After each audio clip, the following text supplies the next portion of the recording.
gone by. So out front then, it is the Whelen Engineering car being pressed by Harry Tincknell for Mazda, 1.1 seconds between them, and then another almost 6 seconds further back is the third place Acura of Dane Cameron. He's about 2 seconds ahead of Cameron Kobayashi for Cadillac number 48. That's the Ally car.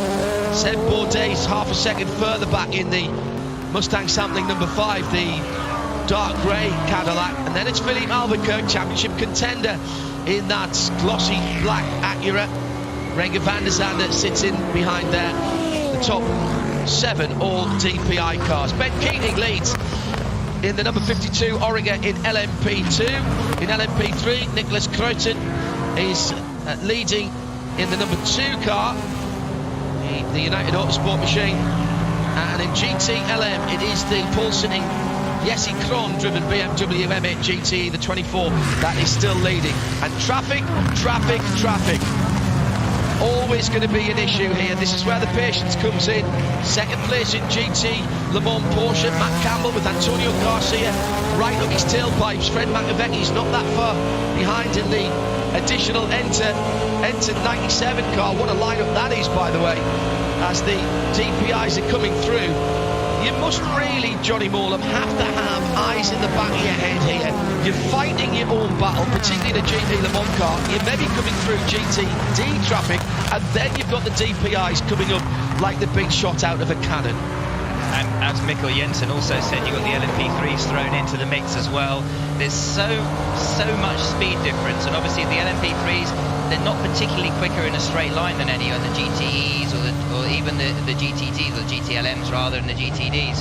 But it's incredibly difficult. But because this is obviously the end of season, this is what multiple class sports car racing is all about. There's nothing out there that these drivers aren't already experiencing throughout the entire year, and you just get used to it. And as somebody following someone else in DPI, for example, Harry Tincknell chasing down Felipe Nasr, although the gap's kind of settled at about 1 second at the moment, it's all about finding an opportunity in traffic. You know that you can fall 3-4 seconds back behind someone, but you know when they hit traffic, you're going to be right back up on their gearbox again. And it's being close enough to allow for them to have a moment in traffic where you can carry that momentum and actually get past them that can make the difference. Because when it's just the two of you on your own running in normal situation, when you get a little bit close, you lose downforce, makes it harder to overtake. Jeremy Shaw, the championship contending Acura from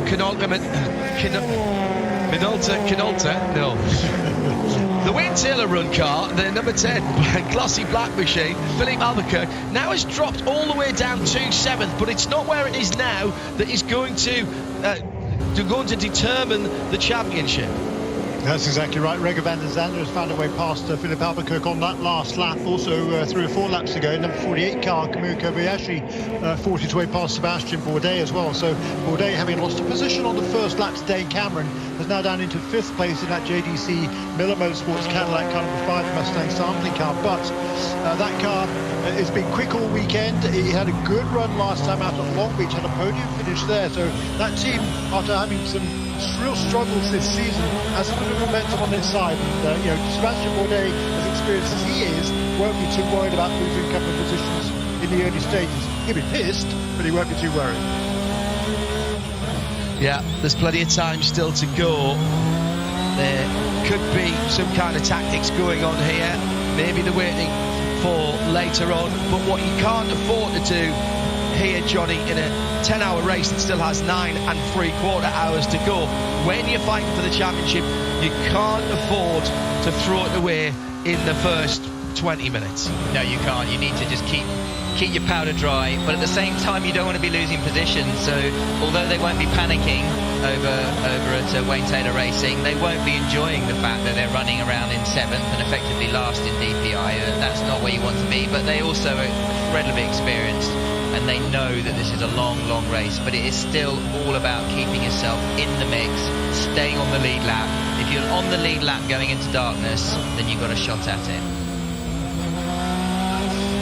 As one of our Porsche keys to the race, be there when it is dark, and that is when this race will be won and lost. Sorry, Jeremy, go ahead.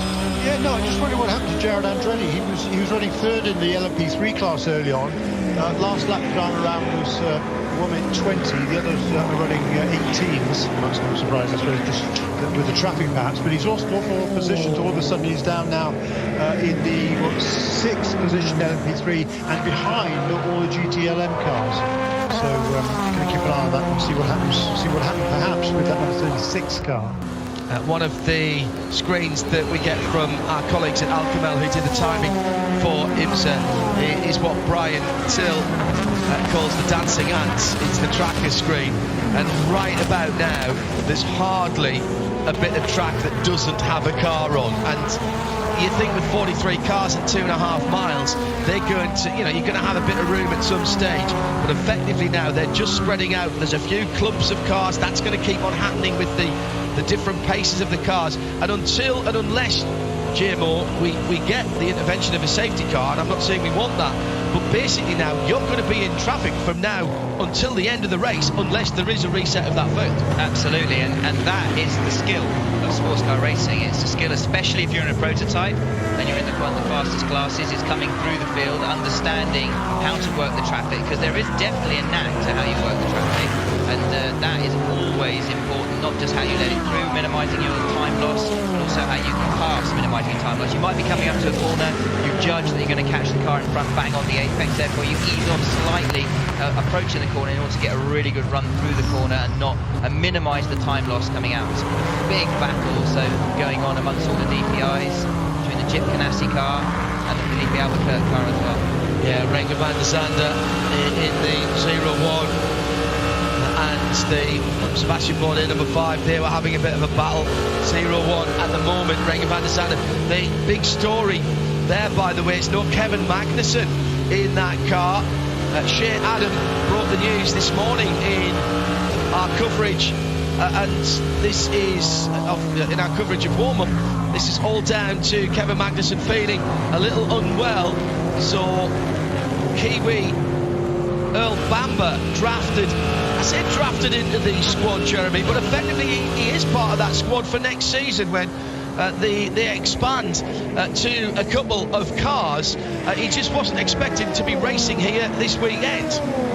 No, he wasn't, and fortunately he was here to kind of cheer on the team and able to plug and play there for Kevin Magnussen. He does have some time in these cars. He has driven this race, of course, but as far as I'm aware, he hasn't driven a prototype around Michelin Raceway Road, Atlanta, so that'll be a fairly steep learning curve, but he'll be fine. He's a professional and a very accomplished professional as well, a lot more winner amongst many other things, so he'll be fine, but it certainly wasn't what that team expected or desired coming into this 10-hour race. How much pressure is that going to put on Earl that these only laps so far this week was in morning warm-up and having to change his mindset from I'm here with my jeans on and my team shirt just waving a flag for the team, and now I've got to get my race kit on and get my race head on? It's colossal. It's an absolutely colossal mind shift, and I'm surprised in that situation they don't just go with 2 drivers, because you can do Petit Le Mans with 2 drivers. You don't need 3 drivers. Isn't necessary.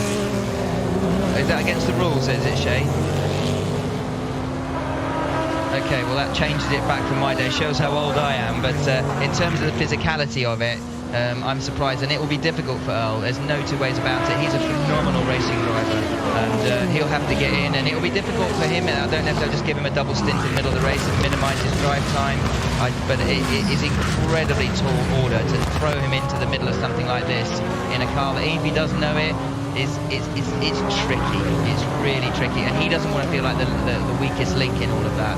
So I do feel for him in this. In some ways it's good for him to get a chance to be competitive in a competitive situation before next year in Daytona, but as you say, it's not the optimum way he would have liked to have done it. If he'd known 2 weeks ago that he was planning for it, that's a completely different situation to being thrown into it this morning. Oh, I mean, because you go there and you're pretty relaxed, you're pretty chilled out. It doesn't matter how relaxed a racing driver you are. When you arrive at the race circuit on the morning of the race, you always feel slight butterflies in your stomach. You've got your head in the game. You're feeling slightly nervous and apprehensive. I always used to think that if you're feeling nervous and apprehensive, it's a good thing. If you go there too relaxed, it's you're not going to be on top of your game.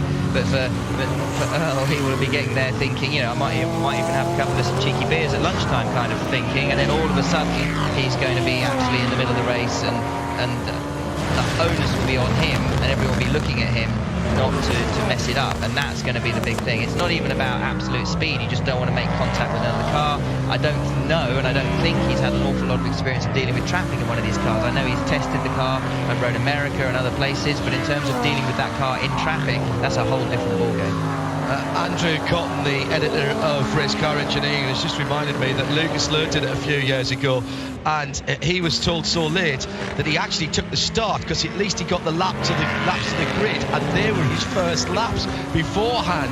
But he'd actually raced that car before. True. And he'd raced it at Petit Le Mans, so albeit that was sort of getting his head back in the game after a year out of it, but he really got up to speed. And I remember I was doing that race and he did a really good job, but it was more the cards were better and more falling in his favour for that. Someone like Earl Bamber, not an enormous amount of DPI experience, and as far as I'm aware, no DPI race experience. By the way, I heartily recommend this month's edition of Race Car Engineering.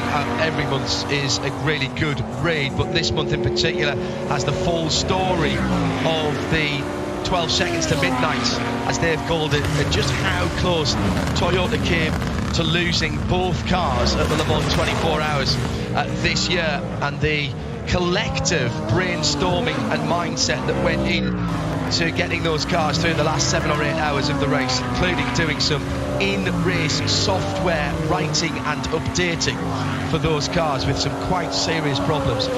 We had Pascal Vasselon talking about that on Midweek Motorsport a couple of weeks ago. Read even more detail in that this month's edition of Race Car Engineering. There's no doubt in my mind, Jeremy Shaw, that Harry Tincknell is pushing very hard indeed, but he's not able at the moment to live with Felipe Nasr at the front of the field. That gap just opening out, and the new fastest lap of the race by the 4th place DPI. Yeah, I mean, just incredible how things are changing here. That fastest lap on the 4th place car, that was set back on lap 8. But in fact, he's just lost the position to Kamui Kobayashi, who's very definitely the man on charge at the moment. He's moved his way up from 5th position now into 3rd in caliber 48. And the lap times again, just the last 3 lap times, and the last 4 lap times for the race leader: 1:14.4, 1:12.8, 1:16.3, 1:11.2. Now the last time around 1:10.6. I mean, it's just incredible how much the lap time difference there is when you're caught up behind traffic. It's coming through the S's, Johnny Marlin, isn't it, where you lose most of the time in a faster car, when you have just got to be patient and wait till you get through turn 5 and then make the move on the next straightaway. Yeah, you're absolutely right, Jeremy, and the trouble is you're kind of catching them through 4, and you just want to dive down the inside of them just before they go into the S's, just to make it through, because you know that that's actually going to avoid you losing at least 2 seconds as you wait for them going up to 5 and 6, and that's sometimes when you see, especially at night, you see a little bit of contact when the cars are just the prototypes are so desperate to just duck underneath the GTD cars around the outside of 3 and 4 going down into the S's, and they just know how much time they're going to lose if they have to wait. But like you say, it's a real sort of tightrope between being patient and being too cautious that ends up losing you seconds a lap, and those seconds a lap add up over the course of a 1,000k race, 10-hour race. For me, sorry, Joe, go ahead. John, just the number 10 car has moved back ahead of the 0-1, so Philip Hamilton has made a place a couple of laps ago ahead of Renger van der Zande. So the top 7 prototypes are still coming by about 12 seconds, and the gaps between them fluctuate dramatically regularly. For me, immortals like us, Johnny, we would think, what difference is it going to make? Let's make sure I don't ding the car up, I don't get pushed off the track. I'm not fighting with this guy. He's in another class. I'm going to let him go. But because this type of racing now is so competitive, and over the course of 10 hours, that does add up, doesn't it? Absolutely, and you've got to remember that as a professional racing driver, especially for the professionals that are out there that get paid to do the job, part of your job is to minimise the loss you do in traffic. And so, for example, Arnaud Nish was one of the greatest drivers I've ever witnessed in terms of minimising loss of time in traffic, and that ultimately ultimately meant that he had an incredible sports car career. So when the professionals are out there, they know that their job is to minimise, at the same time making sure you don't hit anything. Yeah. But at the end of the time, if you lose too much time in traffic, you get told categorically by your engineers you need to step it up. But if you hit something, you get told categorically you've messed up. So it's a real double-edged sword. So McNish, he's passing slower cars because he was always in the top category of cars. Yeah. How much? So that's difficult. It's judging. How much more difficult is it then if you are a factory driver in, say, GT Le Mans, Yeah. and you're having to pass slower cars, but you're also having to be passed? And is there therefore a skill to allowing the prototypes passed? 100%. In fact, I would argue, perhaps controversially, that there's a greater skill in terms of the traffic management in a GTLM than it is in a DPI. So you're saying McNish just had it easy? Absolutely. Well, I always tell him that. But basically, a situation that you're in a GTLM, and also sometimes in the GTLM or in any GT car, you have to kind of tell the prototype behind you, don't have a go here.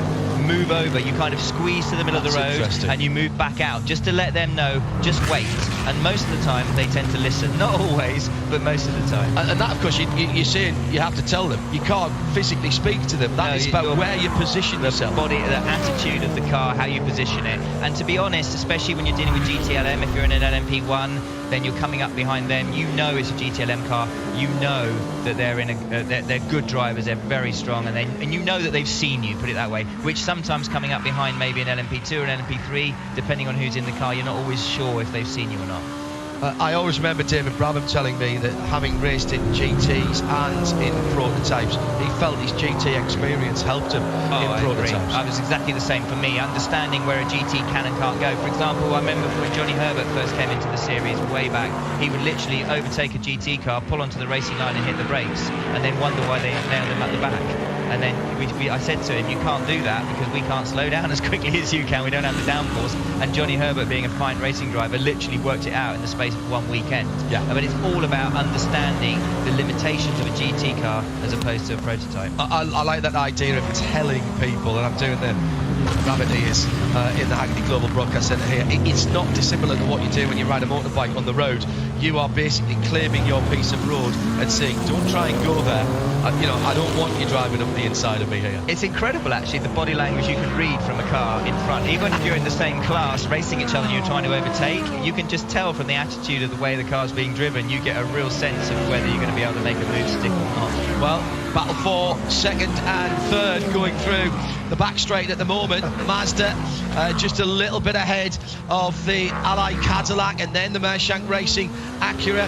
And Jeremy, this is all getting very interesting through traffic, just what we've been talking about there. And into the pit lane for Tincknell. Now, this is a little bit early, I would think, Jeremy.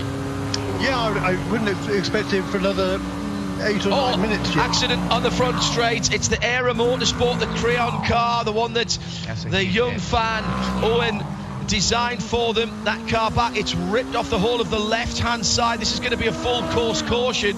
So Mazda have got into the pits just a moment before they were closed, so they could get an advantage here. They'll cycle to the front if they can get their stop done and dusted. That is a very big accident, ripped off the front left-hand side suspension for Era Motorsports, and no surprise that the yellow flags have come out. It's such fine margins there, Johnny Molam, at the outside of turn 12. Having said that, in an LMP2, it's kind of flat in your sleep, so I suspect there might have been contact. And again, you called it right, the 55 Mazda with Harry Tincknell on board. In terms of timing, they couldn't have known that. I mean, assuming they couldn't have known that, because we saw them coming in the pits just as we saw the contact. But I suspect there might have been contact through 12 for that to happen. It's Dwight Merriman who's behind the wheel of the car. It would appear to me a long way down the straight, although he hit a lot further back. Actually, you can see he did hit on the exit of 12 and just slid down the grass. But he didn't. I think he hit beyond where the tyres are. Thumbs up from the team to Shea Adam. I've broken my wrist on that wall. Have you? Yeah. Yeah, well, that was nothing to do with being in a car. You just punched the wall, didn't you? No, I hit oil actually in the morning warm-up, and it was not pretty. Well, Dwight Merriman is out. He's talking to the recovery crew, and he's telling them what's happening going to say hello to Malcolm Cracknell, the founding editor of dailysportscar.com. Crackers, good to know that you're watching on and listening in to IMSA Radio. Good to have your company. Spot on half an hour, Jeremy, gone, and we've got our first full course caution. This will bring with it a flurry of pit stops, but Mazda should cycle to the front of the field with that stop taken just before the yellow came out. Yeah, assuming there was no dramas there for that car, absolutely that is the case. And by the way, just before the caution came out, there was a big shuffling of positions for 5th, 6th and 7th. The order was 5-10-01. It then became 01-10-5. So the 01 went past 2 cars, number 5 car went back 2 cars. Oh, there was that contact. He was right ahead of number 5 car, I think. So that was probably the number 10 of Philip Albuquerque, most likely, that made that contact with the number 18 from the onboard back there. Will that be a unofficial penalty? I don't know. What have IMSA been like on penalties this year so far, Jeremy? For the most part, very consistent. Is that consistently doing nothing or consistently giving out penalties? No, I think they've been quick at making the calls. I mean, there was no touch. There was no touch. They were absolutely alongside there each was other. There was no contact there. That is not a penalty for the Felipe Albuquerque. But basically a little bit of inexperience, for the LMP2 driver, and he just caught the end of the tyres, and that's what caused all that damage. If he'd gone a little bit further and actually hit a glancing blow on the wall, then it wouldn't have ripped the front left off like it did, and also the de-acceleration wouldn't have been anything like as hard. Yeah, I think Dwight was a little spooked by the DPI coming up the inside. There was daylight between the 2 cars there. He should have been on the apex, to be honest. He should have claimed it, but I think he knew the car was there, so he was trying to give him room, and he underestimated by going through wide there. You get onto the dirty line on the exit, there's a bump, as John has rightly said, and then you're off the track. I think you underestimate how quick that is, and you also don't realise until you go off on the grass how fast you're going through turn 12, and then that wall just comes up. I remember Stefan Johansson once in the Zytek literally surfing that wall when he had a suspension failure at the apex, and that's why that wall is there. The tyre wall is there to protect you against it, but obviously then they got to decide where is the point where they stop the tyre wall to stop the head-on contact that could potentially happen with a failure, and he got just a little bit unlucky there. If they'd shortened it by about 2 metres, he'd have missed that, then he'd have had quite an oblique angle on the wall, and he wouldn't have had to. He might have had to visit the pits, but potentially maybe could have even carried on in the race, and now I suspect their race is firmly over. Jeremy? In the old days, Johnny, that wall was a lot closer to the edge of the racetrack too. But the other point there is that there was a train of 3 DPI cars going past the LMP2 cars at that stage as well. So it would have been really difficult for Dwight Murren to tuck in between the 2 of those 3.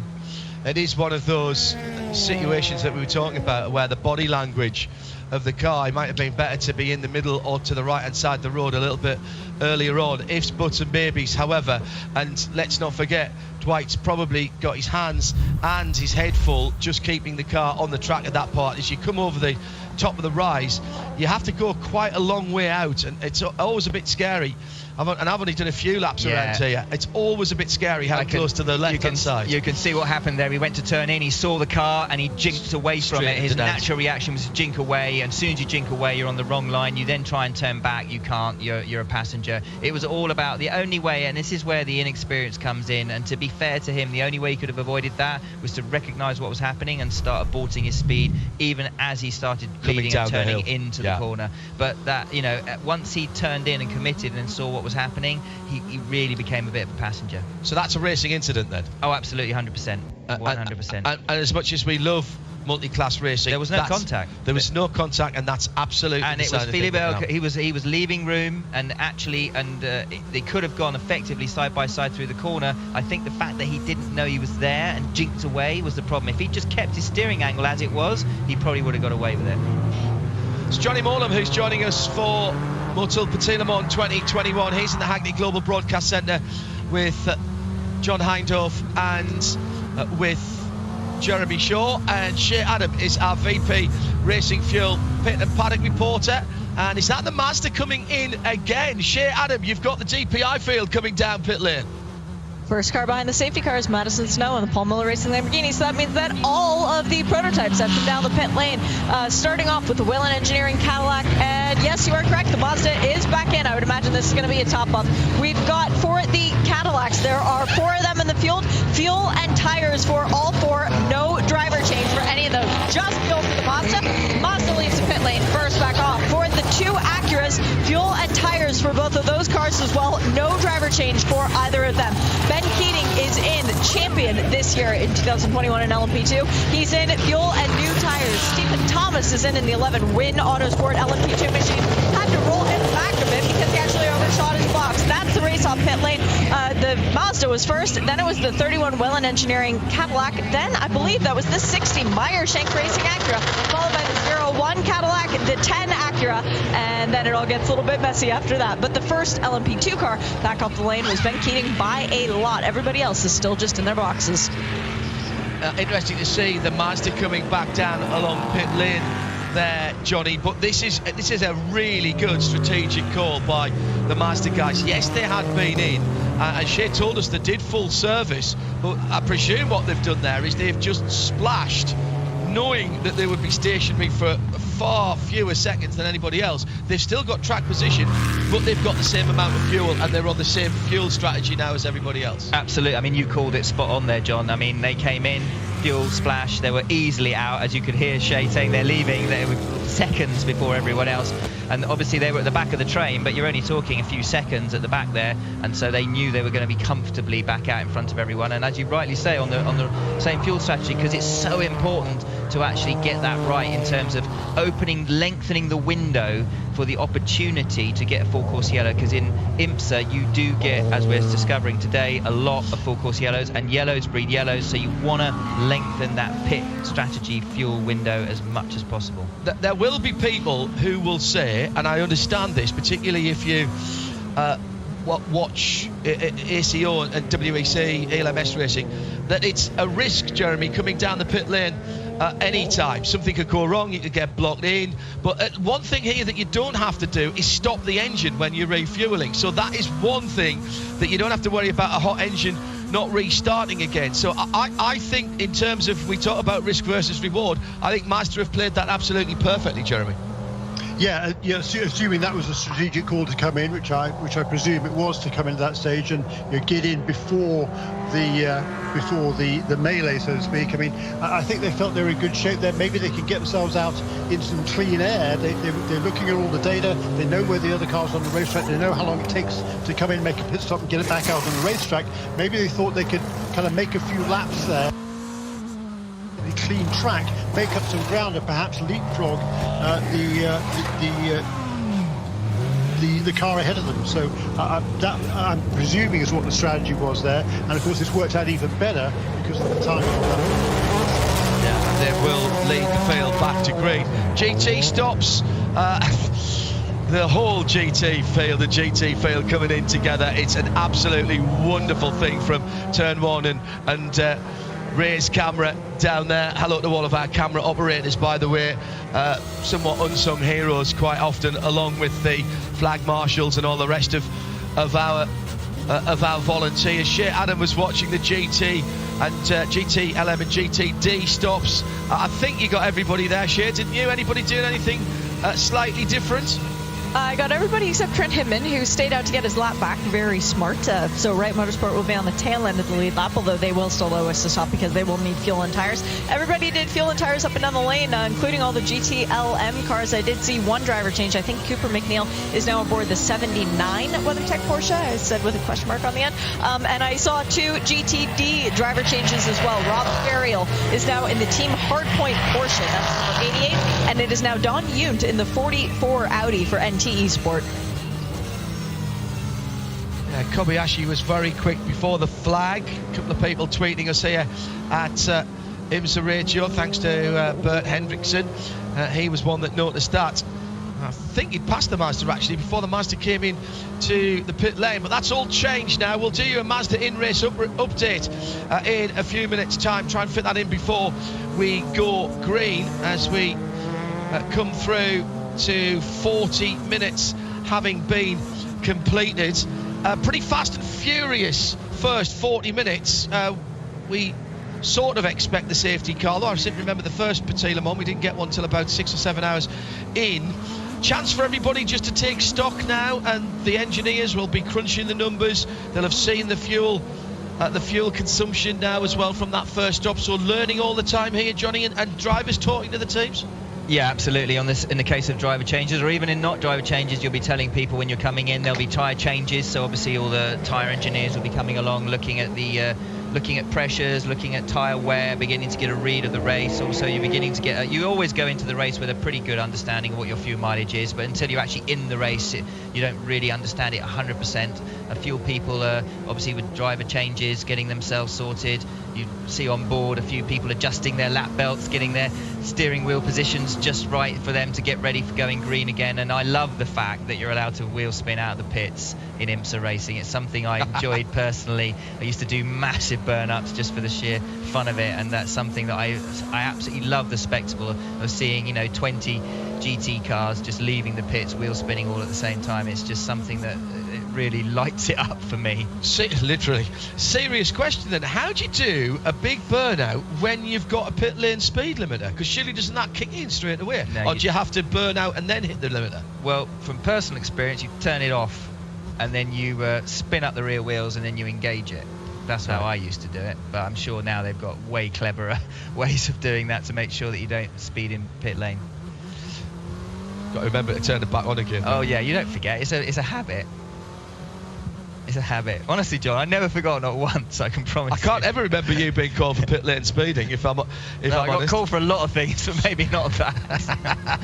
That's Johnny Morlam, who's with us in the Haggerty Global Broadcast Centre for this finale of the 2021 IMSA WeatherTech Sports Car season. Let's take a look at this Mazda in-race update as we getting ready to reshuffle the pack and go back to green flag racing behind the safety car for the first time after Dwight Merriman in the Era Motorsport LMP2 cars made heavy contact with the tyres on the exit from the final corner, ripped off the front corner, and pretty much the whole left-hand side of the car, the radiators and everything had gone on that. That's a lot of work to do before that car is going to see a racetrack again.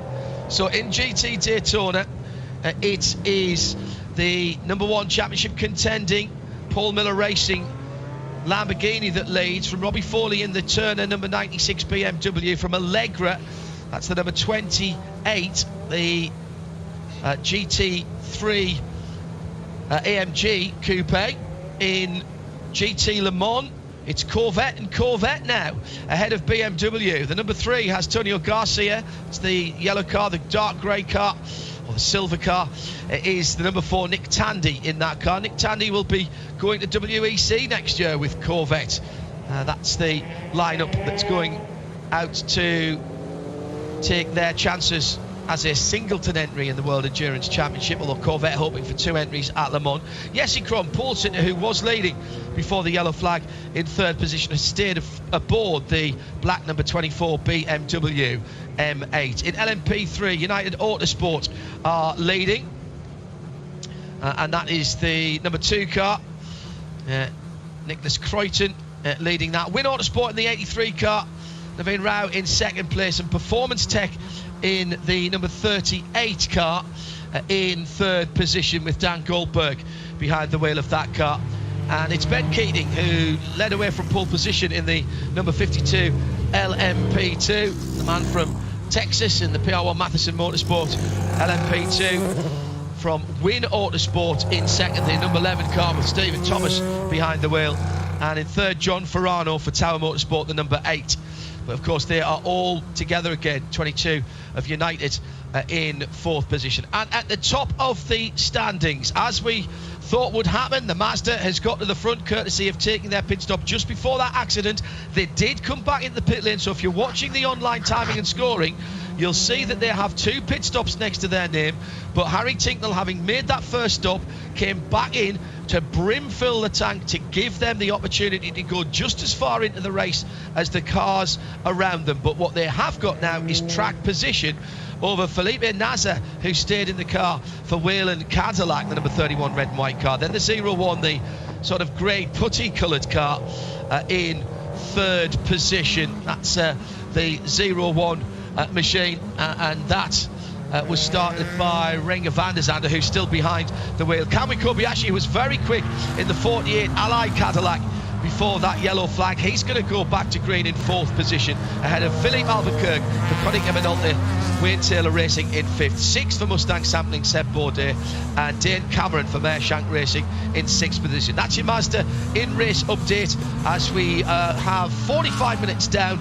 Still a little bit of clean-up going on around the track, so still Johnny Mullen behind the safety car. Absolutely, and don't forget they'll have changed tyres, stone cold tyres. They're out, they're trying to work it, but you can see how slowly obviously they're going to be going if you're watching the feed, and that clear up is going to take a while, because not just clearing up everything that's happened, putting the nice Michelin banners back on the side of the track that got taken away, but also you've got to rejig the tyres, make sure they're safe, make sure their structure is good.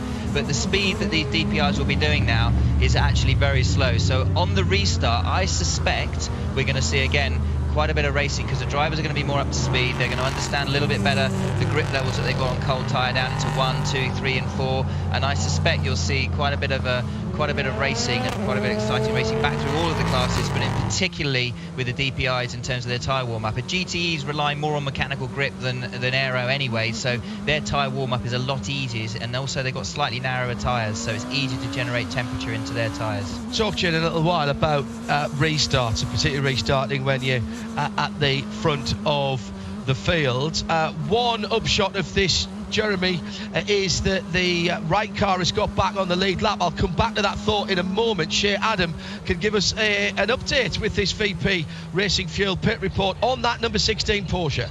It's back on the lead lap, but it's back on the pit lane for the second time. The car came in, they pulled the left rear off. There was a bit of a rub line on the outside shoulder of the Michelin from that left rear. They're continuing to pull bits and pieces off, working while they have the advantage of staying out with the safety car going. So now they're going to do a little bit of fuel, put the tire back on, and send Trent again. But they put a new Michelin sticker onto this car, so that's the second sticker left rear tire for this car of the race so far, using up their allotment there. There was a little bit of rubbing on that new tire, so they did need to bring the car back in to do a bit more damage control. Trent is now back out. Green light, green light, green light, green light, and he makes it easily. So Wright Motorsport taking full advantage of this long safety car period to try and do a little bit of, well, reconnaissance on the car and figure out just what's wrong with that left rear wheel well.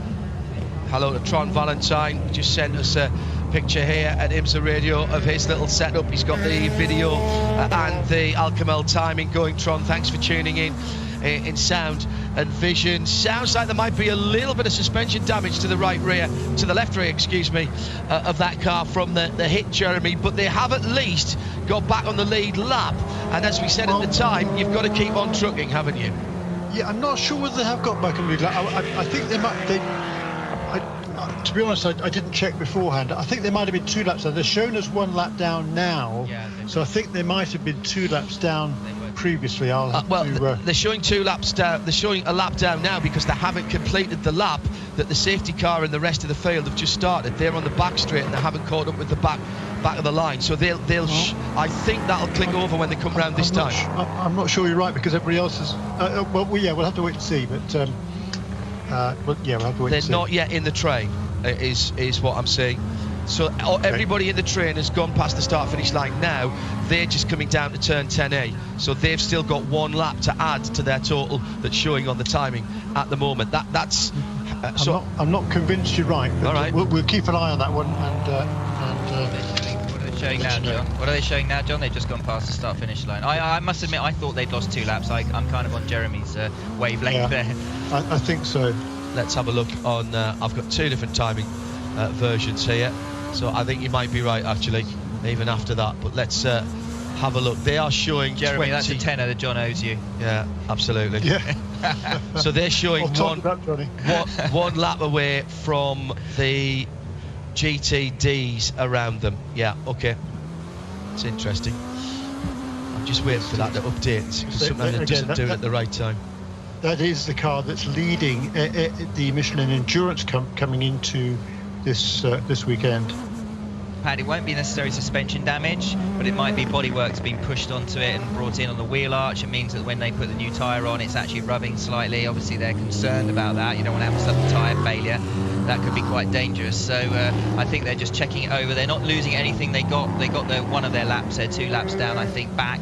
Now they've got nothing to lose by being at the back of the pack. They lose a bit of track position, but ultimately they can fettle the car under yellow rather than have to do it under green later on in the race.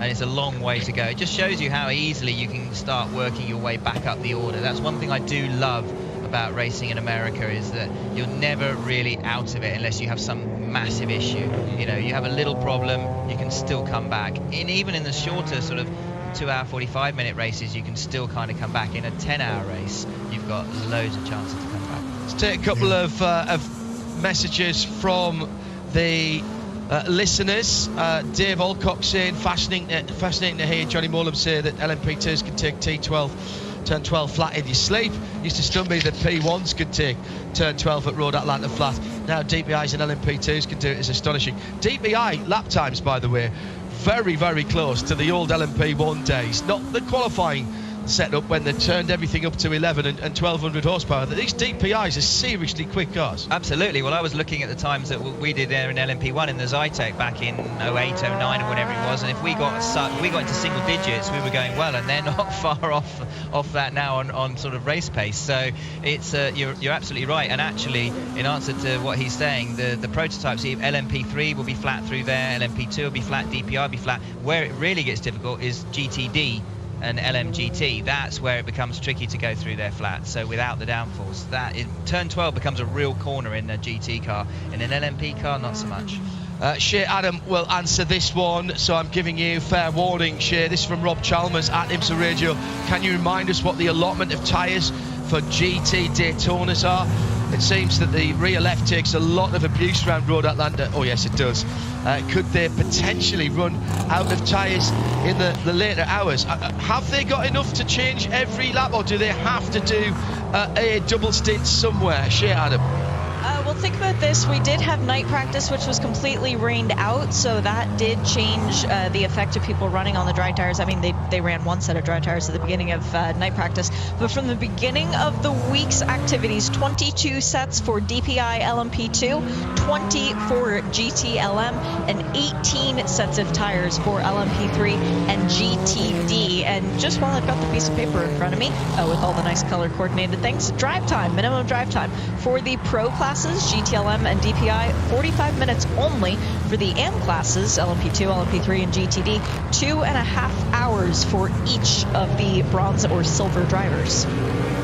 Coming back to green, and a bit of slowing down at the front of the field has caused 1 or 2 lock-ups down into turn 10. Harry Tincknell's gone nice and early and taking advantage of what was going on at the front. The 0-1 Cadillac's come through and taken second position. Really opportunist manoeuvre came out of turn 10A very, very quickly indeed.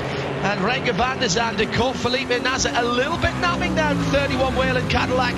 And he took the position down the hill to turn 12, coming back to the line. Of course, you do not have to wait to the line to make the pass, Johnny Molam. Absolutely. As soon as you see green, you can go, and it doesn't matter if it's before the line. That's one of the unusual things about IMSA racing, which I also love.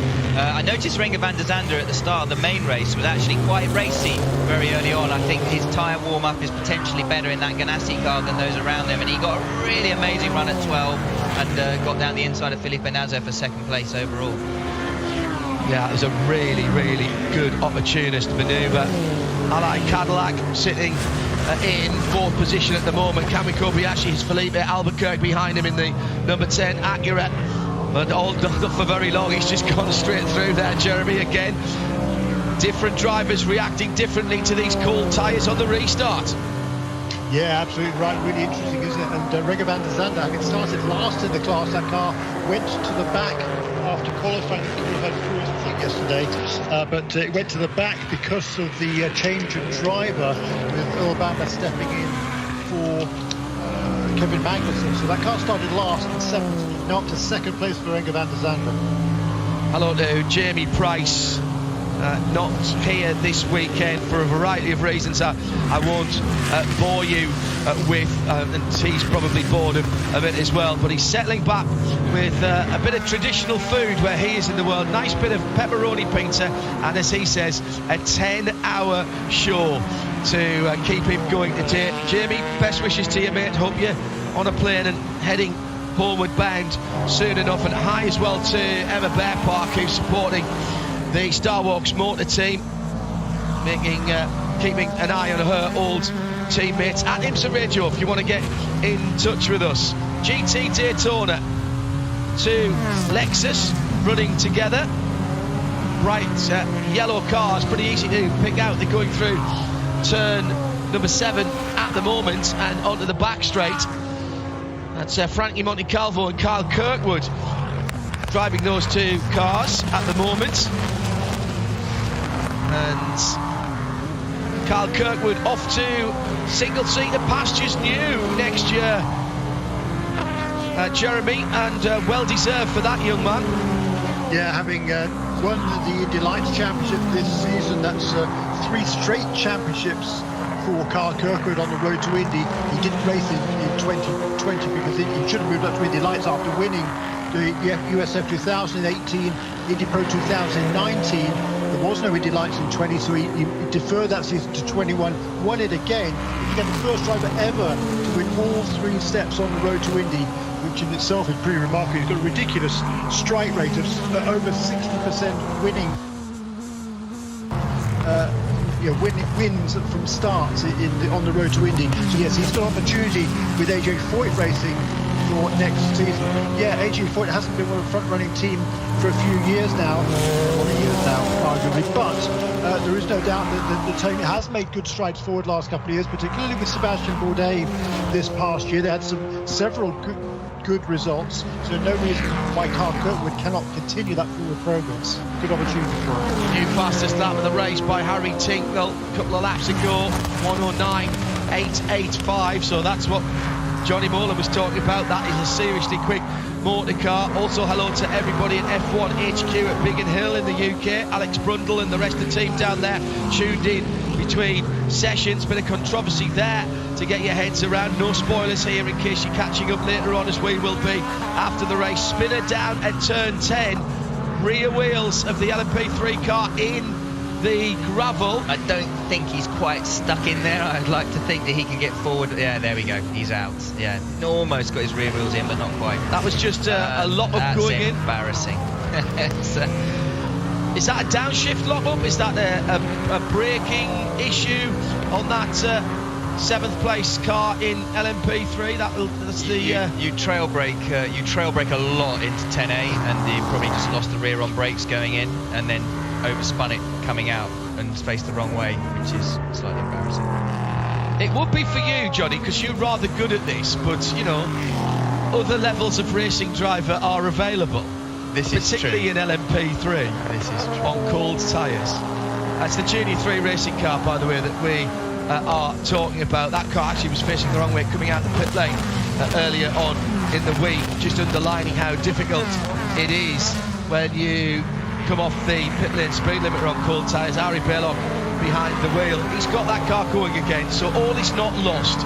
It's not the absolute head hanger of having to be dragged out of the gravel. Oh my God, you're going back. I've embarrassed myself so many times. I've just blanked out my memory. So, but no, you're right. It's so long as you don't get stuck in the gravel, have to get trailed out of the gravel. So he'd have lost about 15-20 seconds there. In the big scheme of things, wouldn't have made too much difference to his race.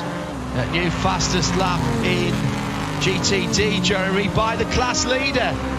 BMW's M6 making its swan song this weekend in the hands of Robbie Foley and Bill Oberlin. Yeah, he's managed to get past Madison Snow there, presumably at the restart, and is now pulling away a little bit. He's got a 5-second lead all of a sudden. Number 96 car. That car was fast in practice, and Robbie Foley giving a very good account of himself into the lead now. Ahead of Madison Snow, Kyle Kirkwood up into 3rd place in car number 14. That's the car that started at the back in GTD after being thrown out after technical inspection qualifying in the points scoring round of qualifying. It's complicated, all that stuff, isn't it? The car was fastest with Jack Hawkson's wheel. That car was put to the back as a result of a technical infraction there, a little bit underweight. The car charging up to third position in the class, the aforementioned car. But also new fastest lap at the front of the field as well. Harry Tincknell, 109.509 now for Harry Tincknell. The lap record, by the way, for the DPI cars, Felipe Nasser was set in 2019, 108.8 fastest lap last year, so 109.6 up in the actually the 6-hour race rather than Petit last year. So we're not too far away from last year's time, just a tenth or so away from it.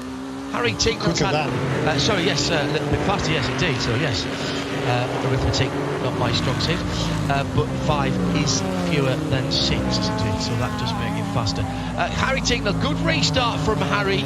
That Mazda, Johnny, we were talking about it earlier on, sometimes difficult to get heat into the tyres, but he's pulled out nearly 4 seconds on Renger van der Zande, and Renger van der Zande is by no means a mug at restarts himself, so that's a pretty stout effort, a very strong restart from Tincknell and the Mazda. Yeah, fantastic. I mean, he really worked it, and because when you're at the head of the field behind the safety car, you're actually in a better position to work your tyres, work your brakes, and you have a little bit more control over what you've got underneath you at the restart. And Harry really hung back massively when the lights went out, and they literally went from 10B, just literally floored it flat through 12. He pulled like 5-6 car lengths on, I think it was Felipe Nasser behind him at the time before they'd even got to the turn 1.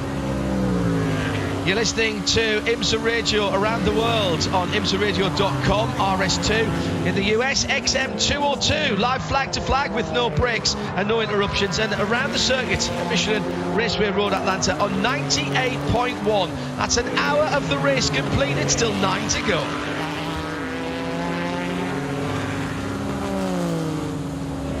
So here's how they stand then as we move into the second hour of racing, proving how important track position is. Harry Tincknell with that clever bit of strategy. They looked in a little bit, coming in for a pit stop moments before the big accident at the final corner for the Aero Motorsport LMP2 car. Dwight Merriman fine, by the way, walked away from it. The car is going to need some remedial work, quite significant remedial work at that. Harry Tincknell came back in, splashed the car to make sure it was absolutely full, took the restart at the head of the field and has pulled out now 5.5 seconds to Renger van der Zande in second.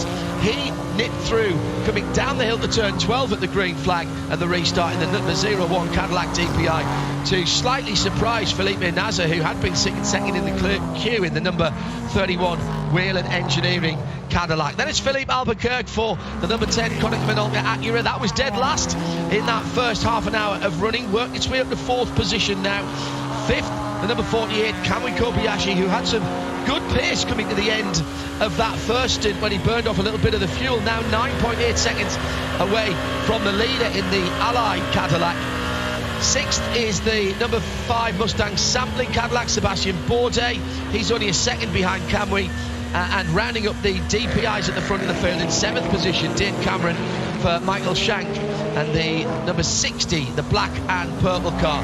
Ben Keating still leading in the PR1. Matheson Orica in LMP2. He's in 8th position overall, and he's got around about half a second to Stephen Thomas, who's chasing him down and giving him a good run in the number 11 car in second. In GT Le Mans, the 2 Corvettes have made the best of coming through the pits. Tonio Garcia in the 3 and Nick Tandy in the 4 are leading first and second, 3/4 of a second between them in the GT Le Mans. And then a little bit further back down the road, the BMW that was on pole position, Jesse Krohn. There's all the starting drivers, I think, there. And in LMP3, the leader is Nicholas Creighton for United Autosports, and he's got the whole GT Le Mans field between himself and Naveen Rao in the Duquesne DO8 in 2nd position, Jeremy. Yeah, he has. He's done well then, Nicholas Creighton. I think he's got a goodly margin actually on those GT11 cars as well, so an even bigger margin therefore over the rest of the contenders in LMP3. Yeah, most of them are sort of reasonably close together. Todd Archer bringing up the tail end of that little group. I think a couple of those one of those cars already a lap down. Harry Bailiff might be a lap down, and Todd Archer perhaps in that fast MD car. So the two debutants finding it unsurprisingly pretty difficult out there. 54 car. Oh. Yeah, and the Andretti car and the Cox car coming together at turn 10 just a couple of moments ago. That leaves the 38 car with the back wheels in the gravel on the exit, but just about rolling out for Performance Tech. Dan Goldberg behind the wheel of that car, excuse me, and has continued. That'll be having a look at the 38 and the 36. Andretti Autosport, the 36 car, one of the rash of LMP3s that we have this weekend. 10 started the race, and that was Jarrett Andretti driving the car as well. Leader in GT Daytona, crest to right at turn 2. The red, white and blue Liqui Moly sponsored number 96 Turner BMW. Last time we'll see this shape of BMW. There's a new M4 GT4. Well, we've already seen it in racing in Europe.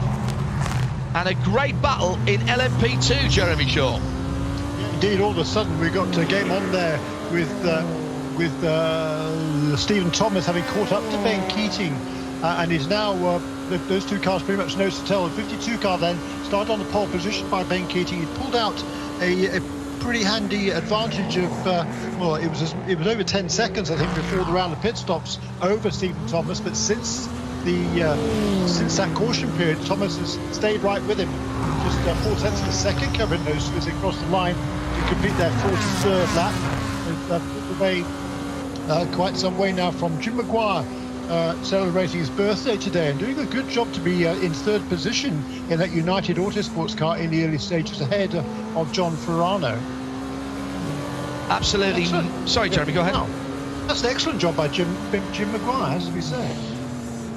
Huge trackside crowd here, has been since Wednesday. I don't think there's an RV spot anywhere on the grounds of Michelin Raceway Road, Atlanta, and even down the back straight to driver's left, which is a relatively new area for camping and parking.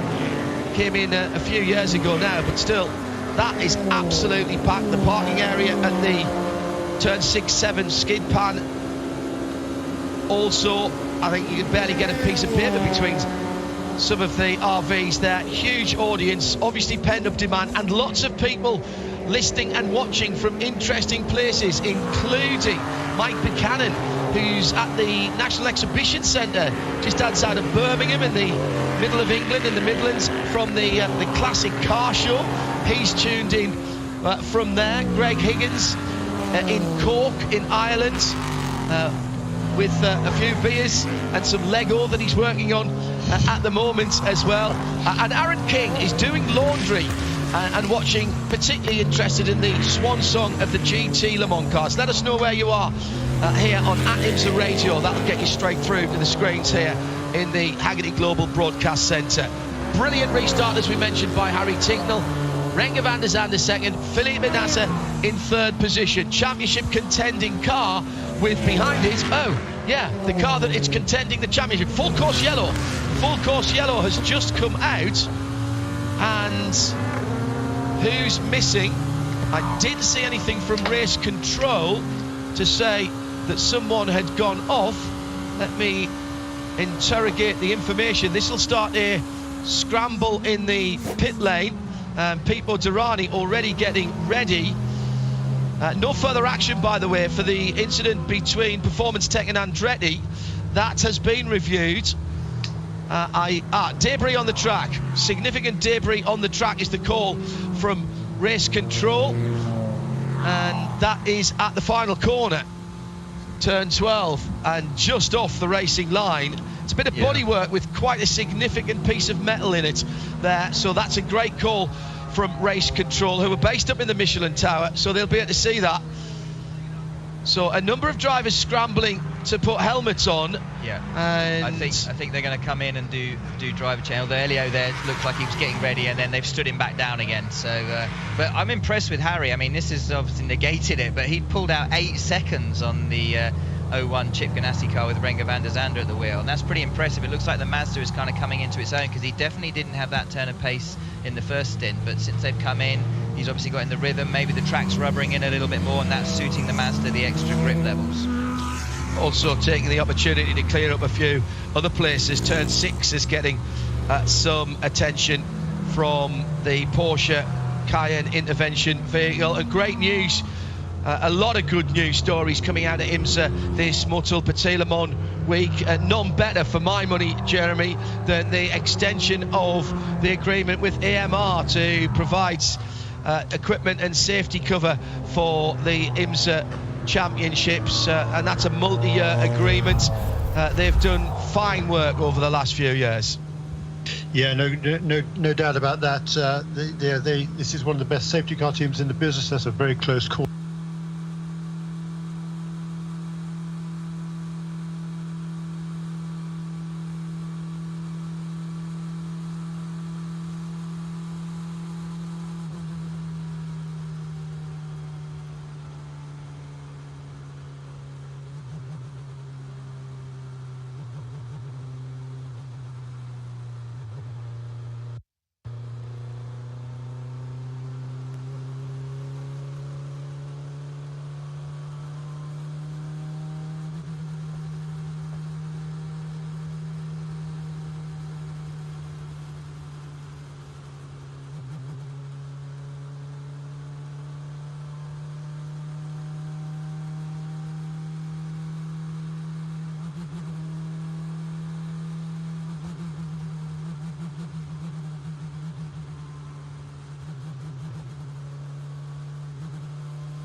The number 42 car with the number 48 Cadillac going past it. There was a little bit of contact, I think, in turn. That's where the debris come from. Is that where the debris?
correct, Jay. I think the pit lane might have been open, and by dint of where they were on the track, that was open 3 minutes ago. 18:25, the pit lane was open for the prototypes. I think they might have got away with that. Pit That lane was the car that did get the wave around. Ah, okay. Right. now the pits are open for the prototypes. You go to the light zone. If the lights are off, you can come in. I mean, you go to the light. Same on pit exit. If it's green, you go. And if it's the wrong thing in terms of the rules, then that's not your issue. If it's green, you can go through. If it's red, you make sure you don't. 22 and 23 laps completed by the leaders. They're on the pit lane, and Shea Adam has the DPIs. There wasn't an inch between the 31 Whelen Engineering Cadillac and the 10 Koenig Middle Acura as they came down the pit lane. They were so close together. There's a driver change going on for the 48 Ally Racing Cadillac. That is now going to be Jimmy Johnson taking over. Great stop by the Mustang sampling group. They jumped both the 01 Cadillac and the 55 Mazda. Excellent job for that Cadillac. The pit exit lights were on, so very heads-up driving by the Whelen Engineering Cadillac to actually catch that. Second out is the Mustang sampling. That was a very good stop as the pit stops progressed. We have the 52 in the pits. It stalled several times trying to get going again. Now it rumbles back into life. Ben Keating still aboard that car. Good luck getting Ben out. He's having way too much fun.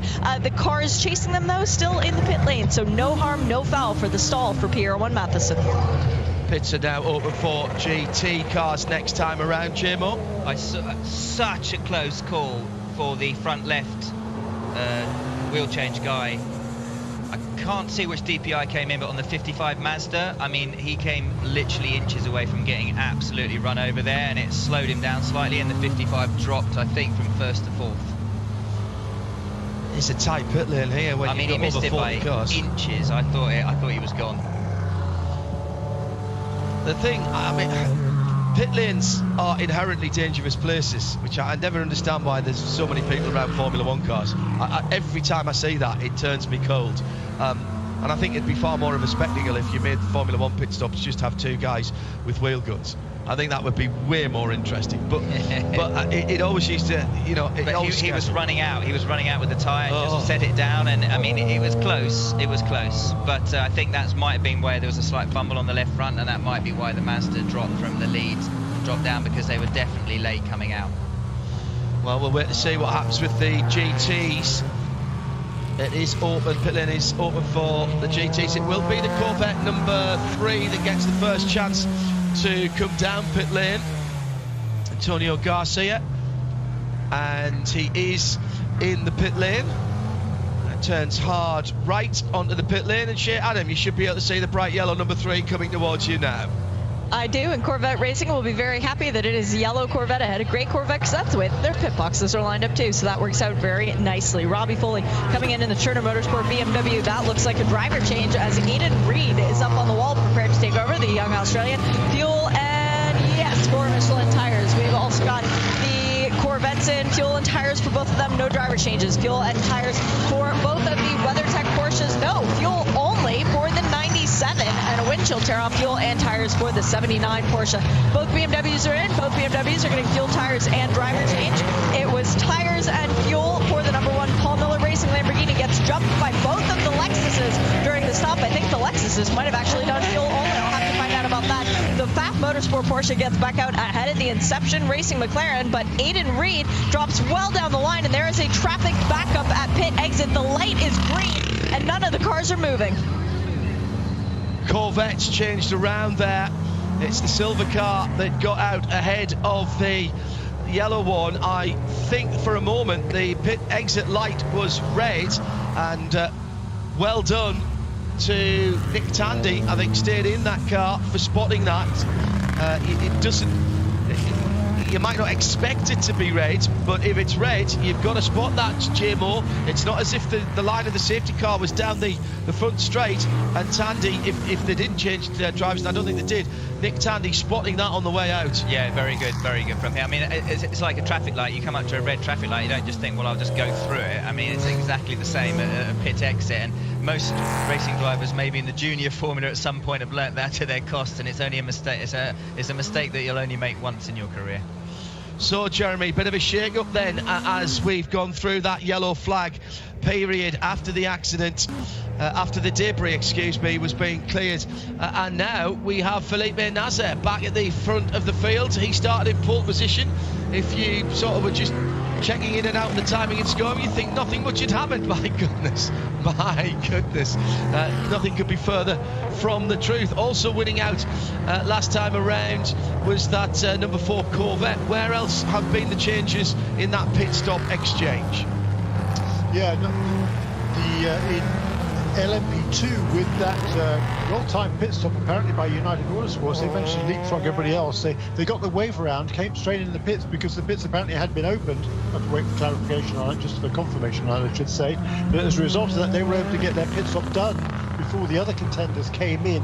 The number 52 car remained ahead of the number 11.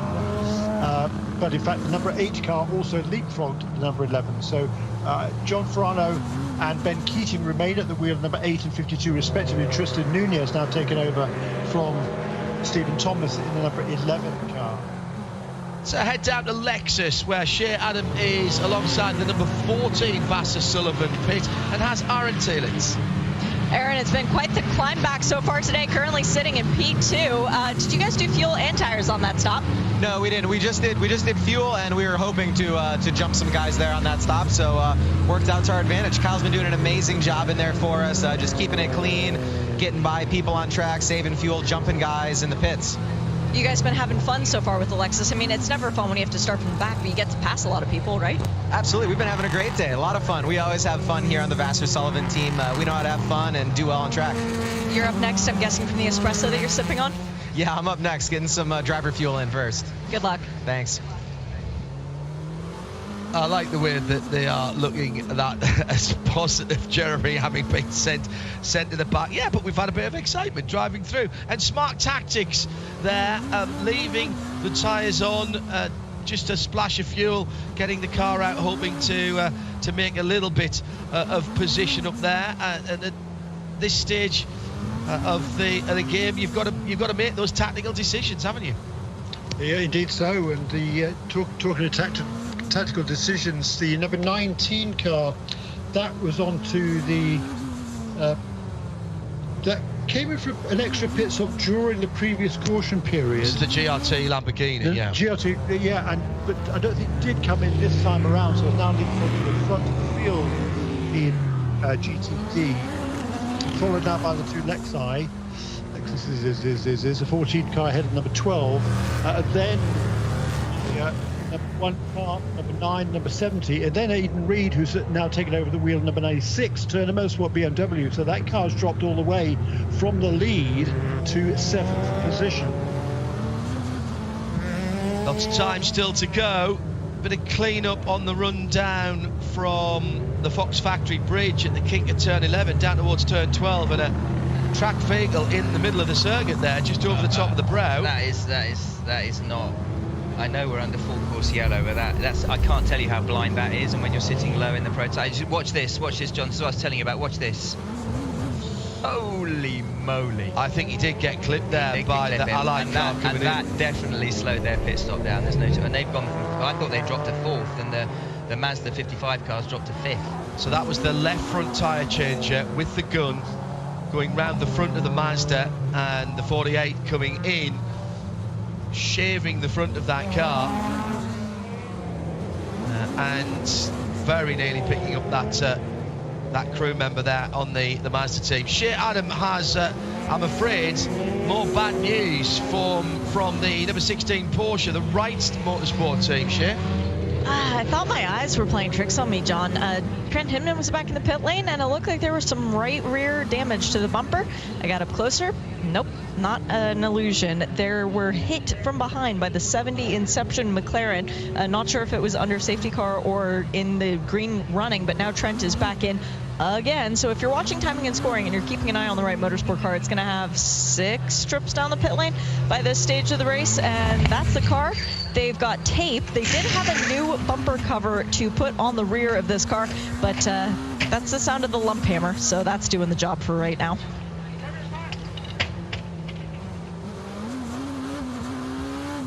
You can't beat a hammer in motorsport. Nick Damon reckons that a £5 lump hammer, a torch from a mobile phone, and some tie wraps and some gaffer tape, most essential things. And a screwdriver to shove into the side CB joint. All right, yes. And that's about it. Yeah, I agree with him. I think he's right. It's like a MacGyver moment. You'll always get it back to the pits from anywhere on the track, even at Le Mans. Some better news after that bad news from Shea. Some better news from Jeremy Shaw. Jeremy? Yeah, it's actually not bad news at all for number 16 car. It's very good news for the number 16 car, because with all the other GT11 cars coming into the pits during this caution period, somewhat surprisingly, the 16 car did not on the initial sequence, so it is now back on the lead lap in GTD. So yes, they're back in the pits again. They made pit stops, 6 pit stops. Everybody else in GTD has made 2, but the car is back on the lead lap in GTD. So game on for the 16 car. Oh, right rear problem for the black number 83. That's a big issue for Win Autosport. Right down the front straight. I think it's lost the right rear tyre, and that is going to be. Oh, is that? No, that might be engine actually. I saw that actually coming out 10B as he got on the throttle. It just suddenly started pumping it out. I don't think. No, he's got some bodywork. Right, he's got bodywork pushed onto the tyre. Hard to say because the air on these cars, of course, Johnny, funnels that underneath the Venturi on the back. Well, judging by the speed that everyone's following and no one sort of hitting oil or anything, but it doesn't look like he's dropping fluid or anything for the people following, but they're going full course yellow again. And what do we say? Yellow breeds yellows. Yeah. But you could see just coming out of 10B, I don't know if you got, there was a lot of people braking and locking up coming down into 10A, and you saw... Oh, he got nailed. Yeah, so it might well be that will cause the damage. Yeah, you can see already, you see on the right. Now, who was the car that came round? It would be the 7th position. position. Right rear, it got absolutely nailed and pushed onto his tyre. So he'll be coming in quite quick, and hopefully they'll be able to sort that out reasonably quickly. They'll just change the tail section and be on his way. I think it might have been Performance Tech that hit them and pushed that cheese wedge behind the rear wheel that holds the rear light cluster. Pushed that onto the way. It's actually, I think it's popped off, so it's somewhere down through the S's or at turn 6. Yeah, but the tyre still looks, I think the tyre still looks inflated. I think it's gone now. Do you think? Yeah, it looks like it's just a little bit too much camber at the bottom, unless that's just the bodywork. No, I think that's it's gone down. Is it? Or is that? Yeah, it's sitting right. down. You're right, now it is sitting down on the right rear. Shea Adam is down in the pit lane, and we might have an answer. Maybe it was the PR1 Matheson car that had the issue, because Shea Adam, you've just seen that car into the closed pit. I think Ben Keating hit something rather hard with the left front of the PR1 Matheson car, because there is significant damage to that car. They're going to need to take the nose off and put an entire new nose component on the car. Ironically, they are 2 pit boxes ahead of the 83 Win Autosport prototype, still waiting for that car to make its way back in with or without the tire on the rim. But this is a longer stop for the LMP2 leader. They've now pulled a new nose over the wall, so they are going to be putting that one on, and the LMP3 machine is now coming down the pit lane as well. But for Ben Keating, what was a dream day is now not going the way he hoped. So Jeremy Shaw, cautions breed cautions. We've got those 2 cars back in the pit lane, and this will be frustrating for all concerned. Yeah, very much so. Nothing he could have done about that. He was just in the wrong place at the wrong time. Ben Keating apparently just getting a little bit too excited there about the fact we were going to go back to green flag racing, and there's that accordion effect in the midfield there, as Johnny Mullen knows all too well. And if you're just in a kind of the wrong phase at the wrong time, that's what's going to happen. Yeah, absolutely right, Jeremy. But the trouble is that the tyres are cold, and they're all the concertina effect, as you rightly said. You've got cold front tyres, they're all coming in, they're catching each other out, and then they're all braking. You saw about 7 or 8 cars locking up on the fronts coming down into 10A, and obviously at that point you're trying to stop. The car's caught you out by braking so much in front. It's quite easy to just nail somebody in front of you, and unfortunately that's had quite a big consequence. but I suspect they'll be able to change the engine cover on the 83 car. It didn't look too bad. It definitely was inflated initially. The tyre went from the contact with the bodywork being pushed onto it, so hopefully suspension-wise, the cheese wedge will be there. They'll get it back out once they've got the rear deck back on. Shea Adam is watching that remedial work going on with his VP Racing Pit Report. The Michelin actually corded itself around the air duct that goes to the brake and bits of the suspension. Very heads up of the crew to notice. They're currently trying to cut it apart, and once they've got that done, now they do. Thank goodness, that was very wound up around the brakes. That would not have been a good situation. They're actually trying to re-zip tie the vent covers on the back and make sure that everything stays where it was supposed to be originally. The tire was still on the rim, but it had done a very good job of winding itself around other components where it should not have been. So I would imagine this will probably be another 2, maybe 3 minutes before this car is back out on the racetrack. And the problem with that is, John, is going back to what I was saying, is all about staying on the lead lap, or hopefully not losing more than 1 lap. But already those 2 cars are coming to the pits. They're already got a lap down. It's such a short lap, even under this kind of pace. It's such a short lap, so it's so easy to go 2, 3, 4 laps down, even if you're stationary in the pits for sort of 7-8 minutes. It's Johnny Morlam who's joining us this weekend for the Motul Petit Le Mans here in the Hagerty Global Broadcast Centre. Shea Adam is across the track in the pits, and Jeremy Shaw with us as ever, keeping his lap chart going, watching the changes with this another full course caution. Came out 38 minutes past the hour. This being the 3rd time we've seen the intervention of the safety car. Now this is definitely a short yellow, of course, coming so close after the last one, so the pits will not reopen. Just Bardi 66 saying, do you think that leaving the yellow out, allowing all cars to pit, takes some of the tactics away from the race? That's not what happened, actually. The pits are closed as soon as the track is neutralised in IMSA racing, so nobody can pit. And then for safety reasons, when the pits are opened, they are opened first for the DPIs and the other prototypes, and then for the GTs, so that you don't have 43 cars heading down the pit lane at the same time. And Johnny, the other thing is something that we talked about earlier on. Before that happens, there's a wave around to allow people who have been caught between the safety car and their class leader, and therefore potentially losing a lap, to allow them to pull out a line and go back around, so they're not disadvantaged by neutralising the race. Absolutely. So if you're just in the wrong place at the wrong time, they're trying to get rid of that effect of ruining someone's race just with being in that situation in the wrong place for the overall leader when the yellow comes out. So by the time you've got all of that done, even on a short track like Petit, it takes a while, which is why I can understand people watching will be sitting there frustrated. Well, it only took 10 seconds to take that piece of rubber away. Why can't we go back to green? But there's so many processes that race control have to go through, which is why these yellows tend to take a while, which is why tyre temperature then drops so far, which is why when you go green again, it's so often straight into another yellow. The thing is, Jeremy, that in a single category race, then you wouldn't have to do so much of this. But quite a lot of what's going on is to mitigate the fact that there are 5 classes here, and the safety car is picking up the overall leader of the race. And also, for safety's sake, obviously you want to get the race neutralised. If it needs to be neutralised, it needs to be neutralised as soon as possible. And we've seen so many races at Le Mans and in other places around the world where if you get caught behind the wrong safety car, or you've just been passed by the leader of the race and you're in second position in GT Le Mans, all of a sudden you've lost a lap on your class leader, and effectively your race is over. Indeed so. Le Mans, you have 2 or 3 different safety cars. If you trap behind the wrong one, all of a sudden you've lost a minute and a half. And as close as the cars are matched to each other these days, you haven't really got a hope of making up that minute and a half. That's why I love the rules here in North America. Yes, we have a few more laps under caution, but it makes a much better race for the fans, for the teams, for the drivers, for everybody, because it allows you an opportunity to stay in contention. I love it.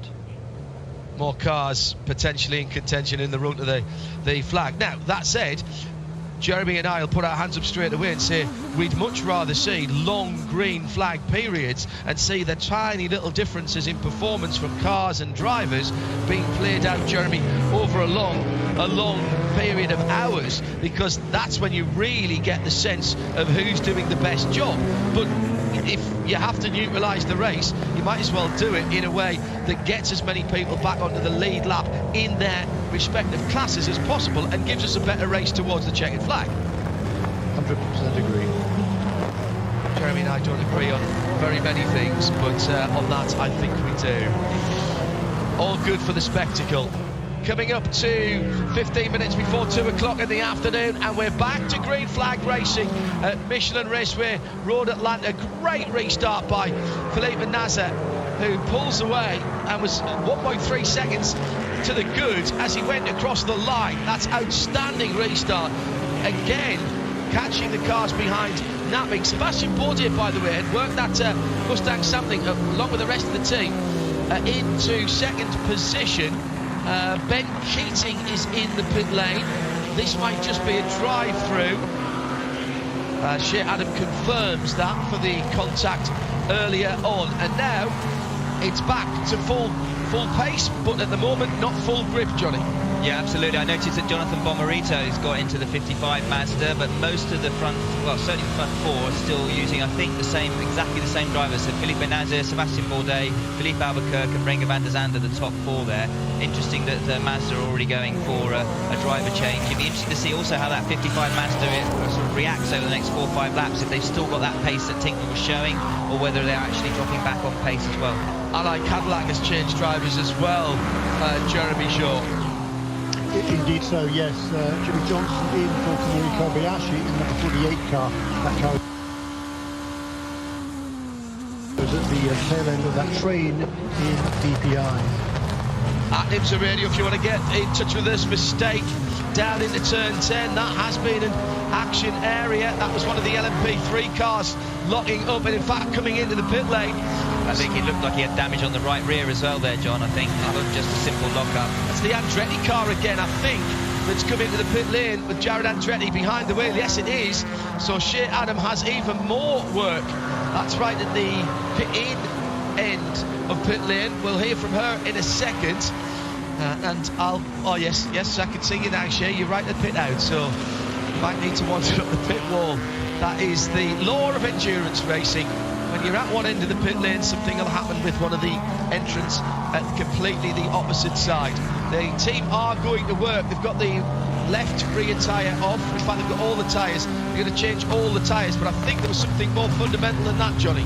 It looked that way. I mean, it looked to see that was something sticking out of the right rear as they're going round to the right rear and looking now at the car. The 38 back up on its stance there, and obviously they're going to have to quick look at that, but that does seem to be how it is endurance racing. Once it's like a deck of cards. Once one thing starts going wrong, it's amazing how it all just starts falling, and sometimes they're related, but often they seem to be unrelated, but the luck just seems to just keep rolling. The bad luck keeps rolling on. At IMSA Radio on Twitter. Hello if you're just joining us. If you're in Europe, just coming up to 10 minutes before 7 Eastern time. It is 10 minutes before 2 o'clock on a Saturday afternoon. Now, you've missed some great racing already, but we've still got 8 hours and 21 minutes to go. Absolutely, and just on track, you're watching the GTD cars and the LMGT cars, especially when you might have an amateur on board the LMP3s. They're actually getting in the way of the GT cars, and they're having to work their way through traffic, especially in brake zones. You see that quite often the LMP3 with the tyre warm-up is difficult, and the GT's got better grip and braking. Well, Nicholas Crutzen, who has been leading pretty much since the off in the number 2 United Autosport LMP3, did have the whole GT Le Mans field between himself and the second place car.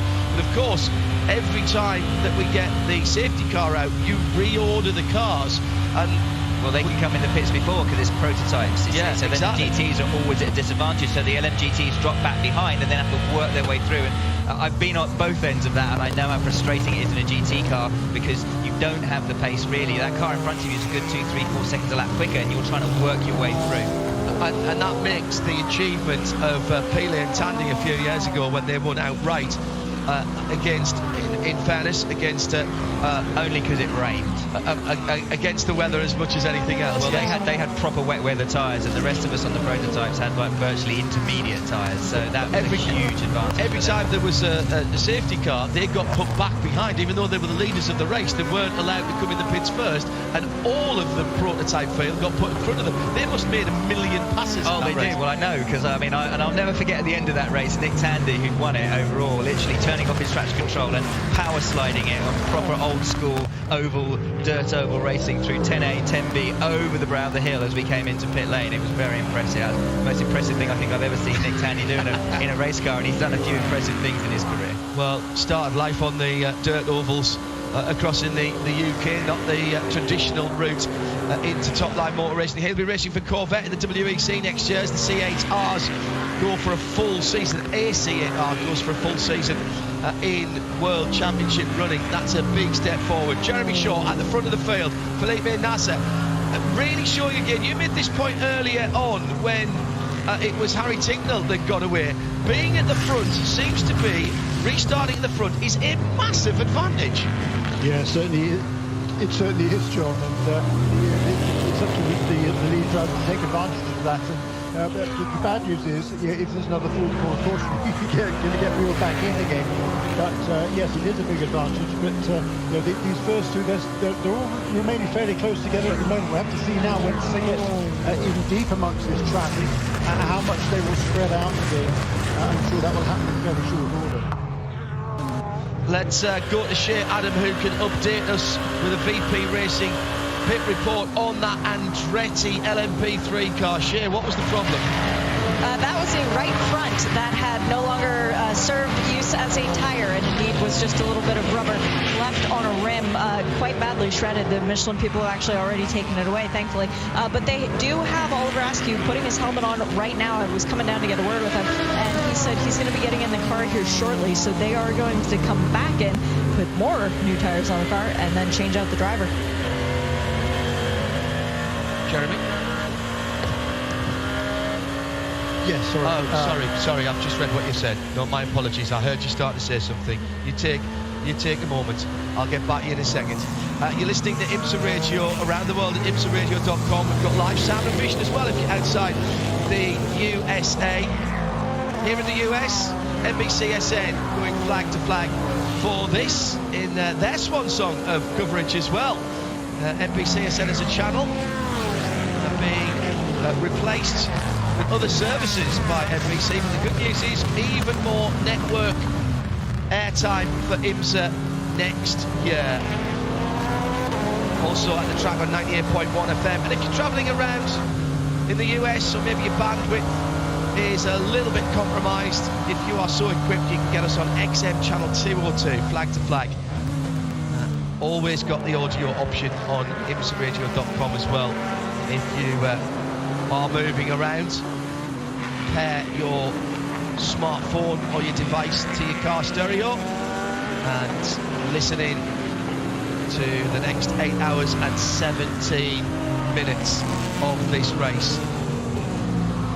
Mazda finding its way through traffic at the moment in the hands of J-Bob, Jonathan Bomarito, as he presses the rise at turn 5. Oh, and off the track for the Meyershank Racing number 60 Acura. That's the car in the hands of Dave Cameron in 6th position. Going down towards turn 6, and again, just a little bit of quote-unquote lack of communication there between the DPI and Dave Cameron and the LMP2s and 3s that he was going by. Just eased across on him a little bit, and all of a sudden all 4 Michelins are struggling for grip, because as good as they are on the circuit, they're not meant for rally crossing, Jim. That's what we said, stay away from the dirt, didn't we? And don't flirt with the dirt. He got away with that because the car was most definitely in a straight line, and that's where downforce is your friend when you've got all 4 wheels on the mud, or at least 2 wheels on the mud. It really helps you. It just got moved over. It kinks a little bit there, and actually he got right out onto the grass, and you can see, luckily for him, it's not particularly bumpy there. And if it had been bumpy, that's coming down into 6. If it had been a little bit bumpier, perhaps going down the back straight to 10A, 10B, where it drops down, then that wouldn't have had the same result. And the speed as well there, obviously it looks really quick as he comes off onto the, but you're probably in 4th gear, 3rd to 4th there, so again, not the same as it would have been coming down into 10A. It's Johnny Morlam, Jeremy Shaw, and me, John Hinoff in the Hackney Global Broadcast Centre. It's just firing up nicely. I'm really intrigued to see how much that difference is. J-Bomb, well, actually, I tell you what, that was quite smart driving overall by J-Bomb. He got to the situation where he was on the rear 3/4 on the left-hand side of the LMP3 that he was going by, and then made one of those split-second decisions. I'm not sure he's seen me yet. Yeah, I mean, he moved probably, but I still get about 2 or 3 metres on his right-hand side. I wouldn't have gone quite that wide. But again, I can't tell you, in these DPIs, you cannot see. It really is difficult to see around. Your peripheral vision is so limited. And there is a little kink there, actually. Oh, it does kink. Yeah, so he's on the track, and effectively he's just kept going straight, and that's what saved him. The fact that he kept the wheel completely straight as he went off, and it kind of, the momentum was bringing him back onto the grass rather than feeding him off on the grass. Yeah, exactly right. Down towards turn 6 is where we're talking about. There's just a little kink as you've gone over the top of the rise there. To the left, yeah. Yeah, little kink to the left. And some he found a new apex, John. He did. Cut a bit of track, shortened the distance. That's his joker lap, apparently, in rallycross terms. So, coming up to 2 o'clock in the afternoon. I love this track. It is just wonderful. I didn't realise, actually, having done quite a lot of stuff with the World Endurance Championship and everything, and I haven't raced in America for a long time, but I didn't realise watching this how much it's making me want to be back out there. Unfortunately, that ship sailed. But I just love this circuit. It's such a cool circuit, and I love the fact that going on board and watching the cars go around, it literally has not changed. There's still, since I last drove it, and probably since I first drove it in 1999, you can still see all the mud beyond the curve on the outside coming out of 7 down onto the long straight. The patches of tarmac are in the same places, the curves look the same. It's still obviously got the same bumps breaking down into turn 1 that make the thing dance around as you're trying to turn the car in. It's just such an amazing track. Talk about that in the Michelin pre-race show in Countdown to Green. The other thing is, it is fast here. But a side-by-side action going into turn 1 last time around. That's a change of position there for That's Whelan. one of the places, John, actually, as you see over the top. When you get traffic, you get held up by a GT car there. Like, he's been held up. He's been held up now. He's coming down, and now every other car behind him is going to sail past his right-hand side because you lose that momentum. So that is the change of the lead, and you'll see it just coming down now. I think that's a Minolta car, isn't it? It is... No, it was the Mustang sampling car. Sampling car, sorry. So it's just taking the lead. And that's all started back at the exit of 10B coming into 12. And you've got nothing you can do about that. You can't dive down the inside. There'll be contact. So there was nothing at all then that he could do in that situation. So yeah, boarded. Lovely overtaking manoeuvre. Felipe Nasr caught in the traffic.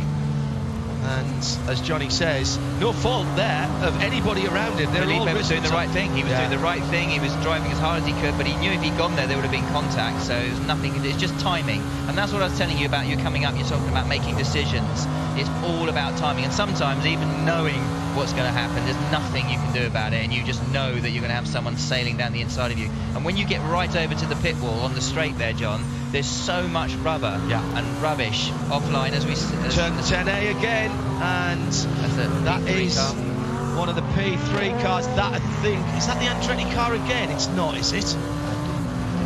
The 36 car, number 8 in class. Yeah, I think it was, and it's this is championship implications. Wow. Championship implications. Right front damage to the number 1 Lamborghini, the Paul Miller racing car, 5th in GT Le Mans. Daytona, excuse me, and that is huge for the championship.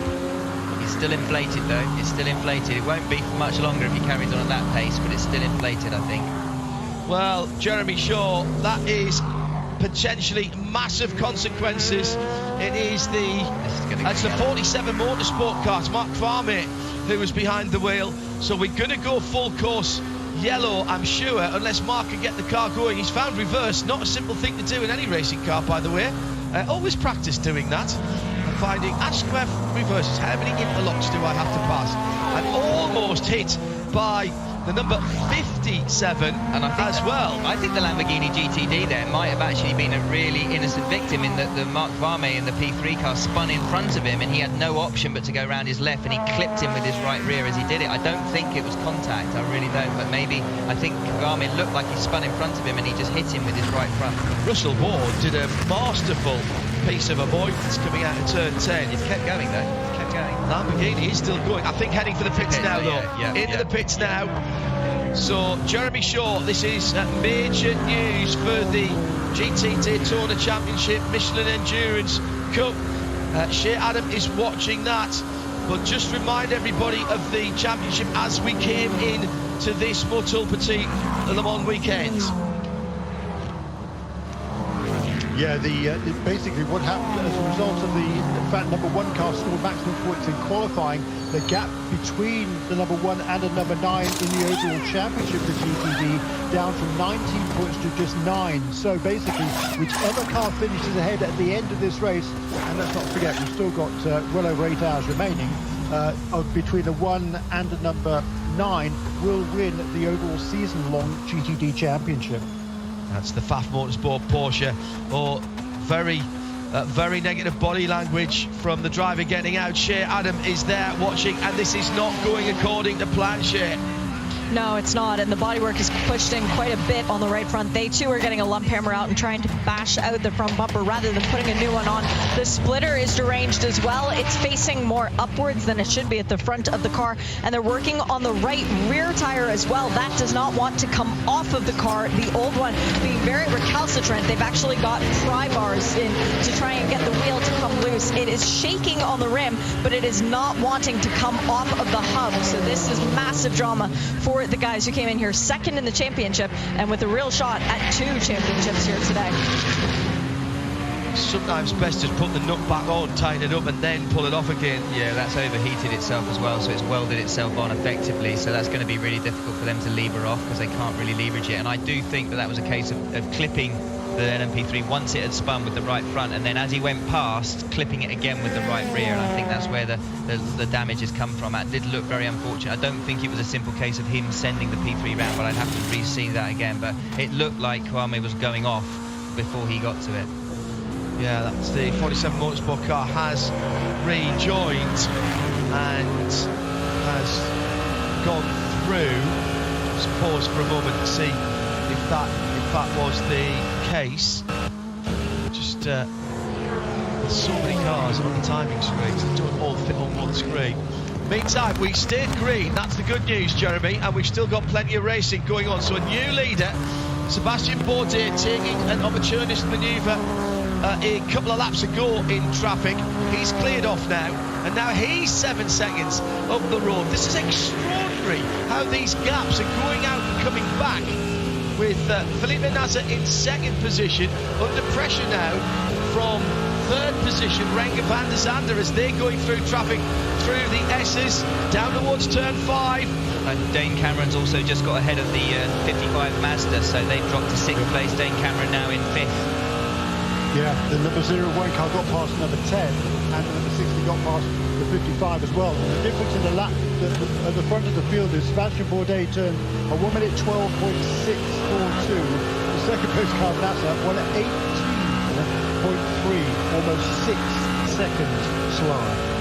And that's all traffic, Johnny. Yeah, absolutely, all traffic, and it's just catching it in the right places or not, as the case may be. And then if you've got somebody right on your bumper, it's actually quite easy to follow them through. But as soon as you get a 2 or 3 second gap, if you catch a car in, say, the wrong place behind, say someone sneaks through down into the S's, and you don't manage to sneak through because you're a couple of seconds behind them, then you're going to suddenly lose those 2 or 3 seconds just in 3 or 4 corners, and suddenly that gap of 2 seconds becomes 5 seconds. And that's how you see these gaps of 7-8 seconds actually happen. Shea Adam with news on the championship contending number 1 Lamborghini from Paul Miller Racing. They could not get the right rear tire off, so they have gone behind the wall back to the garage. Yeah, they had no choice in that, John. That's almost impossible to do in pit lane, that kind of. I've seen that happen before. And another problem. Yeah, blowout on the left rear of the 97 Porsche. This is the second of the WeatherTech Racing Porsches coming down the hill to turn number 10. Now, he's not got far to get into the pits. At least that was a bit of luck there for Fred McAvecchi. Perfect timing, and you actually saw a little puff there. You actually saw the little puff as it blew, and then almost a second later, it deflated completely. Now, we haven't seen any contact. That doesn't mean there hasn't been any. I'm looking at the debris, the right-hand side of that car, the left-hand side of that car, and doesn't seem to be any problem. Debris, or maybe running the car off the track and then coming back on again, the edges of the curves? I would say there's so many cars going off, especially prototypes. They lose dive planes, as we saw with that piece of debris on a dive plane that was on the exit of turn 12 with that big rod sticking out of it. Carbon fibre on its own is sharp enough, let alone when you've got some screws or Zeus fasteners and things like that in it. So it didn't seem to be any contact on that 97 Porsche at all in terms of bodywork damage. I would say that's almost certainly debris. The curbs at Petit Le Mans are very good now. There was a year or two where them and the gravel as well, when it got pulled onto the track, was causing punctures, but I think those days are behind them. So just by running off the track, unless you hit something, it's unusual to get a puncture because of that. In fact, even at Petit, punctures, I think historically have become quite unusual. So I would say that's probably carbon fibre debris of some sort. And of course now there's more debris on the back straight, Jeremy, where that tyre let go, and that will have to be in everybody's mind. Next time we get a full course yellow, IMSA are very good, aren't they, about getting the sweepers out, Jeremy? Yeah, they are indeed, and all of a sudden there was a lot of drama going on, wasn't there? Goodness gracious me. But in the meantime, Sebastian Bourdais has set sail in front of the field. We talked about earlier on, that car came into this weekend with some momentum on its side, having had the third place finish at Long Beach last time. Of course, this car won at Sebring in the most dramatic fashion. I think it was, a couple of laps down at one stage. She had several fairly major incidents. Well, too much left. They did win the race. And they're out in front now, and that gap all of a sudden has gone out to over 8 seconds over Felipe Nasser, who seemed to be pretty much in control, didn't he, early on in this race? Amazing. In second place. Everybody who's got to the front of the field has been able to pull away. And also Sebastian Bourdais has just done a lap time that's only half a tenth of the fastest lap of the car of that race. We just saw the 97 Porsche from WeatherTech into the pit lane with a left rear puncture. Shea Adam is at the WeatherTech pit now. Fred McAvecchi out of the car. Fred, did someone hit you to cause that puncture? I mean, I got a contact with the MP3. He had been pushed by an MP2, and he came back when I was next to him. Can happen, but it's a little bit messy at that moment with an MP3. It's still early. You can come back. It's okay. Good luck. That has been turned around very quickly, and the 97 car is out in the hands of Kevin Estre. Hardly a problem in terms of pace to change McAvecchi for Estre. That is, I mean, that two solid drivers there. I'd almost say that might be an upgrade at the risk of being controversial. I mean, Kevin Estre, I watched him at Bahrain in the last two World Endurance Championship races, and quite frankly, he was a superstar. So yeah, fantastic GT driver, one of the best in the world at the moment. Lovely bloke as well. Did a long interview with him after he won the Nürburgring 24 this year. Family man, big football supporter as well. Michael Christensen, by the way, is the third driver in that. So it's a privately entered WeatherTech Porsche, but factory. That has all the looks of an old-fashioned Porsche Envy, doesn't it? Absolutely. You're not missing out much with those three drivers, that's for sure. Let's have a quick rundown of what's going on before we click over another hour here an hour of racing here at Motul Petit Le Mans for 2022. Sebastian Bourdais got to the lead with an audacious manoeuvre using the traffic. He's put Felipe Nasser now 5 seconds behind him, so it's 5 Mustang sampling Cadillac from the number 31 Whelan, the red and white Cadillac, and 3 Cadillacs then, 1, 2 and 3 with the 01. That's the light grey, the putty coloured car of Renger van der Zande. He's another couple of seconds further back. Then it's Philippe Albuquerque for the first of the Acuras. That's the number 10 Konica Minolta car. Then we've got Meyer Shank and their Acura. That's the black and pink car. That's Dave Cameron behind the wheel. The 55 Mazda, which was, remember, right at the sharp end before that last set of pit stops. Jonathan Bomarito now 15 seconds off the lead. Jimmy Johnson has taken over the Allied Cadillac. He's 25 seconds off the lead. Tristan Nunez leads in LMP2 in 8th position overall for Win Autosport. John Ferrano for Tower is behind him to the tune of about a minute, and we've got another problem down at the 10A complex, and it's Russell Ward in the 57 Winward car. Well, he managed to avoid Mark Kavame's spin there, but he's out on the grass. Now, I don't see any damage on that car, and he has got that AMG pointing in the right direction. He was in company down there. Might have been the Inception McLaren that was involved, or did he just lose it himself? Very close. I think he just got a little bit too excited about the right-hand pedal. He'd been racing the Inception car, trying to go down the outside into turn 10. He actually got it done, but just maybe a little bit too much curb on the right-hand side that spun him around. But no harm, no foul, other than the lost real estate. Let's continue with our rundown. In LMP2, it's Win from Tower, from PR1 from United car in the pit lane, that number 22. In GT Le Mans, Nick Tandy leads for Corvette number 4. They got in front of their teammates, number 3, Antonio Garcia, at the last pit stop. 3.3 seconds between them at the moment. Then it's the 2 BMWs, 24 from 25. Remember, 25 coming from the back of the class. The 2 Porsches having made extra pit stops, and then that drama with the left rear tyre for the 97. So 79 and 97 in 5th and 6th. In LMP3, United Autosports, Nicholas Greisen, he's been at the wheel of that car since the start, Nicholas Cruton, and he's ahead of John Bennett in 2nd in the 54 Core Autosport car. In fact, he's not, because just going through, Bennett's just come into the pits, so that leaves the 2 Riley cars now 74-91 in 2nd and 3rd. And in GTD, real drama as one of the championship contenders, the number 1 Lamborghini from Paul Miller Racing, with damage after contact, has gone behind the wall. That's left Vassar Sullivan, Kyle Kirkwood, number 14 in the Lexus, in the lead by just 3/4 of a second. Heck of a battle going on with the Turner BMW, number 96 in 2nd position, and the 2nd of the Vassar Sullivan Lexus in 3rd, with Frank Montecalvo behind the wheel. He's about 4 seconds further back. That's your Mazda in-race update at the end of another hour. You're listening and watching live coverage of the Motul Petit Le Mans 2021 on IMSA Radio and IMSA TV.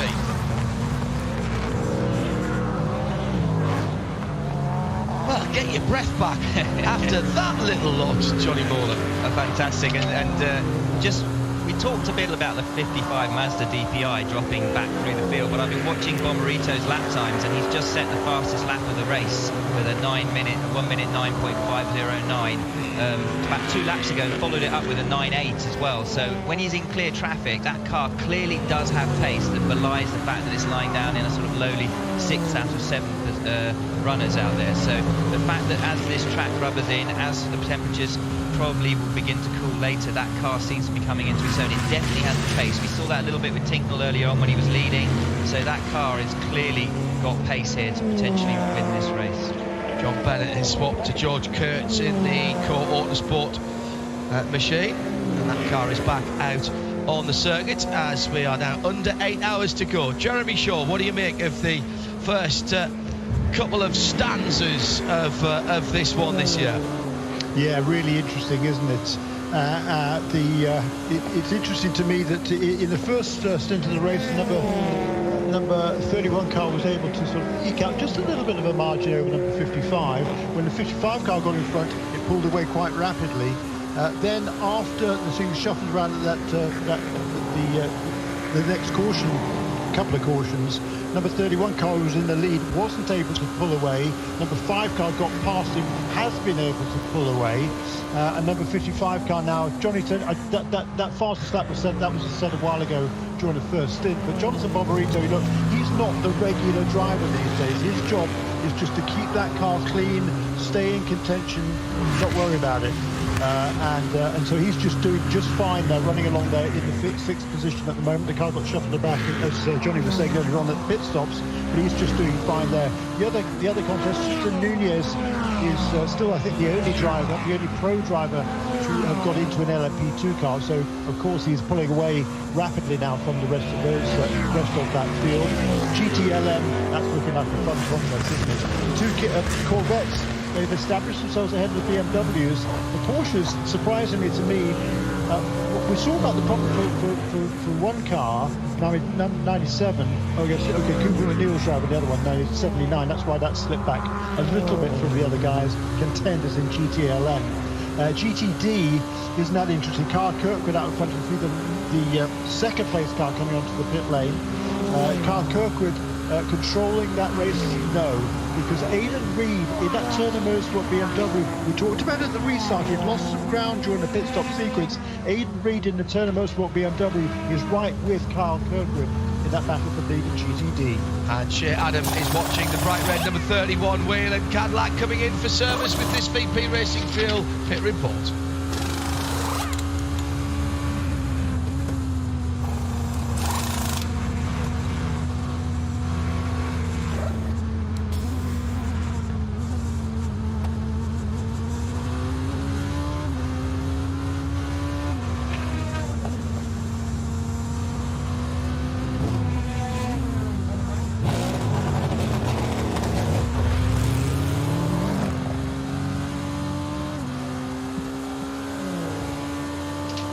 So that was full service for the 31 car. The Whelen Cadillac then heads back out into the fray.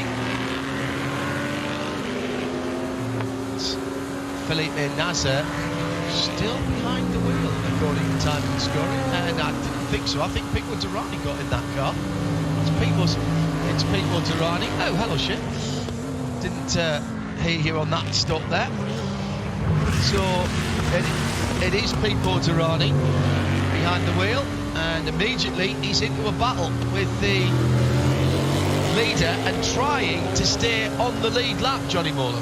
And he'll be on cold tyres, obviously driver change for sure that he'll put tyres on, so you'll be able to see now the difficulties he'll have under brake zones and everything else, so he'll be desperately trying to keep that track position while he gets his tyres up to temperature.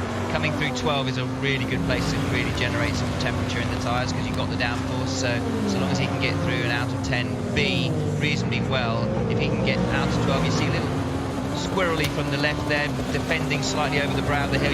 There's literally a white, orange, yellow and red mark on that ridge, and you literally angle yourself directly under the yellow and the red, and that then descends you. As you come over the top, you keep the wheel completely straight, and that brings you down into the right position to turn in for 12. It takes a while to get your eye in there, because I cannot tell you how hard it is. Initially, you come over the top there, flat out, over a blind crest, and are expected to kick your foot in for the following right. But Pipo there managing to get some temperature in the car. Here we see the 55 Mazda coming into the pits. This is Jonathan Bomarito in the car. He was doing some strong laps earlier. It'll be interesting to see. I'm assuming obviously he'll stay in the car, and in that case it'll probably be fuel only.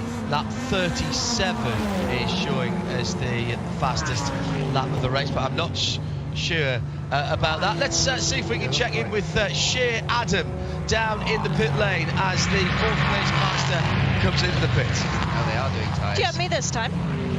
That was a drive-through penalty for Jimmy Johnson. Not entirely sure why, so that would be some infraction on the stop because it came around the last time before he did a full pit stop. It's fuel and tires for the Mazda. Johnny was completely right. Oh, they were nice enough to clean up the windshield for Jonathan as well, so he should have good visibility. We've got the 01 Cadillac Chip Ganassi Racing crew up on the wall, as well as the 10 Konica Minolta Acura crew, and I do spy with my little eye Ricky Taylor.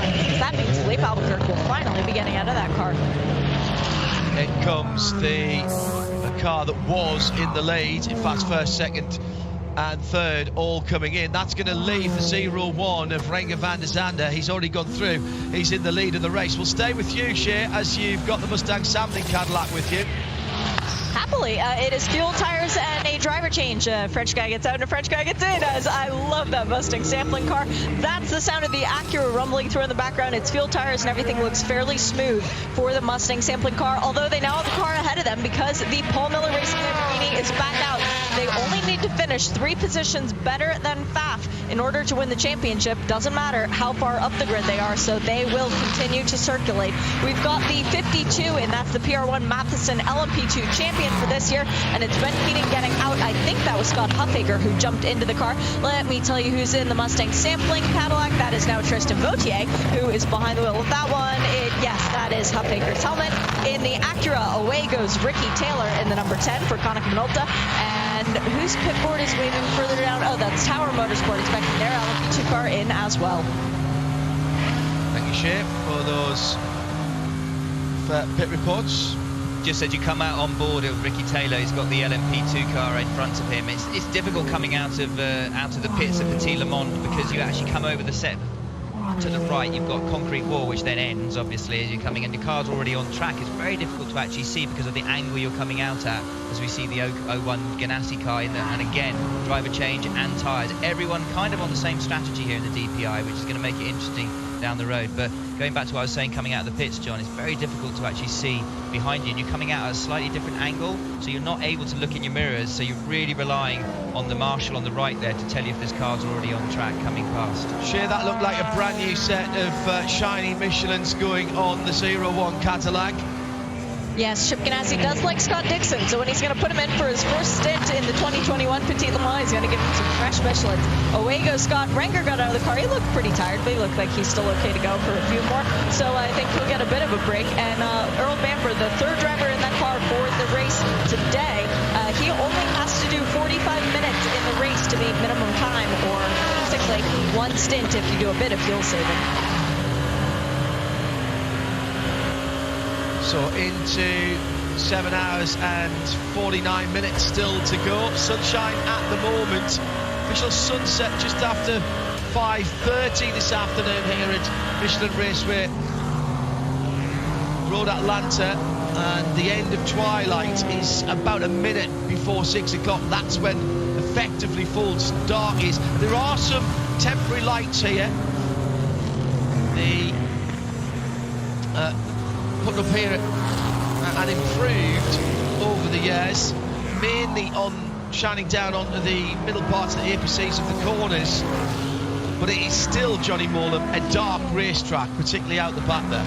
Yeah, it is dark. Actually not too bad coming around to the pits, 10A, 10B, you're kind of breaking a straight line. The bits that I seem to remember the darkest was actually dropping down through the S's, just timing that turn in, because it's very, very dark there. You're kind of relying more on your own headlights to pick out the turning point and the apex. And it's not so much the apex as the problem, it's just judging the point of turning. And then you throw rain into the equation and it can get quite interesting. But I'm really enjoying this DPI battle now. Everyone's kind of on the same strategy as we mentioned earlier. Most people seem to take tyres.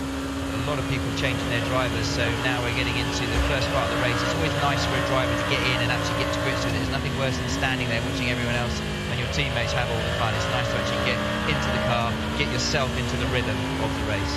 One of the other things here that is a factor, and it'll be a factor earlier in the race this year, and we saw in a couple of sessions earlier in the week, coming up over the top of 2 as the sun starts to go down. The sun is right in your eye, even perhaps worse than 6 and 7, where there's a little bit of tree cover and it goes down behind the tree. And Ben Keating, I think it was, who was telling us he had to guess where to turn in for 2, which was turned in too early. Yeah, it is difficult. And again, you want to turn in a little bit on the early side there anyway. If you're going to err on the side of caution, go early, don't go late, although the curve on the apex of 2 can be colossal. But absolutely right, and that affects you in a lot of tracks, especially when you've got elevation change. You'll have moments where you'll come over the top and it'll be really difficult, and especially if you've not had a pit stop recently and no one's cleaned or done a tear off or cleaned your windshield, it can make it really, really tricky to have the visibility. So Jeremy, remind me when our first set of Michelin Endurance Cup points start. Oh, hang on a second. Down through the motorcycle chicane. That's one of the LMP3 cars. See the crews, yeah. Another joker lap. We've had a couple of those today in Rallycross terms. In terms of Michelin Endurance Cup, we don't start handing points out until 4 hours. That's correct, isn't it? Yeah, that's exactly right. 4 hours into the race. 4, 8, and at the end, isn't it? Yeah.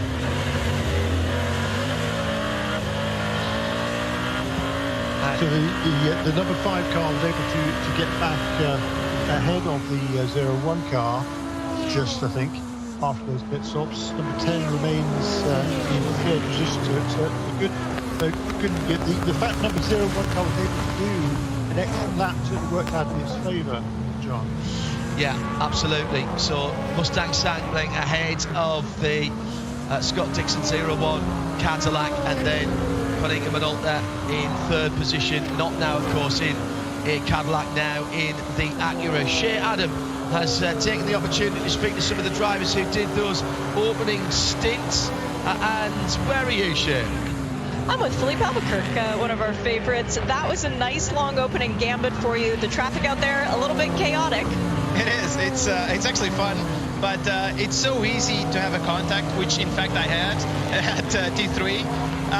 So Renger passed going into T3, and I went after. Just a P2, actually the United car, the one I'm driving always. It just hit me on the back.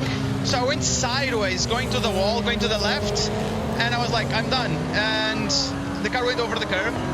It slid the front, and I came back on wheels. So I just went on right. I'm okay, guys. I got a hit, but I'm back on track. The car is good, so I didn't lose any time. I still passed him. That's some skill. You're a rally driver coming up here pretty soon. What's it like, though, when you're in this race, when there's so many cars, there's so much traffic, and you're fighting for a championship? Yeah, it was nice to be close to the 31. We are actually ahead of them now. So if the race would have finished now, we would have won the championship. It could be red flag now. But I guess traffic and all this chaos, it's going to dictate the difference until the end. So then we will see how it goes. It seems our car is coming back to us a little bit with the rubber on the track. Maybe, yeah, in the end we will get even more competitive.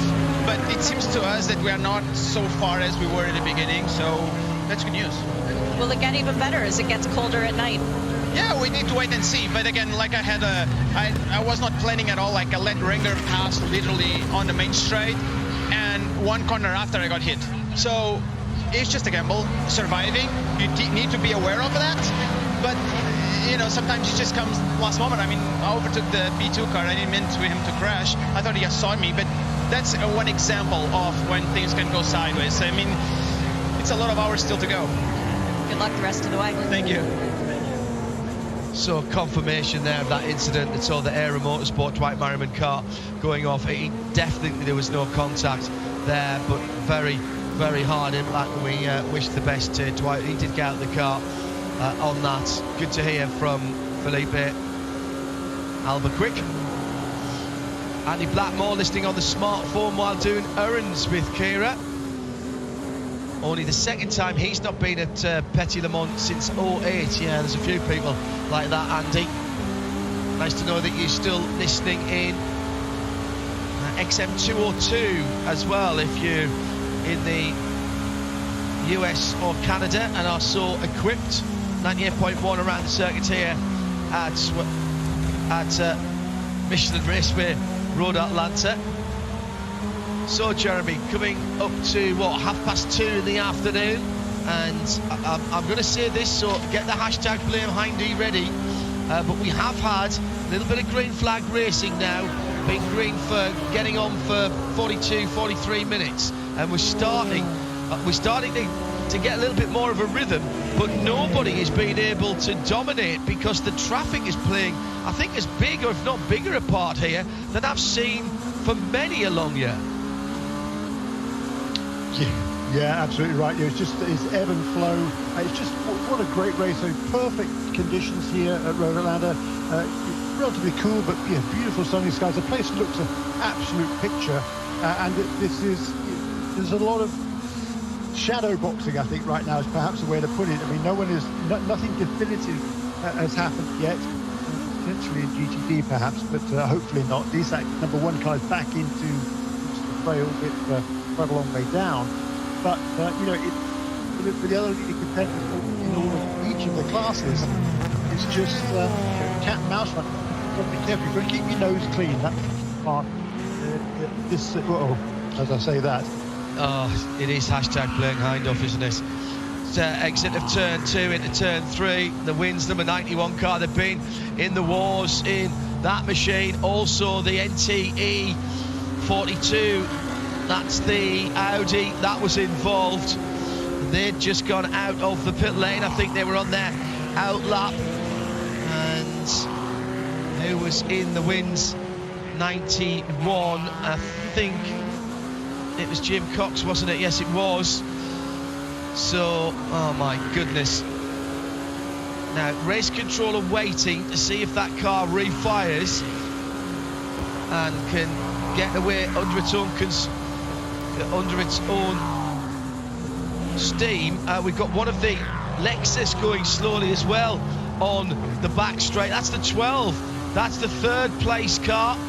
A lot of people diving into the pit lane, including the 25 BMW from GT-LM also coming in. Pipo Derani, they're anticipating a full course yellow here, Jeremy. This is smart strategy, making these decisions, and sometimes you've got to work on the fly.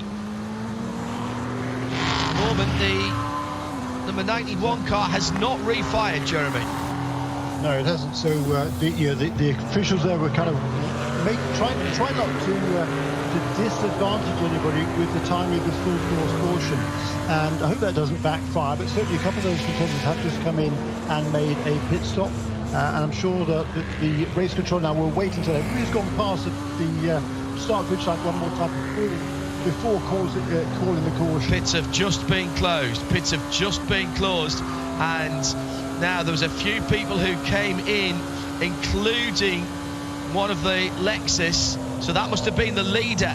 That must have been... No, the leader is out. So that must have been the 14 car. The number 88 Porsche going behind the wall. Shea Adam, it's all going on down in the pit lane at the moment.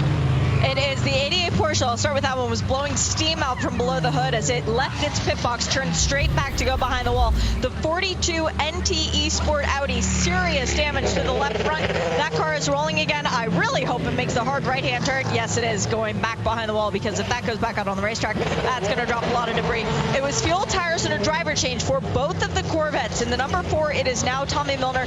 In the number 3, it is now Jordan Taylor. The BMWs both made it in. Fuel and tires for both of the cars, and data stick changes done by co-drivers. I really appreciate seeing that. They had all 3 of the helmeted drivers for the 25. It was Philip Bang who joined the race as driver, Connor DeFilippi, who was doing a bit of work for the crew. The number 12 Lexus is now back out and rolling away. I don't recognize that helmet, so I'm going to guess that it is Robert McGuinness behind the wheel of the number 12, and all of a sudden the pits are very quiet. Who got out of the 12? Yeah. Frankie Montecalvo.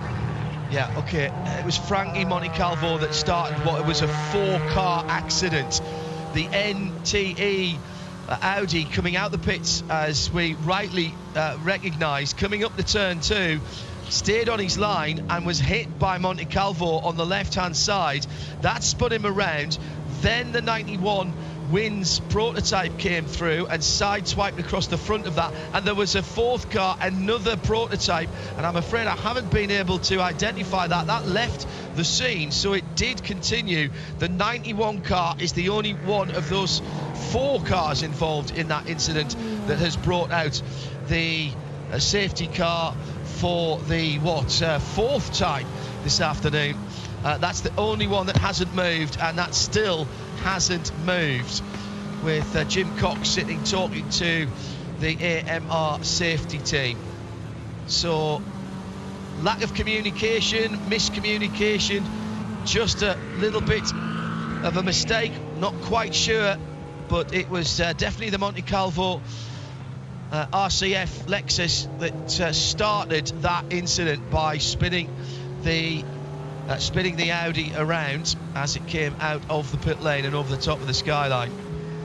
So this, Jeremy, scrambles the pack again, and there was a few people, as I say, who came in right on the nose of the pits being closed.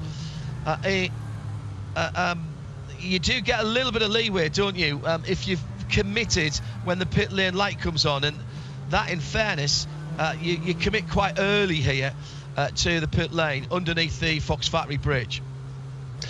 Yes, indeed, and it all got a bit messy there, didn't it, for a little while? But you know, so some of the cars have been in the pits, and some of them haven't. I think probably the only car that hasn't come in during the sequence, the top two, I guess, Scott Dixon and Jonathan Bomarito haven't been in right now. Jimmy Johnson, who was also kind of at the back of the pack, having served that drive-through penalty last time around, he didn't come in either, I don't think. So he's kind of back on sequence now with everybody else.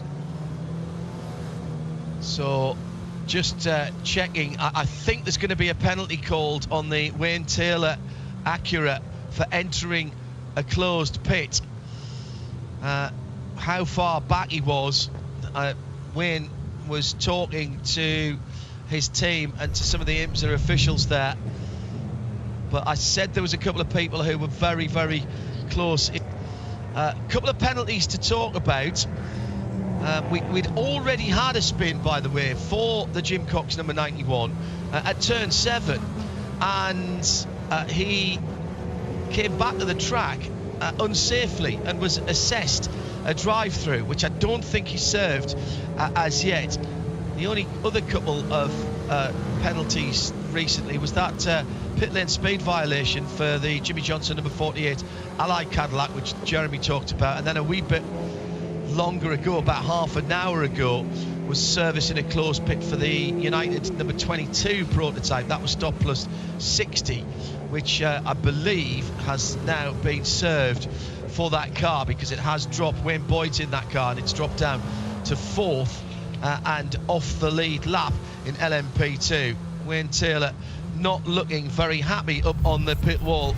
I dare share to go and have a chat down there. So under the Fox Factory Bridge, trying to spot whether the car was already committed when the pit closed light was on. You do commit very early. Yeah, it's definitely flashing as he comes down the grid, but where is the one at the top of the hill? And I have to say, I've forgotten where that is, so I didn't look in the right place when we've just had the opportunity, and thanks to our colleagues at NASCAR Productions, and particularly the replay crew, for getting us the looks that we need in the Haggerty Global Broadcast Centre. Can't possibly see all the track at the same time, except we can, because our TV production crew has eyes everywhere. Right, Jeremy, it'd been a decent run, as I was stupidly talking about, 44 minutes, so pretty much everybody was due a pit stop anywhere at that point. In the leading pack, no. Most of the cars have been only less than 10 laps ago. Yeah. So no, they were sort of relatively early in their stint, so they took the opportunity to come in.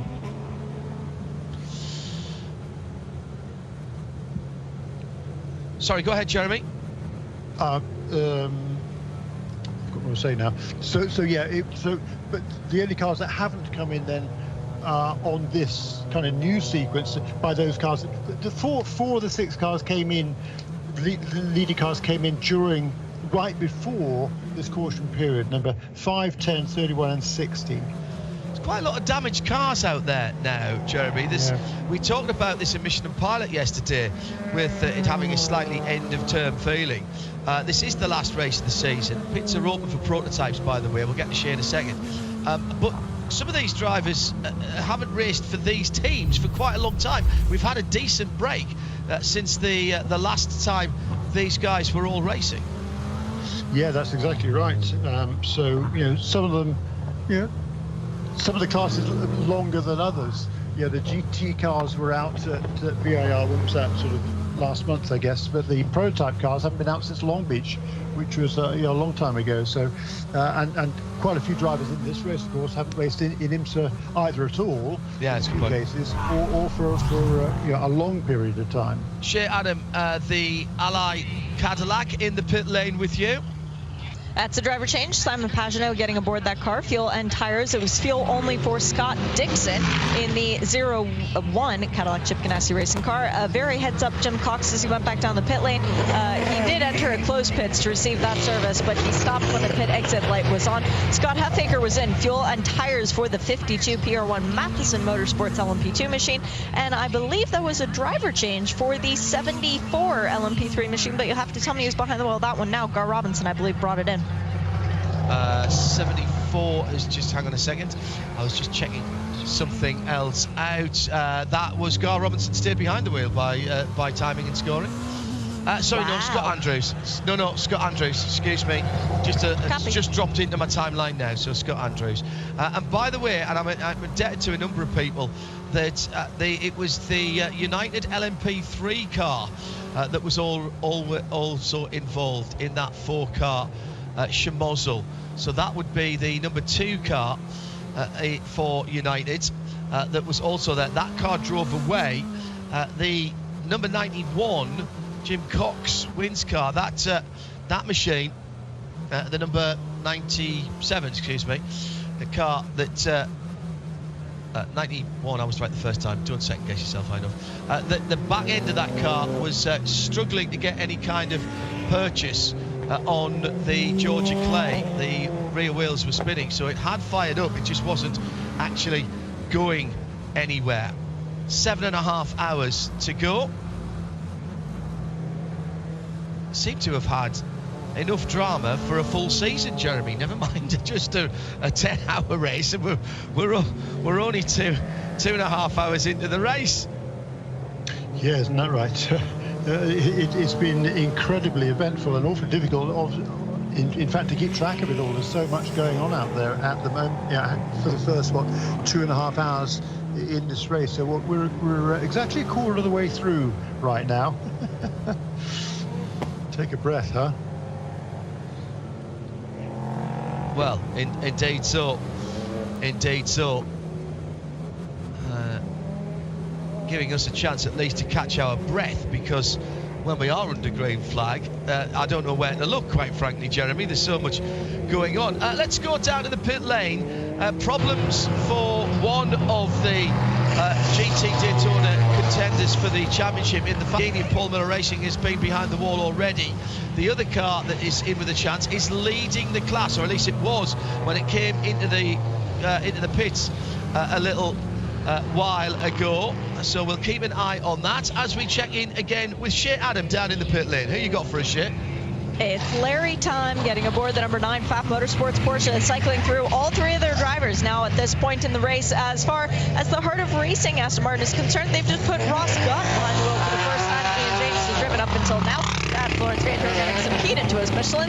Nice job there. Was a driver change as well, I believe, for the 97 Porsche, but that can't be right because Fred McAfee practically just got out of that. The 44 Magnus Acura was in the pit lane. They took advantage of this opportunity. John Potter was feeling some issues with one of the wheels, and Benjamin Eathis is still back behind the wall in the 42 NTE Sport Audi. We've got a new bumper coming over the wall for the Wright Motorsport Porsche, finally taking advantage of this little bit of downtime to give that car a new bumper. It was hanging on okay, but it didn't look very good. Thank you, Shea, for that update. VP Racing Fuels pit reports. Shea Adam, Johnny Morlam, John Hindhoff, and Jeremy Shaw. Shea with an observation. I'm a little confused. Ross Gunn was supposed to be getting into the 23 Aston Martin when they did their stop. They did fuel, and I thought they did tires, but now they have tires up on the wall, and they have Ross still up on the wall. So I'm really confused as to what happened there. Let me check through and see if there was any other changes. Ian James was in the 23 Heart of Racing car that left the pit, Shea, if that makes any sense to you. But that did leave the pits, right? I'm not imagining things? No, sorry. Yes, you're absolutely right. It left 2 minutes ago. Yeah. So they came in and they, I guess, did service, but the fueler is still up on the wall with the fuel hose over his shoulder, and they have 4 sticker Michelin tires up on the wall, and they have Ross Gunn up on the wall, so I'm really confused what happened there. They were in second. They were scored in second position when they came in, so were they trying to grab a bit of track position as the wave by is going on now, so maybe they just wanted to turn that car around as quickly as they could. Now, where have they dropped down to?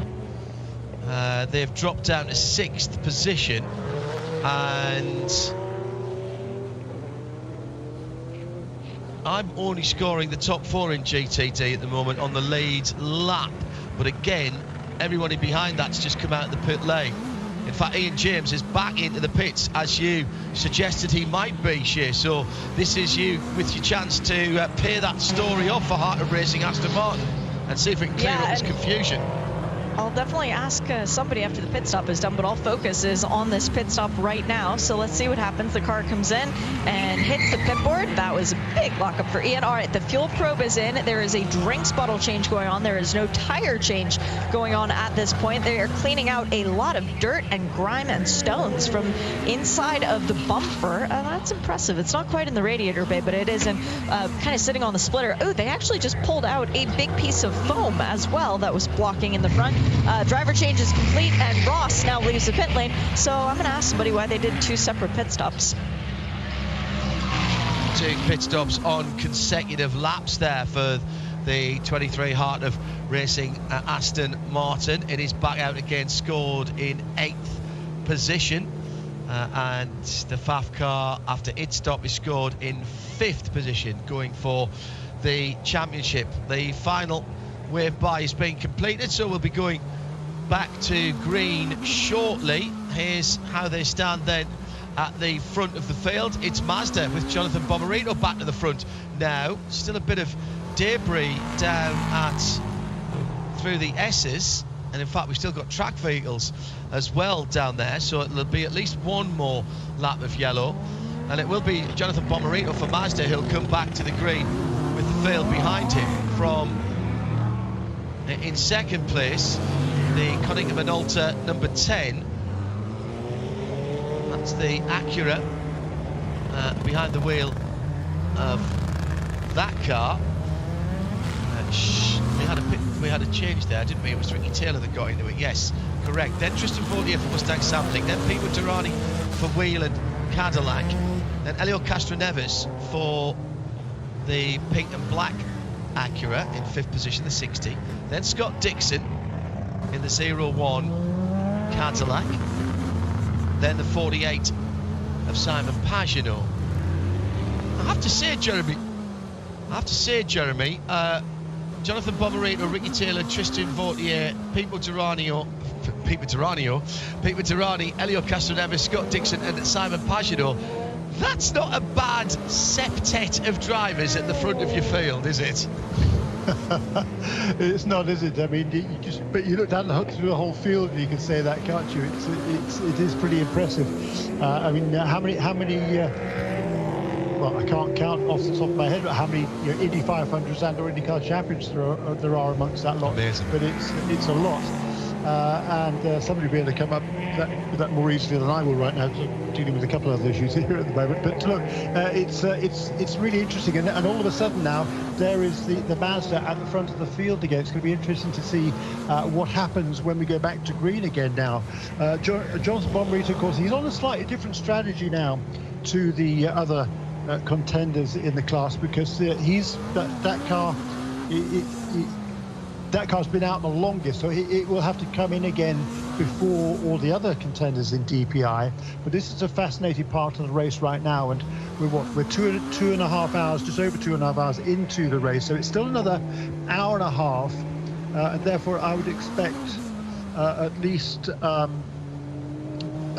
more pit stops, possibly 3, before, no, probably just 2 more pit stops before the points are first awarded for the Michelin Endurance Cup, and let's not forget that number 55 car is in contention to win the DPR category. Came into this weekend just 3 points behind the number 10. I'll do the other classes before we go back to green in a second, but Shea Adam has been hustling to find out why 2 pit stops on 2 consecutive laps for Heart of Racing Aston Martin. What's the answer on that, Shea?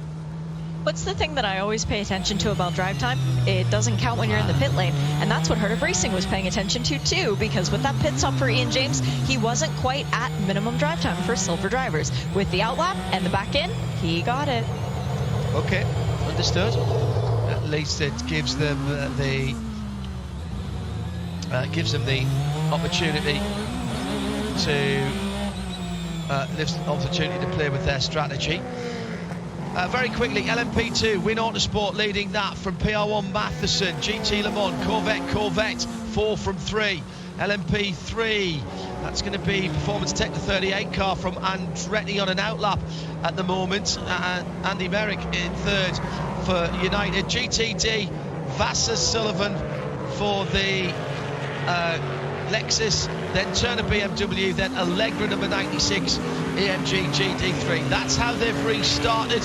And at the front of the field, Jonathan Bomarito for Mazda once again has got a brilliant restart, and he's going to come up against some traffic fairly quickly. NTE Audi, by the way, back from behind the wall. Rodrigo Fluka is just ahead of the lead pack in the 47 Motorsport LMP3. He's just come out of the pit lane, so he'll be struggling with tyres as well. Debris on the front of the number 3 Corvette, which is in 2nd position, and Jordan Taylor has Augusto Farfus tracking him at the moment. And we know that BMW is quick. That was the pole sitting car. Did notice earlier on, Jeremy, one of the other things about being later in the year is there's a little more of the leaves dropping, and there was quite a few cars had some leaf debris in the grills. They've had the chance to clear it all off, and of course as the cars have gone around, a lot of that has been blown out the way.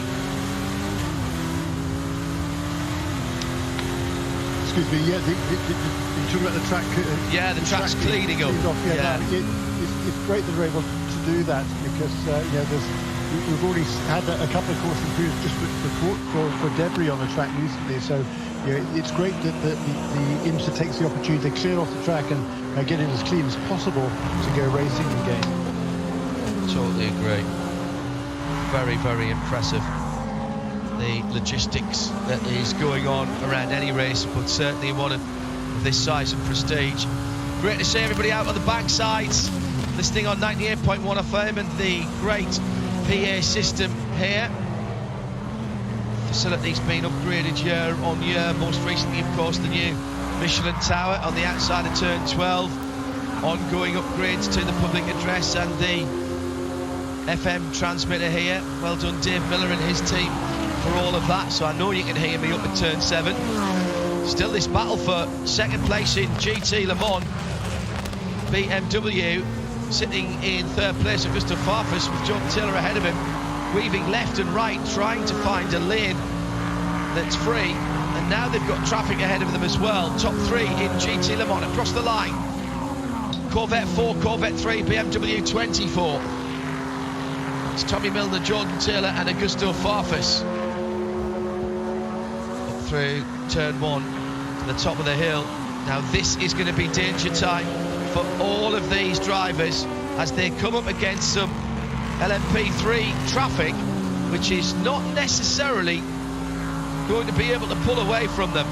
These GT Le Mans cars, very quick indeed, very aerodynamically efficient, and right ahead of them they've got in LMP3 got the Performance Tech Dan Goldberg car's not that far up, and that's one of the leading cars. Meantime, the WeatherTech 79 Porsche, currently driven by Matthew Jaminet, picking his way past the leader in GT Daytona. Now I've checked that, it's not the leading car, that's the car that had the problems. That's the 12 car. the Lexus. That's sitting in 9th position. Maybe it wasn't actually. I think I was right the first time. It was the leader. They are identical. There isn't even any different coloured livery on those two cars. BMW's got through into second in GT Le Mans, in the traffic, in that LMP3 traffic. And so that's BMW up to second now. Tommy Milner from Augusta Farfus in second position. How did that happen? Have we lost the 3 car? Got eased out of the way. I think certainly one BMW's gone through. Did the 25 get through as well? The Corvette number 3 got on the wrong side of the number 2 United Autosport LMP3, and that's where it lost the position. Spin out of turn 7, and that's an LMP3 car, and it's facing the wrong direction still, but coasting away from the scene of the accident. I'm going to tell you about a penalty in a moment. It's one of the, I think that is the United car that I was just talking about. And just got onto the curbs on the exit of turn 7 and spun it around, now facing in the right direction. It is indeed the number 2. That was second in class. Now dropping down, that's I think Andy Merrick behind the wheel of that, is it? Yeah, very uncharacteristic mistake by Andy. Improperly served emergency service obligation for, at the last time of asking, for the Riley Motorsports number 91. So when it goes wrong, it goes terribly wrong. That'll be another trip to the pit lane and a 10-second hold for that car, Jeremy. They've not had a good half an hour, have they? No, it's amazing, isn't it? You know, once it all tends to unravel, doesn't it? We see that on numerous occasions in the IMSA WeatherTech Sports Car Championship. But you know, the good news is, as we say all along, there is plenty of time to make up for small miscues and the odd penalty here and there. But a major penalty, not so much.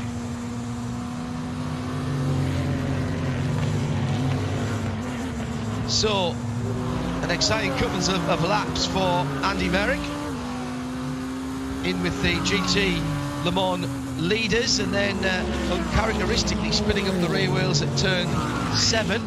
But again, coming off a restart, we've been talking about this all day, and our Porsche keys to the race was and the tyres. And we were talking about temperatures for that, Johnny Morlam. And in the rough and tumble of a restart, it's easy to forget you haven't got the grip you were expecting. Yeah, especially coming out of a slower corner, you've got the traction issues.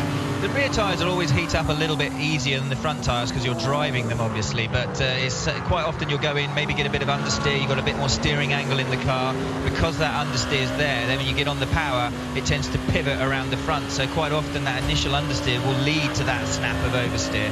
And it makes it, especially coming out of the 7, the hairpin going down the back straight, it looks on paper like it's just a right 90-degree right, but actually somehow it feels like a hairpin.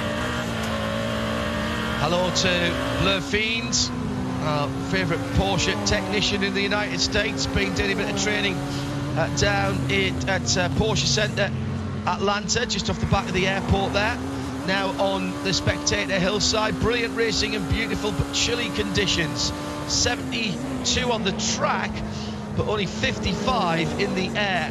And more good news for those who like to see a lot of cars racing. The number 88 Porsche, which was overheating badly earlier on for Team Hardpoint, has come back from behind the wall and is back in the race. Still over 7 hours to go. Cracking conditions at the moment.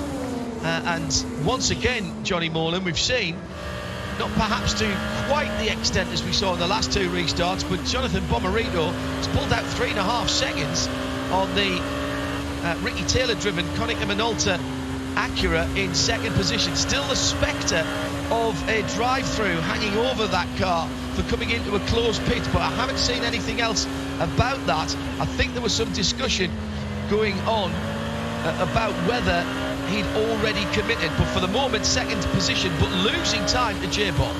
Unbelievable, actually. I was just looking at it, and Jeremy was saying the same thing earlier, and he's exactly right, is that whoever's in the lead seems to be able to pull out anywhere between sort of 4 and an 8 second gap, and then the gaps behind, it doesn't matter who's in front out of those 7 DPI cars. It's almost like you could just place a photograph of the gaps regardless of the positions, and after about 5, 6, 7 laps after a full course yellow, they're in exactly the same place in terms of the gaps, with the difference between the leader and the 7th place car being in the region of 12 to 15 seconds, and it seems to happen every time, which actually bodes really well for the last 2 hours of this race, because at the moment anyway, everybody seems to be in the fight, and you literally couldn't call who's going to win this 10-hour race.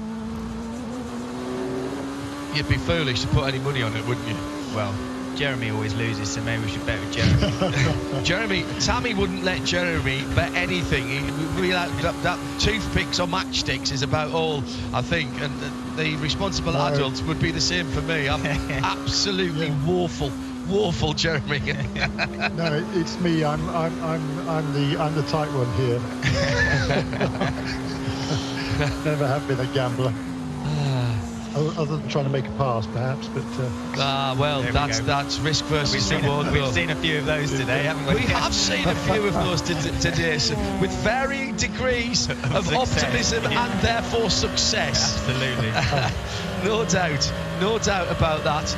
Still, as I say, a little over 10 minutes to go. Welcome to the Haggerty Global Broadcast Centre. Sound and vision together on IMSARadio.com around the world outside the States, and that's all free. We've got no breaks for you either. We'll go all the way to the flag later on this evening.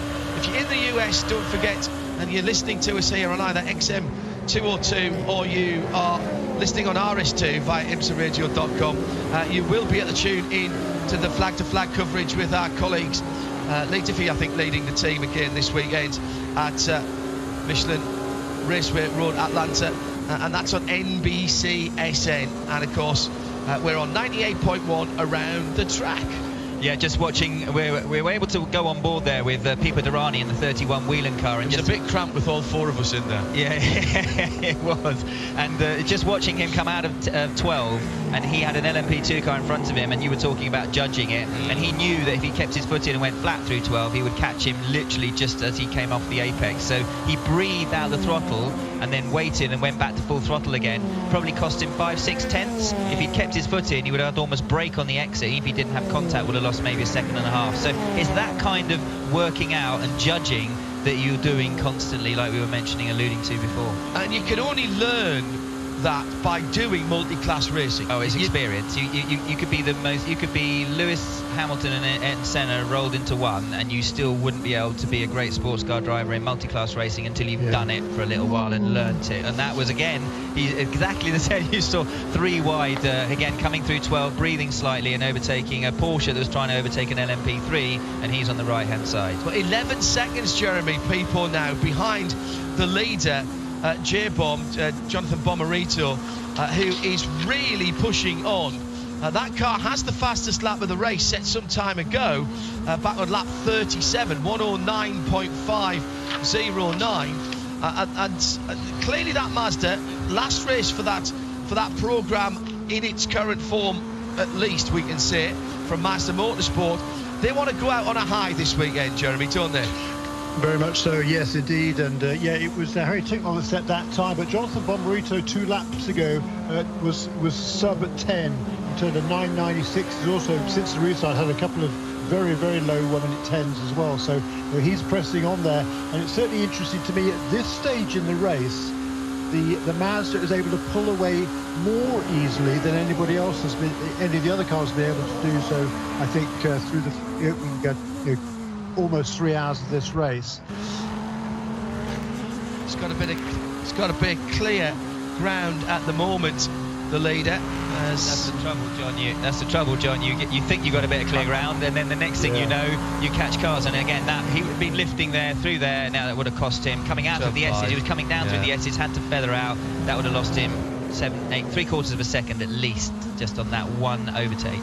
And just after 3 o'clock in the afternoon at Michelin Raceway Road, Atlanta, and already the shadows really lengthening the trees to drivers left on the back straight, casting shadows right the way across the back straight. The sun just getting down towards the top of the trees as you turn into 6 and then 7, and within the next 40 minutes or so, that's going to be right in your eyes as you come through turn 2. Here's the leader then, dropping down towards turn 12 with traffic ahead. We've just gone by the number 74 Riley prototype.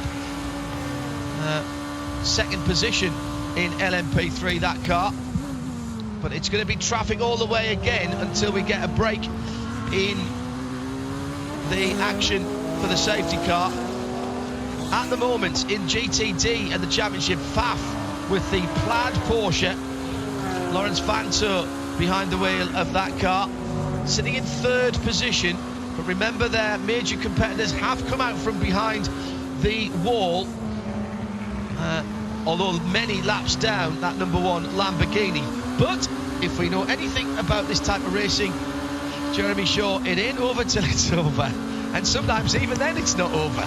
Yeah, well, that's very true, isn't it? Even just look at qualifying yesterday when the pole sitter in GTD wasn't the pole sitter, well, not actually, it wasn't the pole sitter, it was a maximum point scorer, wasn't anymore. So yes, yeah, right now, Jonathan Bomarito is doing exactly what he's there to do. He's out in front and taking full advantage of that, and I would expect this car into the pit lane, not too long from now, John. Yeah, that's this run has been going very nicely, and the sunshine, Jeremy, at the top of turn 2 now becoming an issue for the very low-seated prototype drivers. Yes, you have a shade band. You might even have a tinted visor, but it flares. It almost flares on your, because you've got the cockpits now. They're almost like fighter cockpits, and so they come back. They're quite flared, and it actually distorts. And what happens then when the light hits it, it actually sort of almost makes it opaque. So even if your eyes aren't in vision of the sun, it's difficult sometimes to actually see through the windshield, because it's actually having that sun reflect off it on any rubber or oil that's on the windshield as well.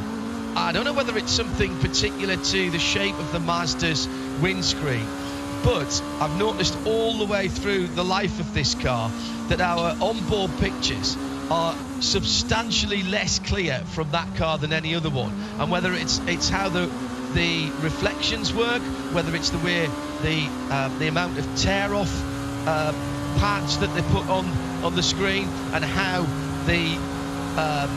that then interacts with the light, but it's almost like looking through a fogged up windscreen all the time in the Mazda from the camera view, as opposed to some of the other prototypes. So I don't know whether it's particularly bad for them, but it does seem to be worse for our onboard cameras at least. So all of these little things are going to contribute, aren't they? Yeah, I mean, theoretically it should be the same for all of them, but in terms of the windshield, but I know what you're saying, and it makes it difficult with the visibility. And you can see we're now on board with the 10 Acura going up there, and it's a lot easier in terms of where the camera is. It may actually be in terms of the camera mounting, but I could go on board the entire race, just pick to go on board with different cars, because it's just fantastic to be able to listen to the throttle, listen to the wheel spin coming out of corners. Well, and of course, if you're in the US and you can't see the international feed, and maybe you haven't got the ability to watch NBCSN, if you go to IMSA.tv, there's always a selection of onboard cameras that are there for you, as well as the live timing from Alcamel flat through 12, yes. Flat through 12 in a GT Le Mans car. Very, very nice, especially seeing those tyres are probably past their sell-by date by now. It was flat in an MX-5 Cup car, I tell you. Oh, here we go. Here we go. I don't want to be reminded of that. It was the scariest thing ever. First time you drop over the top of that. And you watch the GT, you can see the GT cars, they take quite a lot of curve at 2, it bounces them across, so you need to control that. Then you're kind of hugging the curve all the way through 3, trying to make sure you keep it as much left as possible, but always watching the rear end of the car, because it can get a little bit loose through 3 in order to get yourself straight and start braking and dab on the brakes, sometimes just a lift, turning in for the downhill S's that lead up to 5, and that's so difficult to do, especially in a GT car where you're just threading the eye of a needle all the time. And down through the S's even, the car will be dancing. As you compress at the bottom of the S's, the grip comes back to the car again, and you can really feel that heaviness come back through the steering. Even with power steering, you can actually feel that heaviness come back through the steering, and then it's very easy to actually brake while you're turning and maybe even hook a wheel on the right up onto the curb, and then that really influences your braking for 5. So you have to be really threading the eye of a needle there on the brakes to get it down a gear, turn left, and then you use all the curb on the exit coming out of 5. 12's an impressive corner, but in some ways I think that the easiest corner on the track. Because it's flat. Yeah. But I think turn 1 for me is really difficult. It's got to be one of the toughest and therefore most satisfying corners to get right when you do get it right. Well, when you come in, from my personal experience anyway, it may not be the same for others, but I'm coming down into 1, I'm always kind of half holding my breath, trying to get the braking point right. There's a few bumps there, you want to try and get it beyond the bump, depending on what kind of car you're in, GT or LMP, but or DP rather, but you want to try and get it beyond the bump so that when you brake, the car doesn't unsettle the rear as you turn in, and then you get the car into the apex, but you want to turn in late enough that you can actually get to the apex, but without having too much steering angle in the car, because then the car goes light as you pop over to the left.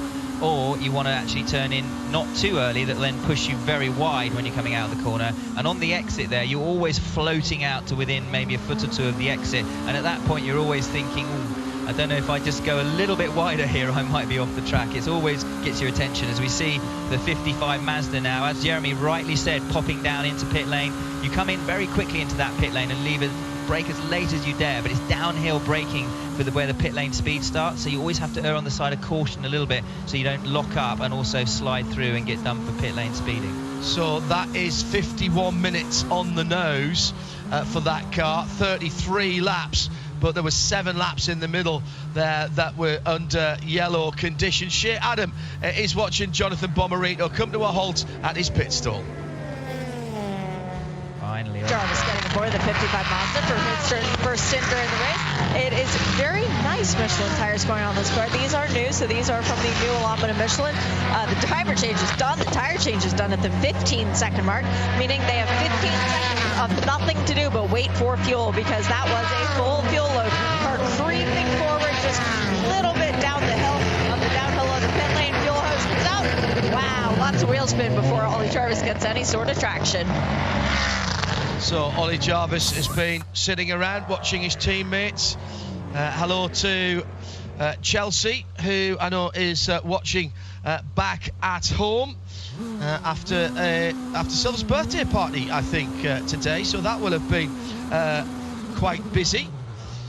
And settling in for the evening and a bit of racing. And you saw there Ollie coming out of the pits already as he released the pit lane speed. It turned sharp right pretty much straight away, and he was obviously spinning up the rear tyres. You could see from the way the car was wiggling, even on the camera, how much oversteer he was getting on the wheel spin. And the fact that you can see it that much on the camera, trust me, in the car, that feels like you're broadside. So obviously cold tyres now in the car. He'll be dying to get into a rhythm now. He'll be in for at least a double stint, and we're a long way into the race, and this is the first laps that he's doing, and it's difficult when you're a third driver, or not third driver because he's one of the lead drivers in the Mazda program, but if you're going third in the race, it is always frustrating just sitting up there letting the race, or seeing the race unfold in front of you, and then wanting to just get into it and get to grips with it and get going. And he'll at the moment be looking to just get his tyres up to temp, find his rhythm, and then start working towards the head of the field again.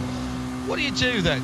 And that if you're going to be the second or the third, or at Daytona possibly the fourth driver, and you know, we've seen times when people haven't got in until the darkness and they've been sitting around for 4 or 5 hours. That in some ways, when you're there to race, that must be quite difficult to fill your time in. Yeah, I mean, basically for me personally, it just meant I went out a lot later the night before because I knew I wasn't going to be driving.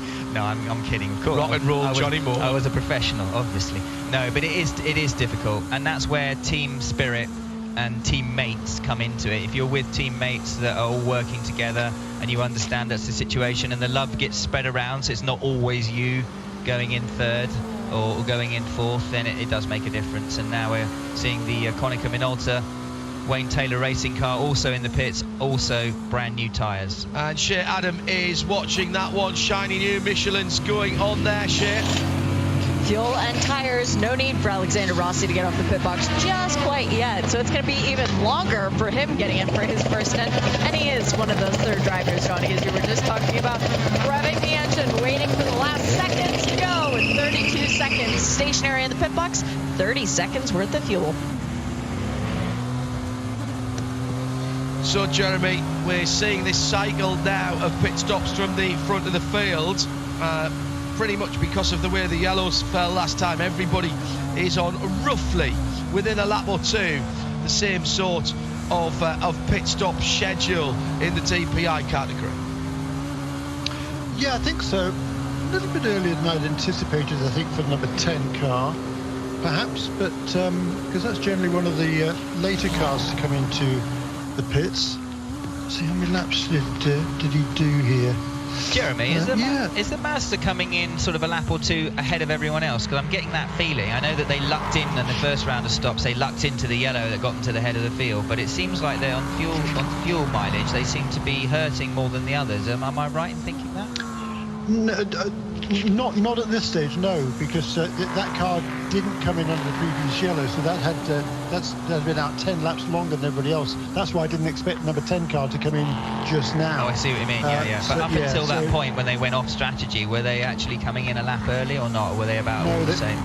No, they were doing pretty much the same as everybody else. So the car that stayed out longest was the 01 car, which has been a regular feature during this season. Number 55 car came in 2 laps after number 31 car in the previous sequence,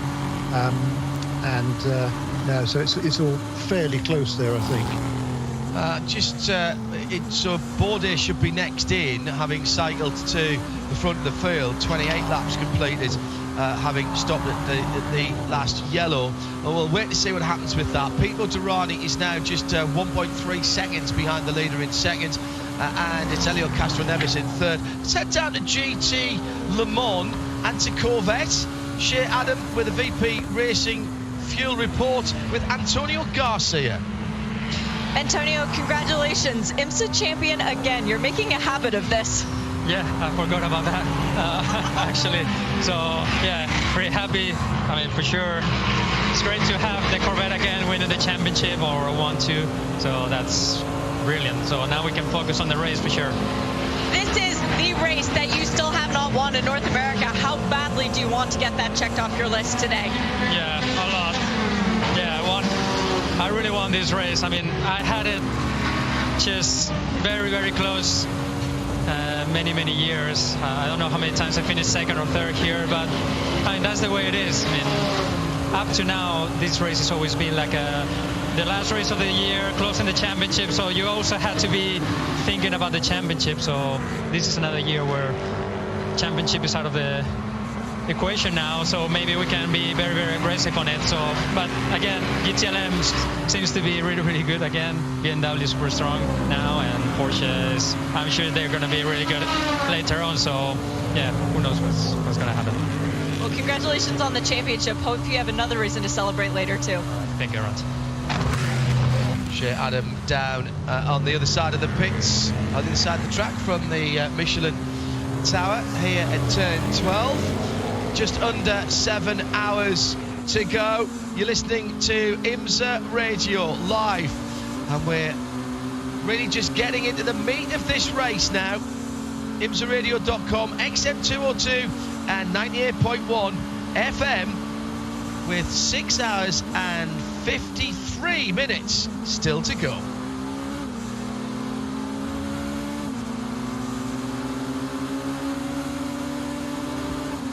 Back into the pit lane, the number 55 Mazda, Ollie Jarvis. He's only been out for a couple of laps. Shea Adam, this was not expected at all. No, definitely not in the run of show for Mazda for today. The fuel hose is back out, which of course is standard protocol whenever you have a car coming back into the pit lane. They've got a fluid bottle that it looks like they're actually going to hand to Ollie, maybe a drinks bottle, but they've also got a screwdriver, it looks like, to do something at the rear of the car. Yep, there's a drinks bottle being handed to Ollie, so I would imagine that the drinks bottle in the car is not working. The engine cover is coming off. That's what the screwdriver was for. Guys working on either side to remove the nuts to actually hold the engine cover down. That's very interesting. Most cars just have clasps. Mazda have clasps and then stop. That was the sound of the Meyer-Shank Racing Acura leaving the pit lane from behind. That was a fuel and tire stop for the Acura. There's work going on the engine. I do not like the look of this, John. It's a unique design on the Mazda DPI that allows you to take part of the engine cover off one side or the other, and that gives access to the internal workings of that little 4-cylinder 2-litre turbocharged engine, and not completely au fait with what's going. It's just ahead of the suspension mounts there, and something that's buried rather deeper than I think the mechanics would like it to be, trying to get an adjustment or something in there. It looks like they're trying to tighten a hose, maybe a hose blown off, so it looks like they're maybe trying to get a circlip on and just tighten up the hose. Maybe losing some turbo boost or something like that. Terrible luck, actually. That just got out there, and they've been telling them to turn it off, and they have managed to get a socket bar on there down into the... I can't tell you how hot that is. Shea Adam is watching this. I think the car might have had a misfire. What's going on, Shea? They've got a little blue box up on the wall with new spark plugs in it, and they've just pulled 2 of those out and dropped one of them into place. And now it looks like they're sealing things back up. Yesterday, the first practice session, this car was having a mysterious electrical gremlin. They thought it was related perhaps to the battery or the alternator. They weren't entirely sure about that, but this is definitely along the same lines, methinks. We've got might as well stay with you, Shea, as everybody else is coming in at the end of their run, so that Acura was a little bit early. They might be back timing it for Michelin Endurance Cup points, but everyone else coming in except Tristan Fortier, who stays out and leads for Mustang Sampling. Shea. Yep, 31 is doing fuel and tires only. The Whelen Engineering Cadillac, no driver change there. No driver change for the 48, the Ally Cadillac, and no driver change. Scott Dixon staying aboard the other Cadillac, the 01 Chip Ganassi racing car. But there are new tires going on all 3 of those cars. Waiting for the first to leave its box. It's Scott Dixon who gets away first, but into the fast lane, he's beaten by both of the Action Express cars. Whelen Engineering leading out Ally Cadillac. That's the sound of Ollie revving the engine quite a bit. Let's see if the fix worked, if the new spark plug just magically cured all the ails. That's very, very unlucky for Mazda. Nice in terms of the pit work there for the cars that just left, Johnny. Yeah, I mean, I don't know if that was, I could overhear in Shea's headphones Ollie leaving, but if it was, then it didn't sound particularly healthy. I hope I'm wrong. Yeah, interesting that they had him leave his headlights on while he was sat there that stationary as well. Things like that maybe just help you later on with the alternator and the batteries. But heartbreaking, because he's going to drop now. The Mazda 55 car will drop at least 3 laps, if not 4. That's a long way back from there, even though they've got a fast car. But they won't give up. Dropped down to 11th place behind all the LMP2 runners. Ollie Jarvis back in the fight. That is the fastest DPI car, Jeremy, when it's running, but that's a long way back for the 55 Mazda from there. Well, it certainly is, and I think it probably pretty much ends. I mean, they're certainly not out of contention to win the race conceivably. There's enough time to make up maybe 3 or 4 laps if there's plenty of caution periods, but I think for its Michelin Endurance Cup hopes, pretty much gone out of the window. Now they came in just 3 points behind, but they're going to lose at least another 3 here, because I can see no way they're going to make up that enough ground to get more than just 2 points. So the winner, whoever is leading at the 4-hour mark, will get 5 points. So it certainly spells very bad news for those aspirations. Here's the leader in the pit lane, Mustang Sampling, the dark grey and gold Cadillac. Tristan Fortier brings it in, and Shea Adam is watching his team go to work. Tristan Vautier is going to be very happy. Fuel and 4 new Michelin tires. He is staring aggressively in his right rear mirror so that he can see when the fueler pulses the nozzle out. He's not paying attention to the car controller in front of him. He wants to make this decision for himself. There we go. Fuel nozzles out. And Tristan wastes no time whatsoever. 30 seconds in the box. That's impressive. Couple of things happening on the track. Just had a spin for the Win Autosport LMP3 car. Now that was leading in LMP2 not so very long ago. Has Steve Thomas behind the wheel. That has recovered. That was at 10A. Also, there's been an incident between Tommy Milner in the Corvette number 4 and I think it was the number 25. I think it was the number 25 BMW, yes. And that is under investigation at the moment. They were battling for second and third. And actually, it might have been the 25 car that hit the back of Stephen Thomas as well, down at 10A. I tell you what, if you're sitting in the amphitheatre there on the spectator terracing at 10 and 10A, you've seen plenty of action already today. Never mind what we saw prior to that. The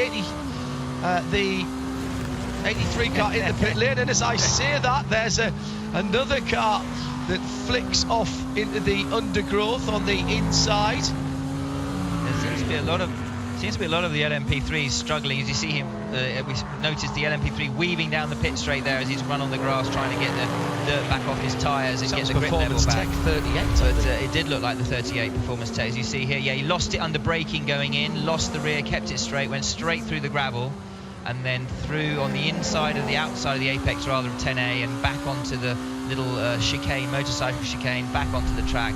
The trouble with doing that, going through the gravel, John, onto the grass, is you do get so much dirt on your tyres. It takes a while to get them back up to grip again. But we're seeing a lot of that with the LMP3s. They're struggling with front grip, and that's one thing inherent with the LMP3 cars, especially the older generation cars, which you're seeing competing here rather than newer ones. They lack a bit of that front downforce. So for the less experienced driver, it's actually quite easy to either lock a front or run on in the corner. Matthew Jakobsen behind the wheel of that car. A little bit of contact going up to turn 2 as well a moment or two ago, but everybody came out of that unscathed. I think that was the number 31 Pipo Derani wheel and engineering Cadillac as well.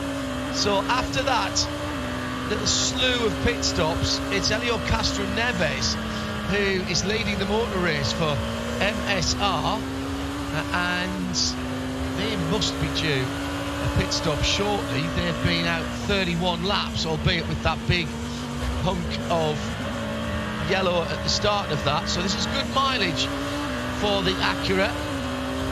Helio took it over from Dane Cameron earlier on. And this becomes the 5th different car to lead the race, after number 31, the 55, the number 5 and the number 01. And this is the 10th lead change, so lap 128, the 60 car Helio Castro Neves in the lead of the race. Interesting to see how they managed to leapfrog their way to the front here, though. They had an amazing pit stop, though. Did you see that, Jeremy? Yeah. They had a really slick pit stop. Yeah, that was a good long stint for them. They brought them back into it, and then a very efficient pit stop. And they came in, if you remember, pretty much nose to tail, all three of them. Yeah. They all came steaming around the Mazda car that was sat there at the time.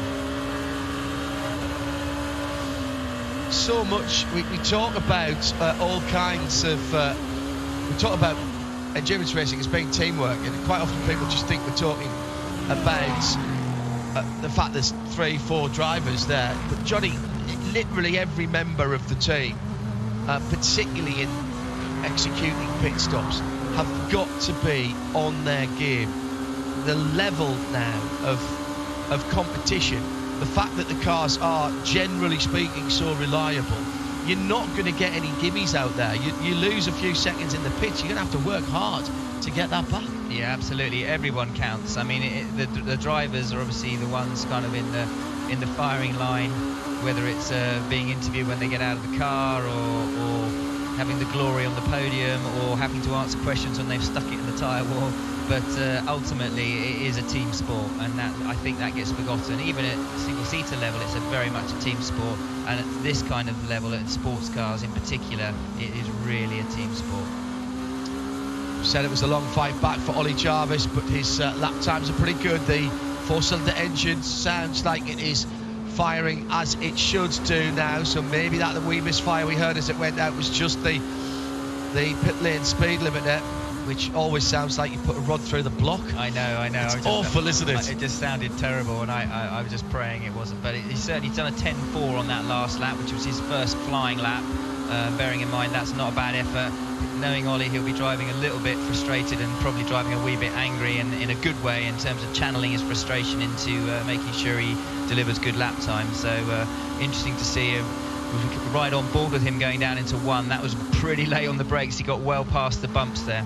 How much braking is there into turn one? If jumping on the brakes is a 10 and just covering the brake is a 1, where are we on that scale? Well, to give you an idea, you're probably putting 80 bar of pressure in the heaviest brake zone, and there you're doing about 30 bar. Right, okay. Yeah. So a quarter to a third. A third of the brakes. It's almost just to slow it down, ease it. You can brake early and gently. There's one of those corners, and then come out, not jump out of the brake, and then just ease the nose of the car in. If you jump out of the brake, it tends to ride up a little bit on the front. You get a little bit of understeer, and then as soon as you turn in and get that bit of understeer, there's a bump, and as soon as the bump hits and you've got a bit of understeer, it can kick the back out. So it's one of those corners that it really is a tightrope. And literally half a car's width makes a huge difference there. Oh yeah, half a car width on the exit is like either get game over or a good lap time. It's literally that close. Shea Adam has been doing a bit of investigating and has some news from BMW. Now, which BMW, Shea Adam? Well, actually, the BMW Junior program. Neil Verhagen, I found, and along with Mr. Nearspatch, you're responsible for the BMW Junior program. How much joy does it give you to see your youngsters doing so well? Too loud. How happy does it make you to see these young drivers doing so well? Oh, it's so nice to have these wonderful young drivers. All three of them are 20 years old. All three of them have been living now since 2 years together in an apartment, and they are really working 24 hours on motorsport, and they have been very successful. They have been the youngest team ever to win a Nürburgring long distance race, so I'm very proud of them. And Neil, I would expect that you're watching this race thinking that one day you want to be in it, yes? Yeah, obviously it would be nicer to be racing than watching, but definitely learning as much as possible from the RLL team here and with the factory drivers here to hopefully one day be participating in this event myself. You've done a lot of development with the new car, correct? Yeah, we've had a couple test days in France with the new car, and we'll be taking it to Sebring next weekend for the 24 hours of Sebring. So really looking forward to that, and hopefully giving the car its first proper start in America. Thank you both. Enjoy the race and go BMW. Thank you. See if we can get Mr. Nearspatch back and ask him about LMDH and GTD Pro. That race, by the way, the 24 Hours of Sebring, IMSA with a big involvement in that, and we'll have full live coverage for you in sound and vision Thursday, Friday and Saturday next week over on RS1 and RadioLeMans.com, our sister stations and portal. You'll recognise some of the voices on there. Flag to flag, sound and vision, all free, no blocks, no breaks. Thursday, Friday and Saturday, a couple of radical USA races on that as well. Nice to hear Neil Verhagen there, Jeremy Shaw, one of the up-and-coming young drivers. Yeah, indeed, and a TUSA scholarship winner a few years ago, and he kind of moved on from that into the Red Bull program. And now to BMW Junior team, which is a fantastic.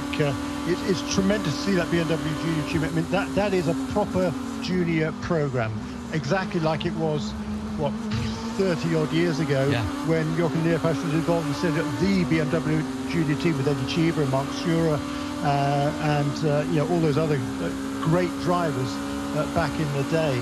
It's great to see that's come through the circuit. There's quite a few manufacturers have what they call junior programs, but most of the drivers of those are bringing money. These guys aren't. And there's Max Hess and the English driver, goodness gracious, I've forgotten his name again now. But three really talented young guys, and as you said, as we heard there, they won the Nürburgring race, and they've been gaining a lot of experience, and we're going to be hearing a lot of those drivers, a lot more from those drivers in years to come. And if I can, talking about mentoring young drivers, in this country, there's a couple of men who've set up racing schools that have been absolutely iconic. One of them was Bob Bondurant, who was a big name back in the 50s and 60s.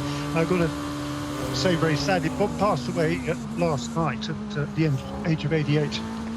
And he just gave so much back to the sport through the years. He set up his racing school back in 1968. And he was a top driver in the day, drove a Ferrari, drove a Formula One as well. A lot of success with Shelby sports cars as well. And just a great guy. And his Bob Bondurant Racing School that he established in 1968, it's probably over 500,000 drivers came through that program over the years, including some famous names, perhaps like the celebrities Christian Bale, Paul Newman, Clint Eastwood, and Tom Cruise, to name just a few. But there was many other top drivers who came on to become professionals over the years. And the main reason I'm so emotional here is that Pat Bondurant sent me a message this morning to tell me that Bob had passed away, and not only that, but she and Bob have requested that all donations rather than flowers should be made on behalf of Bob Bondurant. All right, Jeremy, take your time. To the Team USA Scholarship, which is absolutely incredible. So there'll be more news on that to come here. But what a great name Bob Bondurant was, and he'll be missed. 88 years of age. A life well lived from Mr. Bondurant. Only got to speak to him a couple of times, and I felt like I'd known him all of my life. And he was one of those people, as anybody who met him will know, that you could have spoken to for hours and hours and hours on end. Very sad news to hear that legend of our sport, Bob Bondurant, has died very recently, yesterday evening, at the age of 88, and we pass on our condolences and best wishes and thoughts to Pat and the rest of the family. And have more news on that in Midweek Motorsport on Wednesday. What a lovely thought from Pat and Bob, that in lieu of flowers, any donations go to Team USA Scholarship, which Bob had been following and supporting for many years. Condolences to all his friends in many paddocks around this country and the rest of the world.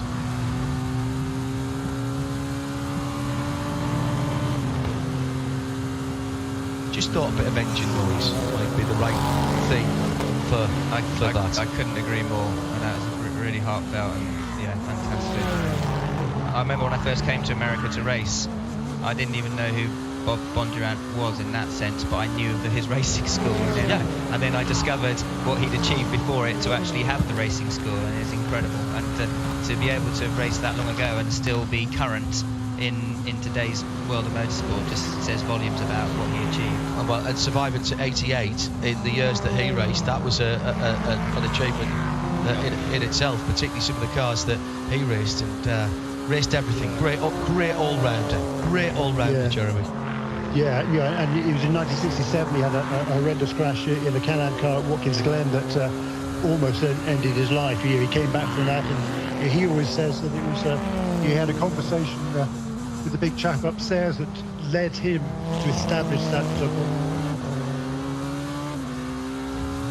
Establish the school, yeah, absolutely. Thank you to Ready to Burr, by the way, the English driver, because I was struggling to work it out, knowing what Jeremy was about to say. Is Dan Harper, of course. Dan Harper is the BMW junior driver who's been involved in that phenomenal situation that BMW have set up. We're coming up to 20 minutes before 4 o'clock in the afternoon. About a couple of hours of daylight. Still 6.5 hours of racing to go. is how it stands. Start with GTD, Turner Motorsports lead it with Aidan Reid behind the wheel of the 96 Liqui Moly car. Aaron Telitz for Vassar in that 14, the better placed of the two. Lexus, the bright yellow cars, can't miss that bumblebee sort of livery. And then Lawrence Vanthoor for the plaid Pfaff Porsche in third position.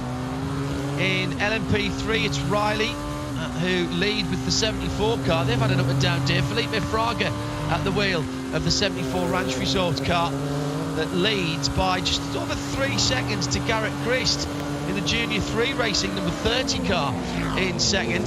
See above comments about up and down days. That car's been facing in the wrong direction as well. In LMP2, it's Mikkel Jensen behind the wheel of the PR1 Matheson Motorsport number 52 that leads by almost a minute from Tower Motorsports number 8 in second position, and it's James French behind the wheel of that car, which is starting the GT Daytona pit stops actually, as in comes the leading car. We'll get to share in a moment. And at the top of the field, Helio Castro Neves by 3.5 seconds. MSR 60 Acura from the Konica Minolta Acura. All of a sudden it's an Acura 1-2 with the best of the Cadillacs. Pipo Derani in third, and Shea Adam has the Turner BMW, the red, white and blue car, in for its regular stop. Shea? It's Bill time. They've been keeping the powder dry up on the stand, and now Bill Oberlin has to shed his outer jacket, and he reveals fire suit and helmet already on, ready to go. Aidan Reid doing a nice job trapping them. 4 tires have already been changed, waiting on the fuel. Bit of smoke coming out from the brakes, actually. Very, very hot this car right now. It actually smells. Waiting on the fuel at this point. They are going to blow out the air intakes in the... No, it's actually, there's a fire. There's a brake fire in the left front wheel, but they're able to get it going. Let's see, Bill, keep it going, because you got to get some air into that car to try and put that brake fire out. The brake disc was still fully in flame when Bill Oberlin started rolling down the pit lane. We've got the 3 Corvette into the pits. This should not be a driver change at this point. Looks like fuel and tires for Jordan Taylor staying aboard, and it was fuel and tires for the 24 BMW, but they did do a driver change there. John Edwards, the black one.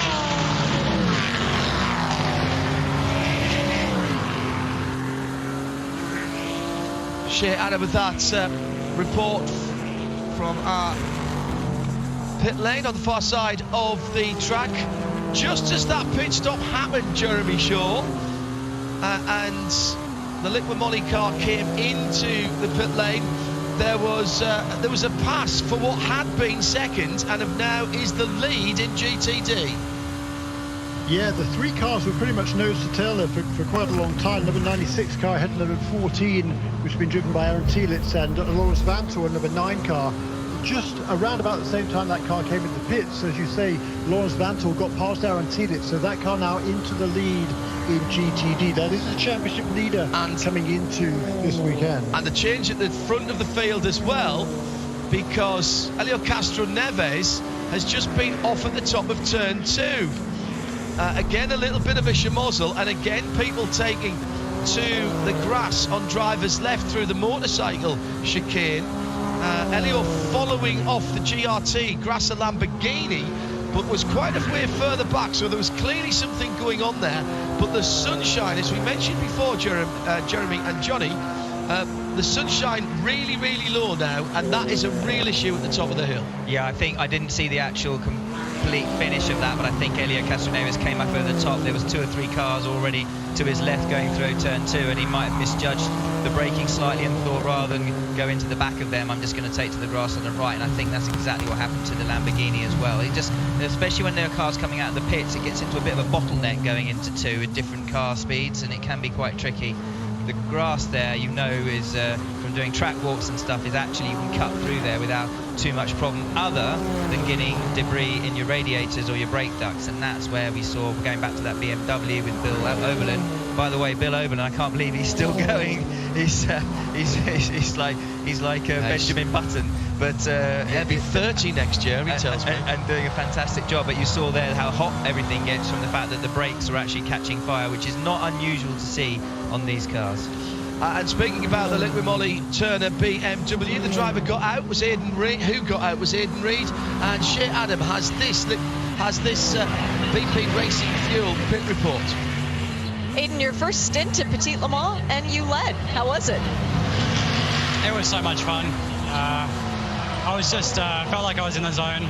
The Turner car's been so good all weekend, so every time I can get in, I'm just so happy. It's such a joy to drive, and it's fast.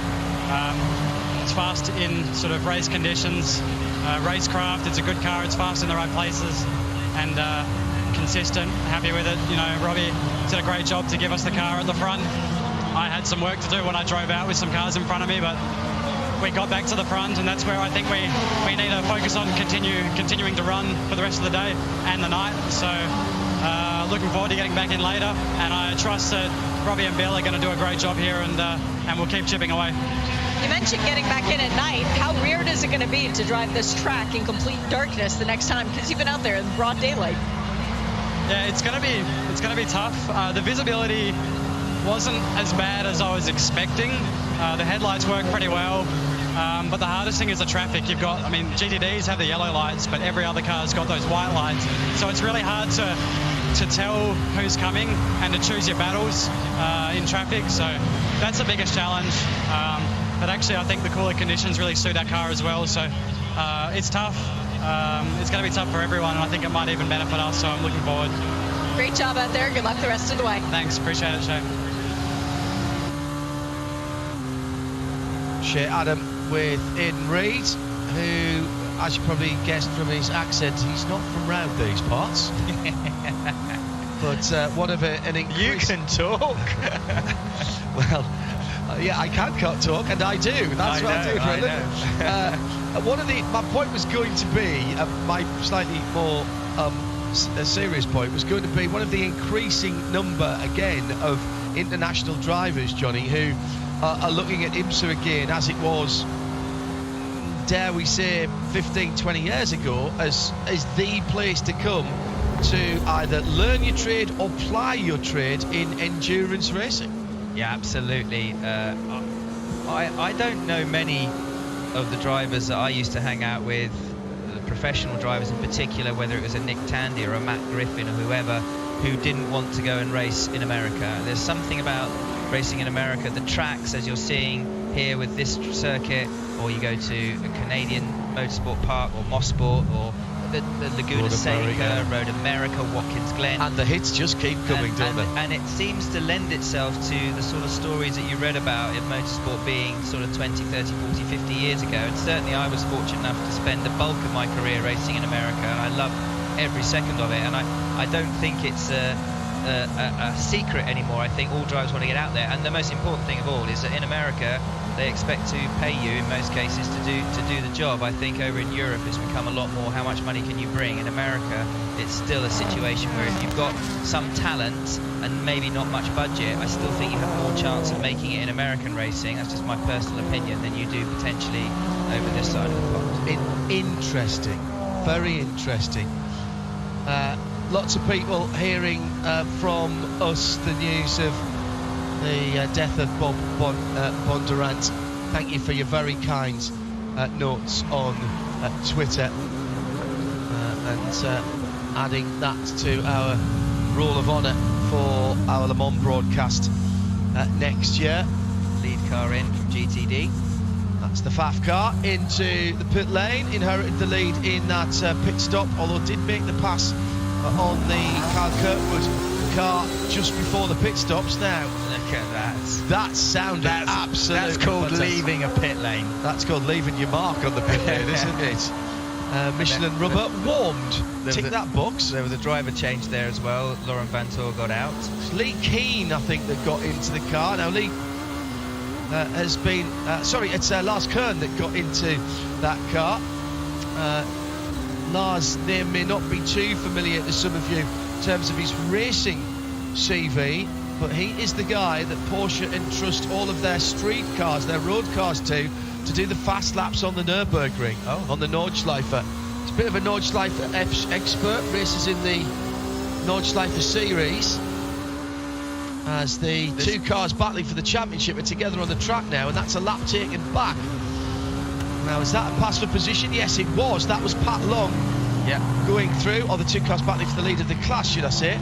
Pat Long going through in the recovering and fixed now right car. That's extraordinary, because that car had the puncture and then the other issues, plenty of pit stops, but now to the lead of the race for Pat Long. Lars Kern still leading, still getting his Well, we had all those yellows. We had Yeah. all those yellows, didn't we, John? And that just gives you the opportunity, as Jeremy was saying, about getting the wave bys and coming back. And they never went, I don't think they ever went more than 2 laps down. No. And I think you can come back from that. The 55 Mazda, 3 laps down now. So obviously, still can get back from there. We've still got a lot of racing left to go. But unfortunately, they weren't really in the championship hunt anyway. They were more looking for just a really good result here.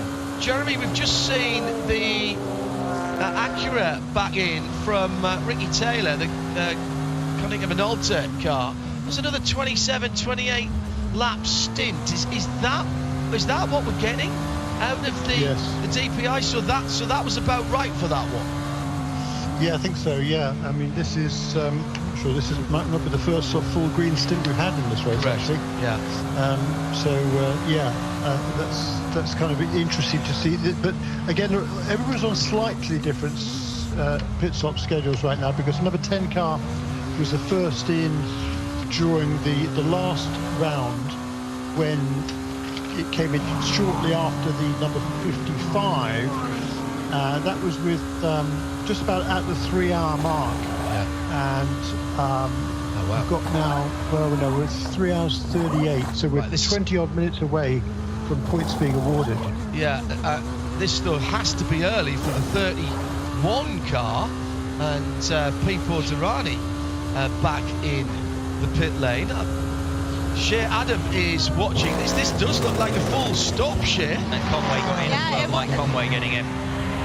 It was fuel, tires, and the driver change, so that was definitely planned at the Whelen Engineering pit box. They are not in the Endurance Cup. We've got a little bit of drama down here in GT World.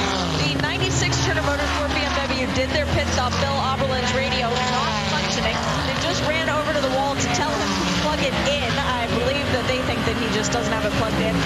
And Ross Gunn, when he got out of the 23 Heart of Racing Aston Martin during the driver change, they dropped the car on his right foot. So he is currently sitting back in the garage, putting some ice on it. But ow, ow, ow. Into the pits comes the number 5 Mustang sampling Cadillac. This is a driver change. Loic Duval getting in for his first stint of the day. Tristan Vautier getting out. And they are doing 4 new Michelin tires on this car. I said new.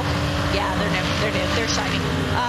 And we've also been anticipating the other Acura, the Meyer Shank Racing Acura. That's the number 60. It's supposed to be coming down the pit lane here soon. Elio Castroneves driving it in, and it will be Juan Pablo Montoya taking it out.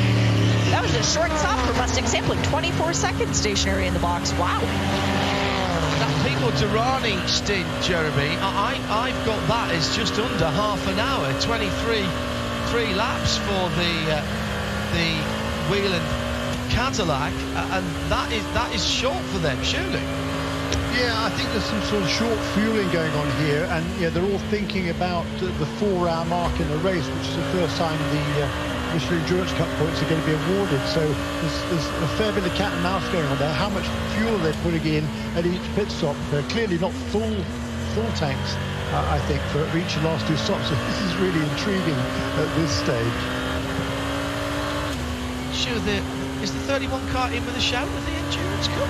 I'm sorry, is the 31 car in with a shout of the Endurance Cup? I'll do that in a voice that normal people can hear, and not just dolphins and cats. Sorry about that. It's a long shot, that's for sure. Right. 15 to 6. No. Is it? Yes, just probably. Yeah, very interesting. Very interesting. We said in our Porsche Keys to the Race to expect a bit of interesting strategy for the points for the Michelin Endurance Cup. And we also said be fast when it gets dark. That's about an hour and a half or so away, maybe a little bit more. Stay off the grass, don't flirt with the dirt. Ambient temperature as well, John, is dropping a good 7-8 degrees in the last hour.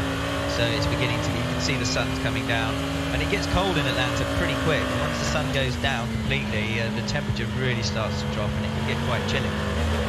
And do you notice that in the car? Do you notice that in the car, Johnny, or are you too focused? I mean, a racing car. Oh, hang on, we've got a full course yellow. Full course yellow, and a car buried in P3, I think. the tyres at turn 6. Is that the 54 car? Is that the 54? I think so. No, not with those colours. No, it's the... I'm just looking at that orange end plate on the rear wing. Oh, it's down in... It's that new camera on the outside of turn 4. Turn down into the S's, Yeah. I suspect that there would have been It's cars. the 7. Would have been another car involved, I suspect, if he's in at that angle that early on. That is the sort of almost camo blue Win Autosport car in LMP3. And They were running 31st overall, sort of they've had some issues. last in class. So, yeah, they were doing better earlier on, and then they've had some. That looks some more issues. dramatic than it might actually be. I think what's happened is he's spun, either through contact or another situation. He's spun and gone sideways down there, rather than sort of buried in to the wall head on, because he's come down sideways and then he's been stopped by the tyres and stopped you sliding all the way down and back onto the circuit, and he's lower down. So it actually, the damage, it looks like he's buried in there, but it may not be as bad as you think. There is some forward momentum into the tyres, but maybe not as hard as we Yeah, I think you're right. He's come down side. It's Mark Varmey again, who was involved in that incident at turn 10A earlier on. In that case, maybe he did do it on his own. I think he slid down sideways, and the problem is the car is now wedged between one of the interim tyre barriers that's supposed to slow you down if you are careening down the slope there, and the one that's protecting the wall driver's left. And this is not going to be the work of a moment to get that car moved. Now, the doors open, and our AMR safety crew are talking to Mark and trying to work out, okay guys, how we're going to get this one out of here. Just put it in reverse and spin it up. Yeah, not going to work. I think we're going to have to get something to tool that out. So back under full course yellow for the 5th time this event, after just over an hour and 3 minutes of green flag. So will this be an opportunity to start bunching up the various different classes? Will this be an opportunity, for example, for the Mazda to get one of its laps back? Correct. Yeah, one of its 3 laps. I think it's off the lead at the moment. Also, well, depends where the other Win Autosport car is, the number 11, the LMP2 car. They're a lap off the, at least a lap off the LMP2 lead. We've only got 2 LMP2 cars on the lead lap. Jeremy is looking through the timing screen as well. I can almost hear his mind ticking over as to how he who might benefit from this. So Kavame had a breakage, I would say, and something broke, and then he locked it up because he veered off to the left quite bizarrely, to be honest. And fine use of a Chevy IMSA safety truck to drag the front end of that car around on the slick surface there.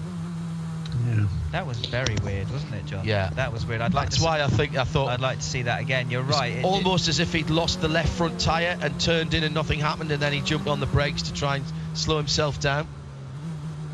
Difficult to see and guess, of course. But you can see actually on the rear of the car, damage isn't as bad as it initially looked. It might even be that he can even drive it back.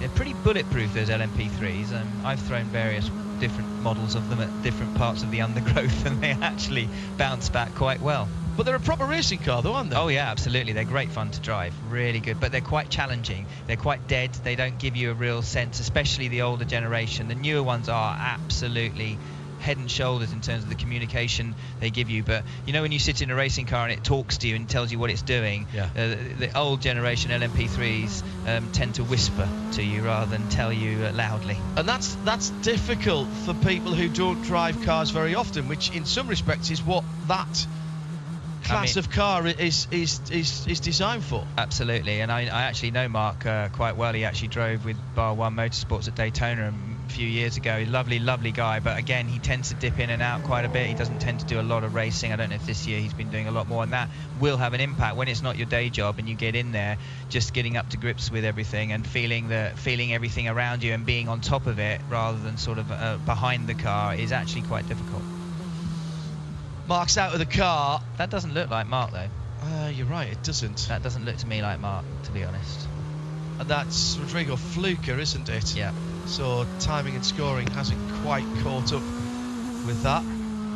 So the red, white, and black helmet. Rodrigo, who's been driving these cars in the... I think we'll give him the benefit of the doubt, John. I think yeah. at a breakage, definitely. Yeah. I mean, I don't know. You have to give benefit of the doubt to the driver at all times. Yeah, that car was in the pits seven laps ago. That Rodrigo Fluker was in the pits. Yeah, he won the Prototype Challenge Championship a couple of years ago with Austin McCusker. Yeah, so even more reason to give him benefit of the doubt. I think it did look very strange. The fact that he was disappearing off straight at a time when you would have turned in about 10 meters before, it just didn't look right. I just assumed, having seen the end result, that there would have been a bit of contact between him and a DPI as he turned in and got clipped behind by someone dive bombing him down into the S's. But looking at that, I think you're right, John. I think something broke. And by the way, Jeremy, what a season the IMSA Prototype Challenge has had. Finished earlier on this weekend in another barnstorming race. And that championship building up, going from strength to strength, and clearly with now 10 cars in this big show, it's attracting interest and getting people to think about where they want to go racing. Top work. It's certainly given an opportunity for teams as a stepping stone into the IMSA WeatherTech Sports Car Championship. Yes, very definitely. I mean, there's two of them stepping. Well, one new team altogether stepping into the WeatherTech Series this weekend, having raced previously in the IMSA Pilot Challenge, mainly in TCR. That's the Fast MD team, but also for Junior 3 racing, making its debut here in the big series. So yes, it gives that opportunity. I think, to be perfectly honest, the IPC has been sort of, it's had a difficult year in some respects, insofar as it's kind of treated as the stepchild. It's tends to be the races. I think the races on was it yesterday was 8 o'clock in the morning, which isn't ideal in a lot of people's minds, and you don't have a lot of practice time either. So that's one of the reasons that many of these teams are seeking to move into the WeatherTech series, because there's more track time, costs a bit more money certainly, but there's more track time, there's more exposure, there's more kind of everything. But it is a great series, and it is providing exactly what it needs to be, which is a stepping stone into big cars. And Jeremy, are we aware if the newer models of the cars are going to be made available, or indeed have they already made their way across into? They have made their way across, haven't they, into the IPC? Yeah, was that this year? Yeah, that was this year, wasn't it? I think in that series. So yes, they are, and this is the final year that the older cars will still be allowed to run in the Prototype Challenge, but next year it's going to be the new generation cars only. Yeah, they run 2 classes.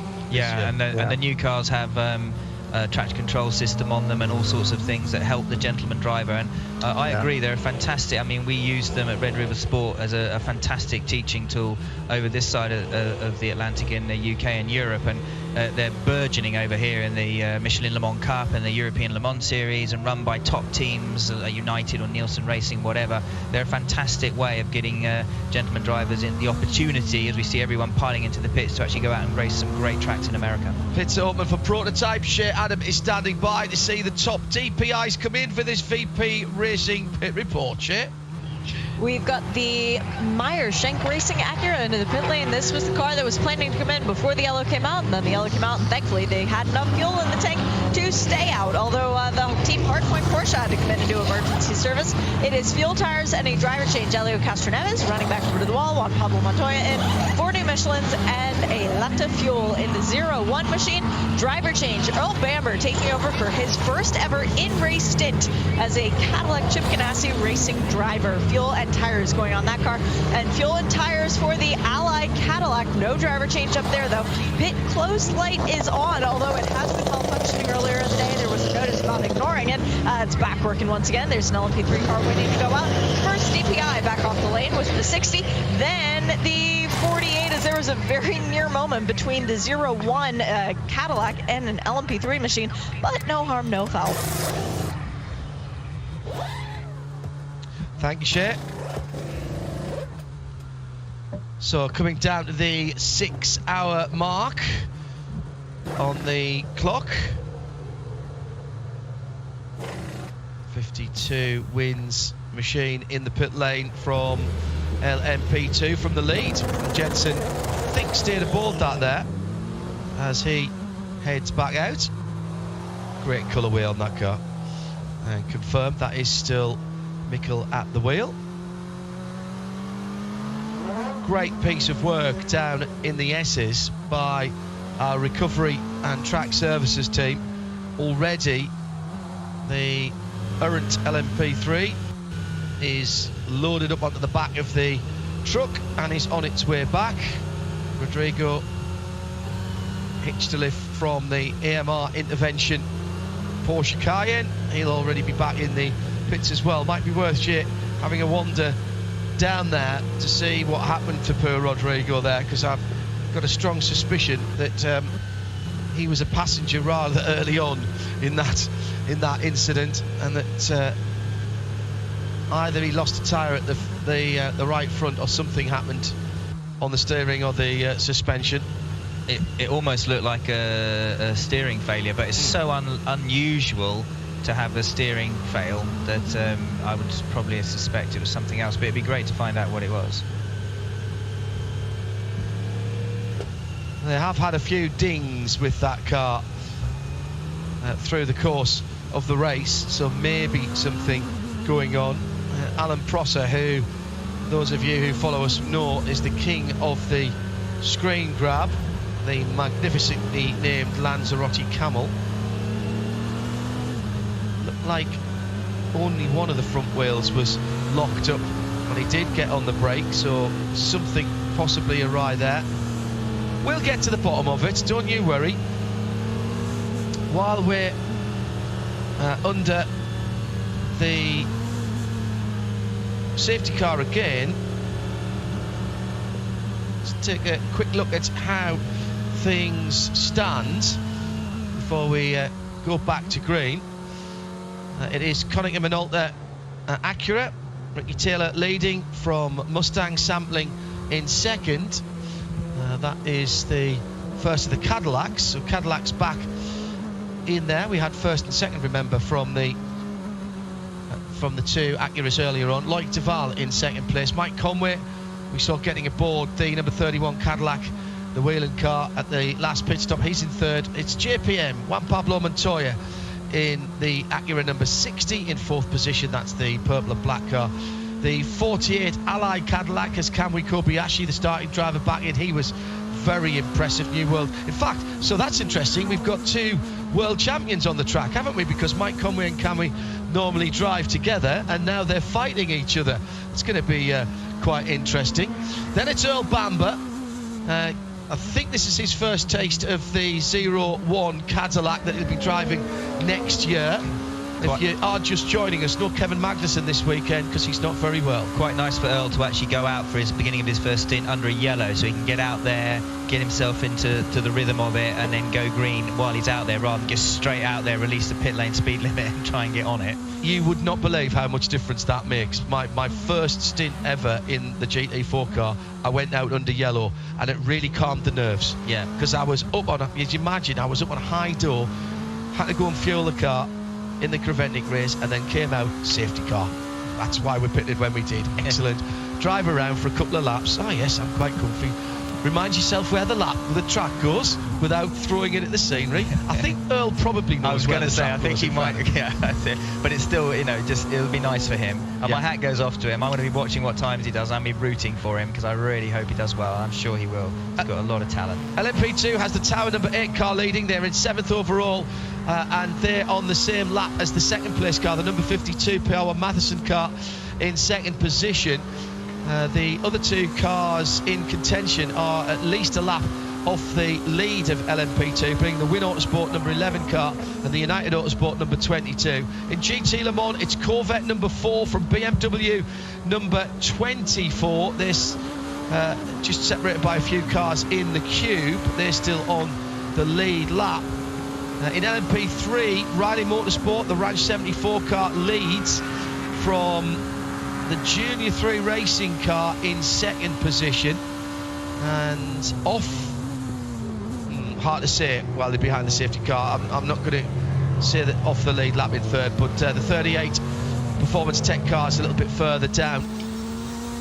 And in GTD, it's Pat Long in his final professional race, he tells us, this week for Wright Motorsport in the rebuilt, reshelled number 16 Porsche, who leads from Heart of Racing in second. That's Roman De Angelis in the number 23 Aston Martin. And then Lars Kern for Pfaff Motorsport in the number 9 car in third position. Winward in fourth. That's a good fight back, actually, for the 57 car. That got turned around and had to almost pull up to a dead stop, avoiding one of the spinning prototypes earlier on. So they've done a really good job there. Russell Ward back at the wheel of that.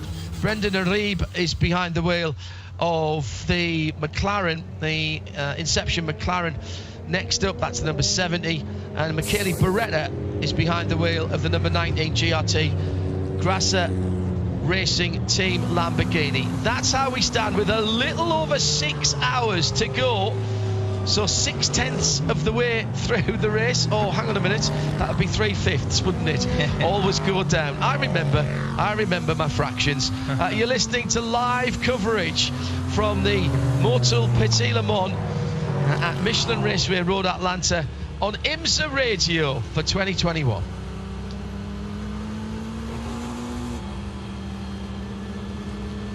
Jeremy Shaw, Earl Bamber in the race. Yes, indeed, and more good news for him, as to just sort of carry on from what Johnny Mullen was just saying. Not only is he under yellow to kind of get him up to speed, he's also at the tail end of the pack in DPI as well, so he can just sort of settle in, he hopes, and follow the other guys, and that'll, I think, be also a benefit to him in terms of getting back up to speed, or getting up to speed in these cars, having never before raced DPI. Yeah, that's a very good point, Jeremy. It's always nice to be able to feed yourself in rather than being maybe at the head of the field with 6 other guys bearing down on you and you feeling like you're letting everyone down by going from first to fifth in 2 laps. So that's a really good point. I also noticed that the 55 Mazda managed to get one of its laps back, so it's now only 2 laps down. So the Mazda crew will be hoping for another 2 or 3 full course yellows in the next 45 minutes to try and get their laps back. But it's a shame in a way, because the GTLM field, as always on the same lap. The LMP3 field has kind of been sort of broken away now. The first 2 sort of breaking away from the rest, at least a lap behind in the rest of that. GTD, the leaders are all, the first 5 or 6 all on the same lap, and the DPIs are doing well, keeping on the same lap, but unfortunately now splintered slightly, 6 on the lead lap, and then one extra one, the 55 car, 2 laps back. Let's go to Shea Adam before we go back green to find out what happened, if we can, to Rodrigo Fluker in the 47 Motorsport LMP3 that is the cause of this, what is it, 6th now caution, 5th full course caution, my apologies. Shea, what can you tell us? There's no one left from the team to talk to, but I asked Bert, the pit official, if something broke on the car, and he said, yeah, they reported that something broke before he went into the tires, and that's why they needed the rollback. It wasn't as a result of the contact with anything. It was something that broke, that caused Rodrigo into a spin. Yeah, we thought as much. Thank you, Shea. Excellent work. The safety car has pulled away. Bit of weaving going on, but it will be Ricky Taylor who brings them back to green as we've just gone in to the next hour of racing. Under 6 to go now at Michelin Raceway Road, Atlanta. We're back under green flag racing. Another great start. A huge shunt on the back straight. 1, 2, 3, 4, 5 cars at least, including the number 3 Corvette, I think, the GRT Grasser Lamborghini, the 57. BMW, No, that's the Allegra. I think that's the Allegra AMG in there. I thought it was the Winwood car. No, it is the Winwood car. It is the 57. That's a big hit. That's a big very hit. big. I Good hope news he's all right. is that we're seeing at least in the GT LM Jordan Taylor getting out of the car and moving away, and he's pulled himself out. He's that's a massive hit. Look at the front. I mean, that's front engine there. You know, that's a huge hit, and that, you could see where Jordan was walking away that he'd taken a massive hit there. Yeah. Also in there is, I think that's the N. There is one of the Lexus. It's the 14 Lexus. That was the car that was doing very well and leading the category earlier on. The Cothop Mercedes as well. The Gilbert Cothop Mercedes is the silver car that's in there. The Winwood car has pulled away, the 57, and that Shea's come in to see you in the pit lane. They're going to struggle to get down the side there. Shea?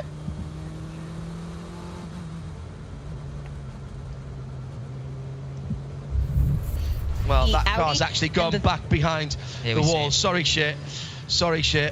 Now, this was coming back to the restart, and the Corvette was up to speed. The 79 WeatherTech car just got through there on the left-hand side, but something slowed down some of the GTD cars that were in front of the GT Le Mans cars, and I'm not sure how that happened. They don't reorder all of the classes, they just put the prototypes in front, and yeah, I think that's the concertina effect. You saw everyone braking, just coming down into 10A, they're braking hard. You saw the puffs of smoke, even with the DPI leaders, and there's always a concertina effect. And the farther you go back down the field, the more you're going to have that situation. You can see here the cars in front just slowing, and it's like a motorway pile-up. You know, the cars in front stop, then it just has a concertina effect going back. And we were on board, you could see with Jordan Taylor there, and he was braking hard. He saw the hit before it happened. You see him take his hands off the steering wheel, and the impact was so hard that it opened his visor for him. That just gives you an idea of how heavy that first impact was. And he's gingerly getting out of the car, but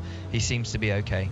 Yeah, that is an ex-Corvette. But look at that debris on the right there, John, and it's going to be like to get through there. Look, they're having to put, the cars are coming down, having to put their left wheel on the grass. There's so much debris from the accident there, and they're driving over debris. It's going to be a really tricky one. I was almost thinking they might sort of temporarily red flag it at this point, because it just looked so bad, because they're running over debris for a start, let alone having to put their left wheel on the grass to get past. But look at all those bits and pieces on the track as you see it. Huge amount of debris for those of you tuned in on IMSA Radio or in other parts of the track. Jordan is out of the car and talking to the AMR safety crew, who got there very quickly.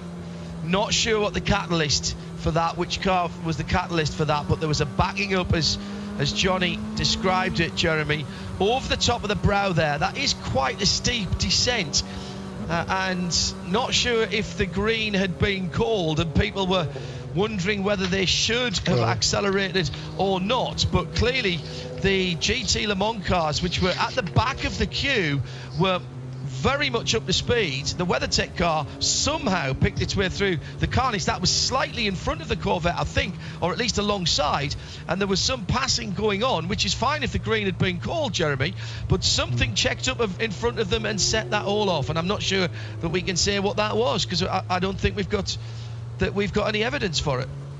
I mean, I've talked about this a lot in the past. I hate the fact that the GT cars are all jumbled up for the restarts, because the GTLM cars accelerate so much faster than the GTDs, and when the green flag comes out, you can go racing again. You don't have to wait until the start-finish line, and that's always a recipe for disaster, in my opinion, and it's a major disaster right now, because that's a big crash, debris all over the racetrack, and this is going to take a long time to clean up. It's taken a lot of really good cars out of this race as well. Hate to see it. And you got the LMPs at the front there, because they're always going to be braking a little bit more carefully, going to have struggle with that front tyre grip, and again, like Jeremy says, and you've got the cars behind sort of tripping over them, having to overslow as well, and it just sends itself back. And you're dropping down the hill, as you rightly say there, John. You kind of pop over a brow, not like 12, going down into 12, but you are slightly unsighted. It's so easy to come over that brow of the hill and literally be caught out. So I'm really unfortunate what happened there, and I think this will be a very, as Jeremy said, it's going to be a very, very long clear up.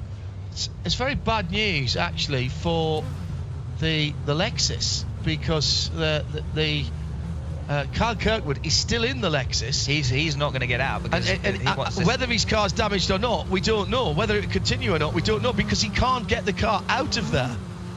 I think there's some damage to the bonnet on that car. But I think he's thinking if he can get himself out of that situation, he can maybe get back into the pits. I mean, you don't walk away unless it's clearly not drivable.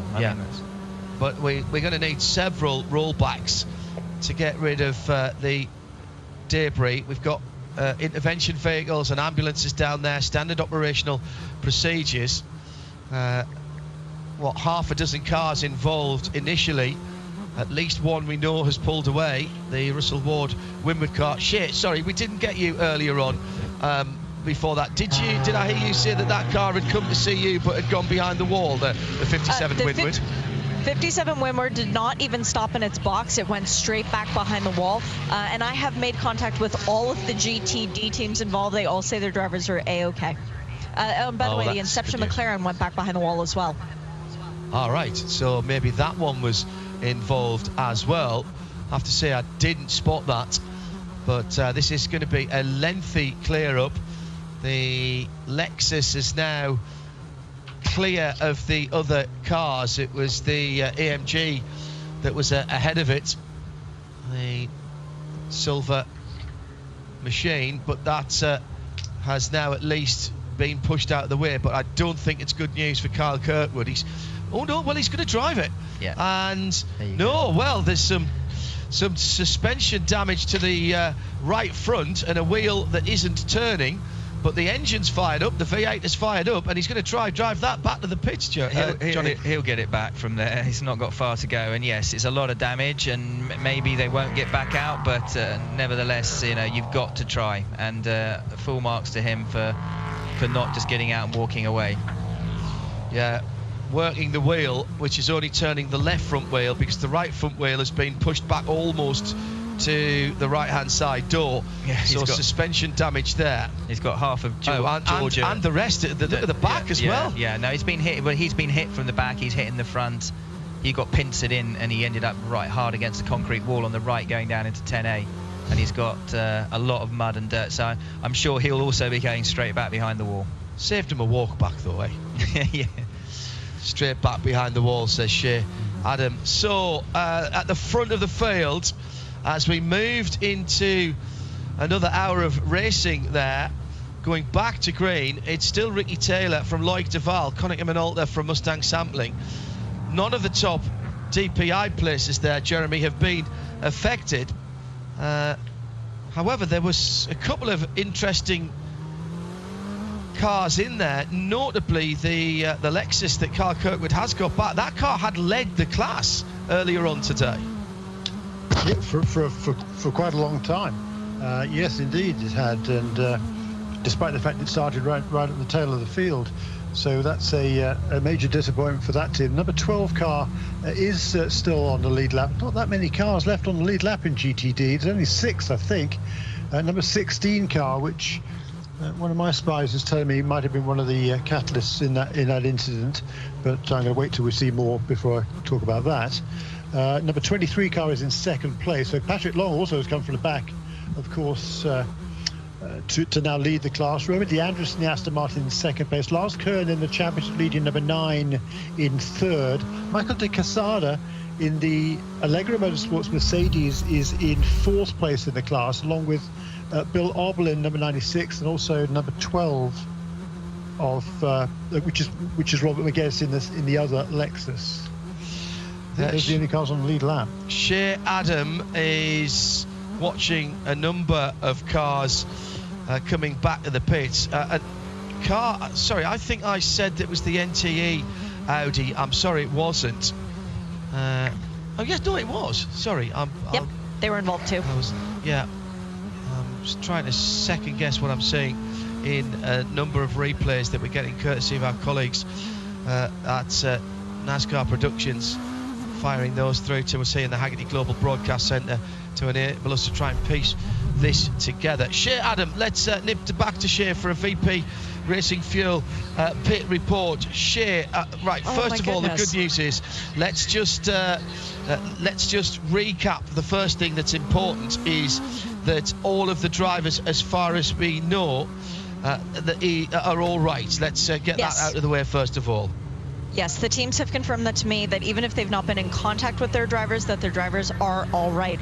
Turner Motorsport just entered a closed pit. They pulled up in their box, pulled the bonnet off, pulled the left rear tire off, put the bonnet back on, car went behind the wall. Another one is not in contention anymore. And Andretti is back into the pits, by the way. The Andretti Autosport number 36 LMP3 machine, that engine cover is off as well. Driver's side door is open. Extensive work going on down there. I don't know what's going on right now, guys, but this is quite a chaotic moment. Yes.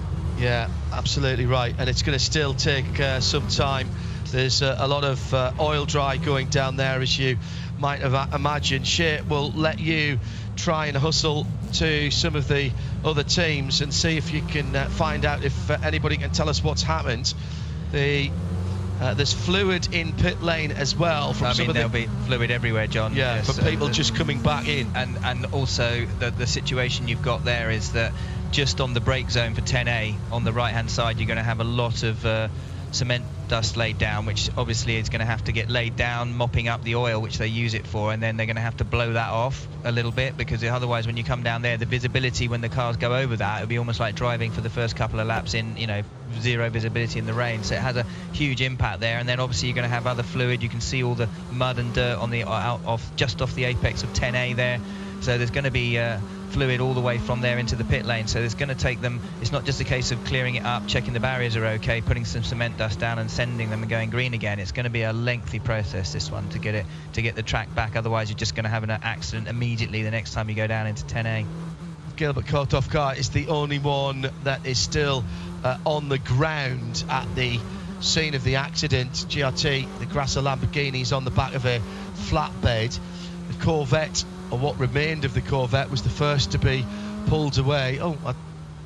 Yes, that's right. That is... there's another car behind there. That must be the Audi. Yes, that is the Audi that is going on to a flatbed at the moment. Is that the Mercedes? Is that the silver car? And then the Audi's just gone, and it's getting pulled up. Yeah. So that's what, 6? I think 6. Yeah. So you had the Corvette, the Grasser Lamborghini, the Korthoff Mercedes, the Audi, the one that drove back, the 57 Winward car that drove away. That's 5 that I'm up to already. I think so. It might have been 7 then. Yeah. With other cars that have been that didn't actually get caught in the final conflagration. Was the Turner car, I know Shea said you came straight in, and was that involved in the incident, or was that just something coincidental? Shea will be finding that out. In typical, Shea's just saying not involved into the incident, but it did nose into the wall. The massive line of oil dry, which will then have to be swept up. Jeremy, keeping in touch with what's going on. Jeremy, you've been swapping some texts with Larry Holt over at the Mazda pit on the other side of the track. Yes, indeed. A spark plug electrode failure on number 55. That's what caused that lengthy pit stop. They gained one of their 3 laps back, so we'll keep on digging, is what he said. Just what you're talking about, number 96 car, I'd be surprised if that wasn't involved in that incident, because when we came up for the restart, where was that in the... That should have been, I think, in the thick of the action, shouldn't it, for the restart? Yeah, correct. I think it was 16, 96, 14 were the 3 leaders, followed by number 23 and number 9. Number 96 and the 14 have both gone missing, of course. So I think I'd be surprised number 96 car wasn't involved in that incident. And it was a real great shame for the Gilbert Korthoff car, because that had been running really, really nicely. Yeah, the Turner BMW was in the vicinity. It hit the wall hard enough to move the wall as well. And as Tux has just said, hello Bert, how are you? Sorry, at Tux1234. That accident has almost happened every restart today, and finally it did. It's that little bit of checking up as people are accelerating further back from the field, and then there's the can I overtake here or not? Yeah, oh, no, I can't. I better stop. And then the guy behind brakes a bit more. Yeah. And exactly as it happens on the motorway, is what is happening there. Yeah, and it's one of the reasons why in a lot of racing you're not allowed to overtake before the line. Yeah. In multi-class racing, though, that can really make it frustrating if you're in a DP, you're stuck behind a GTD, and you're further down the pack, and they go green, and you're still coming out of turn 7, and they're going green at 12. So yeah. it's but it is one of those double-edged swords again that it creates good racing, but it also can create some really big accidents. Well, pretty certain that the Turner BMW tried to avoid what was going on and ended up hitting the wall.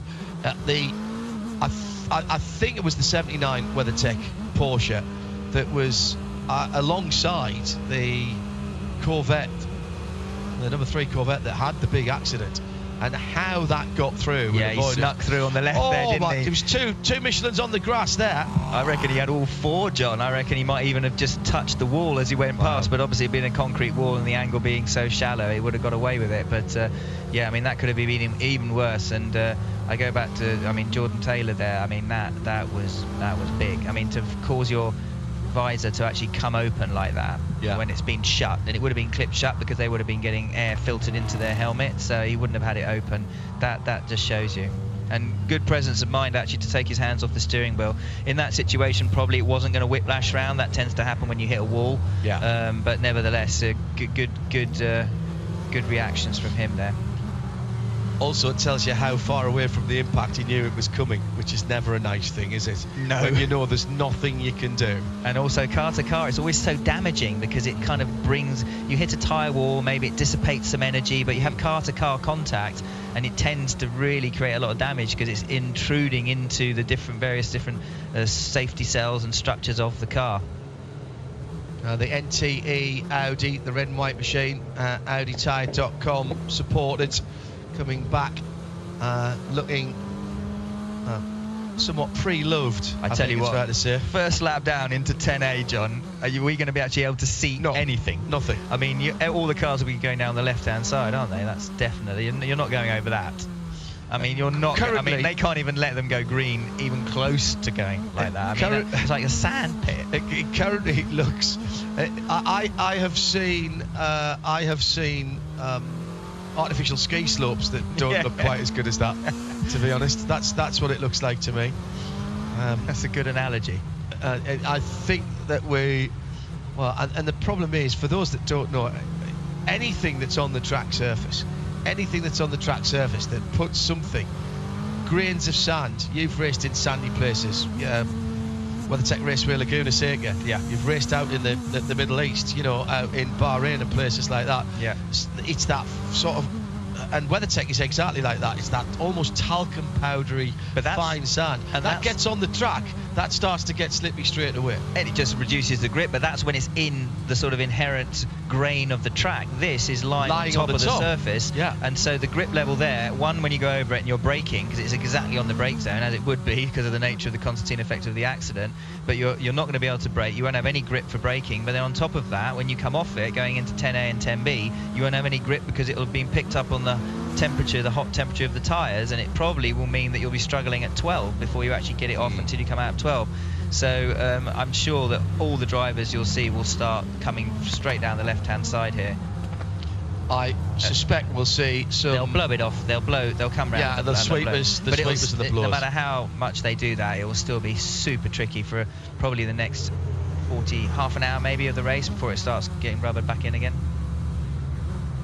So we are under full course yellow. If you are just joining us, hello there. Just after 4:30, 30 minutes, 31 minutes, 32 minutes now past 4 o'clock in the Eastern time zone. We are in our 6th full course yellow after a multi-car accident, at least 6 GT cars. The pit lane has been opened for prototypes, and Shea Adam is watching some people taking the opportunity to come in. Shea, who have you got?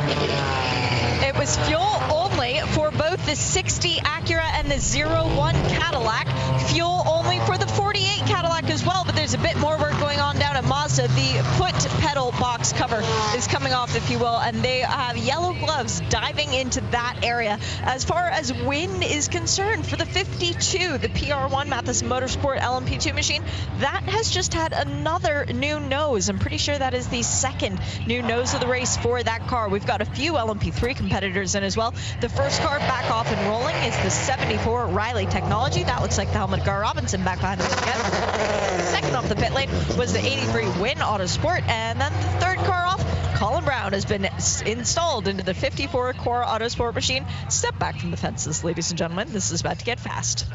If you've got your Andy Blackmore's IMSA Spotters Guide up on the wall as you're listening to us, the marker pen of doom could go through the number 70 Inception Racing McLaren 720S GT3. There will be no more driving for Brendan Arabe, Frederick Scharndorf and Ben Barnicoat. That car now officially retired from Petit Le Mans 2021. So I reckon that was 7 cars there, because that Johnny was the 7th car that I was struggling for. That's a big mess down there. Yeah. I mean, it's such a shame to go out in this situation. And the Inception McLaren, obviously they've had their problems throughout the season. Brendan Uribe, though, doing an enormous amount of racing in all sorts of different series, and fantastic to see him back out there. And such a shame that it's ended like this. I know Ollie Milroy was obviously normally in that car, but he's at home on family watch, expecting. Yes, he made the difficult decision to stay at home, because there's an addition to the Milroy family expected at any time now. Yeah, exactly. Ollie, we wish you the best. He's a better man than me, because in those situations I actually went and raced. I know that sounds awful. Yeah, best to you and to Fern as well. Hope everything's going all right, and let us know which version you get when it arrives, if you don't mind. We'd like to know. Optimum Motorsport have just tweeted the decision was made to retire the car. This is the Inception McLaren, due to the damage caused after the safety car restart. Oh dear. All drivers involved, including Brendan, who was running the McLaren at the time, are okay with no severe injuries. That's Brendan Uribe, a gentleman from the USA. Well, that's the best news. Yes, it's frustrating. Yes, it'll be costly in terms of time and energy to put those cars together. But for the most cars can be fixed or replaced. Good to know that the carbon-based life forms that were the nuts behind the steering wheel there are all okay, and that's the best thing. They'll all be getting checked up for any injuries. An accident that big, it's standard operational procedure to take people to the care centre at the track. Shea Adam is still watching cars coming down the pit lane. It's GTs now that have cycled through. That's a Porsche. That was a Porsche. Yes, it is. Yes, it is. And would you like to guess which Porsche factory driver is driving that Porsche? No, you can tell me though. Patrick Long. It's Patrick Long. Yes, the Ravens corporate had a very lengthy stop. I've done that wheel spin alongside him, trying to get ahead of him, or have him trying to get ahead of me. So I just guessed, but it was a decent guess. King of the wheel spin. Yeah, very well good, Shea. Thank you very much indeed. Was that a standard stop for the right car, Shea? It started off as a standard stop, but it lasted a little bit longer than everybody else on the pit lane. I'm not sure if that was by dint of them coming in a little bit further behind. I honestly wasn't watching when they came in. I was watching the GTLM cars, because Corvette came in with the number 4. That was fuel and tires for that car. Tommy Milner stayed aboard. And it was fuel for the 24 BMW. I think they did tires on the 25 as well, though. Starting to piece together some of the parts of that incident that's brought out this extended yellow flag period. The Inception McLaren, I think now we can say, was the car that took the big hit from the Corvette, which, given that it drove away, is quite extraordinary that car. Now, interestingly, of course, the McLaren is still, I think, unique amongst GT cars in that it's a carbon tubbed car. Yes, yes. I mean, they had to have a rule change to allow that in. But even though you think, oh, well, they're all going in the same direction, even if one's braking, they're starting coming. You remember that accident, that horrific accident that Memo Gidley had at Daytona? I mean, when you got cars coming through that, and he hit a GT car, a Ferrari in fact it was. So it's the car following. That's why I was initially quite concerned about Jordan Taylor when I saw that, because it was such a heavy hit for the Corvette on the front. It's the car following where it's going to potentially come into the driver's cockpit and things like that. But thinking about temperatures here, as again they're going around very slowly. They'll all be trying to keep their brakes and tyres as hot as possible, but it's absolutely, you're fighting a losing battle. And on top of that, it's now an ambient temp of 55 degrees, and the track temp is just every now and again sneaking below 30. It's kind of averaged out at 30 at the moment. So this is going to be a really tricky restart when we do eventually go green. Shea Adam has the number 55 Mazda back in again. Shea, what's going on this time? They've had to replace the spark plug. Is it more work in that area? The completely opposite end of the car, thankfully. Yes, sort of. Different problem. It looked like the left front shock was moving. The spring was actually moving freely. They were working in the pedal box area. That nifty little thing that they have on the nose that they can just remove and then get into the important twiddly bits. Well, the spring was moving when the mechanic asked it to. That's not something that should happen with something that can hold 250 pounds of pressure per inch. So that's not good. But Ollie Jarvis has gone back out. They put the little piece back on, and once again the Mazda goes out. But that's 2 almost consecutive laps where the Mazda has been in the pits. Public information announcement for those of you at trackside Michelin Raceway Road Atlanta listening on 98.1. If you are anywhere near turn 10 at the moment, you might want to mask up for the simple reason is we have a lot of dust in the air down there. And that is that's one way to get rid of it. Yes, just blow it into the air. Extraordinary sight of that much down there. The sweepers are out as well at various other parts of the track. IMSA taking the opportunity to clean the track as much as they can, but that jet dryer pressed into use, doing a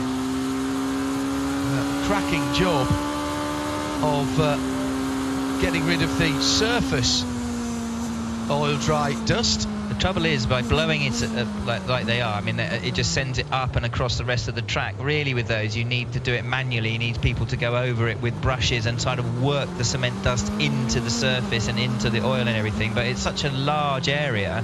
It's almost like, I don't know, a 150-metre strip of it, and it seems to be about 2, 3, 4 metres wide, that it's almost impossible to just do it with brushes alone. United Autosport have had Guy Smith into the pits in the number 22, sitting in 4th position in LMP2, taking the opportunity to do a rear deck and tail change after that car was hit earlier on in the race. We also had Andy Merrick in the LMP3 car, suspected puncture for that car, and Andy, I think, has got out.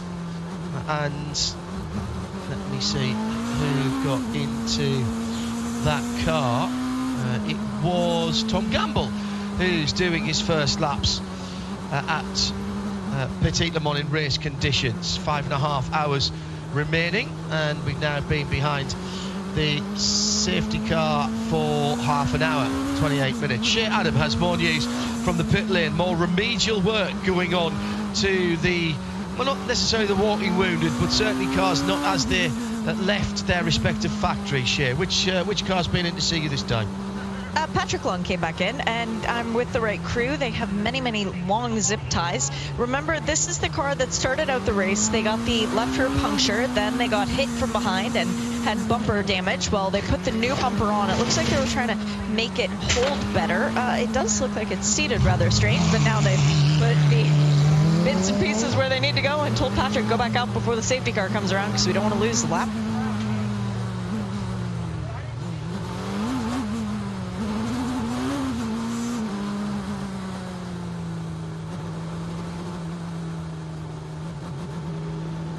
So, I don't think we're too far away from getting back to some kind of competitive running. The class split has happened. At IMSA Radio, if you want to get in touch with us around the world or around the track.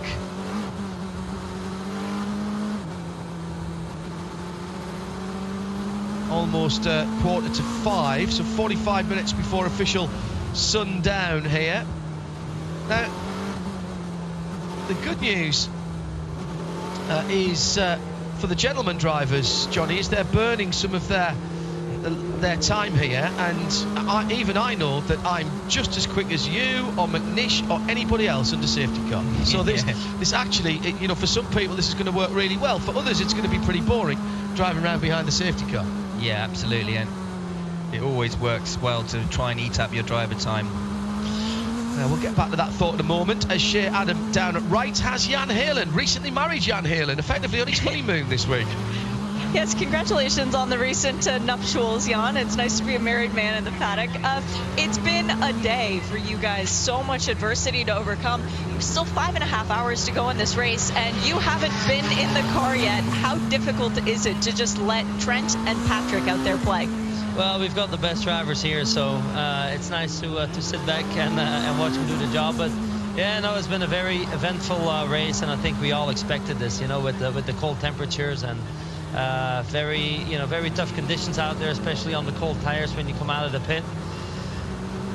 I mean, there's still a long ways to go. I'm really happy with what we've done so far, fighting back from that early puncture, being 2 laps down, you know, and then getting the maximum points for the Endurance Cup at the 4-hour mark. So far so good. The car is, unfortunately, the car is not as good as it can be with the damage that we have, but a lot of things can happen here. So we're going to hang in there and see how this plays out. What were the guys working on this most recent stop in the right rear? Well, we've got the most damage on the floor, so over the last 3 stops we've been trying to fix some of the floor damage and make sure that we can go to the end. Yeah, we'll have to wait and see. I mean, the crew's done a really good job here on this last stop, fixing some of those issues. And the car seems to be okay. Like I said, we're missing some raw performance, but we're hanging in there. And Patrick just did an amazing stint. He really did a good job with the car he had. Lap times were still fairly good, you know, given the car we have. So. Well, you got 1 championship yesterday. Good luck getting another one today. That's what we're here for. Let's go to Jeremy Shaw, who has been doing a little bit of calculation. Whilst we were in that clean-up there, of course, we had the first tranche, Jeremy, of Michelin Endurance Cup points there. That was at the 6-hour mark, so some 35 minutes ago, just as we were about to go back, or as we were about to go back green. So what does the scores on the doors say right now in Michelin Endurance Cup? Jeremy. Yes, John, the order overall at the 4-hour mark was number 10 car ahead of number 5 ahead of the number 31. What that means is that number 10 car will extend its lead in the Michelin Endurance Cup. It'll now have 38 points to the 32 of the number 55 Mazda. In third place on 28, number 5 car, and then number 60 car just 1 point back on 27. In LMP2, number 52 car was ahead of the 8 and the number 11. The point situation, therefore, number 52 car will extend its lead from 1 point to 2, so 36 to 34 over number 8 car. Number 18 and 11 now tied 36 points back. Get back to green, so I'll come back to the rest of it. Thanks, Jeremy. Yeah, back to green, 5 hours and 25 minutes to go. And once again, being at the front of the field has its advantage, as Ricky Taylor has jumped away and got a half, 3/4 of a second lead over Loic Duval in the Mustang sampling Cadillac in second place. A lot of weaving backwards and forwards here Johnny, I suspect as much to clean up the surface of the tyre as to try and get any heat into the Michelins. Yeah, I mean, they're trying obviously to just generate as much tyre temp as possible, and coming down into 10A now, it'll be interesting to see whether they go straight over all the cement dust, or whether they take a more sort of left-hand line, or maybe even middle of the road to sort of make sure that they don't end up in a situation where they're locking going out, because you're going to have cold tyres and you've got all that cement dust as well. But actually they've done a phenomenal job. If you look there going over it, it's actually more in the middle there where most of the cement dust is. So on the racing line, I have to say hats off to the organisers there. They've done an incredible job of getting that blown away properly. Yeah, and it was only Cameron Kobayashi in the Ally Cadillac who went down the middle of the road. It's fine for him because the 48 and the 01 are the same colour as the dust, so you frankly won't see it too badly. No, it's serious again. We've got to say, brilliant work by Track Services to get as much of that oil dry material down there and then get it back up again. Really very impressive indeed. Kobayashi hustling that white and purple Ally Cadillac in behind the 01 car with Earl Bamber. So Earl Bamber has been out there for half an hour before he's even got his first flying lap there, Johnny. That's not necessarily the worst thing, otherwise, other than probably he was probably getting a bit cold in the car at that point. Yeah, when you're going around slowly, it's amazing. You know, it just doesn't feel the same. The car, the seat that you do, your moulded seat, everything's built for when you're driving it quickly, not sort of poodling along at sort of 50, 60, 70, 80k. So he'll have been itching by this point to get going and actually start doing some quick laps. Unfortunate for the situation that it followed on so early on from another yellow, because obviously the 55 Mazda, Jeremy was talking to Larry Holt before, but weren't able to actually be in a position to get their lap back on this because they were actually behind the leaders in the train, albeit still 2 laps down, so there was no opportunity for them for a wave fight. Resetting the GT Le Mans running order, Mathieu Jaminet leading in the 79, so that pass coming to what would have been the green flag, that was super important. He's just lost the lead though to Philippe Eng in the 25 BMW. This was the car that didn't complete qualifying, so started at the back of its class and now leads bright red, or the dark red, Motul sponsored Rahal Letterman Lanigan BMW M8. Just taking the lead then from Jaminet in second, Tommy Milner in the remaining Corvette. Tommy and Nick Tandy off to WEC next year, so this will be their final IMSA outing for a little while in the Corvette, one should say. And then it's the second of the BMWs, the black number 24, Jonathan Edwards in that car, and fifth in GT Le Mans, although all now at line astern and just 3 seconds or so between them is Michael Christensen in the 97, second of the WeatherTech cars. In GT Daytona, Roman De Angelis leads for Heart of Racing Aston Martin from Zachary Robichon for Pfaff Motorsport in second. So Aston from Porsche number 9. Then the remaining Lexus RCF, the number 12 car, is next up.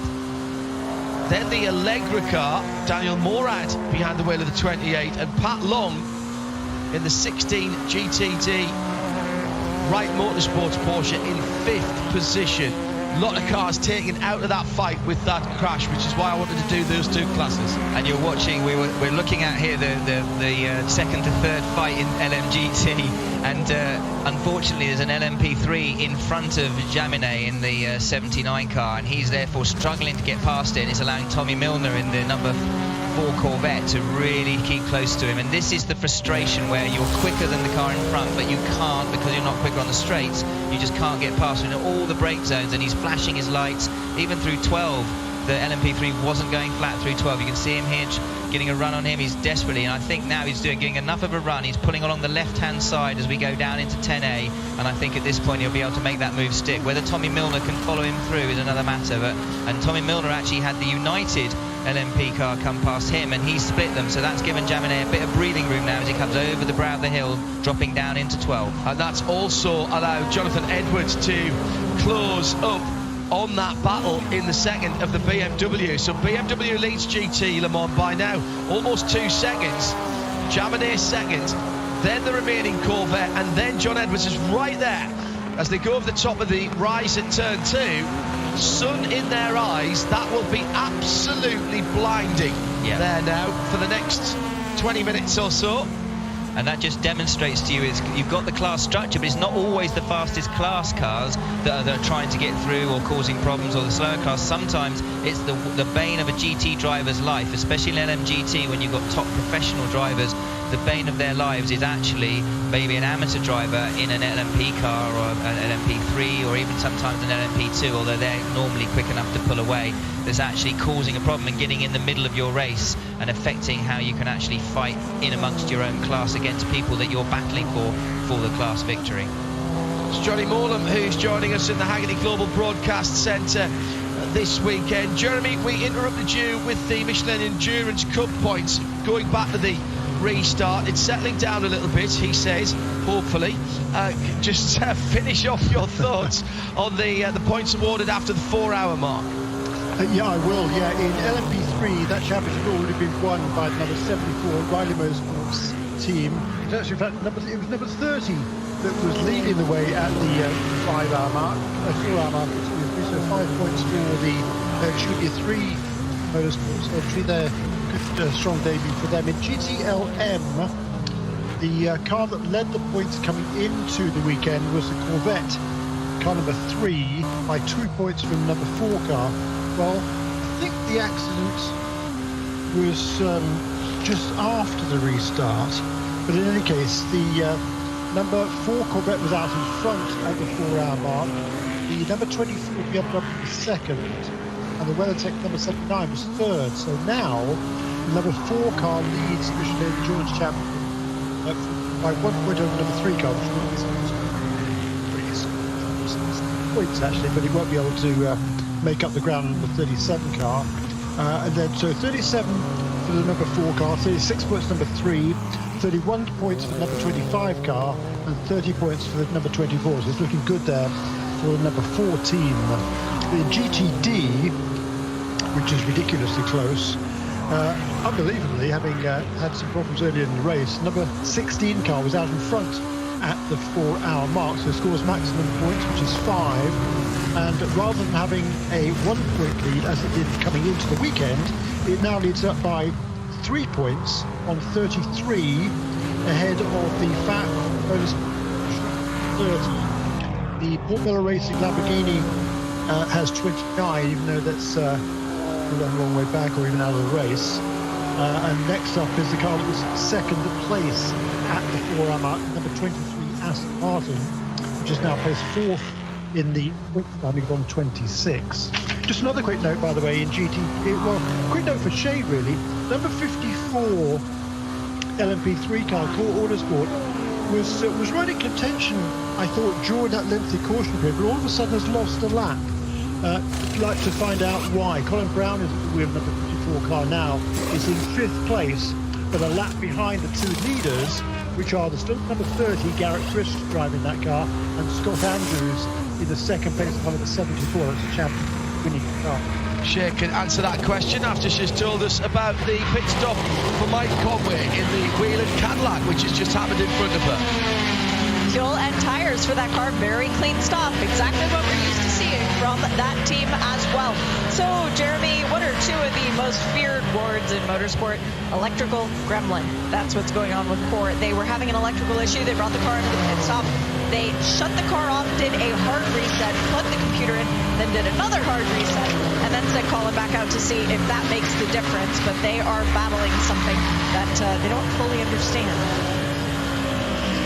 Okay, thank you, Shea. VP Racing Fuel pit report and electrical gremlin report.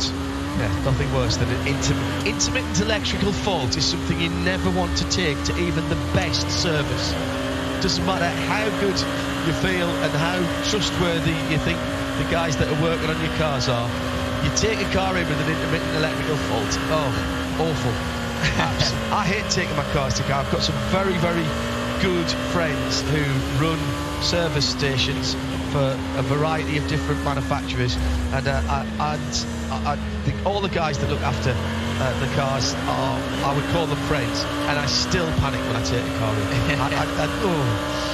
never want to have an intermittent electrical fault. At IMSA Radio, if you'd like to get in touch with us, some news: 4 retirements after that crash. The 57 Winward car, the 3 Corvette, the number 14 Lexus, and the 36. That wasn't part of that. That's the Andretti Autosport GT LMP3, the Galant Winterworld car.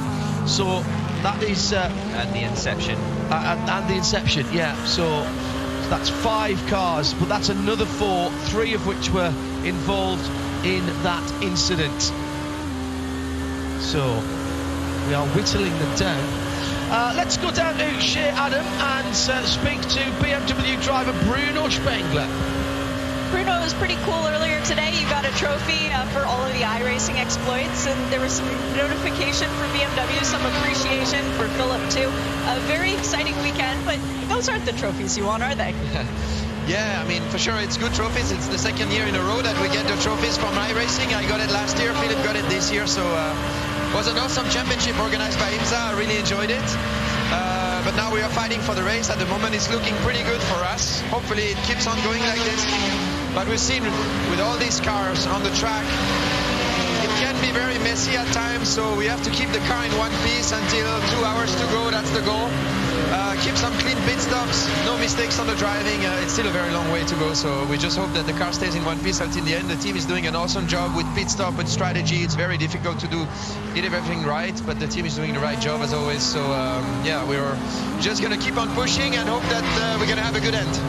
You and Connor won the 6-hour race, so are you hoping the race stops at 6 hours this year too? Yeah, kind of, yeah.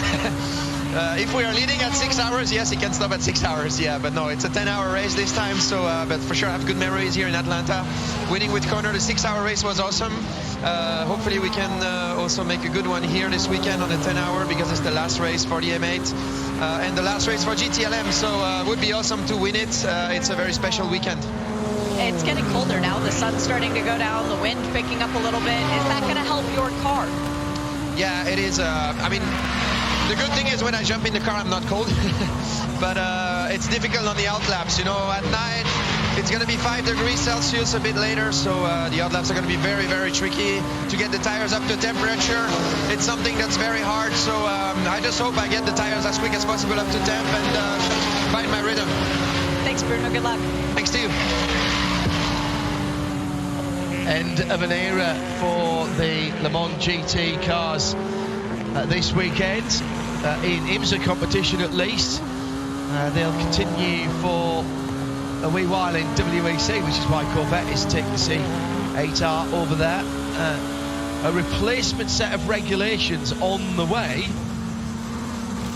which tentatively is being called GT3. Whether it ends up being in the same space as the current GT3 is not entirely certain. I suspect that Stefan Mattel will have something to say about that. He's of the same mind as me that GT3, the current concept of GT3 has no place in the World Championship, or particularly at Le Mans, because the manufacturers will just game the system and build specials, and it'll get very expensive, and then it'll all implode, which we've been around long enough to see happen a couple of times, Mr. Muller. Yes, we have. It's a cycle, but nevertheless, I wouldn't say GT3 could get expensive. I think GT3 already is incredibly expensive, and it already kind of broke the mold that it was supposed, the void it was supposed to fill, probably 10-12 years ago. So it's incredibly expensive to run a GT3 car compared to potentially a lower baby prototype LMP3, and GT3 numbers are almost up there in sort of LMP2 stuff, depending on what championship you're running. Oh yeah, incredible how high. GT3? Yes. Wow. Some of the numbers you're getting, especially depending on which car manufacturer you're using, it's very expensive to run a GT3 car compared to, say, an LMP3. I mean, you're talking 3, 4, maybe 5 times as much per kilometre to run. Really, that much? Yeah. What, more expensive for the GT car rather than the LMP3? Exactly. Wow. Yeah. No wonder people like LMP3s. Yeah, no, LMP3 in terms of bang for your buck, but at the end of the day, it's still not a Porsche or a Ferrari or or whatever, so you'll still always get those people. And I think in terms of putting the costs aside, I think GT3 is fantastic because it's ubiquitous. You can take a GT3 and race it anywhere. You can go to Bathurst with it, you can go and race in America with it, you can go and do the Stefan Rattel series with it. You know, you can pretty much, if you own a GT3 car, you can pretty much, the world's your oyster in terms of racing it, and that's brilliant. And there's quite a lot of places where it is the top class, like the Krevennik race at IMSA next weekend. And you're going for overall victories. Bathurst. Yeah. So no, absolutely. I'm not knocking it. I'm just saying in terms of costs, it's escalating. I do like it. I think Stefan Rattel came up with a great concept. And it's done wonders for global GT and endurance racing at that national and regional level. My issue with taking cars that don't have a technical rule book to Le Mans is that if you're basically saying build it however you want and we'll performance balance it somewhere down the line, as soon as you start talking about the most important endurance race in the world, the manufacturers will start to play fast and loose about what they build and how they build it. Well, that currently happens in GTE anyway in the Correct, West. exactly. So unfortunately you're never going to get away from the fact that BOP is one of the most critical things that you're dealing with as a manufacturer or even a customer team going into any form of racing, really. You see it in British GT with the BOP that supposedly balances everyone out. You see it at every single level, and that's going to be there for the long term. If BOP worked, why do people bring out Evo cars? See, that's money. Yeah, of course it is. Yeah, it's like football clubs bringing out a new third strip, isn't it? Yeah, ka-ching, 50 quid a time. Maybe we're being slightly too cynical, and we are having a bit of a laugh about this. Jeremy Shaw is part of our once again important part of our team in the Hackney Global Broadcast Centre. We are keeping our eyes on various battles down the field at the moment, and a drive back from Ollie Jarvis in behind the DPI. That's the 31 car, I think, the Mike Conway car. Yeah, he's coming out of 7 there. We saw him really close behind going into 6, trying to get a run, use the traffic to his advantage. Nearly got a run at him, and you can see the braking at 7, went to the inside, and then got a little bit of a run down to 10A, but sort of 3-4 car lengths back, so he won't have been able to do it on the brakes. But for him, it's very, very important that he's desperately trying to work his way through the field if he can, so that if there is another yellow, he gets his lap back. So at the moment where he's sitting in terms of track position, albeit he's 2 laps down, he's also basically running at the back of the DPI train, and that's going to be incredibly frustrating. So all they can do now, John, is literally roll the dice and go off strategy, in my opinion. Take an early fuel stop, do something different so they're actually out of sync with the rest of the DPI field, because there's no way that he's going to be able to actually physically overtake every single car out there and get himself that lap back otherwise. Adam, I'm going to pose a question to you to see if you can find out the answer. Just before you answered Jeremy's question about Core Autosport, we had the number 31 Whelan in for a pit stop. Mike Conway stayed in the car. You described that as a full service. He'd only been out for a relatively short amount of time, I think. Was that a regular stop as far as we're aware? It looked like a full service as per usual. I did just walk by their box a couple minutes ago, and I noticed Felipe Nasser was putting in his earplugs as if he's going to be getting into that car again soon. So I can go check. I'll go ask Chris Mitchum. It was a 31 lap stint, but of course that was over an hour, but more than half an hour of that was under yellow. So in terms of green laps, it was in fact only 7 green laps on that stint, I think, Jeremy.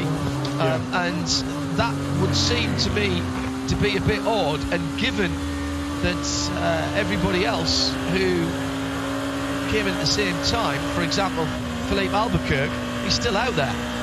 He's leading the race, and he's still out there, and he pitted at exactly the same as the Whelan car. Indeed so. So that's certainly something to check up on.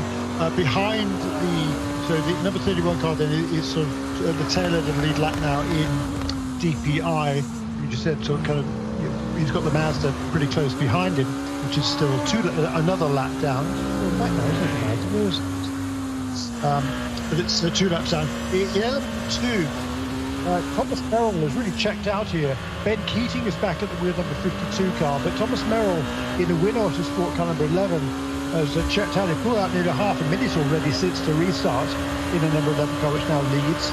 Number 22 car, Guy Smith, at the wheel of that car, is running in third place in number 22 for United Autosports.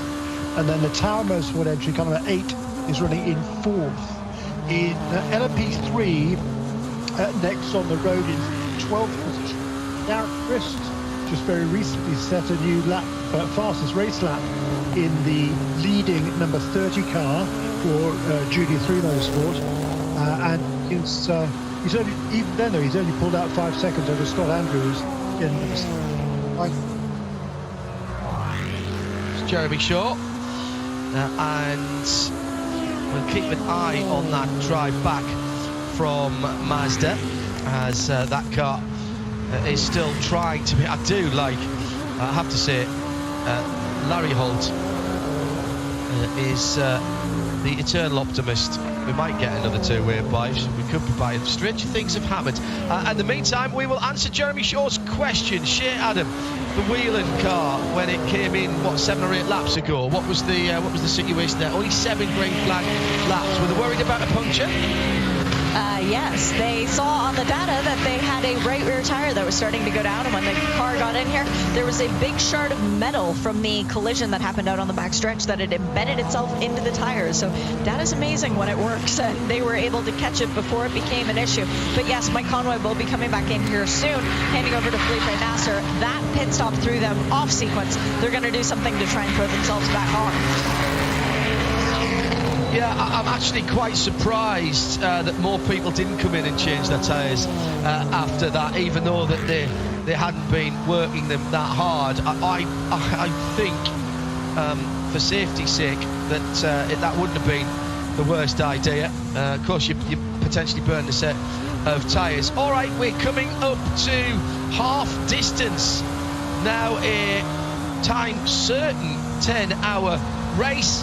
It's Cunningham and Alta and Acura that lead by just on 1.5 seconds from Loic Duval behind the wheel of the Mustang sampling Cadillac, and another 5 seconds further back, MSR Juan Montoya in the number 60. That's your top 3 at the head of the field. Win Autosport leading in LMP2. BMW and Philippe Eng took the lead a few laps ago now and has stretched out to a 5-second lead in GT Le Mans over Mathieu Jaminet in the 79 Porsche. In LMP3, it's the Junior 3 Racing number 30, Garrett Grist at the wheel, and in GTD, Heart of Racing, the Empire Strikes Back, the British brand, is leading. Aston Martin lead by 10 seconds over Zachary Robichon for Pfaff Motorsport and Porsche. That's how it stands as we come to half distance in the 2021 Motul Petit Le Mans at Michelin Raceway Road, Atlanta.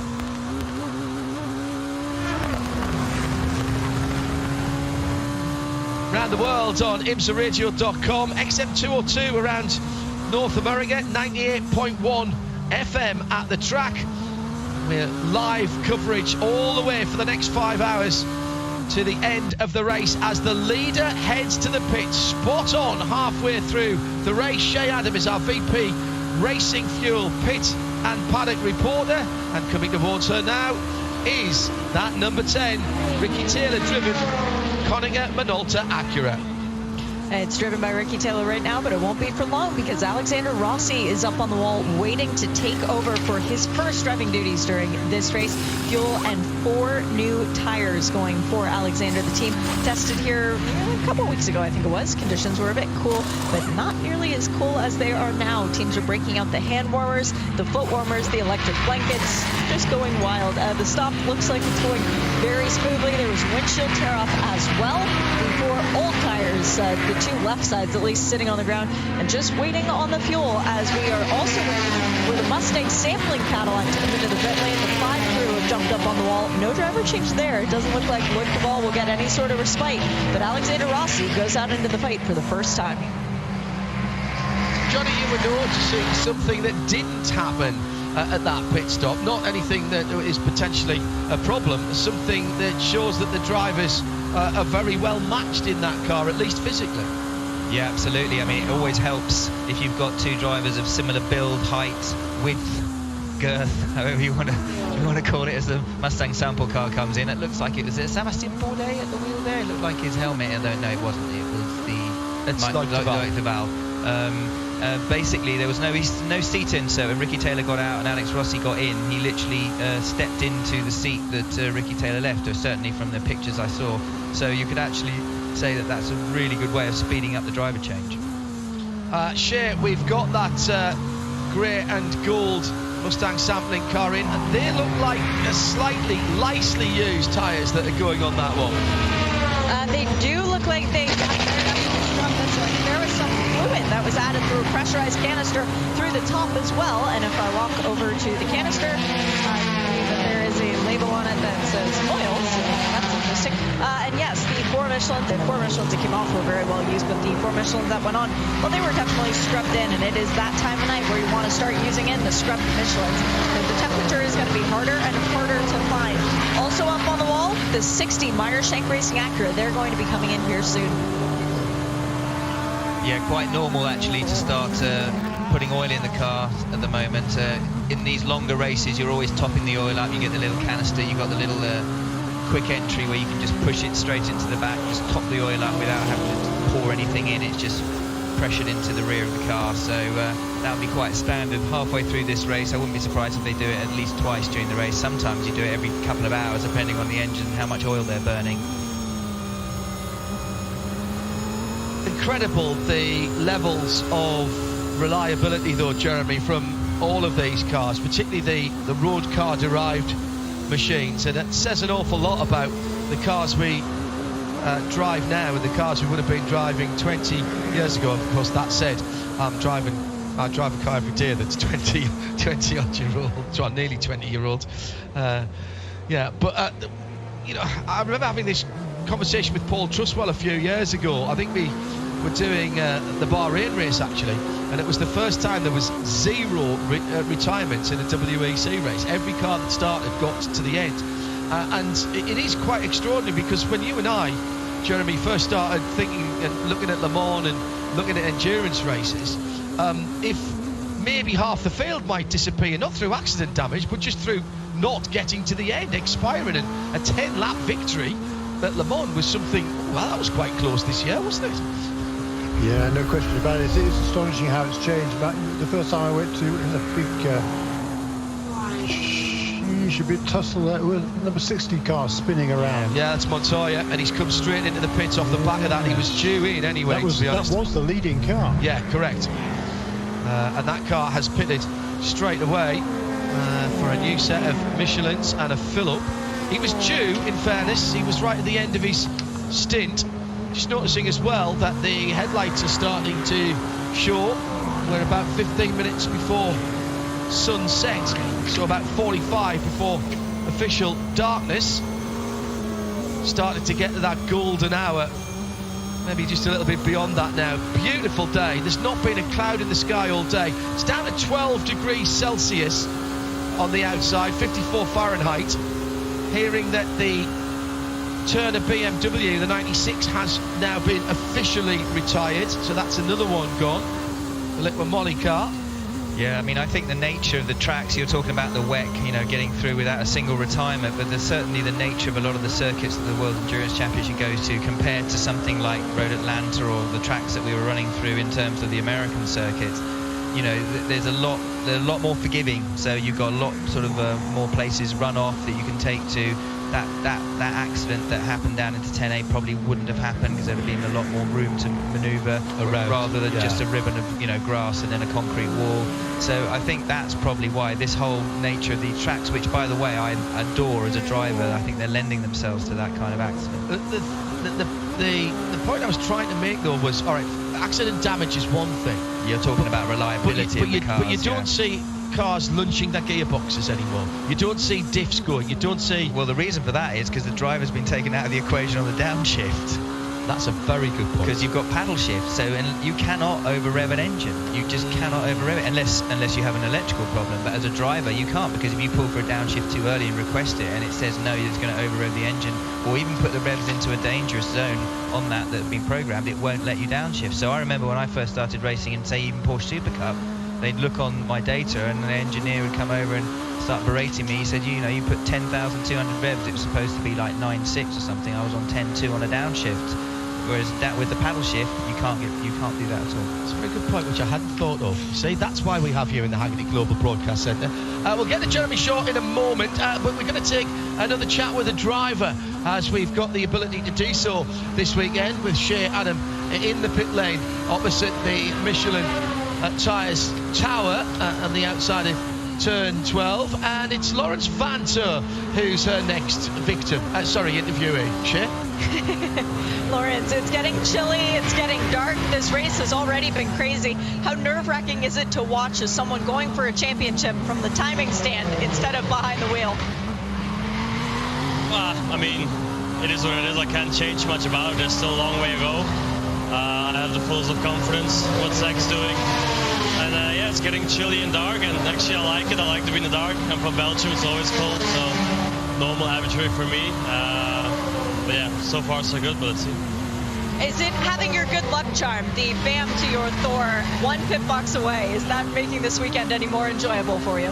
It was funny because I texted him the other day, say, hey man, are you still racing? Because I never, lately he's not driving so much. And this morning I woke up a warm up. I see you jumping, and I'm like, I know that helmet. And so it was him. So I feel sorry for Kevin, obviously. I hope he's well. And it was quite funny to see all driving. And I'm pretty sure he's doing well, because as I know him, he's one of the best of just jumping in and after 2 laps being quick. So I'm sure he's having fun out there. Oh, the bromance goes on. The Pfaff Motorsport Porsche, it's one of the best looking cars on the grid. Is it going to continue to get better and better as it gets colder and darker? I think so, but you know, you're never sure. I think we'll get better when it gets cold, but not 100% sure. But you know, what we want to do is win the championship, and if we finish the 3rd, 4th, or 5th, I don't care. As long as we get that trophy tomorrow at the banquet, that's all I care for. Good luck, Lawrence. Thank you. The Bamfo brand. What fun we had with those guys down through the years.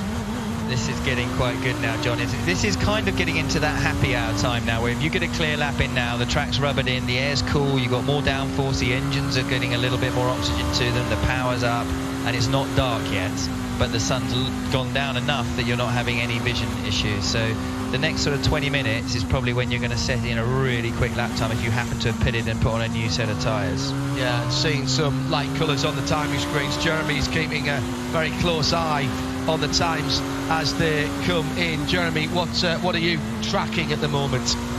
Well, I'm tracking what Lawrence Vantor was saying. Yeah, Earl Bamb is doing a pretty reasonable job. He is indeed. He's in the lead of the race right now, and he has been now for the last 4 laps.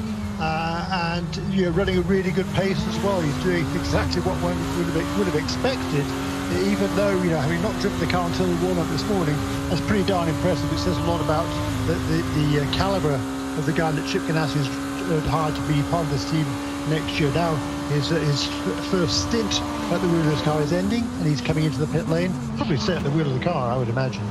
Yeah, I agree with you, Jeremy. You can't overemphasise the pressure that you're under in that situation. Brand new set of tyres going on. The fact that they're leaving him in the car, because obviously he's done, I should imagine he's done his driving that he needed to do, but they're leaving him anyway, shows the confidence the team have in him, and the fact that he can do those lap times is quite incredible. And I take my hat off to him, because no matter how good you are, no matter how much you want to get in the car and you hope that you're going to do well, I can tell you right now he'll really start enjoying this second stint, because he knows he's able to do a good job for the team. I mean, just the way he came into the pits, Johnny, and, you know, under the pressure of leading the race, he comes in, hits his marks exactly. No sliding, no muss, no fuss. It's like he's parking in the supermarket car park. Yeah, I mean, but he's a top-level professional. But what the point I was making before is that even if you are a top-level professional, I mean, look at what happened with Michael Christensen getting pulled into the Porsche thing. He's never going to be quite as on the pace as the third driver, say Kevin Estre was. Yeah. So you know, it's not Roy of the Rovers stuff. This it is difficult. It's not just going out there in a case of just tooling around. So I take my hat off to him that he actually really did deliver on what we were hoping that he would, and now he can just go out and enjoy himself. Yeah, watching the car go through turn 5, the 01 car had a really big wiggle there. coming out there. And again, cold tyres, so he had new tyres go on Earl Bamber, as you saw the other DPI come round the outside at turn 6, and that is basically what you're seeing at the moment. And Jeremy, we start to see some quicker times from some of the other of the DPIs as well, including a world champion behind the wheel. Yeah, that's right. Mike Conway, who was part of that. Oh, Jeremy, just a second. Got a problem for, it is the 01 car. That's Earl Bamber, and he's got a problem at the left, the right rear of that car, and not sure what's happened, whether he's hit something or whether the rear wheel wasn't fastened on properly. Oh no, he's been hit. He's been hit on his outlap. He's been nailed by the Mustang sampling car through turn 3. And that's what we were talking about, John, in terms of Earl Bamber had come out of the pits, gone into 2. He's got cold tyres. He's have to be very careful through 3, the left-hander, and the Mustang car catching him with the hotter tyres, wanting to go around the outside of him and just misjudging as he pulled out, just totally misjudging it and just catching the right rear quarter of Earl Bamber's car and knocking the cheese wedge off. Not even the cheese wedge, knocking the actual rear section off that is actually attached to the rear end plate, so they can't possibly, on the rear wing, so you can't possibly carry on like that. No, you'd have to have a new rear deck, and not like Duval carrying a piece of the 01 Cadillac as a souvenir at the moment. Shea, Adam, you're going to get, you already have got a flurry of activity, and Bamber has been and gone. No, they haven't fixed it. They've just taken off the part, sending him out because it's full course yellow. So he'll go out, catch up the pack, come back in, they'll do that rear wing. He can't run without that rear end plate. I'm sure he can't. He'll be losing so much rear downforce. Shea? Well, the guy who ripped that rear wing end plate off is none other than Phil Banks, son of Danny, and they did not have a spare rear wing component here ready to go. At least I still don't see one in their pit box. So that's something that they, there we go, now they're going, they're going to have to bring him back in and put that on. But yes, they wanted to make sure that they weren't going to leave any sort of debris around the track. The car that did make it in before the full course yellow came out, 55 Mazda, they did full service. This way that they basically get back out there again, trying not to go a lap down. That's essentially what they're trying to do with the 01 Ganassi car, I think. And you can just, it's so difficult. And when you come out of the pits on cold tyres in these kind of temperatures, you're like driving on ice for a couple of corners, and 2 and 3. And I think what happened is the Mustang car just totally misjudged it. And as he pulled out, if he'd pulled out probably 6 inches earlier, then he would have actually ended up not having contact. It's a game, of a sport, should I say, of fine margins. Really is. Another full course yellow, Jeremy, just as we were hoping to get some fast times in and see the performance potential. This is our 7th intervention from the BMW safety car, and cruel luck for Earl Bamber. I mean, you talk about the curse of the commentator. We were just seeing how good it had been for him. Well, that wasn't his fault, though. No, John. absolutely. You know, but I feel even worse because he hasn't made a mistake, you know. No, exactly, and that's what matters. He didn't go out and lose it on cold tyres or anything like that. He did nothing wrong. When the contact was there, he was literally on the left-hand side, like a few inches away from the curb, going through 3. He was keeping out of the way. It's not like he drifted over or anything like that. So 100% not his fault. Rather battle-weary looking 01 Cadillac now, and just about to catch the back of the field, so we'll see him if the pits are are the pits open? Not yet. No, so he'll have to stay out until the pits are open, then he'll be coming in, at which point obviously he'll get back into the situation where they'll then, under full course yellow, be able to change that whole rear section. He won't lose a lap, I shouldn't think. And correct, I would say that is right. There's a lot of cars out there, Jeremy, that are, to use Ron speak, somewhat suboptimal at the moment. It's hanging off left, right and centre. The LMP2 or P3 car in front of him had something hanging out the back of it. We haven't seen a race like this, Jeremy, in IMSA for quite a long time. And I don't know what to put this down to. I mean, we know it's later in the year, we know the weather conditions, but there's been more contacts and misjudgments from really very, very experienced drivers this weekend across a number of the series, actually, that I can remember for a long time. Don't disagree with you there. And yeah, I think it's probably just a consequence of the fact there are so many cars here. And the fact we do have this extra class this season as well, so different cars with different capabilities, it's so competitive that you're just trying to gain any advantage you can. I mean, Lloyd Duell wouldn't have done that on purpose, obviously. It was just, as Johnny Bolam said, just slight misjudgment, and slight misjudgments at a track like Michelin Raceway Road Atlanta can have, and have done, as we have seen, big consequences. Hello to Drew Adamson here at the circuit, listening on 91.2 FM. Drew, part of the hard-working team from iRacing, normally based up in New England. Heard Bruno Spengler talking about his phenomenal victory in the Pro Series again this year. The IMSA and particularly BMW and Porsche and Ferrari really taking the online e-racing very important, very seriously indeed. And Drew's part of the team who put that all together. It's been a joy working with Drew and the rest of his colleagues over the last 18 months. And really made us feel at home in their space. And Drew is taking in some full metal racing this weekend. Still out there, he's got his IMSA cap on and he's well wrapped up against the cold, now getting down to single figures in Celsius, at least 54 Fahrenheit at the moment. Drew, thanks for all your help. Say hi to the team when you get back to work next week. Looking forward to doing some more IMSA Pro Racing with you and your team in 2022. Great to see that the relationship has continued. Shea Adam is in the pit lane, and I wondered if there'd be many takers. Guess what? Your PI's heading your way, Shea. A lot of headlights coming down this way. The 31 Whelen Engineering Cadillac is the first one down, followed very closely by its championship competitor, the 10 Konica Minolta Acura, then the 48 Cadillac. It is fuel only for the Meyershank Racing Acura. It's a new nose for the number 5 Mustang Sampling Cadillac. It's going to be a new tail for Earl Bamber and the 01 Cadillac Chip Ganassi Racing Team. They were a bit worried about the latches to the engine cover as well. First car back out the pits was the 60, so Acura leads Acura as the 10 is the second car back out. Next up, we had, that was an LMP3 just car, a moment. an LMP2 car. Pardon? The rear deck is coming off that 01 car as we expected, but they're having a good look to make sure everything is okay underneath there. They're taking the crash structure off the back and putting a whole new rear end onto. Easier to do that than just do the rear wing and the rear wing end plate. Really clever stuff. Sorry, Shea, go ahead.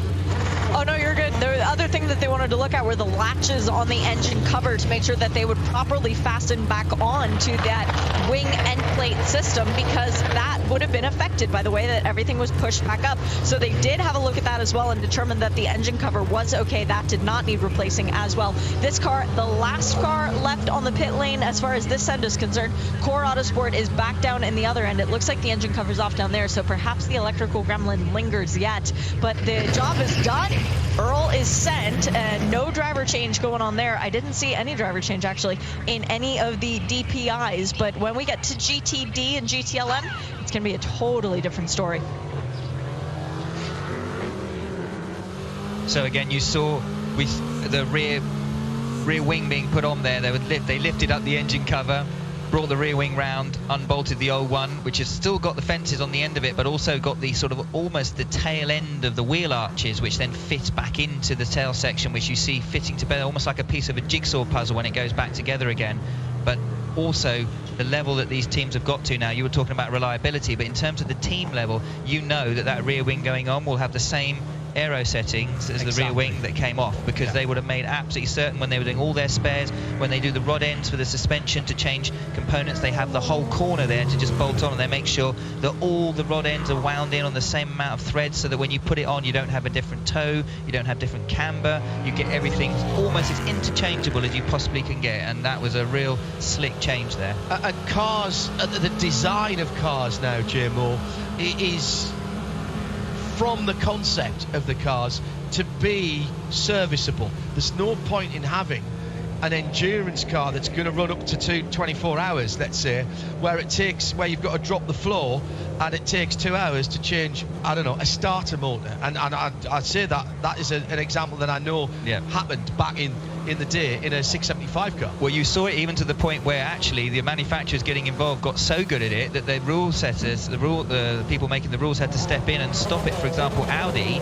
they were actually stopped. They were literally changing gearbox internals because they were just fitting one out and fitting one in, like and they were system, like a cassette system, and they had to change the rulings because obviously they were saying you can't, like for example at Le Mans, you cannot change the engine. You're effectively out of the race, but you can fix the engine you got. Same with the gearbox, you've got to fix everything that you've got. But they were effectively changing everything. Then they worked a way to not change the case, to change the internals, and so it's incredible what they can do now. And you remember that crash that Alan McNish had at the Porsche curbs, and he came back in and the car looked destroyed, and like, I don't know, what was it, minutes later he's back out on the track. I mean, these things are incredible. I think it was 4.5-5 minutes for a complete rear end change back in the day with the dry brake and everything on them, and as you say, everything set up. I remember talking to Brad Kettler of Audi Sport about them practicing, and Shay, you can chip in on this because it involves your dad. Champion used to run the R8 right here at Atlanta, and having your dad run around, and he would get on a secure frequency from Brad, he would get a code, and then he would radio into the pit and say, these are the things I've got wrong with the car, drive the car into the pits the next lap around, and they would already have the service parts ready to go, Shane. And your dad did an awful lot of that for Champion Racing. Yeah, he did, and that was even an HSR. That wasn't even an ALMS that he was doing that sort of stuff. So they take their racing very seriously. But you're right, the Champion with 3 overall wins at the Motul Petit Le Mans 2003, 2004, 2005. They're on the Andy Blackmore Spotters Guide across from the stop-finish line for me right now. We had 5 GTLM and 5 GTD pit callers, and it was basically driver changes across the board. Tommy Milner got out of the Ford Corvette, handed over to Alexander Sims, again his first time going into the gloom of the evening. As far as GTD pit stops, we had Lawrence Vantor into the number 9 FAF Motorsport Porsche. Zachary Robichon was out. Ross Gunn is back behind the wheel of the 23 Heart of Racing Aston Martin. And now we have Jan Hanlon in that 16 Wright Motorsport Porsche. We talked to him a few minutes ago, and he told us that he was very much looking forward to driving the race, and whatever was going to happen was going to happen. Keep an eye on that blue and black carbon hood car. I really like the livery this weekend. It's not what they designed, but, you know, it kind of works. Well, Jeremy Shaw has been watching the time and scoring, and Larry Holt, with his never say die attitude from Multimatic, I think he might have just got his wish, Jeremy. Yeah, I think so. Leland Gade is calling the strategist, I presume, on the pit wall. That call to bring that car in right before that caution period paid out absolutely magnificently, because I think now that car has just got the wave around, and I believe it's back on the lead lap. We'll see where it is on the racetrack now. Yeah, showing us 1:16 down. Yeah, and it's come straight into the pits to take its service. Never second guess the Gade. In Gade we trust. Lena also being co-opted, I noticed, and rented out, if you will, by Multimatic to McLaren for their Extreme E program, electric racing program, where she's going to be teamed up with her sister Tina, who has a CV that's just as impressive as Lena's, having been a Formula One engineer. So it will be the Gade sisters who will be working with Zach Brown and McLaren on their Extreme E, the electric off-road racing series. Fuel only for that Mazda. Back out onto the track. Now, there was something else that I was looking at there. Oh yes, we've now had over 2.25 hours of safety car, and I think, and Shay, you can have a look the next time it comes round, I think we've swapped safety cars. I think we've actually worn out a safety car already, because the BMW Grand Coupe, we have. Yeah, they've run out of fuel. It's gone off to refuel, hasn't it? It's gone down the road to Brussels. Chain brakes and tyres. Yeah, absolutely. So the Grand Coupe that we had from BMW early on has retired. We've got a second BMW leading the field around at the moment. We did have Sorry, Jerry, go ahead. It'll be interesting to see, obviously fantastic for the 55 Mazda to get back onto the lead lap, albeit a little bit behind now, but it'll be interesting to see in terms of how much track position they're behind. You've got GTD, LMGT cars, LMP3 cars in between them and the DPIs in front. That news... Yeah, but that'll get the wave around. It'll be able to haul on through before we go back to green. And for those of you That's at a good the track point, actually, not Jeremy, familiar with the IMSA regulations, before we get ready for a restart, the prototype cars will all line up at the front of the Happening field right now. ahead of all the GT cars, which is happening right now. Yes. Yeah. So if you see cars overtaking behind the safety car, that's what is happening. This is a planned procedure. The cars are instructed to stay to one side of the racetrack. Which side is it, John? It's the left, I think, isn't it? Whichever. I can't remember now. It varies from track to track, but it's It does, normally... yeah. It's the right-hand side. You Right-hand overtake side on of the back left. straight, yeah. Exactly. Correct. So, Yeah, so the cars are on track, keep to the left, and anybody who's making a move, and they can only... It's not that they're not told by race control, so it's up to the teams to recognise what they can do and who they can overtake. But the Mazda now will be able to haul right That's a past good everybody point, else yeah, and absolutely. take up position at the tail of that train of cars. is that also with the LMP2s as well? Are they still in the mix? Are they actually sort of the DPIs and LMP2 LMP2s, or are they still in the middle of it all? The prototype, it's a prototype class. So he may have P2s and P3s in between him and the 6th place DPI then? Yeah. I think so. Having said that, it looks like it's only 4.2 seconds, so that's worked out beautifully for the 55 car. And that news is going to really excite Tracy Pinnock, who has dropped us a note at IMSA Radio. Please tell me the 55 is back on the lead lap. Yes, it is, Tracy. They're back in the fight, and we're about to go green with 4.5 hours of racing still to go. Do you know, for all of the interruptions we've had, the first half and more of the race seems to have gone by in the blink of an eye to me as we're back to green flag racing. We are past official sunset now, official darkness in about 20 minutes time. It will get dark very quickly, even though there's still the last vestiges of sunlight in the sky over to the west of Michelin Raceway Road, Atlanta, through up the inside. There's a position made up, 2 positions made up by Harry Tincknell from 7th up into 5th, past Earl Bamber and Jimmy Johnson on the restart before he got the turn 2. Yeah. Magnificent stuff. Again, experience from Harry there. He knew of a cold tyres. It's dark now, and you've got Jimmy Johnson, obviously not particularly up to speed in these cars as a third driver, and Earl Bamber, despite the great job he's doing, Harry's been driving these cars all year, and absolutely beautiful. I noticed he got a really good run through 12, had a look into it, actually almost went 3 wide into turn 1, had a good look, and then he was much better on the brakes going through into 2 and 3, and then got a really good overtake, just ducking underneath Jimmy Johnson to go into 5th place as you turn down into the S's. So he's on a mission now. So that car had the pace earlier, as we saw and Jeremy was talking about. Then they had that unfortunate spark plug issue with the electrode and the spark plug, dropped them right back, and now they've definitely got the pace. They're back in the hunt for this victory. What a way to finish this wonderful programme from Mazda. They've really engaged with the fans, and they've allowed the fans to sign the bodywork. They asked people to put their stories in on social media and send in their signatures, and that was incorporated into the livery of the IMSA 2 Mazda DPI this weekend. And even Shea Adam on the grid added her name as well onto that. What a few years it's been. Juan Montoya then leading the motor race after the spin. Remember when he was leading before, pretty much on his in lap, so that's a bit of redemption for JPM as well. And 31 in 3rd position, Felipe Nasser in the wheel and engineering car. We've got some really experienced drivers out there, and it's getting dark by the second now. It's not just gently fading out, it's almost like switching off a light switch here. Yeah, it is, and you can still see the cameras actually, I think the human eye is actually slightly better in situations this than the camera, but nevertheless, as soon as it gets like this, you start losing your depth perception a little bit, so it'll actually help when it gets properly dark, and then it's really nice for the drivers to be able to, the same driver to actually drive into darkness, because you can gradually then pick up as it gets slightly darker lap by lap. You just find your rhythm, your turn-in points, your brake points, everything else. It's harder for the driver getting in when the last time he drove at daylight and he gets in and it's dark. It always takes a lap or two to just get your rhythm and get your markers set.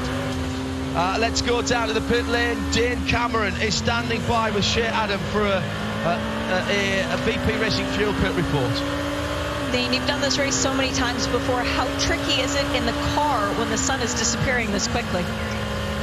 Yeah, it's fun in the sunset. I think you're past the hard part here where the sun's really in your eyes. I was actually really surprised in qualifying how bad it was in turn 3. I didn't really I don't pay much attention to the schedule. I didn't know we were qualifying basically at sunset. But yeah, now is a really fun time when it's just kind of getting dark here. But yeah, so much more of the race here than we've ever had at night, and probably the coldest conditions that I can ever remember. So it's going to be really, really tough here at the end of this race. Really difficult, as we saw with what happened to the 01. I think there's going to be a lot more of that kind of stuff to happen. It's so difficult out of the pits here. Obviously, no tire warmers in IMSA, and then kind of everyone seems a little bit on a different strategy, at least in DPI. And yeah, it's going to be a pretty wild last couple hours here. How good is the Meyer-Shank Acura at switching its tires on? Yeah, I don't think it's really been too bad. It's kind of like the Daytona thing in a way, where the first journey out of the pits is quite a struggle. So getting through 3, 4, and out of 5, and if you can get through that point in the right direction, then you're kind of okay from there. Same as Daytona, you're just waiting and hoping to get to the banking, and then everything kind of calms down from there. So I think we have a good car. The boys have done a really good job, I think, on the back half of this year. We've had some really strong pace. It'd be nice to convert it into a good result for all the hard work the boys have done all year.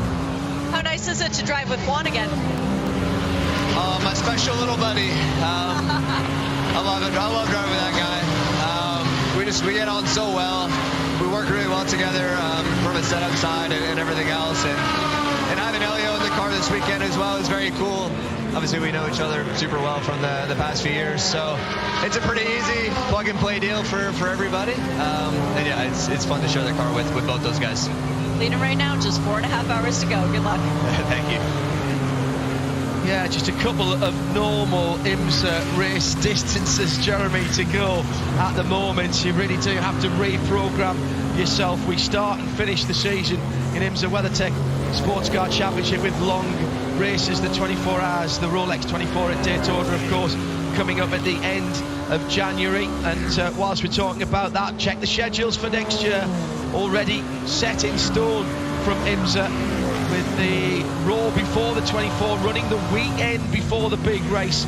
So that is worth a trip if you haven't been down there before. Even if you have, an opportunity to see plenty of racing. And then we've got Super Sebring back.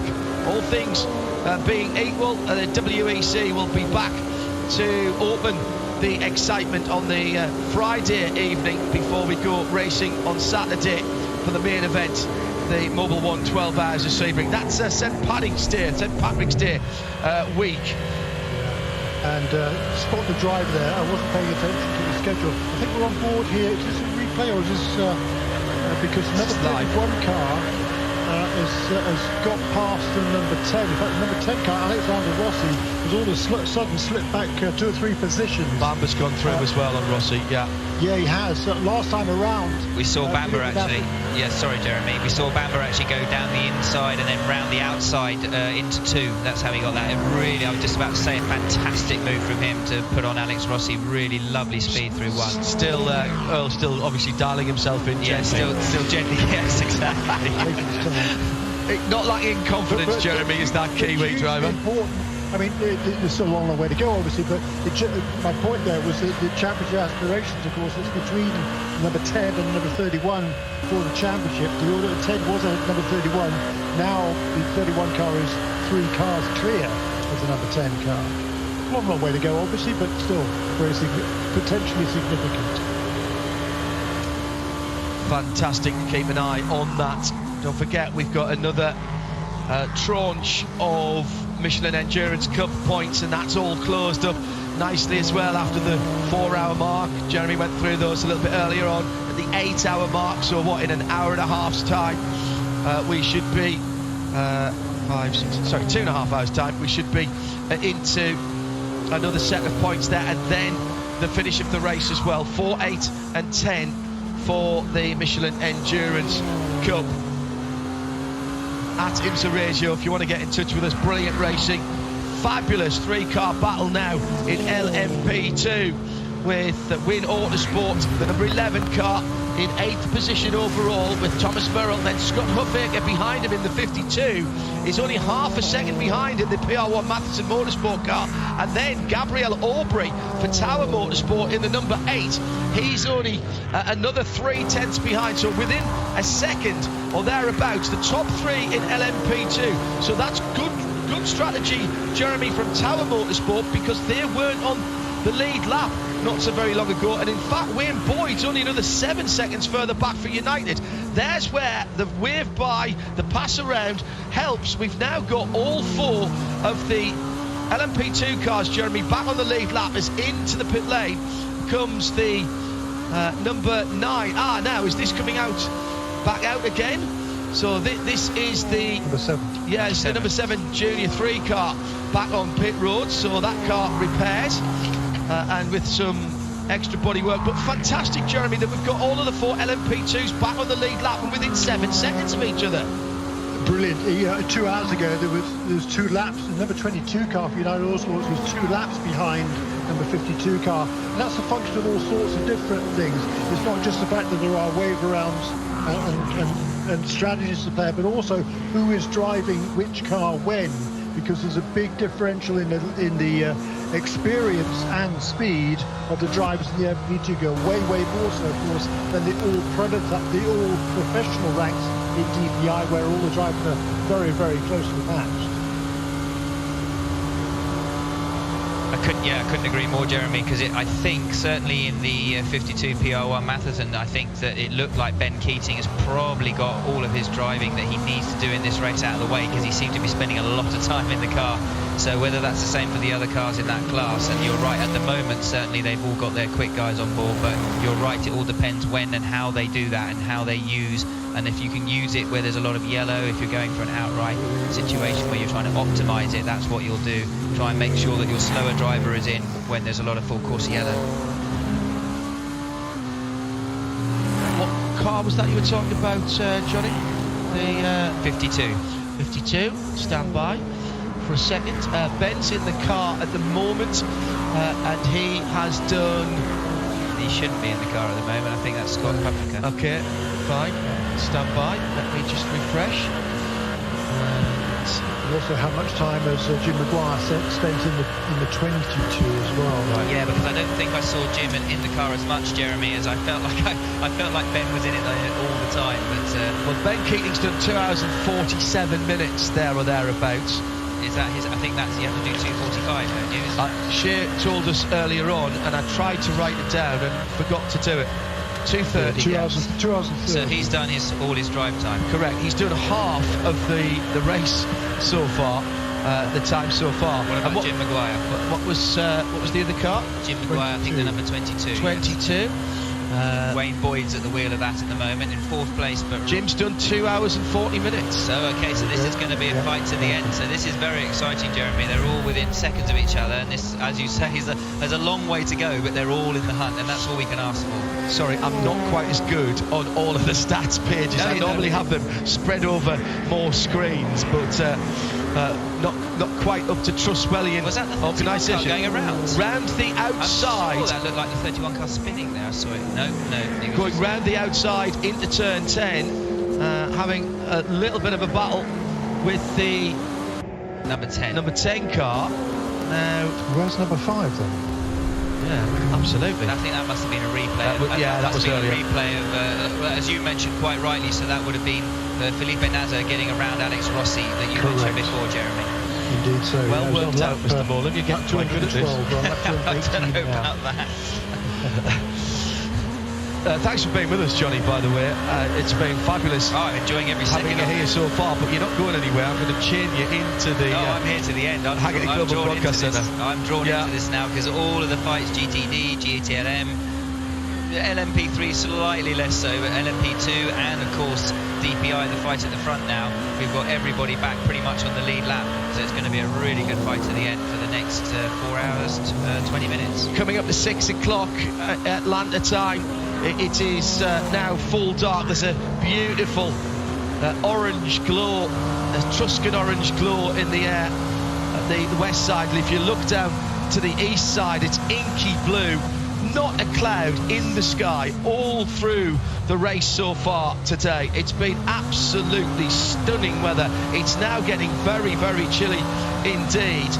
The outside temperature well into single figures now in terms of Celsius, sitting around about 9 degrees Celsius, and it will get colder. Projected to be down to possibly even as cold as 5 degrees by the end of the race, and that is going to give the Michelin tyre techs a little bit of a head scratching to do. That's all going to be about, Johnny, getting your starting pressures right, isn't it? Absolutely, and forgive me for being slightly ignorant here, because do we have different compounds that we can use? So if you think about it, the only cars that have different compounds are GT Le Mans. They have 3 different, as you know, with Michelin, they call them heat ranges, don't they, rather than hard, medium and soft. They call them cold, medium. But the DPIs are running the same compound all the way through. That just shows you then how hard it's going to be for them to generate tyre temperature when it has been up until now, let alone when we get into the really cold temperatures at night. Yeah, absolutely right. And the number 55 car, by the way, has just found a way past Alexander Rossi. So the number 10 car down into 6th position now, and Harry Tincknell back up into 5th in the Mazda car, number 55. Yeah, fantastic. It is, and Alex Rossi and Jimmy Johnson. How did Bamber get back ahead of Tinks? I think I misread that. I think it was an LMP2 that he'd gone past, and then so I think Bamber was always in front of him. Right. Yeah. Thank you. Yeah, he was. Yeah. Sorry. No, that was my fault. Yeah. Brilliant restart by Tinks, nevertheless. 5th position, 8.7 seconds away from the lead, held by Juan Montoya at the moment, and Felipe Nasr's keeping him honest. He's really 9/10 of a second behind, and even in traffic. So Montoya not able to do what we've been seeing and stretch it into like a 5, 6, 7 second lead, and now they're really nose to tail, and this is turning into a real battle for the first 3 even, because 3rd place Loic de Waal is actually only 3.3 seconds behind. Hello to Chris Herc in Germany, coming up to midnight in Central Europe. He said, I've been there since the start and I'm staying up. Thanks for the coverage. Thanks for listening and loaning us your ears and your eyes for the 10 hours, Chris. Massive international interest in the race that started the American Le Mans Series Odyssey. This race in 1998, and then the series started in 1999. I remember being here in 98, looking at the track and thinking, and I think we had over 50 cars that year, thinking, this is a fool's errand. We will be sweeping this up all the way through, and it was 6 or 7 hours before we even got the first safety car. Magnificent stuff with the old prototypes around there. Ferrari 333 SPs, all of that stuff. Oh, dear me, be still my beating heart. And here we are, still going, 24 years later, still having a crack at it. And I think Dr. Don, somewhere, Dr. Paynos, will be looking at this and be very proud at what he started, and so he should be. Absolutely, I couldn't agree with you more there, John. Riding on board with Harry Tinks in the 55 Mazda there, coming up behind the LMGT Corvette, and actually quite impressed to see how patient he was being. He's not overworking it at all, and almost sounded like he had a little bit of lift and coast actually then, Harry Tincknell, down into 10A. I don't know if that's just the way the cameras go, but that was... What do you mean by that, Jim? What do you mean by lift and coast? Well, why is he doing it? So you'd lift early, brake later, and so you'd lift and then brake later on, and basically it's a way rather than coming straight off the throttle and banging on the brakes. It's just saving fuel, but basically it saves you a little bit on brakes, but it saves you fuel. Jeremy's saying that's totally normal, so I guess they're all doing it. but that's the first time I've gone on board with someone going into 10 and noticed it. But obviously at this stage as well, you've got a number to go to. You'll be giving your engineer a fuel number that's on your dash. You'll be asking for it periodically every 2 or 3 laps. They've obviously got real-time telemetry as well, I believe, in this, so they'll probably be able to see that as well. But they always like to have confirmation from the driver, and sometimes they'll get you to run to a fuel number. Yeah, that's right, Johnny. And you know, as you well know, if you use less fuel, you have to put less in at the next pit stop. Your pit stop could be a little bit quicker, and so you're always kind of planning ahead, aren't you? And certainly, I think that team, well, most of the teams, I think, are doing the same sort of thing. It's not sort of thing you notice all the time, certainly, but I think it happens pretty regularly. And yeah, where he is right now in this part of the stint in particular, it's sort of halfway through a stint almost. There's no point in burning all the fuel up to catch up the guy ahead of him at this stage, is there? No, absolutely. And sometimes they've got things that they program into the dash, and it actually tells you, a thing comes up on the dash, tells you when to lift, then when to brake. Really? It literally, they're making it so idiot-proof for us drivers. Even I could do it. So even you could do it, John. I think not. Harry is 2 laps to the good in terms of the 4 cars ahead of him on fuel. Juan Montoya, Felipe Nasr, Loic Duval and Earl Bamber all were in the pit lane 2 laps earlier than Harry Tincknell made his last stop in that Mazda. I think, and I'm going to go out on a limb here, I think that twice now... Hang on, we need a klaxon for this. Morlem out on a limb warning. I'm always out on a limb. Prediction. I think this is Mazda's day, and I'll tell you why I think that. I can't believe you've said that. Because twice, through luck, not judgment, through luck, they pitted just before a full course yellow. And the first time they got to the lead of the race, no big deal. The second time, when that happened, it really turned their race around and got them back effectively after it all panned out onto the lead lap again. So that's twice they've got super lucky when they pitted, and neither time was judgment, it was just luck. Hang on a second, you're a driver, you don't believe in luck, do you? There's a little bit of judgment in the fact that they made the decision to come in, particularly on the first time. They wanted to get themselves off strategy. Well, that's what I said earlier. They needed to go off strategy, but then the timing of the yellow was out of their control. Was out of their control, and then was sheer luck that it got them there. So I just think that it seems to be falling their way, and I just think, you know, when sometimes it's better to be lucky than good. I'm hoping that they're both today, but I don't know. I just got a funny feeling we thought they were dead and buried half an hour ago. Well, Larry Holt never does, though. No, but no, he never gives up on anything. And you know what they say about lucky and good? I remember saying to Reinhold Joost, you know, he would say, it's better to be lucky than good. And I would say, but yes, you're both. And as he always used to say, the more you prepare, the luckier you get. Yeah.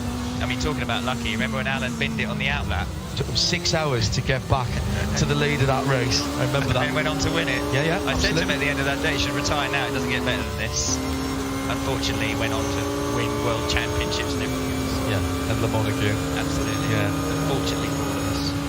It would be a lovely way to end. I mean, I can make a case for so many people winning this weekend on an emotional level, Jeremy, that would make great stories that probably if you wrote them down as a screenplay, people would say, don't be silly, that would never happen. But such is the volatility of what can happen in a race like Motul Petit Le Mans, and in fact has done down through the years. We've seen races here lost in the last 5 miles, let's not forget.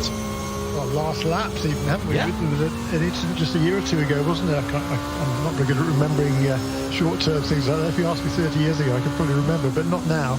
But there was somebody, it was a crash on the last lap, was it a year or two ago? Yeah. And we had Jörg Muller in the BMW V12. Went off with a lap and a half to go, which cost them the race. I remember that very well. Did he go into the gravel at 10A? He did, yeah. I remember. Yeah. I think I was in that one. God, passing the Porsche, do you? That's right. Yeah, I remember. No poultry. No poultry will be in any way, shape or form adjudicated before the end of this race. Absolutely right, Jeremy. A new best lap there by number 31 car, Felipe Nasr, the up to pole, so they're 1 minute 9.955. First time I've noticed a sub 10 for a little while. The leader's doing low 10s, however, the last 2 laps are 1 minute 10.3, 1 minute 10.1. Still keeping him honest though, isn't he, Jeremy? That's right.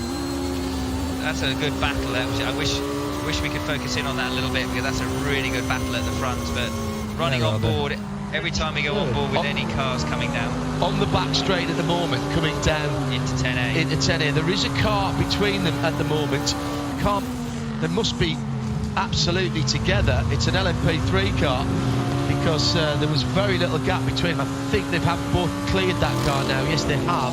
It was the Fast MD number 40 that they went through, and then they've also gone past the Jerome Blakemore driven Riley Motorsport number 91 LMP3, but they're both through, down through the S's now for that lead battle. Ahead of them, 3 more LMP2, check that, LMP3 cars. United Autosports number 2. They've also got the number 38 car, which is the Performance Tech Rasmus Lind driven car, and they're coming to turn 6 now with that threesome of LMP3 cars going. Change in third position, Jeremy. Earl Bamber continues his brilliant run for his first competitive laps in that 01 Cadillac that he'll be driving full-time next year. Yeah, got past Luke Duval last time around, and on this next lap he's pulled out. He's now 3 seconds clear of him, so Earl Bamber up into third position. Number 5, I don't know if the number 5 car is struggling. Well, I think he probably is, because the gap, he was maintaining pace with the 2 leaders until the last 4 or 5 laps. He lost 2 seconds, 2 seconds, 2 seconds. Now he's been overtaken. Now he's lost another 2 seconds. So we're going to have to keep an eye on that number 5 car. I fear that something might be awry. Yeah, maybe Shay can tell us, because obviously he had the contact, didn't he, with Earl Bamber, yes. and he had the right, the right front dive plane was literally hanging off at that point. Whether they had a chance to put that back on, it's difficult. I don't know if they did a full nose change, but you'd have to do a full nose change for that. Maybe they thought better of it because it was only the dive plane that went, but that would be losing him a lot of front downforce. They did do a nose change, okay, so then that's not the excuse for him at the moment, struggling a wee bit. Unless it's knocked something else out of true. It could. Not the tracking out a bit, or the toe. Unlikely, it wasn't, I don't think there was any contact with the suspension, but it could literally be just something as simple as that car, just the balance is just going away at night as it gets colder, and suddenly he's not got the same confidence in the car. It can be sometimes that simple. Harry Tincknell now just 1.5 seconds away from Loic Duval in that car. In fact, just on a second, in fact. Running on board, going down into 10A actually with Harry as we speak. That's the noise you can hear in the background. The lights ahead are the rear lights ahead are the number 5 car. There's some traffic there, and that hasn't helped Loic Duval at all, as he's trying to clear one of the LMP3 cars, which he does down the inside to turn 12. He's going to get a really good run through 12. Lovely. Clears that was the Wins car. LMP2. Yeah. He's got the bit between his teeth, Harry. Yes. Sorry, LMP3, sorry. He's got the bit between his teeth, Harry. So much more speed through the apex of 1. Really good on the brakes, over 2. Hits the curb on the inside, takes a bit more curve there than Loic Duval. It's flat all the way down through here.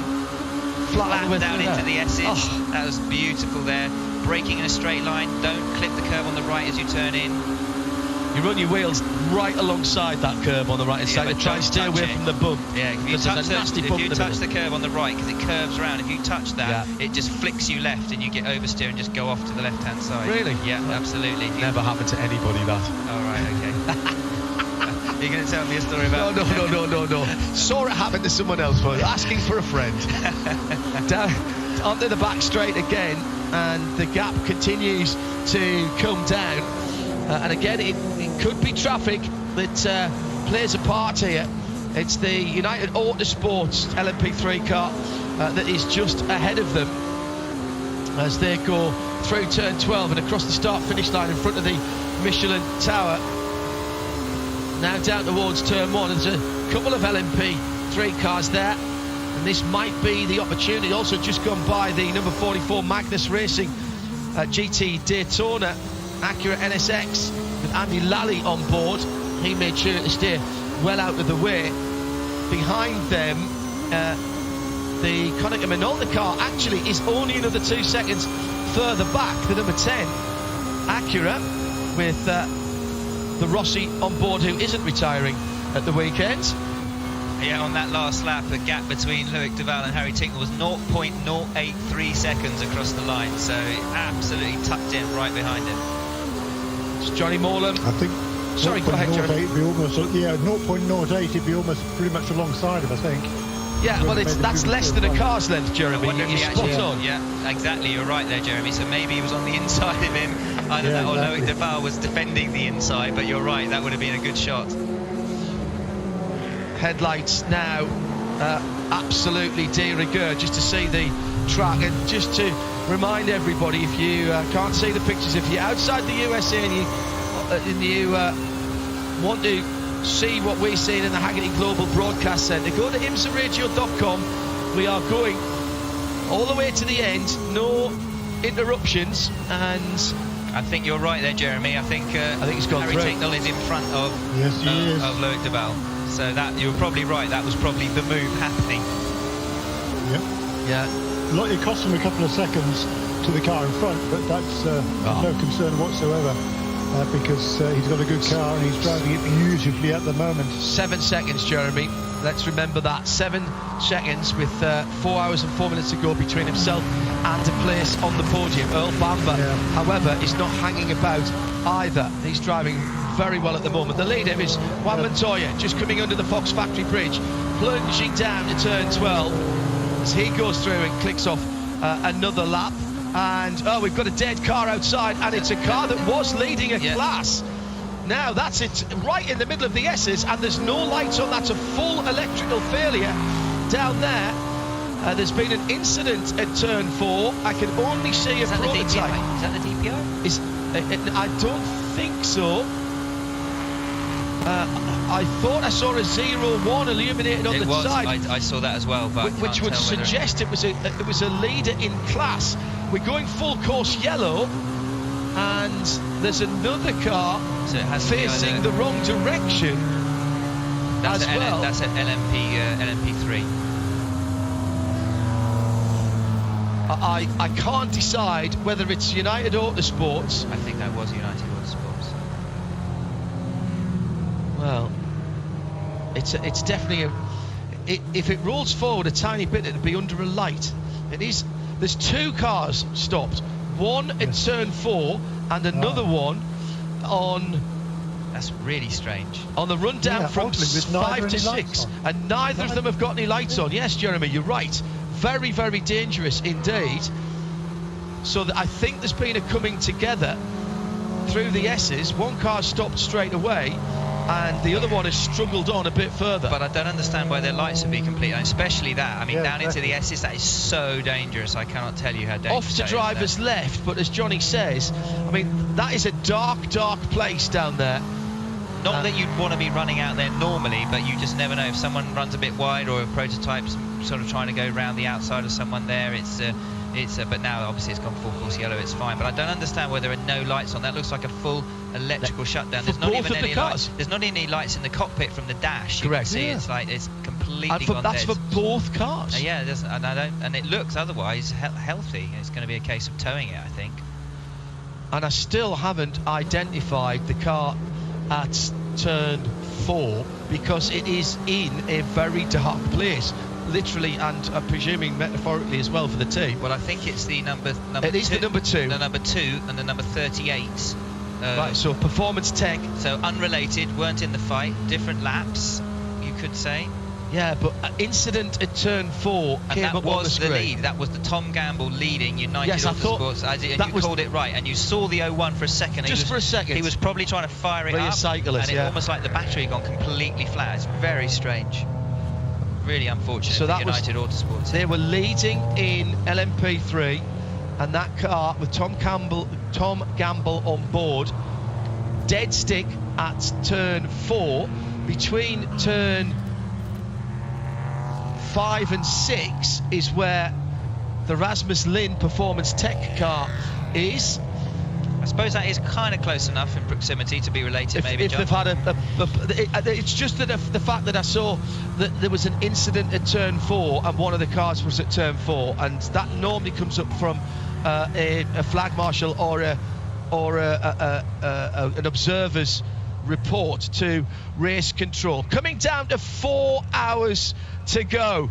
You're listening to IMSA Radio on IMSARadio.com, on XM202 around North America, and on 98.1 Michelin Raceway Road Atlanta FM, and of course in sound and vision if you're outside the USA on IMSARadio.com. We'll go to the end of the race with no interruption. Stay with us as we take a short breath to try and work out what has gone on to bring out another safety car period.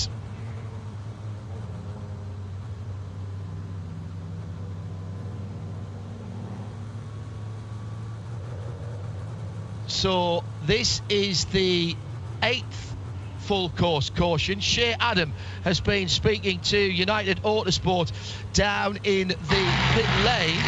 Contact, something gone awry, Shea? What happened to Tom Gamble? Horrible look, whatever's happened. They were leading the class.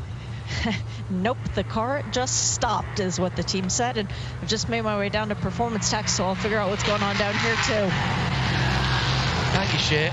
Well, cruel look, Jeremy, for a team that was, I think, third position rather than leading. I was rather confused by seeing the 0-1 car. They had led that class. They'd been around the sharp end of the field for quite some time.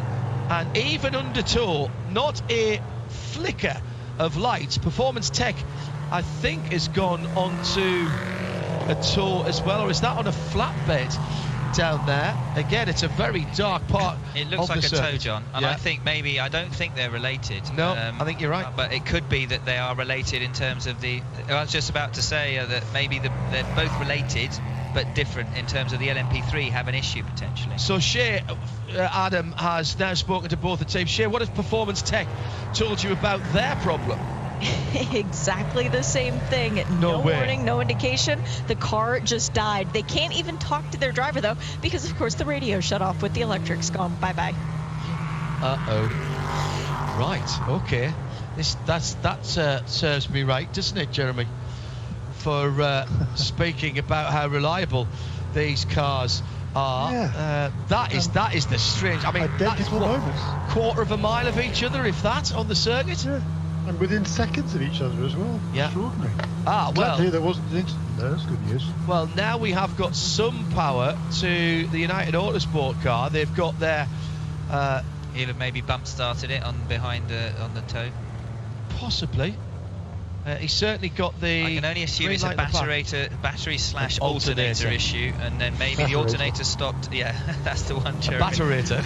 Maybe the batterinator stopped charging, and then they were running on the battery, and then obviously it just shuts down. It just drained everything, and then you got nothing. And the batteries on race cars, of course, are very, very small indeed. They're not meant. Even these cars where you do stop the engine and restart them sometimes, but they're not meant to run for any distance, and they tend to be as small and as light as they can be, because of course it's weight that you don't want to have. Yeah, absolutely. It's obviously all hypothesis at this stage, but in actual fact, if they could get it in and get it working again, it might be one of those things where you just do a full reboot, change the battery, or not even change the battery, just start it up, get the alternator running, and then suddenly it can just go again and not happen. Sometimes you have that strange things happen with these cars. Unlike your road car. Unfortunately, of course, he's going to lost several laps. I think he was on the lead lap. He'd got himself back on the lead lap, I think, as the other two contenders in LMP3, which is led by number 74 car, number 30. They're about. Well, he was leading at the time it happened to him, I think. No, I think he was sitting in third when it happened. He had been leading. Right, okay. Maybe a while ago. Yeah. But just a quick note here as we see pit stops. Number 48 team, Jimmy Johnson, was doing a really nice job there. He was hanging on about 4 seconds behind the rest of the cars, but he lost a total of maybe 2 seconds through a 20-lap stint. So hats off there to Jimmy Johnson. Shea Adam, let's head to her for some pit stops under yellow flag. Not the first time we've said that this weekend. No, it's not. And the Tower Motorsport car very close to the LMP2 competition that it's actually coming up against. And I'm back down here saddled with the LMP3 machines. We've got the 74 Riley Technology car in the pit lane from the lead of the race. No driver change here, I don't think. It looks like they just have the door open to give Scott Andrews a drink bottle. They are doing 4 Michelins though, and those, they are stickers. That's going to be treacherous out there. Not even scrubbed rubber. Waiting on the fuel. Drinks bottle has been removed from the car. Yep, there was a nice big straw in there. Just waiting on the fuel. Still waiting, still waiting. Oh, it's such a long time. There we go. Now, wow, beautiful burnout to get some heat into the Michelin. They lead first of the LMP3 cars that came onto the pit lane. Second to that category was the number 30. We did not see the Core Autosport car back in yet, but I do want to see it because it's been a little while. Ollie Jarvis has just sent us a message a little while ago after the klaxon of a Morlem certainty went off. Ollie Jarvis saying thanks, that's the kiss of death there from Jolly Morlem. Hi Ollie, nice driving today mate, and be back in the car I'm sure before the end of the race. Dave Alcock says, don't tell me the PS3s are installing Windows updates mid-race. They'll be stopping all around the track soon. Nothing worse, is there, when you're dashing to do something and you fire up on your computers and it says, installing update. And half an hour later, you're sitting tapping your fingers when you're trying to do something. 63% done. Oh, yeah. It's all been there. Happened to me this morning, actually, when I was firing things up prior to our coverage of warm-up. It'd be really interesting to see in this if any other LMP3s have the same issue, and also if they can get both of these cars back out again. Yeah. Because obviously they've got to diagnose what it is first. But you're right, 22 cars obviously got its... Oh, I don't know if the... I mean, I'm assuming... I don't know if the engine's running, but it's certainly got its lights back working again. The 38 doesn't appear to be. Yeah. Although it's difficult to tell with the headlights as they come down into 10A, the headlights shining through the side, and they've stopped there. They've stopped towing them back on the inside on the of 10B. Yeah, as other cars come through, letting the train go through, which is sensible, because obviously the pits, they're coming into the pits. They can't be towing cars into the pits when other cars are coming in, because it's literally so narrow you cannot get one car past the other coming down into pit lane at Petit. Notice the FAF car had a headlight out when it came in, but I think that was just when it was on the pit lane speed limiter. That's come back on. Shea Adam, you've got the GT field, GT Le Mans, and those of GTD who feel the need. FAF is the one at Monster when it comes into the pit lane, John. You are correct about that. It's been doing that all week long. I've got the Heart of Racing Aston Martin, and there is a driver change there. Ross Gunn is out, and it is Roman DeAngelis back in. We've also got fuel and tires, sticker tires for the 16 Wright Motorsport Porsche, and sticker tires for the 12 Lexus as well. So not yet using the scuffed-in rubber. A very soft landing back down for the Wright Motorsport Porsche as they're doing a bit of work to the rear wing. It looks like they're actually changing the angle a bit. So perhaps Jan Halen, we know he's a madman, perhaps he actually wants some wing out to try and find a little bit more speed. The rest of the cars have already vacated the pit lane, but this looks like it is a bit of strategy going on for Wright. Note from Alex Brundle. Hello, AB. Hope you're fitting well, mate. Know you're working this weekend down at Biggin Hill for Formula One. He says, just point out that LMP3 cars don't often run in the dark, and maybe the internal lights and the night lights is putting a slightly larger load on the electrical systems. Good point, Alex, thank you. And loving your work, by the way. Keep it up. Missing you in the RSL commentary booth. Missing you behind the wheel of a racing car as well. Shame you couldn't be here and have a drive, but congratulations to Alex in getting his ride sorted out for the next couple of seasons with Inter Europol. Announced a few weeks ago. Well done, mate. Absolutely deserved for you. At IMSA Radio, if you want to get in touch, any other racing drivers want to have a pop at Johnny Morlem for cursing them out on the track and things like that. Well, let's wait and see what happens in 3 hours, 51 minutes and 23 seconds. You could look very good indeed. Very good indeed. Well, I was getting a bit bored. I thought I'd throw it out there. And I actually do think that they've got some really good pace there. You know, if you're the win now, you'll have people asking us in future broadcasts to get you back on to say, I think it's XXX day. You know, that'll be, you know how superstitious some people are. No doubt. All right, coming down to, 3 hours, 50 minutes to go. Jeremy Shaw, Johnny Morlam, me, John Hindhaugh in the Haggerty Global Broadcast Centre. Let's just recap our Porsche keys to the race. We're in the dark now, and one of our keys to the race was be fast in the dark. You want a car that's going to run well in the cooler conditions. It is now exceptionally cool as the prototype class split is going on. Points for the Michelin Endurance Challenge. We're a couple of hours or so away still from the next tranche of those. We haven't seen a lot of patience at times. It's been a little bit more hectic than perhaps we would have expected from drivers of the calibre we've seen. But there's a lot on the line, so we understand. One or two people have flirted with the dirt, and it's caused them problems. But the biggest things, 10 degrees Celsius out there at the moment, as the number 2 United Autosport car, unsurprisingly, has gone behind the wall.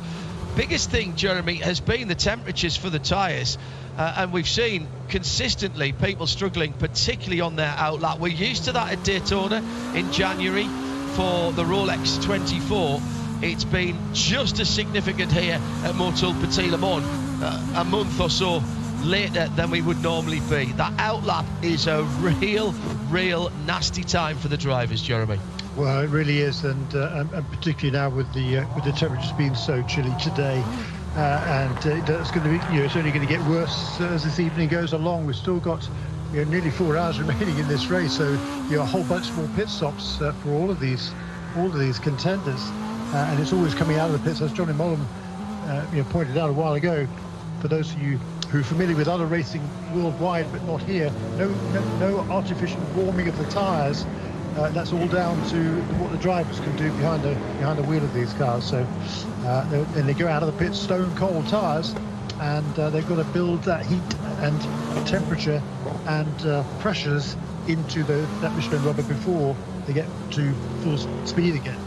I wondered, Johnny, we've just seen the Paul Miller Racing Lamborghini come in and change rear tyres only. Now, that's not because they're short of fronts. Presumably that's to keep the heat in the front. As you said earlier, it's much easier to get heat in the rears by just accelerating hard, doing a burnout out of the pit lane or wherever.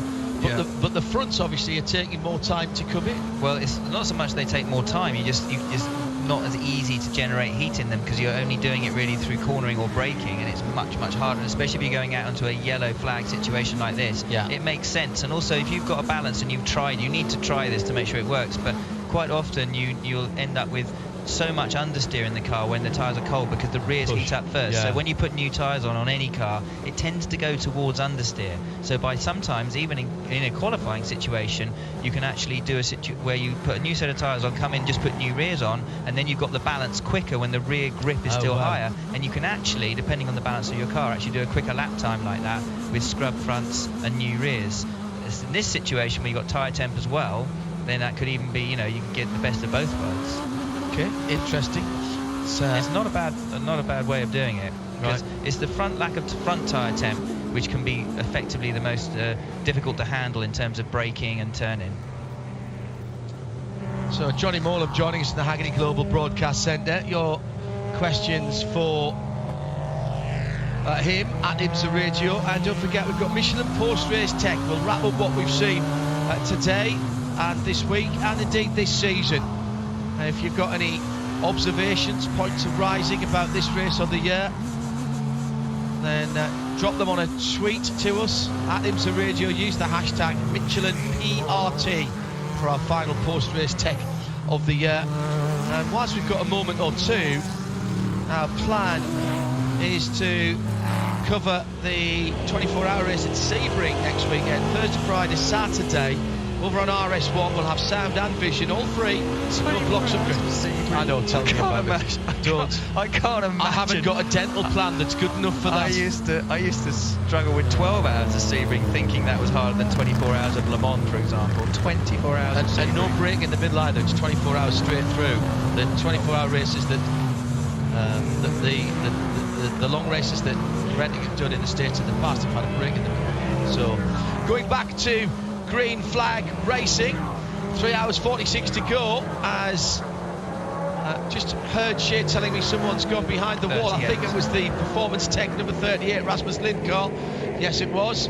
Felipe Nasser leads away then for the number 31, red and white, if you can see it out in the darkness, Whelen Cadillac, and he's got a good jump on everybody else. It's Dane Cameron back behind the wheel of the MSR number 60 in second, and then Earl Bamber still in that car. He's done a cracking job.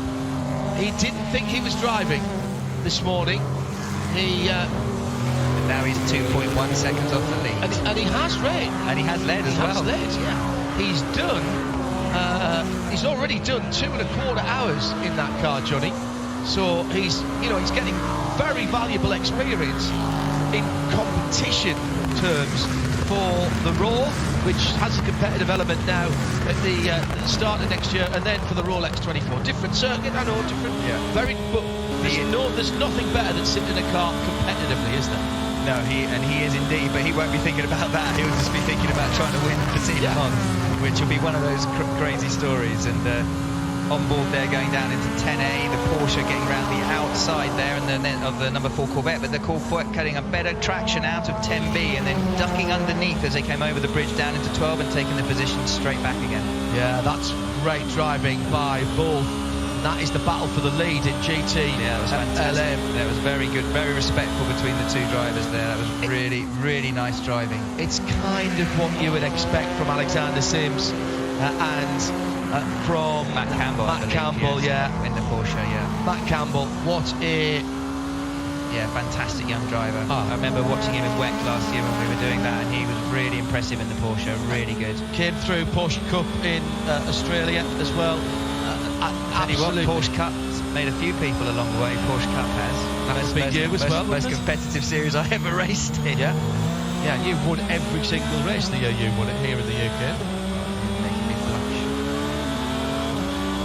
Of course, the competition wasn't like it is now. But, that's a record. I think that's a record. Actually, you're right. Not true at all. Not true at all. That's a record that still stands, by the way. Nobody's won all the races in a season. I think the amount of races in Carrera Cup GP was extended, and I think Tim Harvey still holds the record for the actual finite number of races won in a season, and he only just hung on to that this year. Ironically, from a driver that he manages. So he was getting a bit worried towards the end of the season, so he said, I'm going to have to work harder to get my touring car driving for next year. But the point we're trying to make is, it is a global formula, Porsche Carrera Cup. Everybody's racing the same car.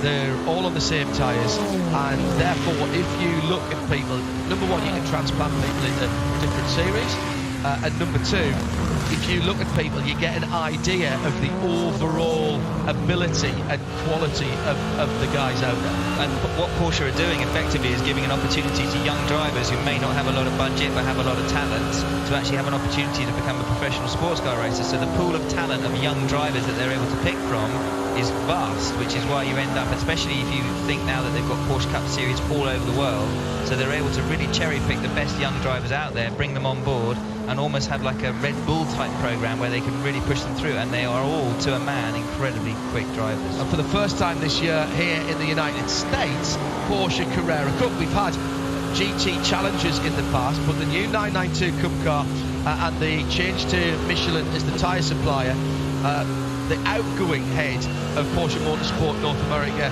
Dr. Daniel Ambruster, who finishes his tenure at the end of this year, and it's Dr. Vollmeyer, who will be taking over. Effectively, he's already working alongside Dr. Ambruster, but he takes over 1st of January next year. But Daniel Ambruster pushing really hard to get that Carrera Cup North America. We crowned our first overall pro champion here, and that was Sebastian Priaulx. I was just about to say we need to give Seb Priaulx a shout out, because he came over here. It's difficult to learn the tracks, not a car necessarily he was used to, and the Porsches are a black art to driving Porsches, and Seb Priaulx did a fantastic job to wrap the championship actually with one race still to go. So really chuffed for him. He's got a bright future in front of him. We had 3 very, very impressive drivers, any of whom would have been worthy winners, and frankly in any other year any one of them could have been that's what made Seb's win more impressive. I agree. Really Kai van Berlo from the Netherlands and Parker Thompson, albeit Parker slightly less experienced in GT cars, but he'd been working his way up the road to Indy before committing full-time, the Canadian driver. Any of those 3, and we'll wait to find out. It's not necessarily the guy that wins that gets nominated to go, so we'll wait to find out. But any of those 3, if they get nominated, they'll give a good account of themselves in the European runoffs. Absolutely, without a shadow of a doubt. Yeah. And Pat Long, of course, was the last US driver back in, he's not going to like me for this, I think it was 2002, that he was the Porsche Junior selection, and that set him on a road that took him right up to and including Porsche prototype racing, of course, and he's racing in his final pro race, so he says. I suspect we'll still see him driving old Porsches. He tends to like the air-cooled, oil-cooled cars. He's one of the driving forces behind the global sensation that is the Luftgekühlt festivals for the older cars.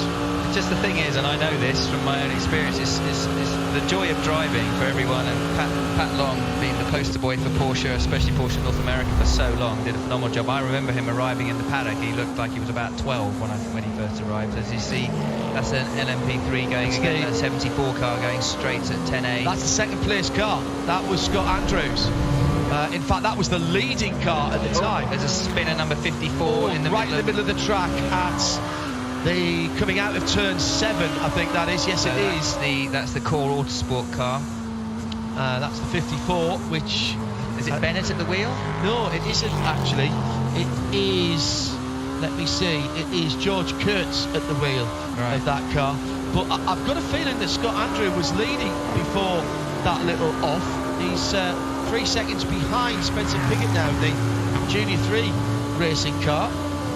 And didn't look like he would have lost a lot of time there, maybe 3-4 seconds.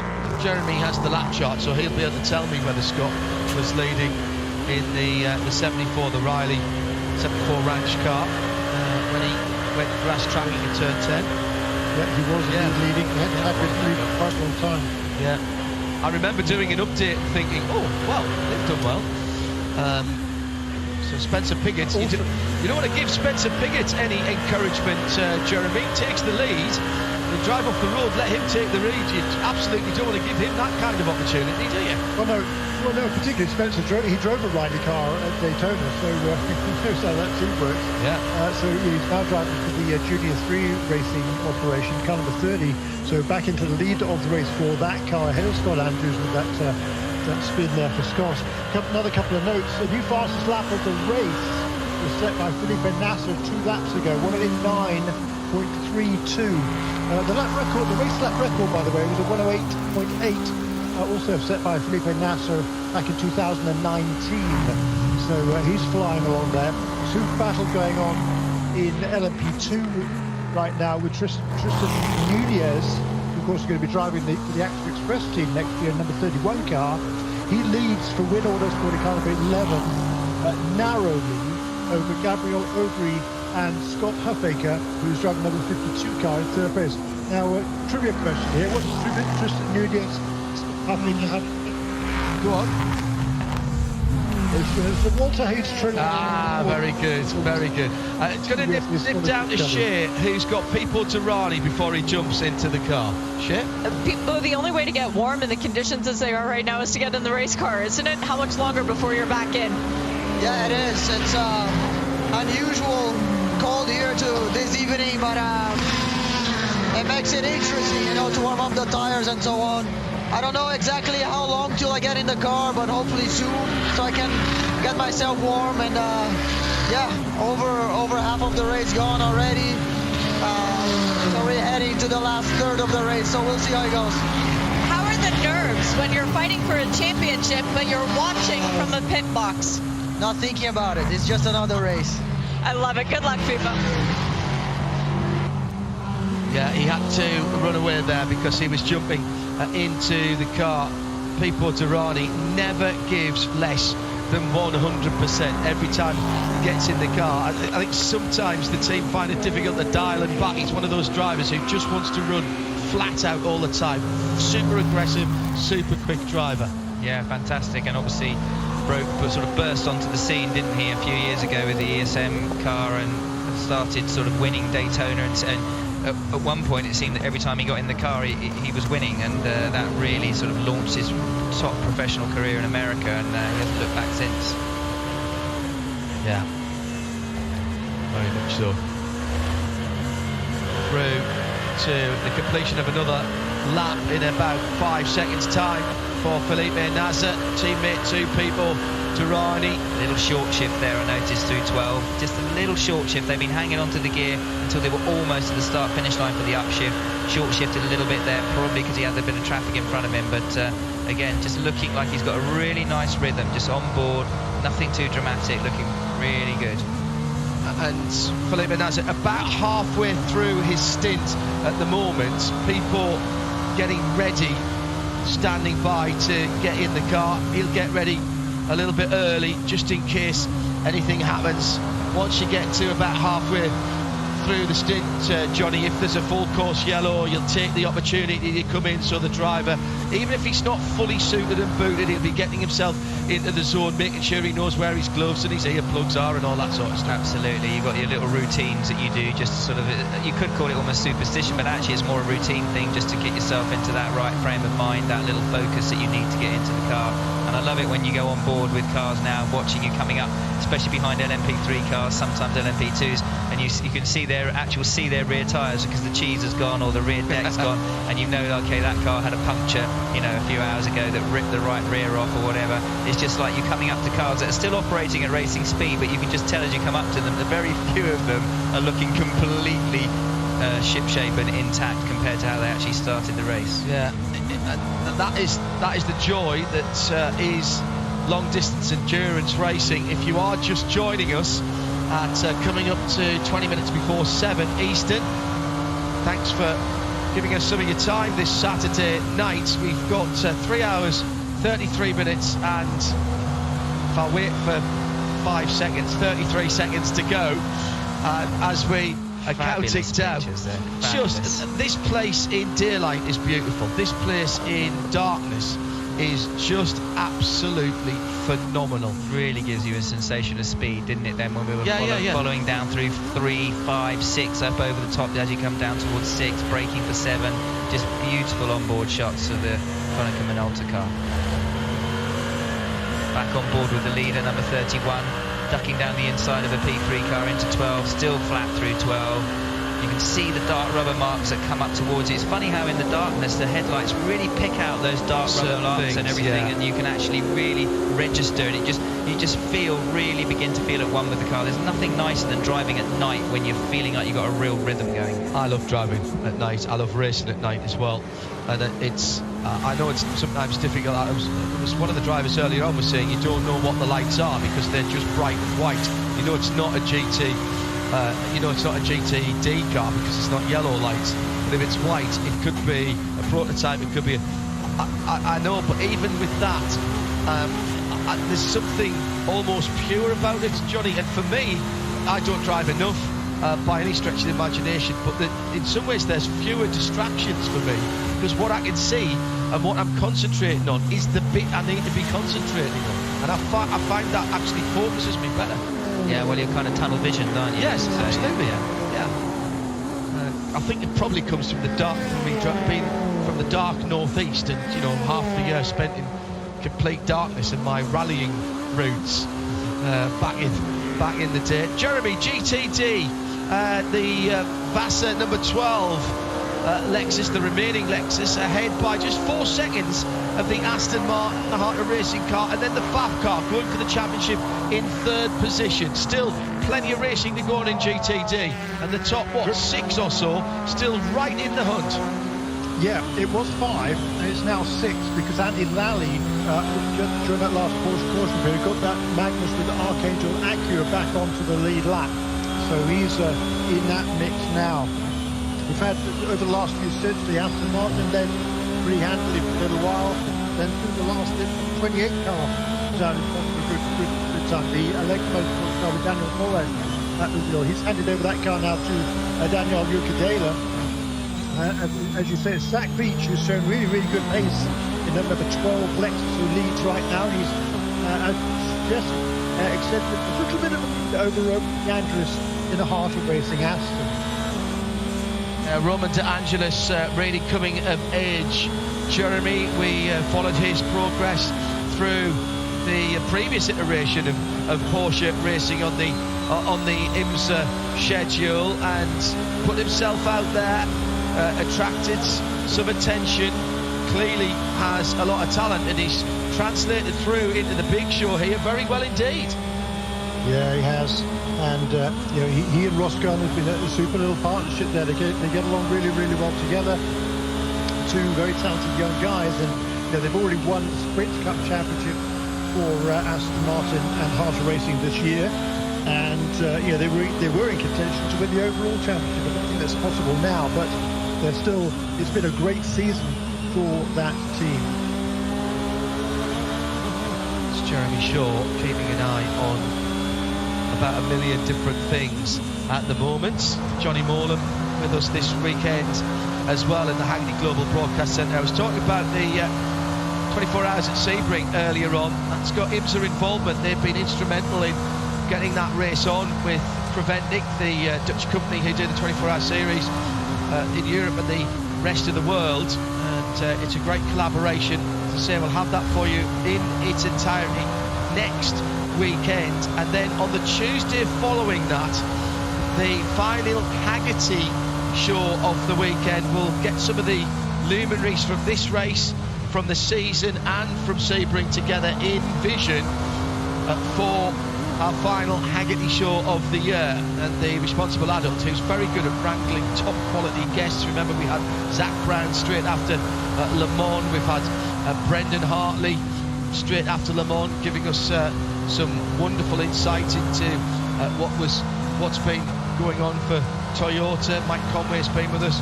Well, we've got some really decent guests beginning to come together for that show. That's not this Tuesday, but the following Tuesday. So after the final long distance race of the weekend, another one of our Haggerty video presentations, and that will be on the Haggerty pages. Their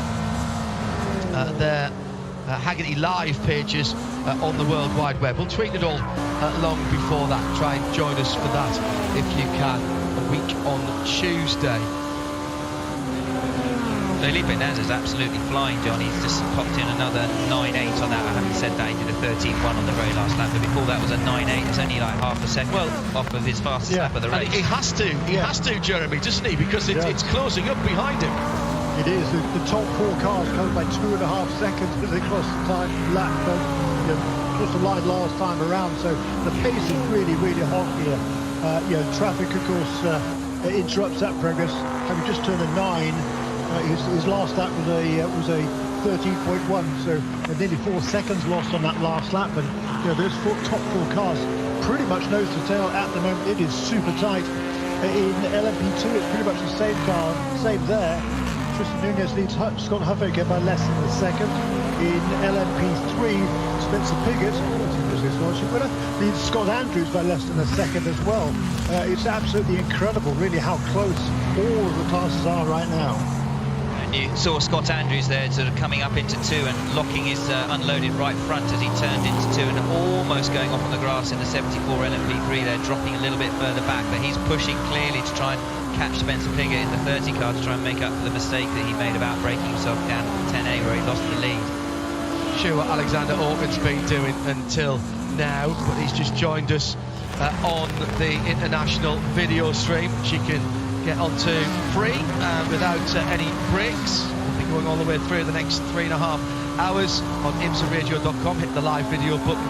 If you're in the US and you want to just hear the audio, take us with you, then hit the listen live button and select RS2. Hello Alex, nice to know that you are tuned in. Sven says, I was checking the spotter guide this morning, didn't see Earl Bamber next to the 01 car. Was it a last minute addition? You know, you're absolutely right, Sven. His name wasn't next to that. It will be next year. But Kevin Magnussen, for whom this was to be his last race for the team, of course, before he moves on to Peugeot and their LMH, their hypercar program next year. Kevin not feeling well at all this morning. Earl was here supporting the team. They've been doing some testing. Earl's in that team next year as one of the 4 substantive drivers for 2 Chip Ganassi Cadillacs, and therefore he was in prime position to step into the breach for Kevin. There was a little bit of a... I've got a feeling Earl Bamber has tacked a Swedish flag onto his driving suit just to give due credit to the man he's replacing, which is a nice little touch. Well, it would be Danish, not Swedish. Sorry, yes. Danish, yes. But thank you. I'm sure that... You knew what I meant, thank you. I say Swedish, thank you. It is quarter to midnight. That is, well, somewhere. Yeah, they're not in Sweden, or indeed Denmark. That's true. Hello to our Scandinavian listeners. I know that we have plenty of people tuned in from there. Thank you for your support. So Sven, you're absolutely right. Earl Bamber, Super Sub this weekend. Philippe Albuquerque just tweeted in, say whatever you want, this is the most entertaining race in the world. I love Petit Le Mans. You're missing this now, Morlem, aren't you? Oh God, I didn't think I was. I just came up here to help you out and enjoy the company and call the race, and then as soon as they first went on board with, I can't remember who it was, I think it was probably the number 10 Konica Minolta car, and I'm just like, I didn't realise, I just literally got a pang of nostalgia. But I do miss it. Sometimes I just think, oh thank God I'm in the warm, out of the way when you watch some races, but this I would love. What is it about this race then that there's a few races that pro drivers I just keep asking me about? I just love this track. Yeah. I mean, I like Sebring, but Sebring beats you up. Yeah. You know, but this track, there's just something about it. I like the fact that it's a short track. I like the fact that you're coming around every time to try and better your lap time. You come around every 1 minute 10 and you think, right now, try and attack again, try and better that last lap or whatever. I love the traffic situation here. For some reason, for me, I just find the rhythm of Petit Le Mans just really works at this track. But having said that, people say to me, what was the most difficult track you ever first went to have to learn? It was this, because it's so difficult to actually get coming out of 1 up over the top into 2. You can't see the turn into 3. You come up over the top, turning left and knowing where you're going to turn right. It's way more difficult than, say, the Corkscrew Lagoon or something that all these famous corners that people are saying are so difficult. I actually found Road Atlanta probably the toughest track I ever had to learn. The questions that I get asked by pro drivers about tracks that I've been fortunate enough to go to, sometimes drive around in street cars or even sometimes in race cars. Road Atlanta, Bathurst. Is Bathurst really as good as what you're seeing? I've had so many pro drivers down through the years say that, and I say no, it's actually better. Yeah. And now having driven Bathurst in the dark. See, I've not driven Bathurst, and that's on my bucket list to do. Even if I do it in a 2CV, I want to do it, because I've been told exactly the same. That, it's outrageous. That is one of the tracks everyone says is amazing.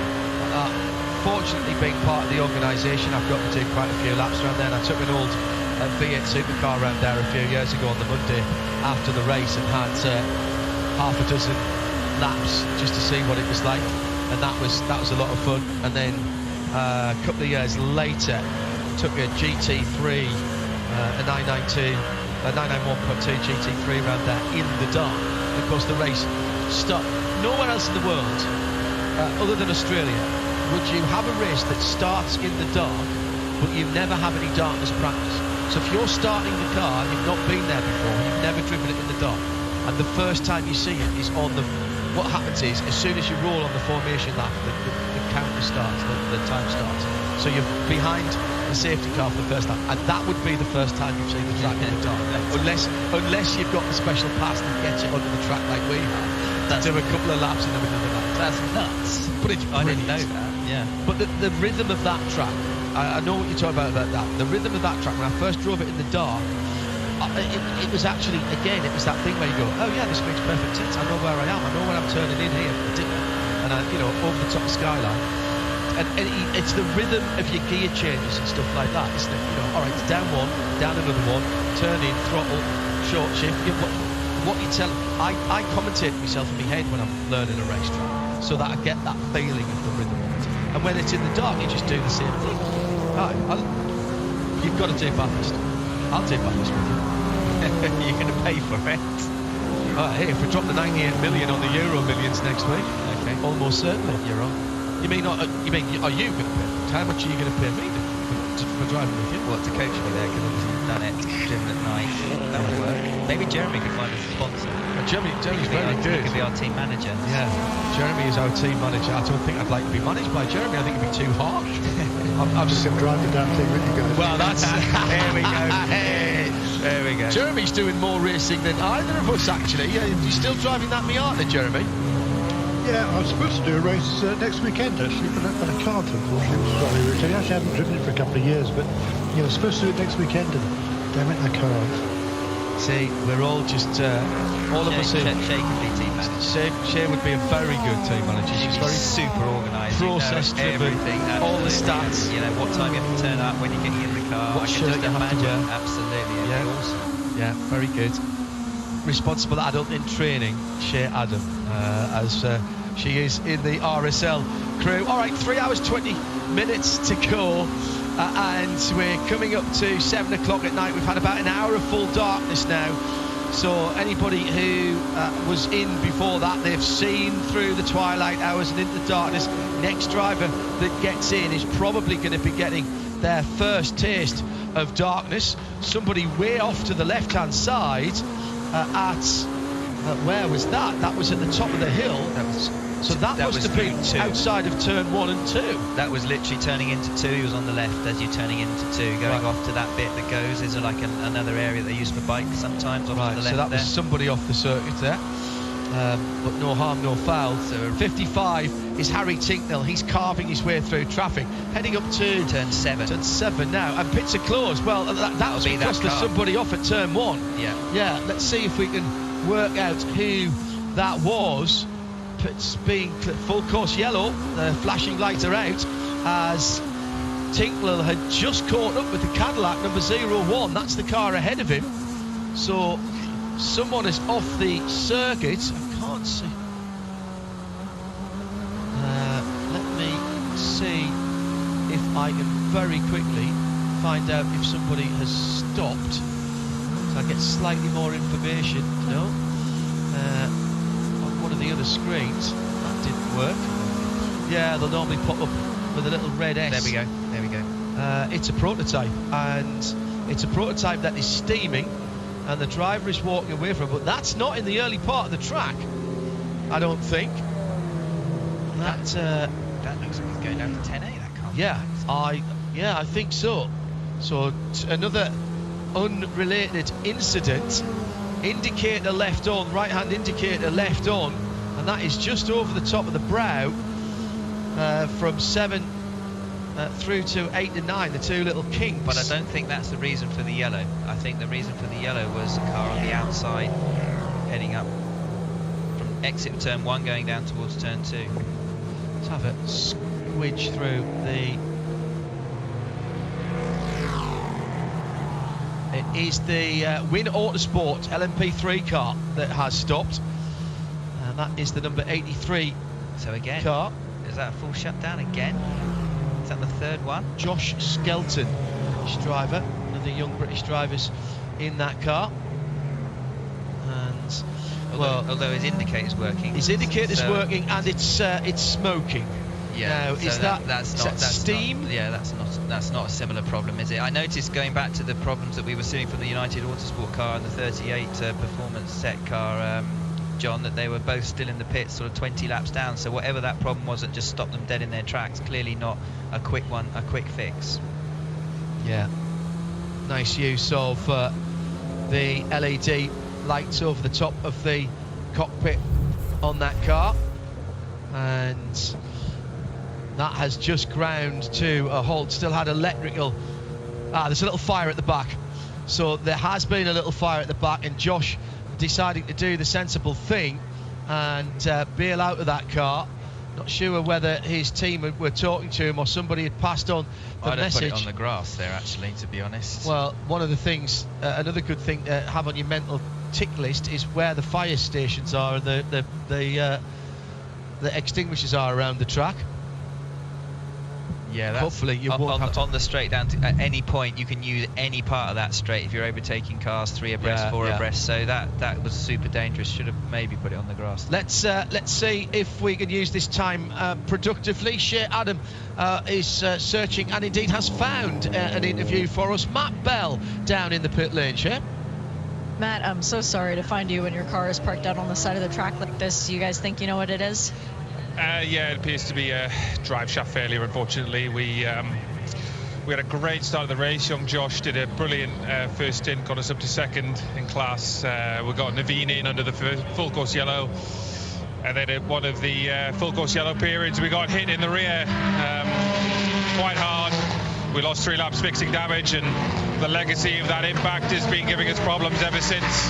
And it would appear that this is another problem stemming from that contact. So it's been a pretty crazy race. There's been a lot of contact out there, which has been unacceptable at this level. And yeah, that's we're another casualty of it, unfortunately. Oh, it's good to see at least, my friend. I love being back. Hope to be back again. Originally from Newcastle. But you won't hold that against him? I always do, him and his brother. They never let me forget the fact I'm from Sunderland, and the soccer rivalry spills over into everything we talk about. I'm surprised you brought soccer up in Sunderland. Well, you can't pick your team, mate. I wasn't going to say a word. Can't pick your team. Matt Bell, the taller, and he's passed a piece of paper to me to say the taller, better looking and faster of the Bell brothers.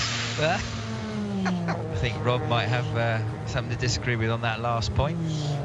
Rob Bell, still a McLaren driver, I think. Obviously. I believe so. Yeah, a development driver and factory driver. The 2 Bell boys. I was a bit surprised not to see him drafted into the number 70 car, to be honest. Yeah, the Inception car, the Optimum car, yeah. Interesting. There's a huge McLaren, one of the McLaren Pure McLaren event at Circuit of the Americas. I think it might be this weekend actually, and I know there's a big effort to get that sorted out, and there's a lot of McLaren personnel gone on there. They're very professionally run. I've seen those at close quarters. It's the right weekend, of course, because they were there 4 years ago when we were racing the Creventic weekend. They'd been there earlier in the week, so I think they've been over there. It must be a traditional date for them. They do run them very well. I went over there with Bonamy Grimes when we were to get some Bahrain knowledge before we did the World Endurance Championship race there about a couple of years ago, and we did the pure McLaren event as a way of actually gaining track time in the GT4 McLaren, and the event is run beautifully. They do a really good job of it. Nothing done by half measures, as you might imagine from a brand like that. A lot of familiar faces, including Rob Bell. Warren Hughes is involved. Every time. Well. Johnny Kane was one of the people working with one of my clients doing instructing. I mean, I walked down the pit lane, I could see, I pretty much knew every single instructor. It's quite comforting, really. They had some real top-level instructors working for them. Yeah, and they've been there. I'm pretty certain now I've said that they've been there this week. Shea, we're open for prototypes, open for business, and we have some takers. We do. A bunch of bright white lights coming down the pit lane. Remember, we were talking to Pippo Durrani a few minutes ago, and he said he needed to go put his helmet on. Well, this is exactly why Whelen Engineering Cadillac into the pits, as well as pretty much all of the other DPIs. In LMP2 world, we've got fuel and tires and a drinks bottle change, as well as a driver change. Mikkel Jensen getting back aboard the 52P R1 Matheson Motorsport prototype for the Win Autosport, the non-stopped out on track one, so the LMP2. That is fuel only for Tristan Nunez. Oh no, wait, they're giving him Michelin's as well.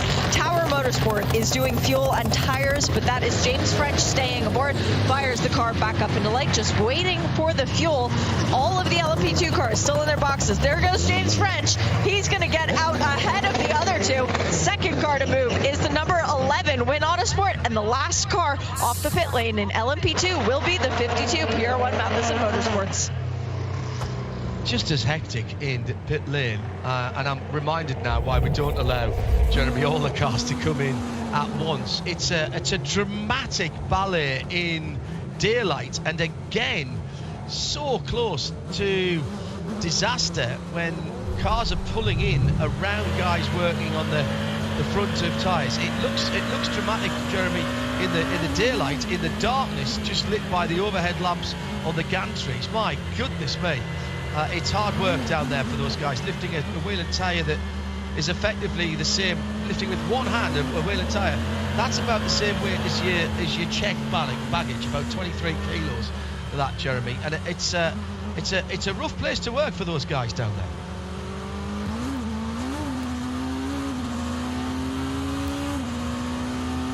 I'll tell you one thing, John, though, that we've seen 2 near misses there for the front left-hand corner guy. They need to do something about that, because the next time is, third time he might get nailed and he's got a broken leg. It's too close. I don't know with the pit stall further down if he absolutely has to come in at that shallow an angle in order to be able to stop in his own pit box, but to me, I couldn't see. It looked like a dark blue car. I didn't think it was a Konica Minolta car, but maybe Shay can tell us better coming around the Whelan car. But it's too close. It's too close to that. And we've seen one. There was a slight contact. There was nearly contact. You don't want to just keep letting it happen until the guy gets a broken leg and is lying in the pit lane. So they need to do something. The marshals in the pit lane need to go and have a word there and make sure he comes in at a slightly steeper angle, leaves it a little bit later, turns in a bit more aggressively, and turns in a little bit later, because that's an accident waiting to happen. I agree, Johnny, and it was Kamui Kobayashi, I think, who was driving the car at that time, that almost clipped the other guy. Of course, he's used to driving the World Endurance Championship for your Toyota team, which is always pitted, isn't it, at the very beginning of pit lane, so that's never an issue. Yeah, but then I don't know if it was him in the car, Jeremy. I'm sure was it both times it was him? Okay, so somebody needs to say something, because I would hate to see that poor mechanic get absolutely obliterated, and it will be pretty bad. I'm told by Greystone GT there is a pure McLaren event in Kota. I knew I wasn't going senile, and they've just won the GT4 race, the first ever race win by Ian Campbell, who's coached by Ollie Webb. Ian, well done in that. I think that was running this weekend. Ian McCarthy says, I wouldn't alter the format of either race for the world. I'd dearly love to see Sunrise racing at Road Atlanta or Bathurst one day. If only we knew a Dutch organiser who could pull it off. There's no spare dates at Bathurst. They're only allowed 6 events in the year, and the Bathurst 12 hours starts in the dark and runs through the sunrise. It is the most spectacular thing, worth getting up at 3:30 in the morning just to be a part of that. And normally we take a house down there, and I do the cooking, take some breakfast in for the team, and we get there, get ourselves established, and then wait for the race to start. It's around about the first half an hour, 40 minutes in the dark, and then the sun comes up. Oh, absolutely stunning. So Ian, yes, worth a trip down there. Absolutely. Nikolai says the reason for the close call to the pits is the high number of entries this year. More cars equals smaller boxes. 43 cars is not the most that we've had, and it's not the maximum here. Got to think about how they are split in classes on that, and who comes in at the same time. Shay Adam, you normally have all the stats on how big the pit boxes are. It's not that the boxes are any smaller this year. As a matter of fact, we have 8 unoccupied boxes on the WeatherTech side of the pit lane, so that is not what's contributing to this issue that we're seeing on screen. And by the way, Johnny Mullen was completely correct. It would be the 10 cutting in front of the 31 Whelen Engineering Cadillac, yes. While we've got a moment, while we've got a yellow flag, Mr. John Doonan, how lovely it is to see you trackside once again. Have you gotten to enjoy much of this race? Well, it's been an extremely busy weekend and week here, Shay, but I do look forward to trying to watch the last bit of the 2021 season.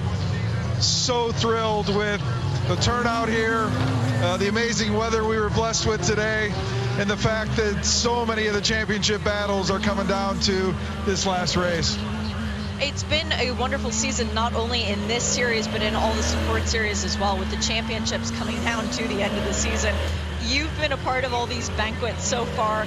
The champions that you've seen, do you think we're going to see them in this series one day? There's no question that in our strategy, we've thought about those challenge series. Porsche Carrera Cup that's launched here for the first time in North America.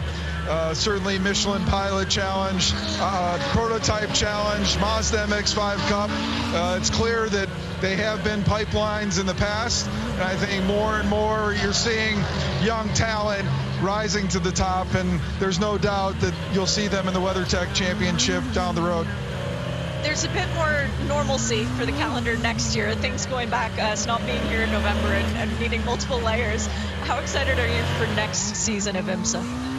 Well, I keep telling everyone this is like a summer day in Chicago, so we need to get everybody to put on their warm clothes tonight. But yeah, we're feeling normal. When I drove in here to Motul Petit Le Mans, it felt normal, and clearly the audience that we have here on site today is remarkable.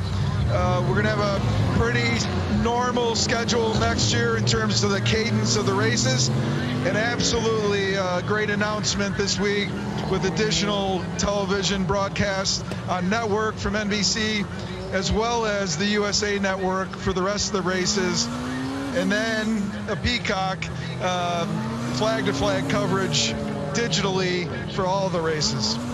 That's fantastic. We've got a big car count here to end the season. We had a big car count at Daytona. Things looking like it's going to continue progressing on this line of momentum for next year? Well, based on the conversations we're having and the announcements like BMW made today, we're feeling like there is going to be continued growth. Ultimately, it's the announcements that come from the automotive partners, from the race teams, that really solidify exactly what we're going to see. But there's no question the sport in general is on an upswing, and I would suggest IMSA and our form of endurance sports car racing is in for historic moments, not only next year, but for many years to come. Well, of course, everyone's looking forward to 2023 with the introduction of the LMDH program. It's going to be a big, exciting thing coming into IMSA, but we can't forget the DPI. It's been such a wonderful stalwart for the series since 2017. Next year is going to be the farewell season. Is there going to be any sort of extra tributes to them? Well, the DPI doesn't happen without the vision of Jim France and the strategy that IMSA laid out to allow automakers to run for the overall win in a cost-effective manner. Clearly, we're overjoyed with the commitments that have come for LMDH long-term, to have Acura, to have Audi, to have BMW, Cadillac, Porsche, and others we believe will come is absolutely historic. I think we're going to see a period of endurance sports car racing that none of us have seen in our lifetime. Next year, I believe, is an appetizer, if you will, for what is to come.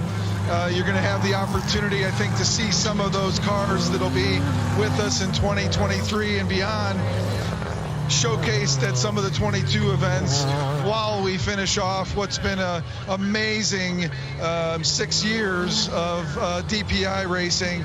And clearly tonight, the men and women of the Action Express team and Wayne Taylor Racing are going to take it all the way down to the wire. Now, you are first and foremost a sports car racing fan. It's been in your blood since birth. For people around the track tonight at Michelin Raceway Road Atlanta and people around the world who are looking to get here one day, where would you like to be for the end of this race? Well, definitely right above start-finish line. It's going to come down to that. It has the last several years come down to the last few stints or even few laps. So expect me to be in the Michelin Tower. It's a beautiful facility to overlook what's going to be an awesome finish. John, thank you so much for a few minutes of your time. Thank you. Perfectly timed by Shea Adam for that VP Racing Fuel update as we go back to green with just on 3 hours to go. Let's see this opening lap or two as the guys get back up to speed. The 31 Cadillac wheel and engineering car again got a good jump, a second to the good over the line, and it really does seem that coming out to 10 here, Johnny, when you just get yourself straightened up, immediately get on the power, and of course the guy behind you probably still got a little bit of steering lock on, can't get on the throttle at the same time, no matter how close he is to you.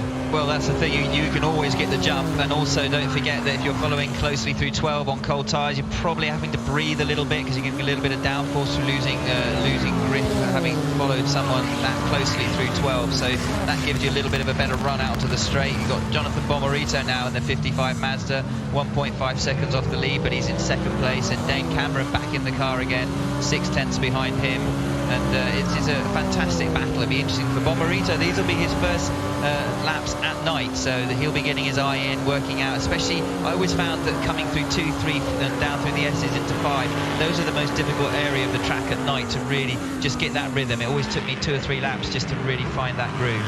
And we've said about the headlights before, Johnny, but the whole character of the track changes because the big hit on the back of the... Just a love tap, John. You wouldn't say that if you had to pay for the damage, would you? That was the Paul Miller Racing Lamborghini that was tapped from behind from the... Is that the 42 Audi? I think it is. Sounds like an Audi. Yeah, it does. It has that sort of V10 wine. So they're back at that part of the track. The nature of the track changes because the perspective flattens out in the dark. You don't see this thing the same way. Down the inside for the second place car, and that is a new leader down into 10. That was from a long way back from Dane Cameron, Jeremy, but it was clean as you like down into 10. It was the previous. He restarted third. The previous lap he overtook Jonathan Bomarito. Now that great dive, clean dive down the inside there to take over the lead again for Dane Cameron. This is the 19th lead change in this race. 20th actually, I think. That was a beautiful move there. Dane Cameron clearly feeling much more comfortable that he's got his tyres up to temperature. And again, the more aggressive driver here, if you've got a slightly more aggressive turn in, the way you drive, the natural style, it can heat the tyres up, and it's clearly working for Dane in the 60 car. So into the last third of the race. New leader, Meyershank Racing. And it is the number 60 of Dane Cameron who's just taken the lead and has stretched out to over a second from Pipo Derani. Not exactly a slouch, but Pipo was caught napping there in the wheel and engineering Cadillac. After that yellow flag, the top 7 all on the lead lap and within 4 seconds at the front of the field. Tristan Nunes for Win Autosport is leading in the LMP2 category. Riley and Scott Andrews back to the lead in the 74. Scott Andrews, remember, made a mistake and threw away that lead. Spencer Piggott, though, is now 1.3 seconds behind. It's BMW and Conor De Filippi in the 25 BMW that leads GTM. And in GT Daytona, it is Heart of Racing and Roman De Angelis who is leading with under 3 hours to go, live from Michelin Raceway Road, Atlanta. This is Petit Le Mans 2021.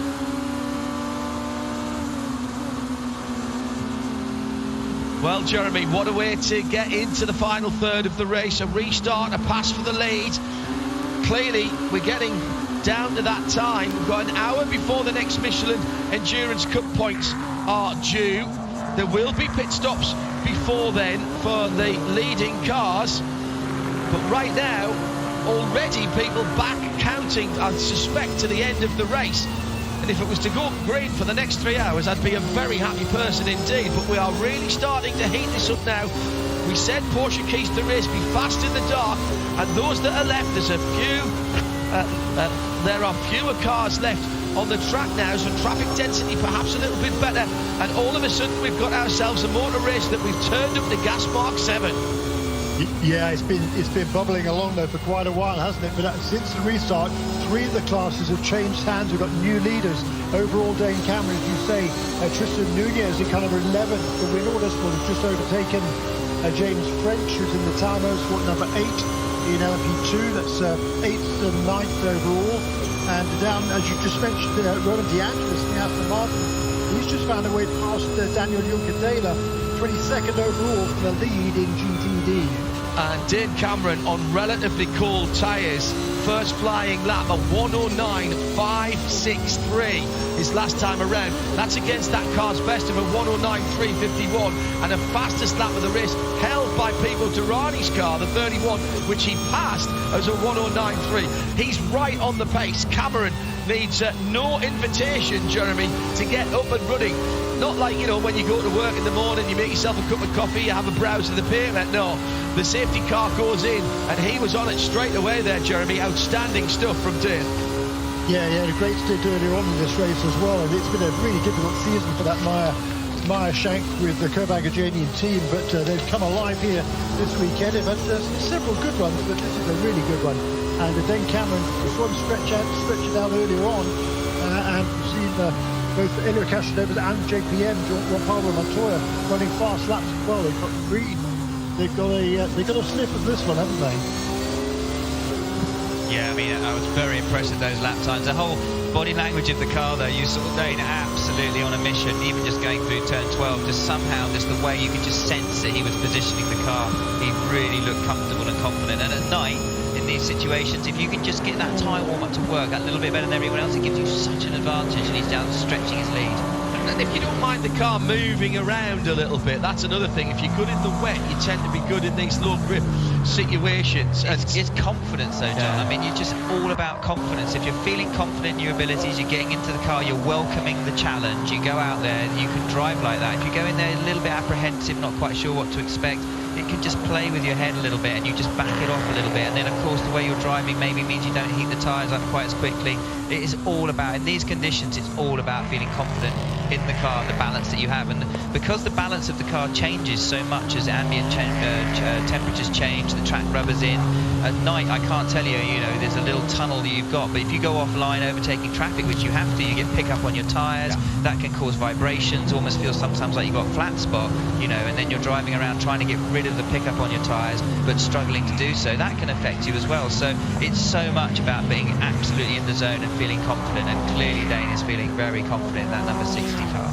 And that actually, Jeremy, is one of the few times, perhaps the first time on a restart, that we haven't seen the car that restarted in the lead drive away from the cars behind it. And Dane Cameron was the difference there. Derani, as I said, is normally no sledge, but he really was no match for Dane Cameron in that number 60 Acura there. Yeah, it was a great move, wasn't it? And as Johnny Morrow said, he's on a mission right now, no question about it. And he's already, well, I mean, he was a couple of seconds clear last time around. Now he's in traffic again, that's down to a second. So however fast you go, you're not going to pull away too far, I think, from anybody else. A couple of notes here. The number 54 car, I think, is back in the pit lane. That was back within a couple of laps of the lead in LMP3, but I think a problem now again for the car. So, Conrad Felipe, number 25 BMW, now leads LM. That car did not come into the pits during this last sequence, I don't believe. Yeah, and I was going to ask this question earlier on to you, Jim, or it was Andrew Cotton, editor of Race Car Engineering, who posed this to me earlier. How early in a 10-hour race do you start back timing from the end of the race, or do you actually start with a plan and then just keep revising it as yellow flags come out and that sort of stuff? Well, everyone's got programs now that you start off with the plan. If it's green, if it's yellow, when normally the first thing is you'll know when the window's open for driver change, when the window's open for fuel, so that you can tell the driver, right, the window's open now if you get it. Obviously in these situations you don't actually come in when the pits are closed. When you have a full course yellow, it's slightly different, so you don't need to have a situation where you know the driver has to duck in if the pit lane window's open on fuel or whatever. But now you're getting to the point that already they'll be beginning to work back from the end. But you can't, ultimately it changes so much. You know, you can start a race, it's like a boxing match. Was it Mike Tyson said, you go in with the best plan, then they punch you in the face and the plan goes out the window. It's exactly the same in motorsport. You go into it with the best intentions, even at the start, you know, I'll position myself here, and then stuff starts changing and you just have to adapt. And it's how well you adapt to that, and obviously with a little bit of luck here and there to the decisions that you might make, being supported by something happening on track that are going to make the difference. It's Mike Tyson just reworking a quote by the great-great-grandfather of Dion von Moltke, who was a very famous army commander who said the best plan in the world seldom survives first contact with the enemy. Okay.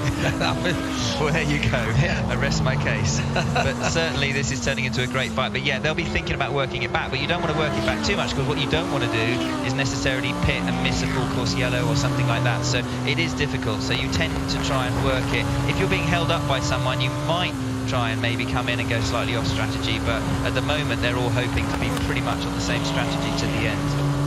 But it is difficult. I mean, it's all about also, do you take tyres at the end? Do you stay out on hot tyres? Do you put new tyres on? Is the drop-off happening as much with is the new tyre advantage you're getting once they're up to temperature outweighing the sort of couple of your outlap, losing 4 or 5 seconds on your outlap? Because that's going to be what's going to happen if you go to brand new tyres. Do you put scrub tyres on? Do they have a new set left? There's so many things they'll be thinking about, feeding it all in and trying to work out what's the best thing. But obviously Dane Cameron at the moment is trying to squeeze out enough of a gap that you've got a little bit of margin if you do have a problem in the pits, or you take a bit longer on an outlap. If you've got a 5, 6, 7, 8 second advantage, then that obviously puts you in the driving seat. So Shea is going to have eyes on every team in the next pit stops to see who's changing tyres and who isn't.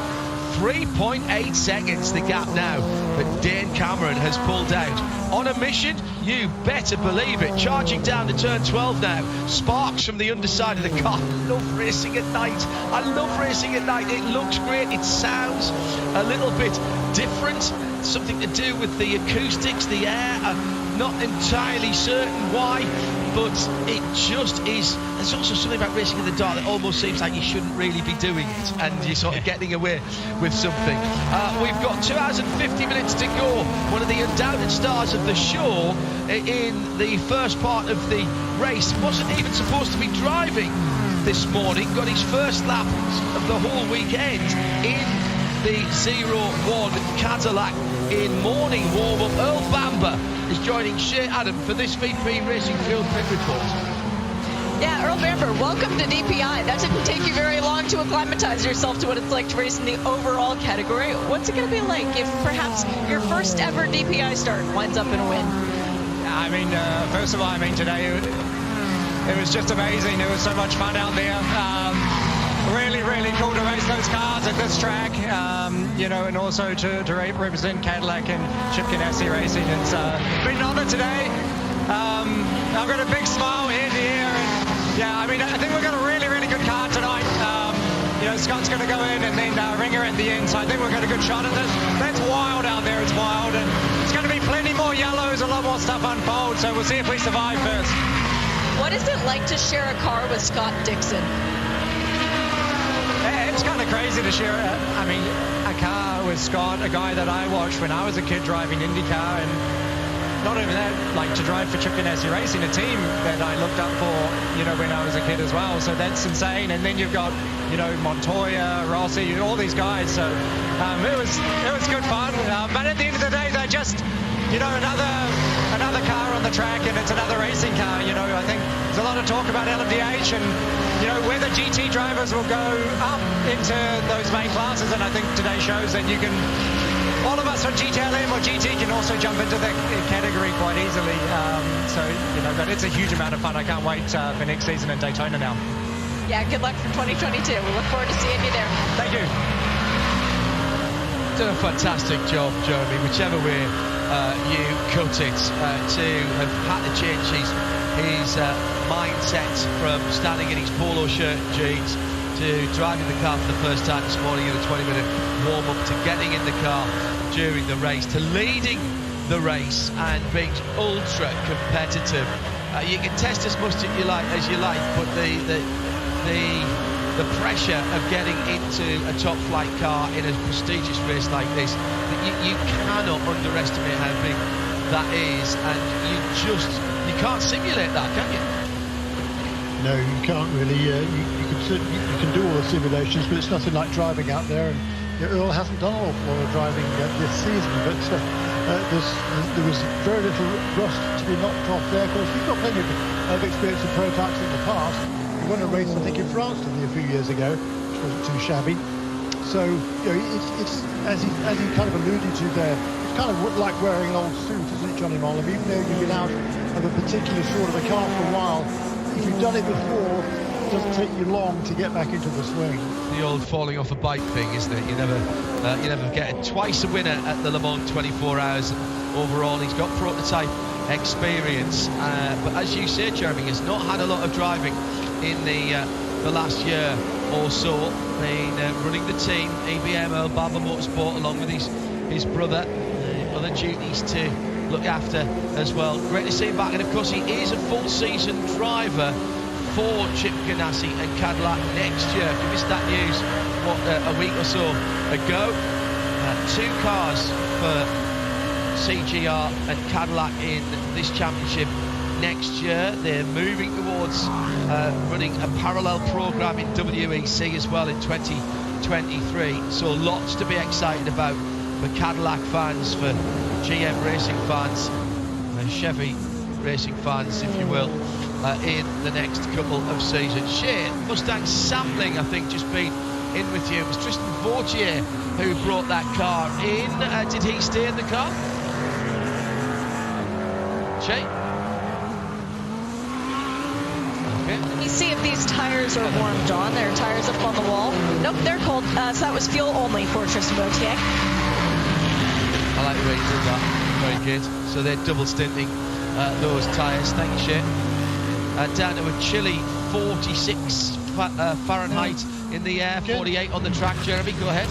Yeah, no, again, very early stop there for number 5 car. It's only been 12 laps since the restart when everybody took on a fresh tank of fuel. And we're at 7 hours and 14 minutes now, so there's 46 minutes to go before the next tranche of points scored from Michelin Endurance Cup. Not that the number 5 car is necessarily in contention for that, but I would suggest that was an unscheduled stop for number 5 car.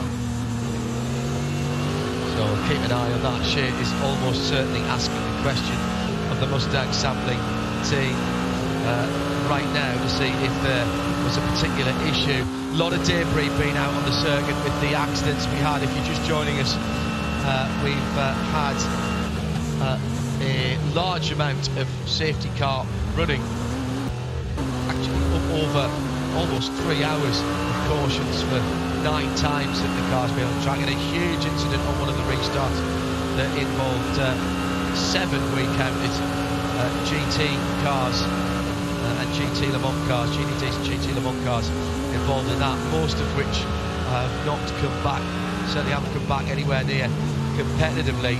That had carbon fibre shards a go-go around the circuit, and we already had, it was the 31 Whelen car from memory that came in with a tyre pressure warning, and Mike Conway was behind the wheel. Just remember to try and write these things down.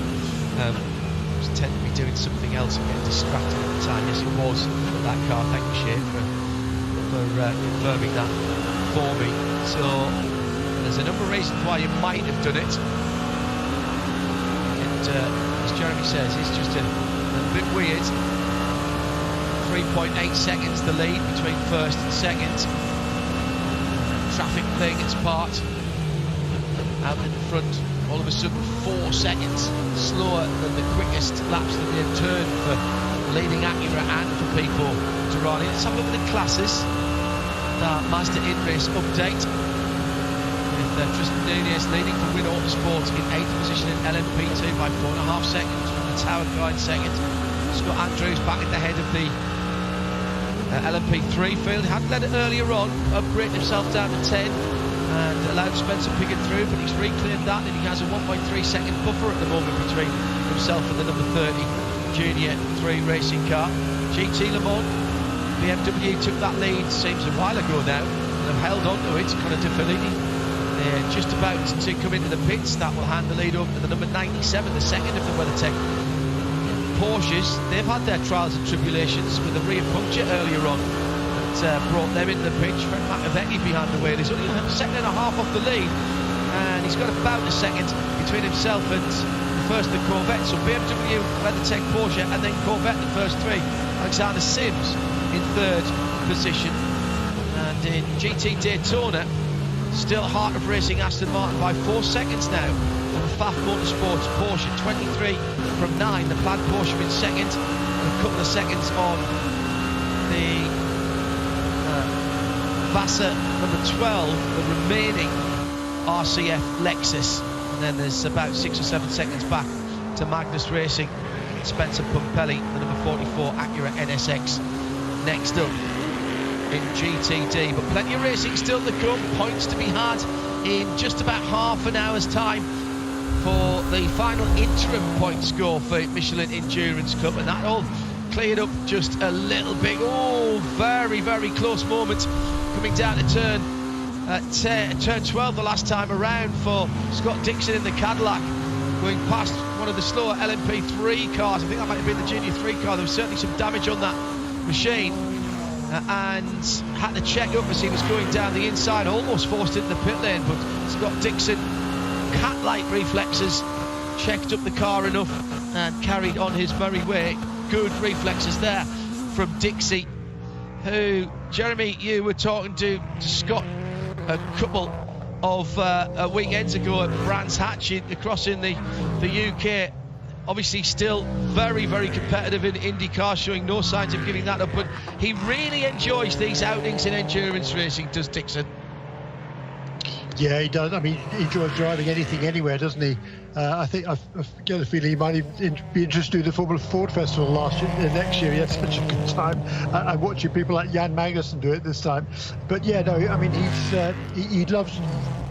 He's so much a part of the furniture now at Chip Ganassi Racing, and he'll drive anything, anywhere, anytime for Chip Ganassi. Shea Adam, a fascinating pit stop just going on beside you down in the pit lane.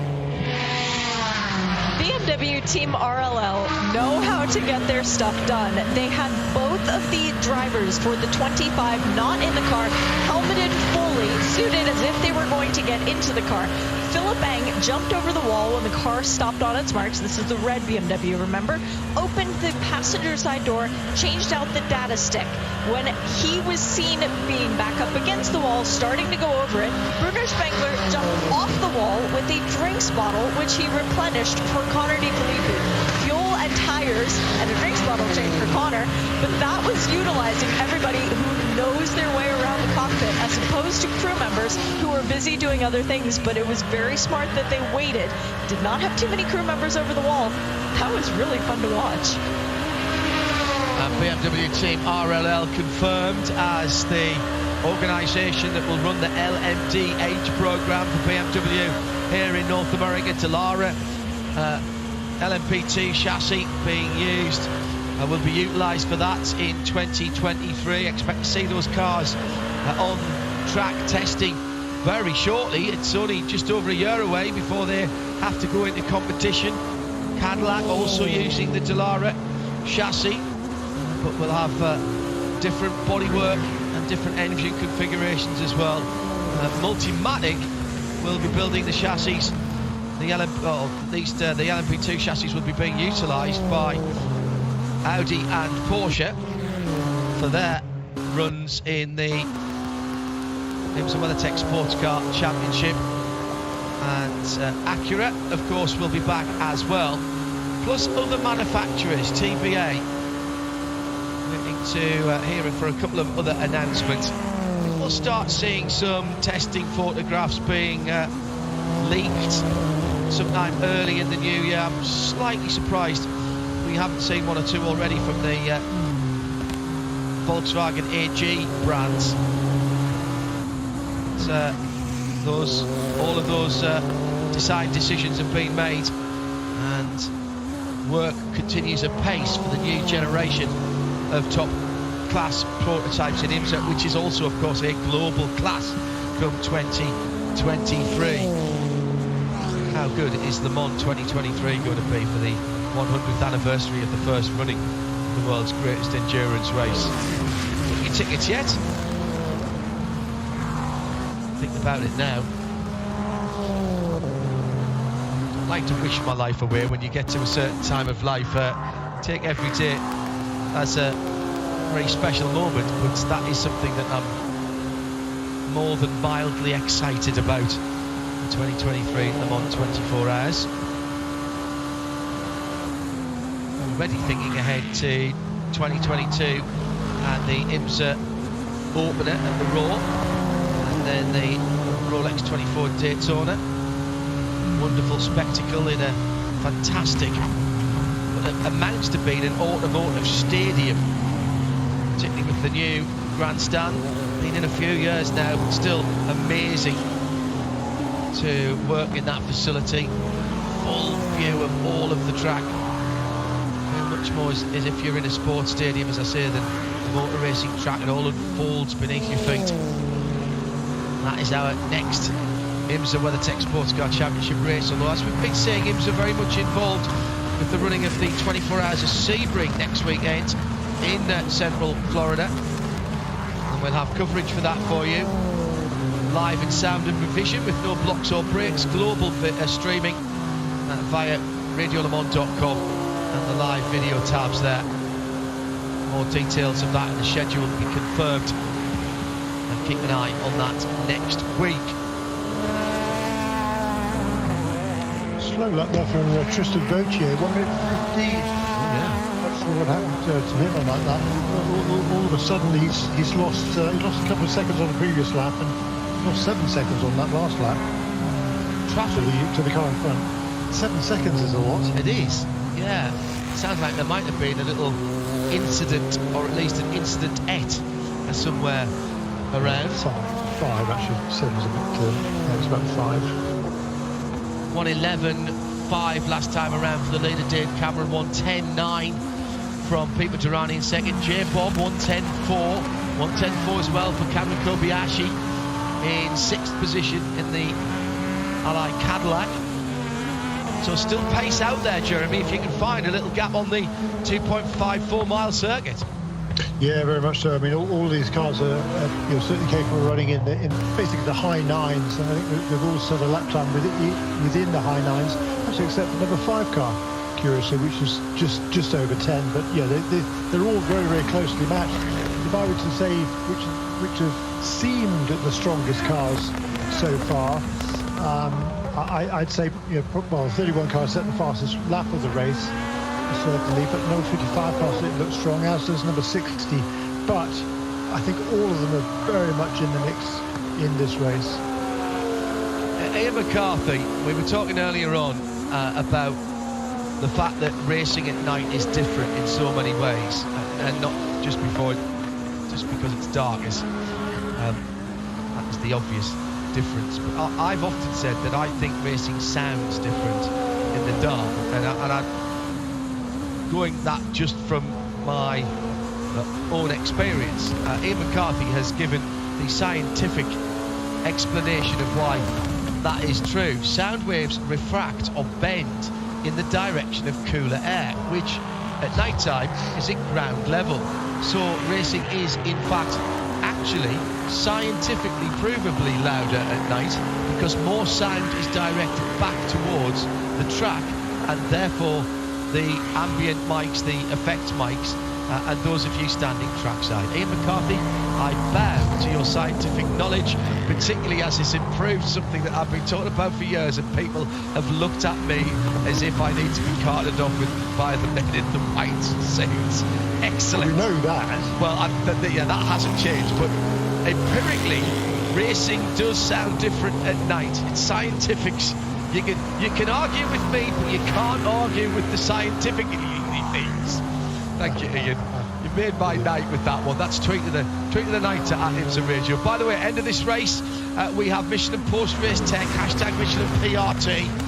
We'll be discussing points arising from this race, anything that you've seen at IMSA Radio, hashtag PRT, please. I'm sure we'll be looking back a little bit on the season as well. That has really delivered again this year.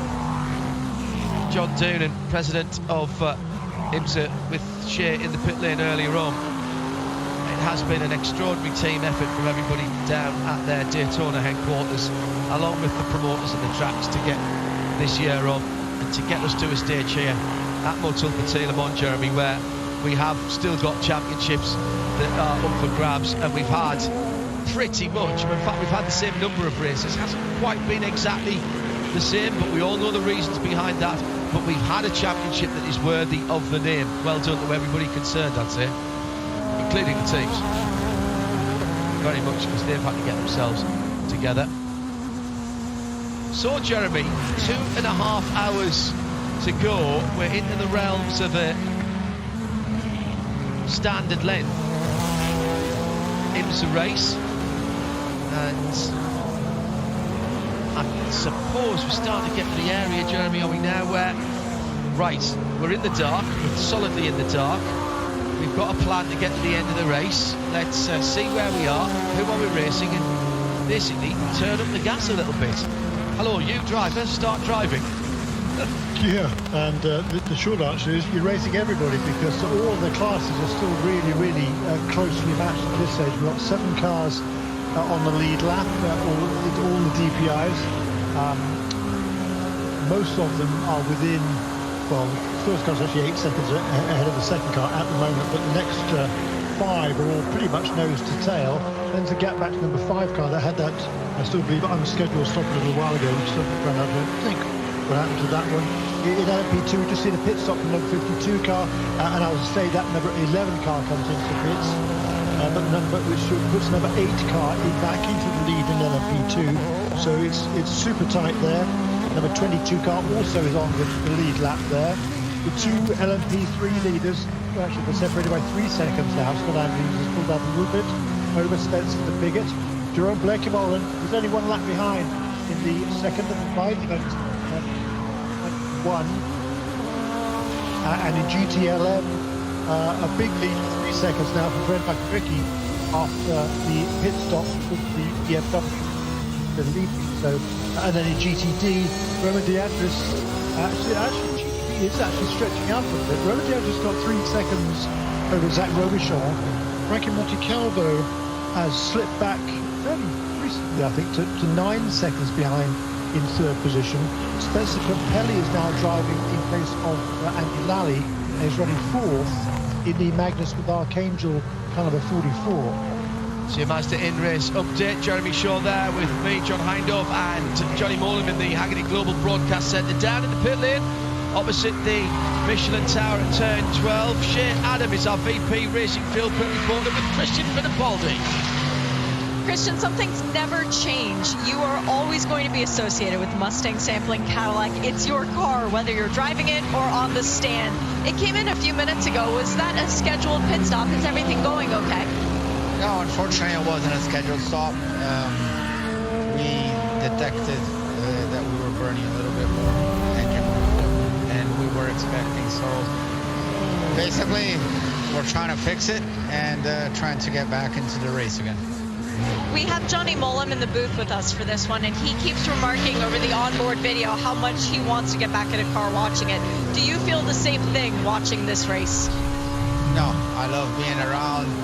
I'm obviously going to try and help JDC as much as I can, but I don't have any desire to be back in the car again. I am eventually going to do a long distance race like in the future, but I'm not going to be a full-time driver anymore. Thank you very much. That's fair. Hey, I got to do your last interview, so it's all good. Christian, good luck the rest of the way. Thank you. Change in the GT Le Mans lead as Fred McAvecchi has gone through in the Corvette, courtesy of a mistake, a rare mistake for Connor De Filippi in the 25 BMW. Went wide coming out of turn 12, ran all the way down the grass across the start-finish line, taking out a couple of the Michelin signboards there, and absolutely nailed the pair of them. That's left some debris on the track and the front straight. A couple of the signs have been moved there, and next lap around, De Filippi is into the pits. Just on its out, pits are closed. We're coming to a full course yellow, and Simon Pagenaud has just been in and out of the pits in the number 48 Ally Cadillac, and indeed the top 5 have all just been in and out. They were anticipating, Jeremy Shaw, this very situation after those 2 signboards were hit on the front straight by Conor De Filippi, whose 25 BMW still sits on pit lane. Okay, fine. I'd missed another 48 car coming onto the pit lane, so whatever happened to him. I thought it was slightly odd that all of the other contenders in DPI came in all exactly at the same time. Now, I wonder if that 25 BMW has gone behind the wall, because Shea Adam, I can't see it in pit lane. I can't see all of pit lane, but you can. Any sign of the BMW? No, it's not with me. Their box is shockingly abandoned, which is not the way that I left it when I went to go talk to Christian Fittipaldi. And there's bits of foam on the front straight, but other than that, this cleanup should be rather quick. The longest thing will be all of the pit stop procedures under the safety car. Well, I think there's bits of BMW as well, because that was a little harder hit from Conor. Just drifted half a car length wide. And as we were talking about with Jimo earlier on, as soon as you do that, you're going to be on the track, at a very scary moment for Conor De Filippi, who is indeed behind the wall, parked up in the awning in the BMW Team RLL number 25. The seat belts are coming off for the time being. He's getting out of the car, so probably slightly more damage to the front than we might have. It's not so much hitting the Corex boards. They are fairly light, but they've used sandbags to hold those down on the side of the track. They don't like to pin them to the ground for obvious reasons, and I've seen a little bit of damage done by those sandbags in the past. Obviously they can't just leave them to blow around, Johnny. The car is steaming and smoking in its garage, but another victim there, Filippi, of just going a tiny bit wide at turn 12, and as you were talking about earlier on, once you're offline there, you're probably going to have all 4 Michelins on the grass. Exactly what happened. Yeah, and you're going so quick there, you don't actually realise. You get so used to going through turn 12 on the track so quickly that it just becomes the norm, and then something goes wrong, you put a wheel off, and then you suddenly realise, blimey, I'm going a lot quicker than I thought, and the wall starts coming up really quickly. Johnny Morland and Jeremy Shaw in the Haggerty Global Broadcast Centre with me, John Hindhaugh. Shea Adam standing by for perhaps some pit stops. It doesn't seem all that long since we saw the leaders down the pit lane at Leeds. GT Le Mans maybe making some stops, if I can only make my machine work. There we go. Looks like we have got some movement on the wall in prototype. We're only 5, 10, 15, 20 minutes away, 23 minutes away from the final set of points for Michelin Endurance Cup, final set of in-race points for Michelin Endurance Cup. So anybody who is hoping for that will probably, if they think they can go 20 minutes, Jeremy, they'll probably stay out at this point and try and bag some points as people around them pit. Yeah, I mean, pretty much everybody has just made a pit stop right before this caution period.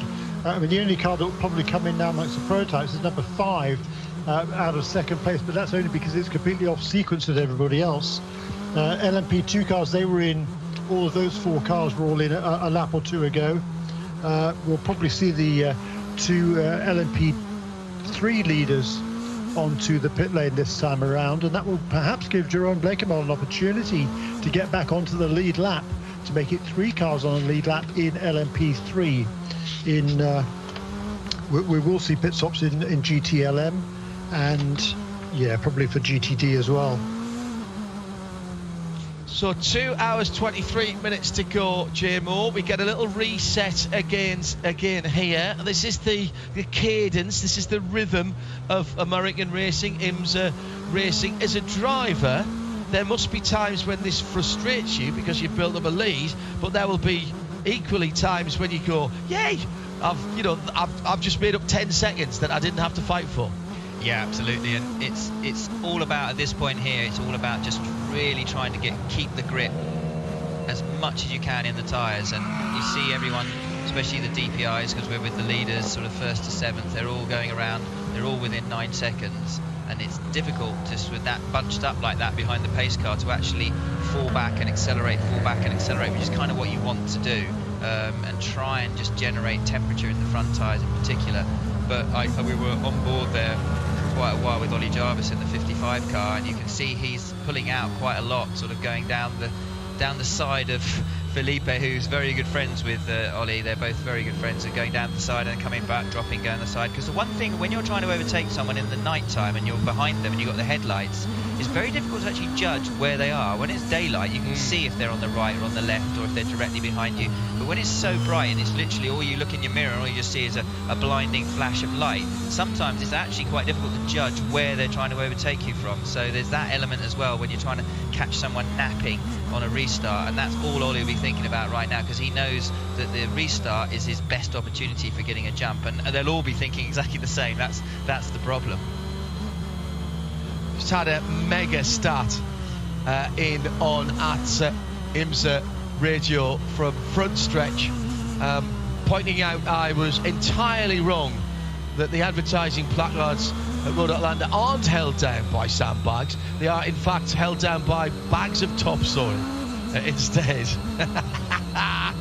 Excellent. That is a mega stat. I am not going to ask front stretch how you know that, but if that is so, that is a mega stat. I use the term sandbag as a generic term for a bag holding onto some substance that is holding something down, or protecting you against bomb blast or anything like that. Bomb blast, floods, all that kind of thing. Thank you for that. At IMSA Radio, if we've got any more stats about trackside furniture, love it to bits. 3 Michelin adverts that went the journey there. So the off-sequence DPIs have just come in, which has changed the positions around a little bit. 5 Mustang sampling, Scott Dixon. Not quite sure how. In the all-1 and the 48 Ally car. Tell me, how's the 55 car got in front of the number 10 car there? Because they were the other way around just now, I could have sworn. And they're under yellow. Maybe I just I noticed when they were coming in the pits. So the 5, as Shay Adams just said earlier on, the 5 was in, or I think maybe it was Jeremy actually who was saying the 5 is in, 01's in, Scott Dixon at the wheel there. And then the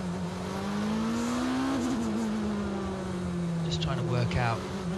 So Montoya in the lead, Pippa Durrani, then Ollie Jarvis. Sorry, what was your question, Johnny? When did the 55 get ahead of Philippe Albuquerque and the Conor Mayotte? Was he always ahead of him? Because I obviously must have. Was he always ahead? No, I had a note. I thought, because I was saying, I could have sworn I was talking just now, Jeremy. I was saying, they're good friends. He's pulling out, alongside him on the restart, and then I'm looking now, and the Mazda is in 3rd place, and the number 10 is 4th. Yeah, I mean they were in that order before the pit stops, but I thought they changed positions afterwards. So maybe there was some sort of maybe there was a sort of jockeying position, and they've given that position back. Maybe it was sort of gained exactly in a fashion that wasn't kosher. Yeah, I thought my eyes were deceiving me. No, they weren't, because I had number 10 car, I had number 55 after the pit stops. As you say now, the other way around. Shay Adam, a bit of drama for the Ally Cadillac in the pit lane. This pit stop is not just a regular call to get a service. Shay, what's going on? It is actually the Chip Ganassi Cadillac, the 01 machine. They're working in the right rear wheel well. They've just put a block under the car, actually. It came in for normal service. They did fuel, and then they decided to jack the car up to look further. I wonder if there's an issue with how the tire is seating. They're working on the suspension. The nut might have gone through. Boy, that's strange. They're doing some work within the right rear of the car, but now it is dropping a lap as the pits are open for the GT cars, and we are going to have all 4 of our GT-LM cars into the pits. The Chip Ganassi Cadillac dropped off the air jacks. They are sending it. Phil is giving the order. Hey guys, come on, let's fire it up and go. And Dixie's trying. There we go. There's life in the engine, but don't leave right now because you're going to get run over by GT-LM cars. All 4 of them coming into the pit lane. Now Dixon is cleared to leave. He's going to have to wait for the red light at the pit exit, though. We've got a driver change for the number 24 BMW. Jesse Krohn out, Augusto Farfus in. Fuel and tires for this car. Fuel and tires for the 97 Porsche as well. That WeatherTech car now in the hands of Kevin Estra. The 79 car also with the driver change. So Matty Campbell out. Matthew Jaminet getting back into that one. Fuel and tires there as well. And for the Ford Corvette, the first car to get moving once again, that was fuel and tires, but I did not see if there was a driver change. Tell you when they get out of the pit lane. Hi to Richard P, who's up at the cottage, snow falling, drinking a beer, watching the plaid Porsche of Pfaff Motorsport. Give it everything. Thanks, Richard. Good to know that you are tuned in. Hi also at the maximum effort, supporting Catherine Legg on the night shift. The Hardpoint team, they didn't have their own way with the 88 car overheating from memory early on in the race, but now back out, and Cat Legg doing good times before this full course caution came out. Down to 2.25 hours still to go. Where has the time gone? We've had nearly 8 hours since there's another cessation of hostilities, with the 10th time that we've seen the BMW safety car out on track for over 3 hours now. 3 hours and 5 minutes just clicked over behind the safety car. Rhythm of the race picked up a little bit though, Johnny, I think it's fair to say, in the last hour and a half or so. Get on your stats and tell me how long yellows we've had in this race. Tell me the hours of yellows. 3 hours and 4 minutes. Yeah, 3 hours and 4 minutes. Just ticked over 3 hours and 5 actually. That's 10 times. And we've got 2.25 hours to go. So we've had 7 hours 45 minutes of racing. We had 3 hours and 5 minutes of yellows. Yeah. And 30 minutes of that, of course, was that one clean up for the big one. Let's check in with the Antipodean superhero that is Matt Campbell. He's with Shea Adam, who's got this VP Racing pit report. Matt, you jump out of a Porsche at Petit Le Mans from the lead. You're very familiar with this sort of situation. How good does it feel to be back here, first and foremost? Yeah, obviously fantastic to be back.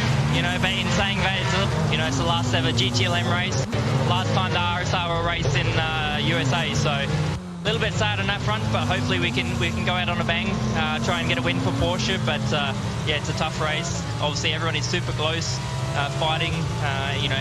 Every yellow. So. Very close, it's very challenging, but yeah, we're in it at the moment. Are you enjoying the battling out there with the Corvette and the BMW? Yeah, for sure. I mean, it's so close. There's a few different strategies going on. Myself included in the last run.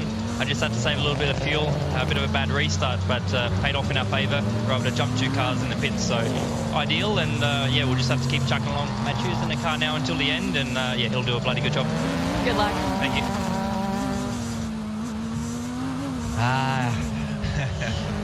Gotta love the Aussies in any walk of life. He absolutely love what they're doing, and love talking about it. It's a great attitude that they have. Put aside our sporting rivalries with them, particularly with the Ashes cricket coming up, but brilliant. Love working with them, and they've made the Aussies and the Kiwis, actually New Zealand, turned out some great sports people for the size of the population. Extraordinary and great, doughty competitors, I think it's fair to say. Mike Campbell really carving his career out nicely, JMO, from his start in Australian Carrera Cup. Under 9 degrees Celsius out there now. That is chilly, mate. It's getting nippy, isn't it? Yeah. Especially if you're sat on the pit box, I can tell you. Okay, yeah, Shay can vouch for that. He's probably wrapped up. And if there were tyre warmers, Shay, I'd say go and stand next to one of the tyre tents. But unfortunately, you can't do that because in IMSA we don't have tyre warmers. Not even the heated cabinets that you have in WEC. Yeah. But those are brilliant. And when I say tyre warmers, they have those tyre tents. Yeah. Like at Le Mans, if you're cold, you get out of the car, you're cold, you just go and literally stick a chair to that and just literally sit with your back against one of those tents. Get your cold temperature straight back up. Brilliant. Yeah, absolutely brilliant.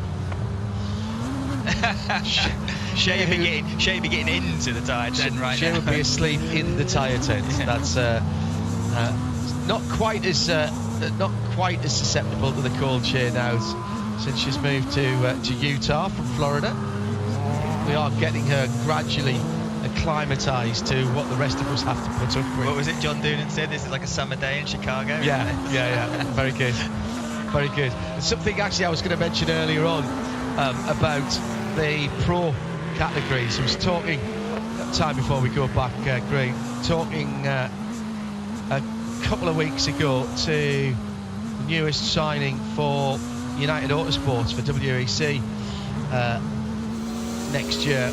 The frankly scary prospect of a 15-year-old driving in the WEC. He'll be just 16 when he goes to Le Mans. Josh Pearson, and he's of course a bronze driver, and he said, I don't have to be the fastest in the car, I don't have to be the fastest in the class, I just have to be the fastest bronze driver, which I thought was a really good attitude from one so young. Yeah. And a bronze is a fast bronze is a precious commodity now in LMP2 Pro Am racing. Absolutely. I mean, a fast bronze, fast silver, and it's always a double-edged sword that when you're very young, you're going to be the bronze driver. You'll get very quickly upgraded to silver. If you're silver and you're a really good driver, you'll get upgraded to gold, and then that's when the proof starts. If you can hack it as a professional, as a gold or a platinum, then truly you're on your way. And that's why it gives so many people like Mikkel Jensen and Nicholas Nielsen in the WEC opportunities. I do believe in the driver ranking system in that sense. It gives young drivers an opportunity to actually get into a situation where they can prove their talents to become a professional driver. Still trying to find out from Shay, who's down there at the 0-1, what the problem was when they were working on the underneath the right rear wheel arch. We'll check in with that in a moment. 10 minutes to go before we're in the last 120 minutes, and we are going back to green flag racing.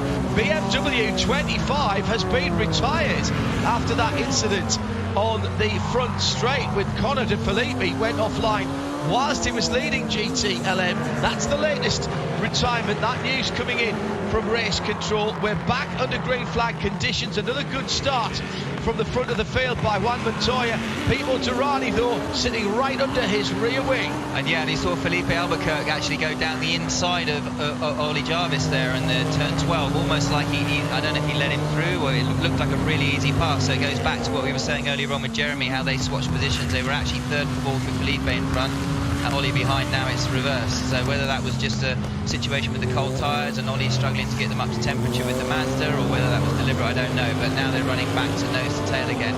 That was a really good effort, but I noticed Pipo Durrani is still really hassling Juan Pablo Montoya and absolutely looking to try and get past him. You've got this one opportunity before you settle down and have full confidence in your brakes, and you've got to try and make that work. But it looks like Montoya just defending the inside slightly, going into 10A, getting a really good run though out of 10B, and that will allow him to stay flat through 12 into 1, and I think he's broken the toe. Really clever driving by Juan Montoya. You would expect it, of course, from a campaigner like him. Compromised his entry into turn 10, the left-hander, but managed to hold on to the line to get the exit from 10A. Well, that's really smart. That's the thing. He knew he was far enough back, because you can sense, again, it's very difficult to judge with the bright lights exactly where they are, but he knew he was far enough back that he could defend slightly at 10A, and so long as he didn't overdo it, carry too much speed into the corner, he could then keep it turned at the middle, keep it to the left, and get a really good run out of 10B. Jeremy was asking what happened with the 0-1, and it was a problem at the right rear. Shea Adam has the answer on that car. The brake rotor had come loose and they were trying to reseat it. That's a very hot job to do this far in the race. Yeah, that lost them a lap in the pit lane. The right rear brake disc had come loose, and Scott Dixon restarting then down in P7, and the first car off the lead lap in fact the only car in the 7 that is off the lead lap in DPI. They'll be hoping that they can catch a bit of luck and a wave by or a pass around. Montoya pulls out to 0.8 of a second from Durrani. Philippe Albuquerque another second or so behind. Albuquerque now, it took him a long time for Philippe Albuquerque to get onto Twitter, and we were having a bit of a joke about him, and the Albuquerque moniker came up, and he snatched that as his Twitter handle now, which I think is very good.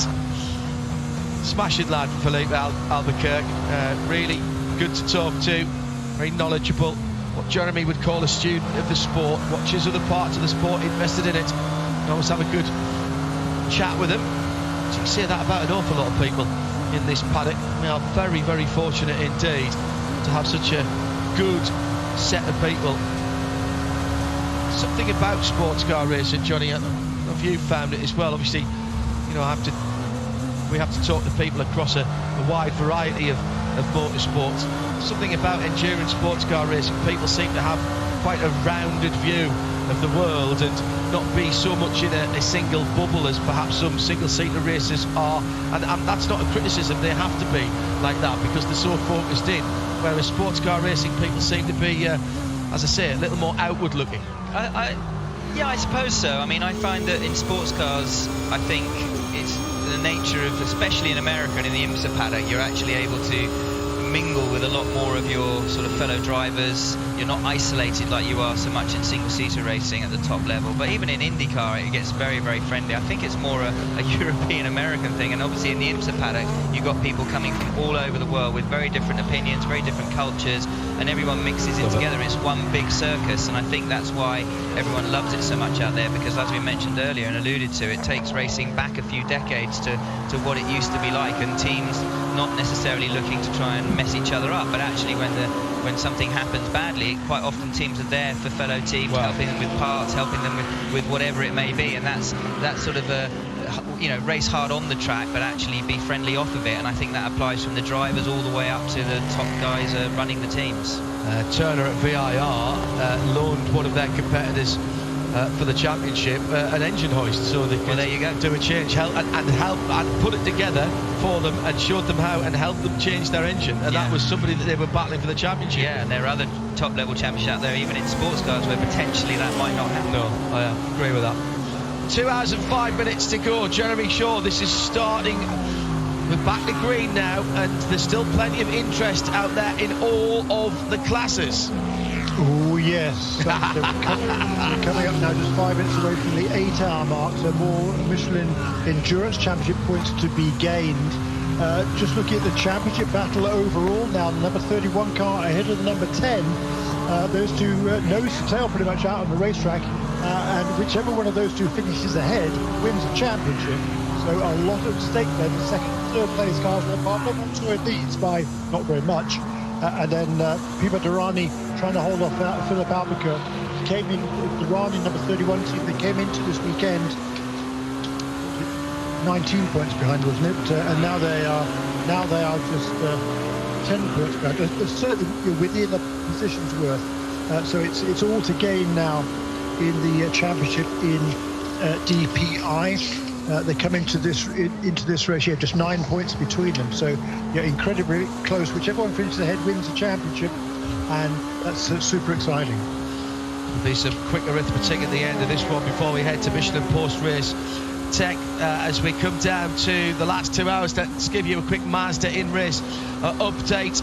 Start at the top of the shop where it's the number 60 Acura that leads. Juan Montoya has all of 0.6 of a second from the chasing Pipo Durrani in the wheel and Cadillac number 31, the red and white car. Then it's the blue and black Philippe Albuquerque driven number 10 Konica Minolta Acura, back by another half, 3/4 of a second, and about the same ahead of Ollie Jarvis in the white with the red and blue stripe over the top.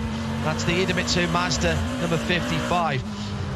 In 5th position, it is the Allied Cadillac, 6th Tristan 40th for Mustang Sampling in the dark grey and gold car, and 1 lap off the lead now after that brake disc was coming loose, brake rotor was coming loose for Scott Dixon, the 01 Chip Ganassi Cadillac, 7th and 1 lap off the lead. LMP2, PR1 Matheson, Mikkel Jensen behind the wheel of that car at the moment, the number 52, by 2.5 seconds from Win Autosport and Tower, just another 3 or 4 seconds further back, 52, 11, 8, and Wayne Boyd for United Autosport, the 22 car, back on the lead lap, so the top 4 in LMP2 back on the lead lap, although there is quite a gap, around about 45 seconds between the Tower car in the 8 car in 3rd place and United Autosport in 4th. In LMP, sorry, go ahead, Jeremy.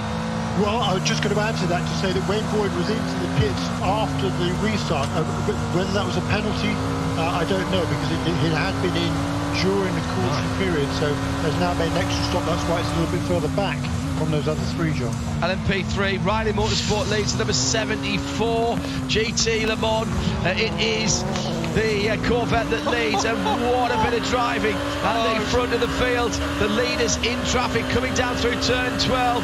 Philippe Albuquerque going past the Pipo Durrani car. Durrani going straight back at the black and blue Cunningham and Alder car, 4 seconds up the road. The Meyershank Racing machine is getting away, and it's go time now for Albuquerque and for Pipo Durrani. It's like a video game out on the circuit at the moment. I tell you what, John, that was an astonishing move by Philippe Albuquerque. He basically braked about 50 metres later and literally went on the outside of Pipo Durrani at 10 into 10A and then made it stick. That was seriously impressive. Let's quickly finish off the Mazda in-race update. GTLM, it's Nick Tandy from Mathieu Jaminet, so 4 Corvette from 79 WeatherTech car. Jaminet taking it to the end. Kevin Estre only another 1.5, not even that, half a second further back in the 97 Porsche, and then 5 seconds further back the remaining Augusto Farfus driven BMW, the number 24, the 25 car out. Connor de Felipe going off track whilst leading the class either side of the hardpoint car underneath the Fox Factory Bridge for the 2 cars battling for 2nd and 3rd. In GTD, Trent Hinman back at the front of the field for the number 16 Wright Porsche. He's got about a second on Pfaff Motorsports Lauren Vanto. That's another Porsche, and then Heart of Racing in 3rd position. That's your Mazda in race update with 2 hours to go in an extraordinarily interesting last 120 minutes where almost anything can happen. Don't go anywhere. Stay by your radio, stay by your computer. We've got full live streaming all the way through to the checkered flag here on IMSA Radio and IMSA TV.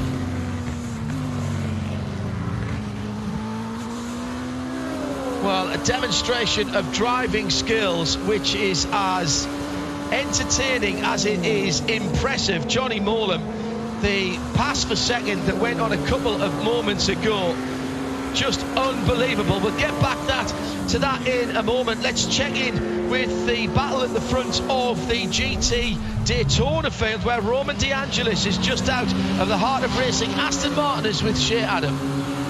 2021 Sprint champion. You would love to tack on an endurance race win to that, wouldn't you, Roman? Yeah, I mean, it's been a pretty successful year for us. We've won a couple of sprint races and obviously the Sprint Championship. Had a podium in Sebring and in Watkins Glen for some endurance races, but we want to get that endurance win. So, you know, really pushing. Ross is obviously in the car now, doing a great job. We led a bunch of laps today. We have good pace, so we'll see what happens. We saw that the traffic was crazy during the day, but what's it like at night? Yeah, it's a completely different story at nighttime. At least during the day you can kind of see who's coming and what's coming. At night it's just a massive beam of light, and you just hope that when you turn that they're not there. So it's definitely pretty crazy, but I mean that's the nature of the sport and that's the nature of this race. It's survival. So just gotta get through the last few hours and hopefully we're the one to beat at the end. So good luck. Thank you. Fantastic move for second place there by Philippe Albuquerque, and starting to cut into the lead, Jeremy, of Juan Montoya. Yeah, that was amazing. It was a tremendous pass, but also on the next lap, the number 31 car almost got it back again, because those two, the number 10, number 31, came up on Catherine Legg going through the turn 10 and turn A. Albuquerque was really very, very smart. Super patient, waited to the exit of the right-hander, ducked to the inside of Catherine. Number 31 car, Peter Durrani, tried to carry the momentum to go around the outside of Catherine, but he quickly realised that wasn't going to work, because 3 wide going up to the hill, up the top of the hill there, is really, really, really asking a lot of questions and being very, very threat.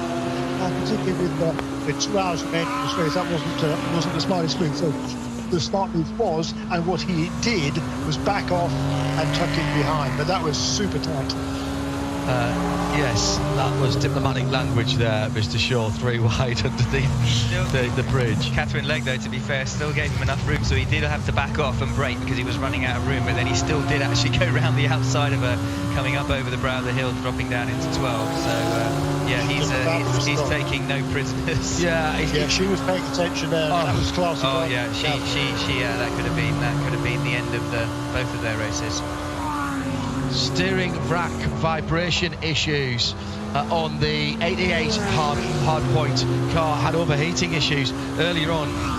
Rather unusual that for the venerable Porsche flat 6 engine. Don't often see them having engine issues. Though in the GT3 version of the car, the radiators are still down to the front, so they are prone, like the road cars actually, they are prone to taking a little bit of damage, either stone damage or any accident damage. 16 Wright Motorsport Porsche coming through turn number 1 is leading in GT Daytona, but Lawrence Vantour is right in the wheel tracks with the purple Tron-like LEDs over the header rails on that car, and that's first and second in GT Daytona, with in third place Ross Gunn sitting right behind them. Top 3 in GTD together heading down towards turn number 6. The yellow lights shining through the darkness. The Aston just trying to pick a move to try and drag past the 2 Porsches ahead. 2 of Weissach's finest against the Aston, and very good exit by Ross Gunn. Now, can the Vantage with the 4-litre V8 mid-mounted in the front, if you like, it's a long way back in the engine compartment. He gets a good run, may just get to the inside of the Faf car. No, that goes down the inside and takes the lead. New leader in GTD at turn 10, and still Ross Gunn having a look. Will go down the inside, down towards turn 12. Didn't quite get the overlap enough and rather sensibly backed out of it, but good driving by all of this. Is a cracking scrap for the top 3 places in GTD. Absolutely, and that was really good. Actually, the Porsches are obviously probably already being told over the radio they're fighting for position, but don't take each other out. They're both in Porsches. But yeah, that was a really nice move from Vantour there to take that. And then the Aston nearly got a run, thought about sticking his nose down the inside into 12, but you just can't do that.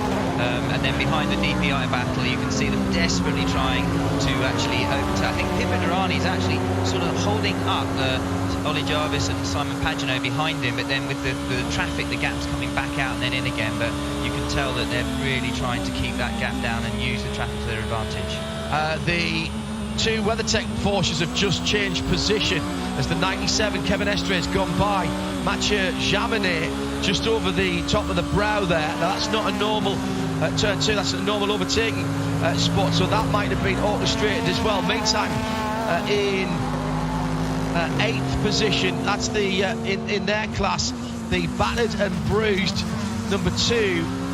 That is the United Autosport car. Come on, John, get your brain working. That seemed to be going a little bit slower than it should have been there. Was that was the LMP3 or the P2 the car? P3. That was the P3 you're talking about. Yeah. That looked. It looked okay actually to me, but maybe I'm just sure your eyes aren't deceiving you there, John. It's just, I thought it was getting passed by a couple of GT cars, and that might well be the case depending on who's on board. Well, that's a very good point. Was that the car that was the car with the alternator, was it? Yes, that was the car that lost all. So maybe that's back out again. Yeah. That's so right. Okay. That's Niklas back behind the wheel of that. He was uber quick earlier on, and in fact led led the race and led it in some style. If you remember, he put the GT Le Mans field between himself and the rest of the LMP3 field, but then they had that rather odd total failure. We had two at the almost exactly the same time, the number 2 LMP3, and it was the 38 Performance Tech car? Yes, it was. Okay. Within a quarter of a mile of each other on the track, one at turn 4, one at exit to turn 5. The battle at the front of the field, Jeremy, is absolutely outstanding. Albuquerque's got the lead down to Montoya, down to around about 2.5 seconds now. Pico Durrani's a second further back, and it's Ollie Jarvis and Simon Pagenaud. So we have the top 5 within 5.5 seconds, and only 4 seconds further back is Tristan Vautier. This is boiling up nicely.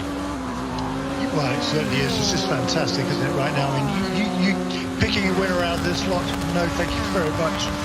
It's a tremendous contest here. Juan Pablo Montoya, every now and again, it looks like he might be edging away a little bit, and then the lead gets whittled back down again by Philip Albuquerque, who's driven a brilliant stint in this Konica Minolta Acura Calama 10, seeking to lead wire to wire in the championship this season. That's the car that won the opening race, of course, at Daytona, the Rolex 24. It's led all the way since then.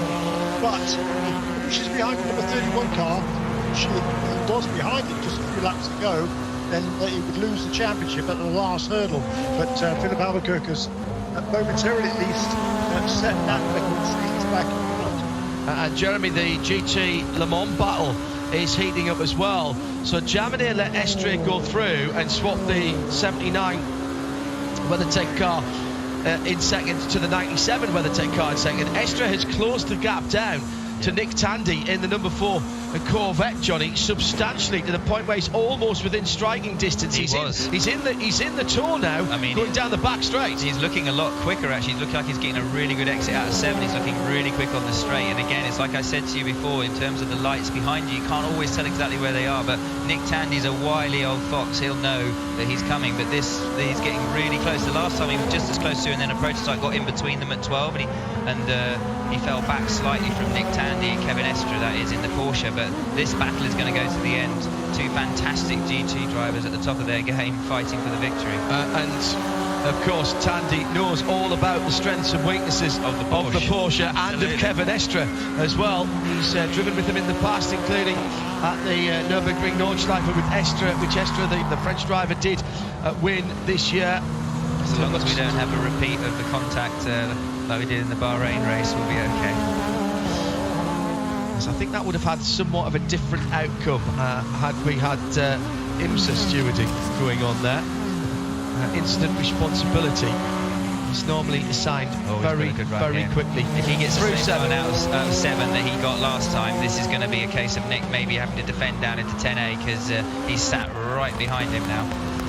He actually dragged the 79 Jaminet car along with him. It's back, but it's not that far back behind that battle. Now,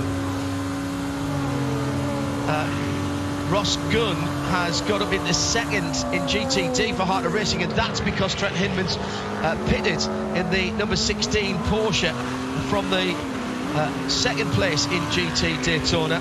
So Vanter's gone through. She's keeping an eye on that as we keep watching this battle at the front of the field, down to under 0.2 of a second in GT Le Mans, 2.2 seconds in between first and second. There's going to be a driver change here down at Wright Motorsports, and that in fact has already happened. Yes, it has. Jan Halen back aboard this car, the number 16 Wright Motorsport Porsche with a carbon hood and a carbon roof. I love it.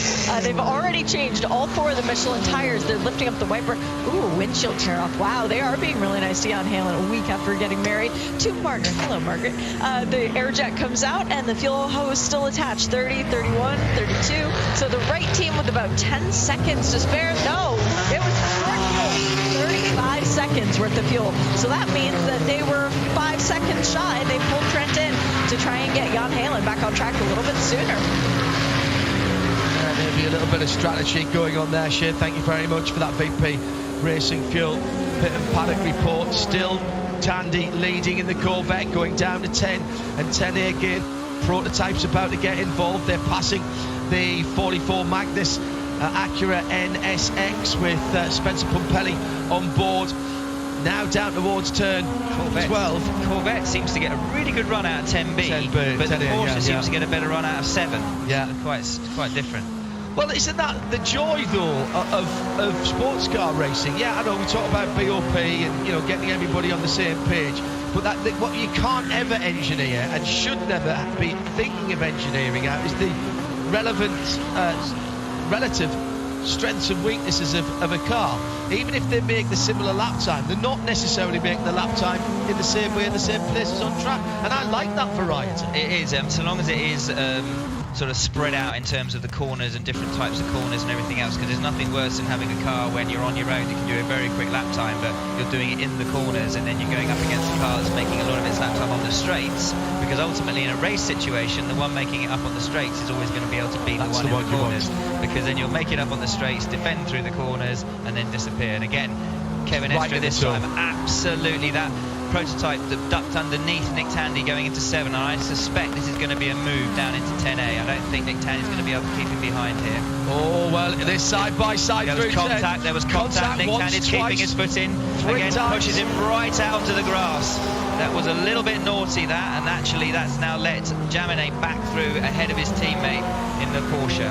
The two Porsche, the WeatherTech Porsches hunting as a pair here on the Singleton Corvette. Remember, the number 3 car out after the huge accident. Got damage because he's getting caught really quickly now by the Jaminet Porsche. I wonder if he's got damage because there was a lot of contact coming out left rear to the side of the Porsche there, coming out of 10B, and now Kevin Estre's dropped right back. I'm pretty sure it's Jaminet that's behind him. Have I got that right? Yeah.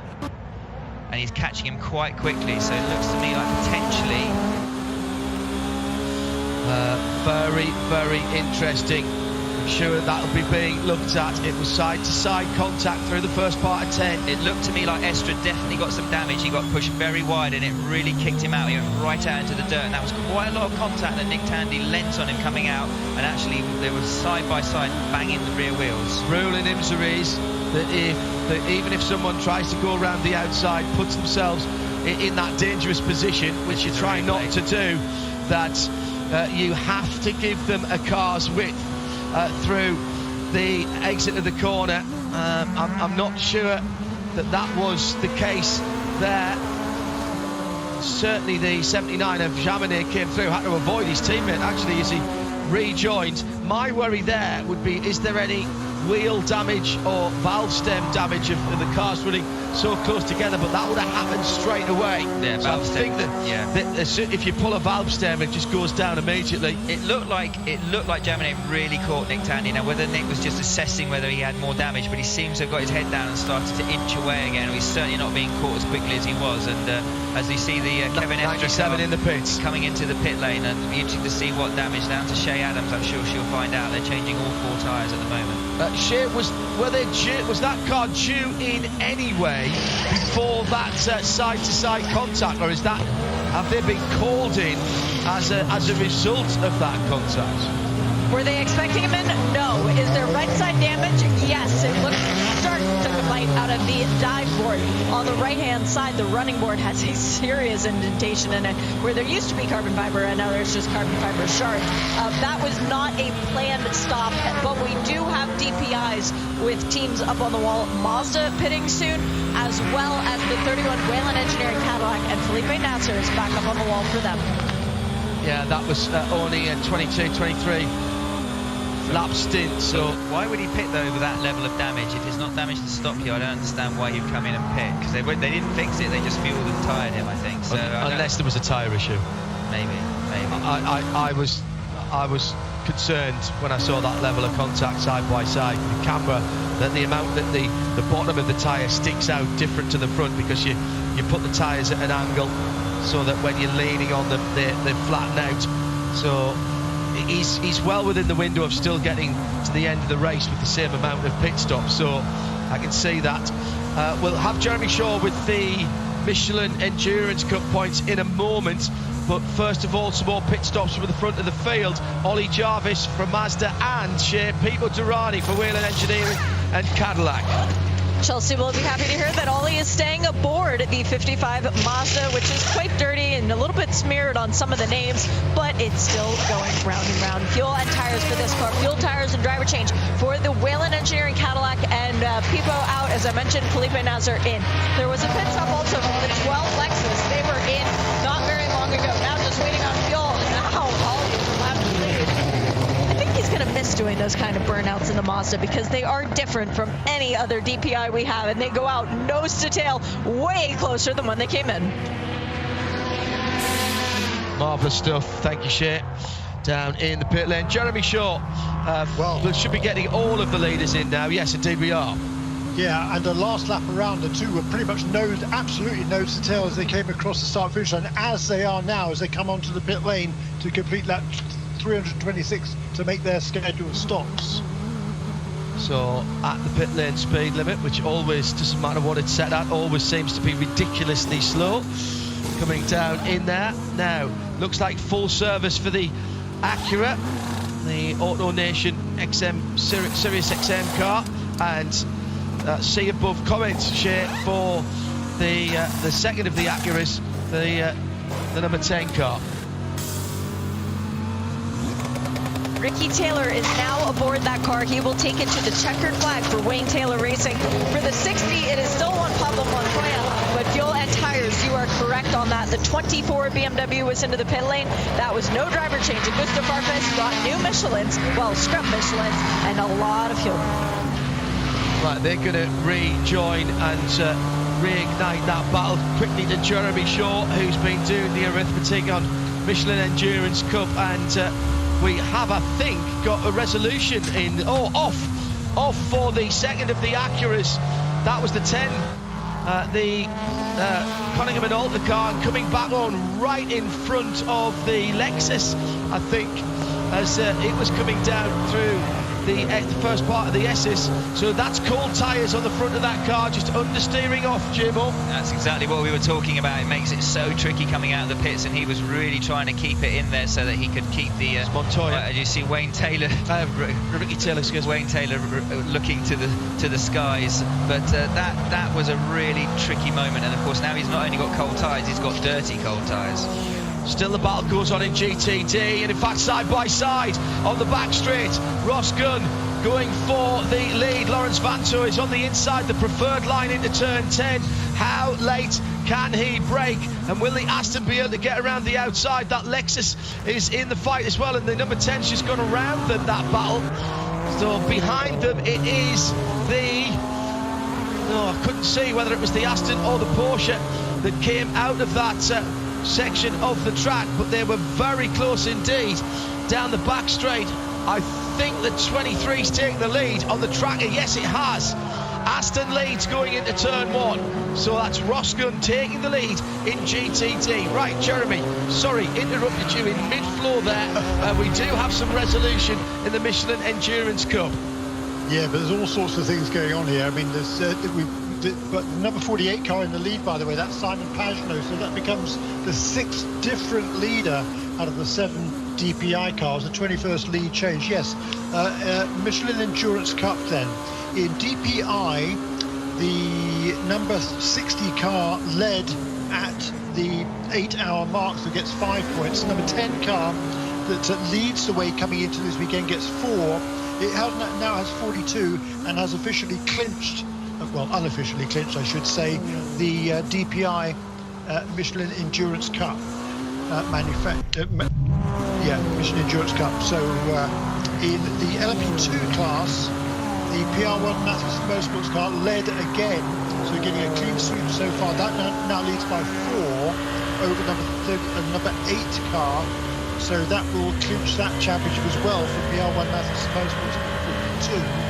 In LMP3, that's already been clinched by the car that led again, 174 points.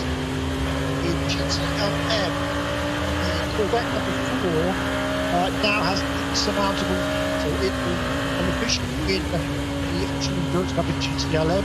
GTD, the White Motorsports car once again was out in front, and also has, I believe, an unassailable advantage now over the number 9 Porsche car, which was second at the 8-hour mark, but is now 4 points behind. The biggest differential in each stage of the race is 3, 5, 4, 3 and 2. So by my reckoning, that's one as well. Thank you, Jeremy. Doing the arithmetic on the fly there for the Michelin Endurance Cup. Points, of course, to be awarded at the end for the overall championship as well. And we'll keep you abreast of all of those situations as we get towards this Michelin post-race tech as well to come after the show. Hashtag Michelin PRT to @IMSA Radio. Hello to you all joining us for the last 100 minutes or thereabouts of the 2021 WeatherTech Sports Car Championship season. Good to have your company, sound and vision. And into the pit lane for the car that was in the lead. It's their turn to relinquish that now. The number 48 Ally Cadillac. Ally Cadillac coming into the pit lane. Shea Adam has got the news on this one with this VP Racing Fuel pit and paddock report. That would be fuel, tires, and a driver change, and I believe the black and white helmet belongs to Kamui Kobayashi. So, winner of Big Le Mans gets to go at Petit Le Mans. I just love that symmetry that we've got going on for both he and Mike Conway. It's fuel and tires for that 48 Cadillac. Just waiting on the fuel. Another perfect stop by Action Express. Car released. As soon as the fuel comes out, goes back into the race, so that should be the number 60 of Juan Montoya who comes back into the lead. It was Ricky Taylor, of course, that went off coming out of the pits with cold front tyres in the number 10 car. Dropped himself down behind Felipe Nasr and Ollie Jarvis. Still in this, certainly, Jeremy, all of the top 5, possibly even the top 6, whose Bourdais is, yes, still just about there. All of those top prototypes still certainly in with a shout here, Jeremy. Well, yeah, and the top 3, I think, are nose to tail, aren't they? Number 60, 31 and 55. That mistake could be costly for Ricky Taylor.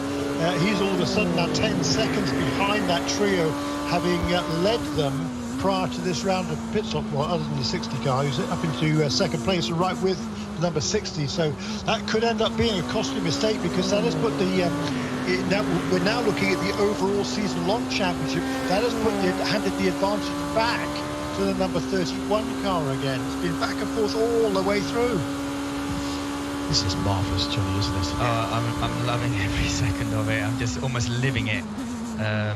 We go on board every time, working through the traffic. The 31 car here, Felipe Nasr, I think, has been a bit of a star in this race, really. And he's right with the leader now. Montoya getting held up through there now. Montoya, now he's going to have a run on him here through 5, because actually he's going to get I think he's going to take the lead, because Montoya made the mistake of defending there. There's no way you can go down the inside. They've got either side of the traffic. I think he's taken the lead. Felipe Nasr's in the lead now, so he's now just going to check out, because Montoya was definitely holding him up. And then you've got Ollie Jarvis now also 0.2 of a second behind, and he's also going to want to try and clear Montoya and go with Felipe Nasr. Yeah, I just want to see Nasr going into the distance. Turn 6 does have a bit of camber, a bit of banging on it, so you you just don't defend into there. There's no way you can come on the inside. He had traffic in front of him, to be fair, but if he just stayed and taken his line, but because he actually compromised his exit so much, Felipe Nasr literally just drove down the left-hand side of him going into 6. Yeah, he was actually through halfway down that straight, wasn't he, effectively? Oh, he's been held up at the final corner. Johnny is really living all of this. The 55 of Ollie Jarvis was getting very close to second position there, but got stuck behind the BMW, the GT Le Mans BMW, coming down into turn 12. I was going to say, Johnny, when you were saying that, you're living this now, right? I'm feeling the frustration of I'm actually remembering the frustration when you're catching. You've got the guy in front, you want to catch him, you see the traffic ahead, like we got Ollie Jarvis going into 5, you're seeing Montoya in front of him. Montoya's stuck again at turn 5. In front again of him, and he's thinking at this stage now, he's got a prototype now, so he knows he's going to hold him up a little bit more. He's going to go round the outside at 6, which he does really nicely now. Now he's going to have a problem here. Montoya's going to be held up at 7, and this is where maybe the 55 Mazda can get a run down the thing. But The 60 car very quick in a straight line. Yeah, got him on the curb a little bit there, but still got a good exit from turn 7. So Montoya holds his position, even though the slipstream just starting to kick in as they go through the kink at 9, down in the braking area of 10. There's still a car ahead, and that, of course, is Felipe Nasr, who is the leader of the race. 31 DPI, from 60 DPI, from 55, all coming down to turn 12 at the moment. There's not even a second in it as they go into the Michelin Bridge and down towards turn 1 again. Living it from inside the car is one thing, as we have 3 different manufacturers in the top 3. It must be even worse for those sitting on the pit wall, particularly for the drivers who may be finished now. There's nothing that they can do. They're watching what we're seeing, they're living what we're seeing, and you want to actually be affecting this, presumably, John. You're sitting there biting your nails. I remember the Sebring 2007 when Mello literally we won by a cigarette paper, and Mika Salo and I were just sat there, nothing we could do at that point, and it was one of the most exciting. But it's more nerve-wracking being out of the car than in it, because in it you're just totally focused on what you're doing. You're not thinking about anything other than trying to work the traffic, get ahead of the car in front. But the bit between his teeth here, definitely. Felipe Nasr, Jeremy, when he gets clear air,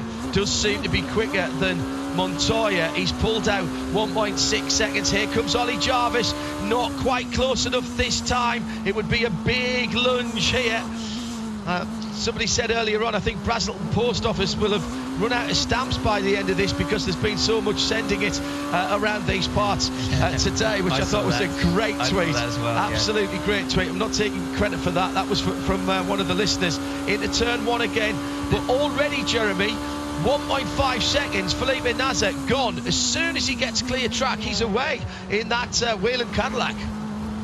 Yeah, really interesting, isn't it? And you know, that they bided their time in that car. Felipe Nasr, Johnny Mullen, absolutely is a star. I mean, why this guy didn't remain in Formula 1 is beyond me, because he is no question one of the top drivers in the world in whatever category he's driving, in my opinion, and he shows it time and time again. You know, he's showing it again right now. It's going to be interesting to see whether he is able to extend a lead now over Juan Pablo Montoya, and whether or not Montoya can keep Jarvis behind, because I have no doubt that Jarvis can stay with Felipe Nasr, but now he's going to get past JPM as well. Yeah. That's easier said than done. Yeah, and he was held up rather badly. Really badly, lost like 2.5 seconds. That was through turn 6 and 7. Ollie Jarvis had to follow the rather broken United Autosport prototype, the LMP3 car. The second place car going up the inside of the FAF Porsche into turn number 12, and that was very, very close indeed. Jarvis has to follow through past the Lexus, now past the Heart of Racing Aston Martin that's leading GTD, and Jarvis having to make these manoeuvres now. Well, he's got to make the decisions now. Absolutely, and the problem is, you say you will get it back, but if you get too many cars in between you and you start catching traffic in the wrong places, and it happens 3 or 4 subsequent corners, then the car in front has a chance to clear that bit of traffic before you're there to get an opportunity from it, and therefore it makes it harder to pass. You want to be tucked up behind somebody when they catch traffic, not 2-3 seconds back. The leader will next catch the LMP3 third place car, the Riley Motorsports, Dylan Murray in that car. But I think he's going to catch him on the back straight, so should be able to deal with that fairly quickly. But everybody having to deal with traffic at the moment. Oh, actually, no, he hasn't caught them at that point. He's going to get him maybe on the start-finish straight, maybe going into turn 1. Gabriel Aubry just ahead of that in the Tower Motorsports third place LMP2 car. Meantime, the battle in GT Daytona has the leaders coming through it at the moment. The gaps beginning to tighten up in all of these classes, with 90 minutes now to go, Jeremy, and this is the race we had been hoping for. It's taken a wee while, been bubbling. It's not as if nothing's been happening. Yes, we've had a lot of yellow flag periods, but this has been sort of almost frustratingly just out of our reach, and now it's really coming alive, just as we hoped it would do. Yeah, no question about it, and this is going to be an exciting last hour and a half of this race. We're now within 90 minutes remaining, so I would expect they could probably do it on 2 stops from here, possibly. It'll be fairly tight. But yeah, so there's still an awful lot can happen, because anytime you've got to make pit stops, there's constant traffic, as we've seen. Luckily for the leaders, I suppose, the field has been thinned out rather than usually, particularly amongst the GTD cars have had high attrition in their menu as a result of that single accident, and that's taken a bunch of cars out. We've lost 10 or 11 cars in this race now have fallen by the wayside for various reasons, including, unfortunately, the Comte Philippe BMW, the most recent retirement. Juan Montoya held up with a bit of GT traffic going over the top at turn number 2. Now down through the S's, and Ollie Jarvis is right back with them again on the run down to turn number 6. They've got, for the moment at least, a little bit of clear air. Jarvis trying to close down as he goes through turn 7, and again Montoya with traffic ahead of him may just get a little bit of a draft there. Wheeling Engineering Felipe Nasr further down that straight as he cuts through traffic himself, and he's going to have to make a big dive if he's going to get past that LMP 3 car that's ahead of him. LMP2 car, excuse me, that's Gabby Aubrey, isn't it? Excuse me, that's... There's hardly any straight line speed difference between them. That's what makes it so difficult. With a well-driven LMP2, as Gabriel Aubrey will be doing, it's a difficult one for Felipe Nasr now, and he's going to have to struggle a little bit to get past Gabriel Aubrey here. He's going to need him to let him through. I think actually it might be Scott Huffing, excuse me, my apologies for that. I think it might be the 52 car. Well, either way, a well-driven LMP2, it's going to be tough to pass for a DPI. Well, same base chassis, of course, that as the DPI's got, and obviously a little more sophistication in the suspension, engine department and the aero department for the DPIs, Jeremy, but this is turning into a cracker. Well, it is. Scott Huffing has actually set the fastest lap in LMP2 during this race, a 1:10.782, less than a tenth of a second ahead of Tristan Nunez in the number 11 car. Those are first and second at the moment.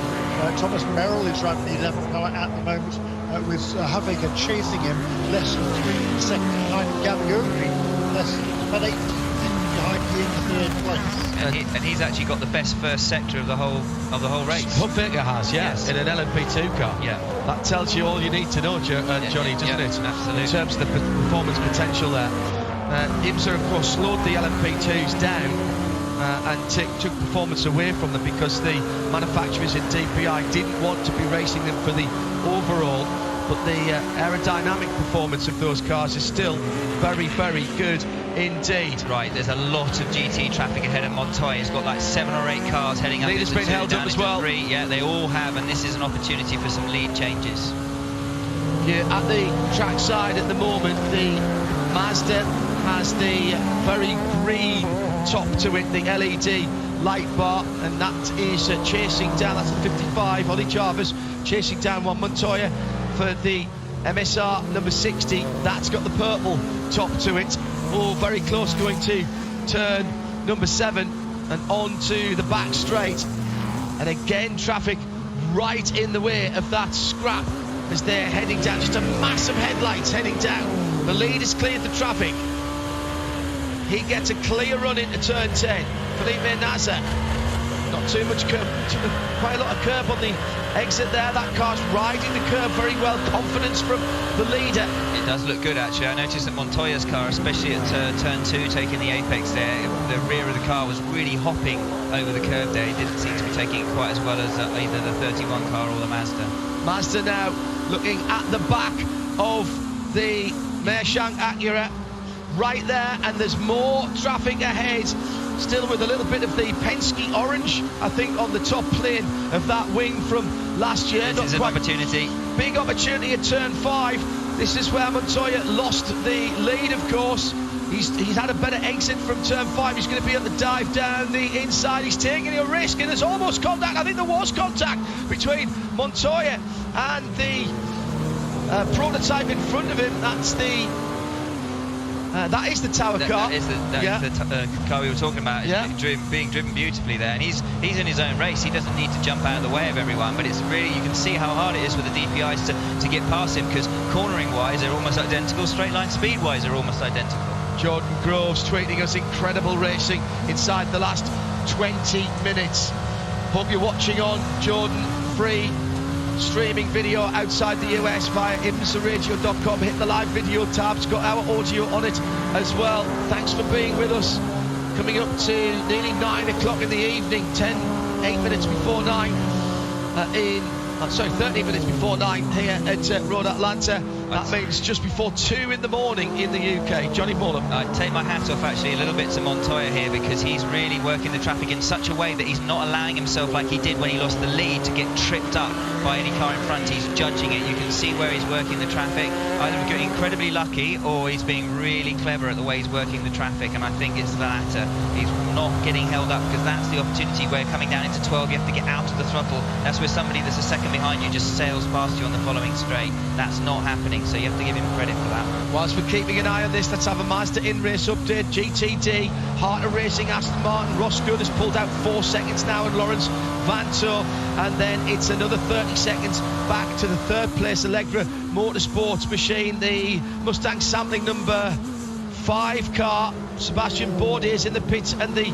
engine cover is off. Shea Adam is looking at that. Kamui Kobayashi goes through therefore into 5th position in the 48 Ally Cadillac in the GT Le Mans category. It's 2 seconds between Tandy and Jaminet. Tandy's weathered that Porsche storm that he had for both of those cars behind him for a little while. The Kevin Estre car's recovered back out of the pits after that side-by-side contact, and is still in 3rd position in LMP2. It's Win Autosport and PR1 Matheson by just 0.6 of a second, and at the front of the field Montoya is under real pressure now.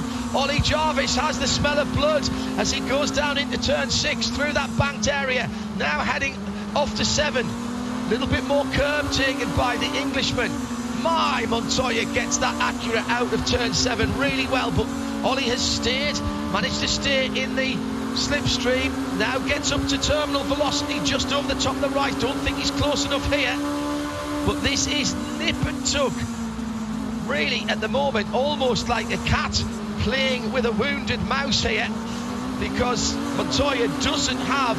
Montoya's driving well. He's driving the wheels off it, but it just doesn't seem to be as composed, that car, as what we've seen from the Cadillac or from the Mazda. See, from the onboard you can see he's literally putting it almost wheel perfect every apex. He's not out-braking himself. It's difficult because obviously it looks to me like the Mazda's a lot better through 1, but the problem is then coming up over the top into 2. There's no opportunity, is there? No opportunity, and then down through the S's when you're following this closely, like Ollie Jarvis is following Montoya, you lose so much front downforce. So that Ollie Jarvis to stay this close to the car in front and still be doing the lap times he's doing tells me that he's got a lot more pace if he can just somehow clear Montoya. Just after midday in South Australia, Ted the Toyman tuned in. This time zone working well for our Australian and New Zealand viewers and listeners, and there's nowhere you'd rather be at the moment than watching this.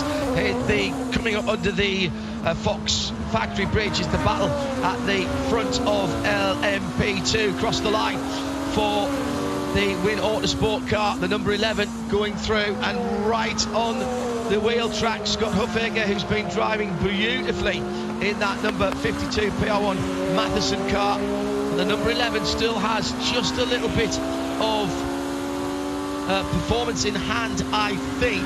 At the moment, it's Thomas Merrill who's behind the wheel of that car. All USA driving talent, Stephen Thomas. Tristan Nunez has done his part, of course, and Thomas Merrill now the bronze, one of the 2 bronze drivers up against Scott Huffaker, who is now close right in behind. This is extraordinary stuff, you know. If you add up the gaps between first and second in the 2 prototype classes, it's not 1 second at the moment after 9 hours of racing. Remarkable stuff, Johnny Moore. It is, absolutely. Felipe Nasr, though, is checking out 6.3 seconds in the lead. Leader in GT Le Mans in the pit lane for Corvette. They'll need 1 more pit stop to get home from here and round off the GT Le Mans era in IMSA competition. Shea Adam is watching that. Shea is, I take it, they're leaving Tandy in, are they? Fuel and new tires, no driver change. You are are correct, John. They have done the tire change beautifully. That was 13 seconds for a tire change. That's very impressive. That's what we've come to expect from Corvette Racing. It is a windshield tear-off, and now just waiting on fuel. Now, how much fuel do they put in the car this time? Because the next stop will need to be very short if they do a full fuel this time, or do they do a short turn? They went with a full load this time. Full load just in case there's any yellows. Also coming in another class leader, that was Thomas Merrill in the LMP2 leader. That's the Win Autosport car. That car now has dropped back to second already because Scott Hoffager's gone through, and it's Chamonix that's gone through to take the lead in GT Le Mans, of course, and now on their own at the lead of LMP3. Riley Motorsport with the Ranch 74 car, as Garrett Grist in the Junior 3 car, I think has just made a pit stop in that car, maybe a lap or two ago. At the front of the field, 7 seconds the lead. Here comes WeatherTech out of the lead of GT Le Mans. Now, how quickly can they turn this car around, because it was only a couple of seconds between themselves and Corvette. Now, this might be a short fill. If you want track position, they're going to have to think it's not the quickest of wheel changing going on the right hand side. The left hand side was finished early. No, they're going for a full fuel fill in that, cleaning out all of the ducting on the front of the car. Where is the Corvette? Coming down to turn 10 now, through 10A. Out goes the fuel hose. They're going to get out in front here. It's going to be very tight, but I think WeatherTech Porsche is going to get out in front. The Corvette is just on the front straight now as the Porsche re-emerges from the pit lane just ahead of the Corvette, but on cold tyres, Johnny. On cold tyres, and Nick Tandy's had a lap to get up to temperature. I wouldn't be surprised if he just drives straight past him coming out of 5. And the third class leader in the pit lane, and that is the Heart of Racing number 23, Shea Adam, watching the Aston Martin stop. Ross Gunn seems to be staying in that car. Yes, he is. Good luck trying to pry him out of this Aston Martin. It's fuel and tires for them, but they too will need another trip down the pit lane for a little bit more fuel to make it to the checkered flag. Very, very close indeed in the GT Le Mans battle. Just going out onto the back straight now, the 79 Porsche, as Nick Tandy is going into turn 7. I think Chamonix's got enough here. That was a really quick turnaround by the WeatherTech team. Out goes Ross Gunn. So moving into the final hour of the race, an hour and 16 minutes to go. Jeremy Shaw, and that was smart work in the pit lane by the WeatherTech crew. They've retaken the lead in GT Le Mans over the might of Corvette Racing. Chamonix pits from the lead. So that means Estra's gone Estra is out in front, but also a pit stop is what I'm trying to say. But the GTLM, what's happened to Chamonix? Chamonix's dropped back. That's an odd one, because he was definitely ahead on the tracker, and now is shown behind even the BMW in that 79 car. It's an odd one there. We'll check that one up. Pfaff Racing in, championship contender. Championship favourite now, you'd have to say, GT Le Mans. Shea Adam. Fuel, tires, windshield tear-off for Larry. They are leaving him behind the wheel, as you would do. They too will need a splash of fuel to make it to the end of this race, though, with just a little bit too much time to go on the clock. It should be a short splash, but man, they're waiting for every last drop of BP Racing fuel to get into the tank. And this car, which goes through the nose of the car, easy for me to say, pit forward, push back up. There he goes back out and into the pit lane.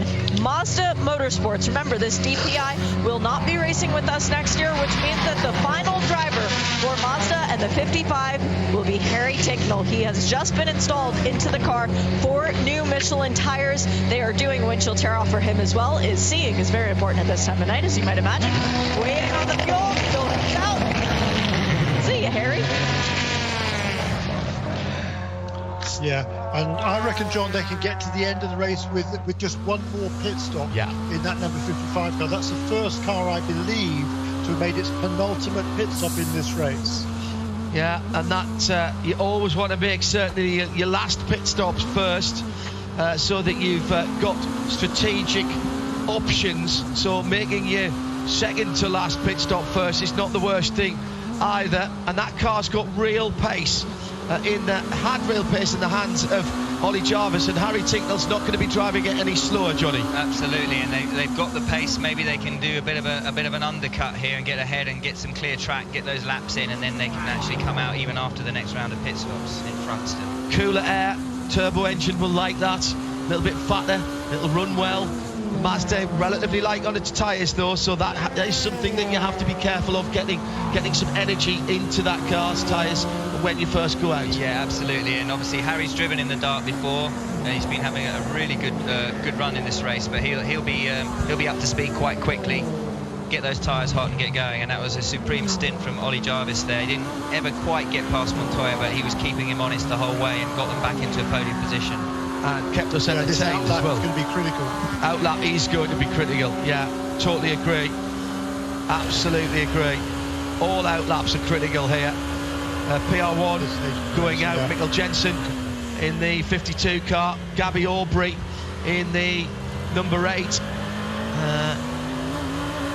31, the leader, just getting caught in behind that emerging LMP2 former leader there. He lost like a second and a half there, just alone, maybe 2 seconds, in 2 corners. Like Jeremy says, this is all critical now. You can see the car in front weaving side to side, trying to get tyre temperature going. Just trying to work out where Aubrey is. That's the 55 car, isn't it, in front? Yeah, that's the 31 coming up to the 55 with Harry Tincknell on board. Harry Tincknell weaving from side to side, still trying to generate tyre temperature. Desperate not to go a lap down here. Obviously the 31 is yet to make the corresponding pit stop to the one that the Tincknell 55 Mazda has just made. Ollie Jarvis came in, swapped to Harry Tincknell, who'll take this to the end from here. You get the feeling now that it's just starting to come alive again for Harry Tincknell. Just a bit of... Do you think they did a bit of a short fuel there so they can actually gain a bit of track position, and then they know they've got to do one more stop to the end anyway, and if there's a yellow then they can actually take it then? Do you think maybe that's the situation? Possibly. It's tight on fuel, Johnny. It's tight on fuel. There's an hour and 14 minutes to go. It was when it came in. That's 37, 38 minutes is so about that's tight even with another full stop is what you're saying, so they would have taken full fuel then. Okay, yes. That makes sense. He's being held up badly through 5. Go ahead, Jeremy. No, they're taking what they believe is the minimal amount, obviously, but it's pretty much a full tank for me. I think you can't gamble on there being another.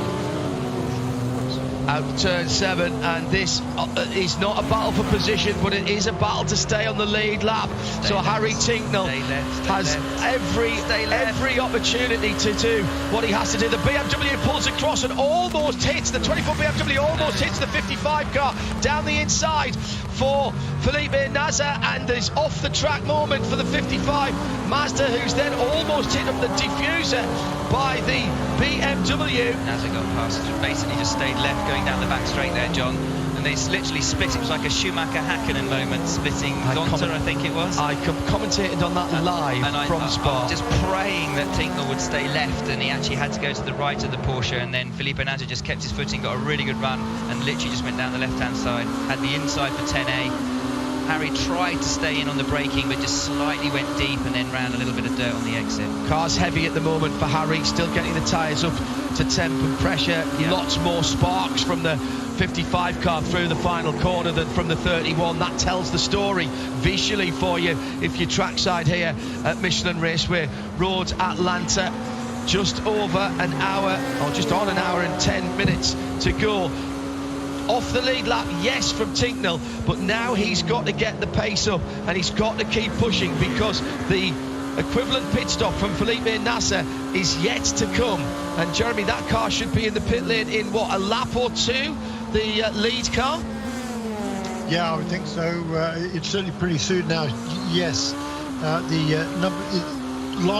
the last stint, number 31 and number 55 car came in on the same lap. So number 31 car stayed out a little bit longer. He's running great lap times, and he's going to, of course, lead a little bit less fuel to get to the end from here. So the pit stop should be a little bit quicker. Just put the leader in what our IndyCar colleagues would call the danger zone if there's a yellow flag now, of course. The Mazda has made it stop. It's showing a lap off the lead lap at the moment if you're watching the Alcamel timing and scoring via IMSA.com. But don't worry about that, because, yes, we have just seen it go a lap down, but Harry Tincknell will be pushing as hard as possible to reduce and then try and get back on the tail of the leader. I think there's pace in that car, maybe not right at the start of the stint, although Ollie Jarvis seemed to have a lot of pace when he came out of the pits. New tyres, new cold Michelin tyres, which is not the best thing for Harry Tincknell, but he can still see Felipe Nasser in the distance. Maybe one more lap, 28 laps now for Felipe Nasser since the last time that he pitted. So he'll be down the pit lane this time or the next time by, and Harry could do with a bit of clear track here to get a good lap in and get back on the lead lap. Yeah, absolutely, John. It's so frustrating when you're coming up to traffic, especially you come up to 2 and down into the S's. You're just really praying you're going to catch it at the right moments. Shea Adam has some news of another retirement. We saw the Mustang sampling car with the rear deck off a little bit earlier on. Shea, what's the issue there, and is that car coming back? Having engine issues, and they were trying to work. We heard earlier that Christian Fittipaldi told us they were working with around engine issues.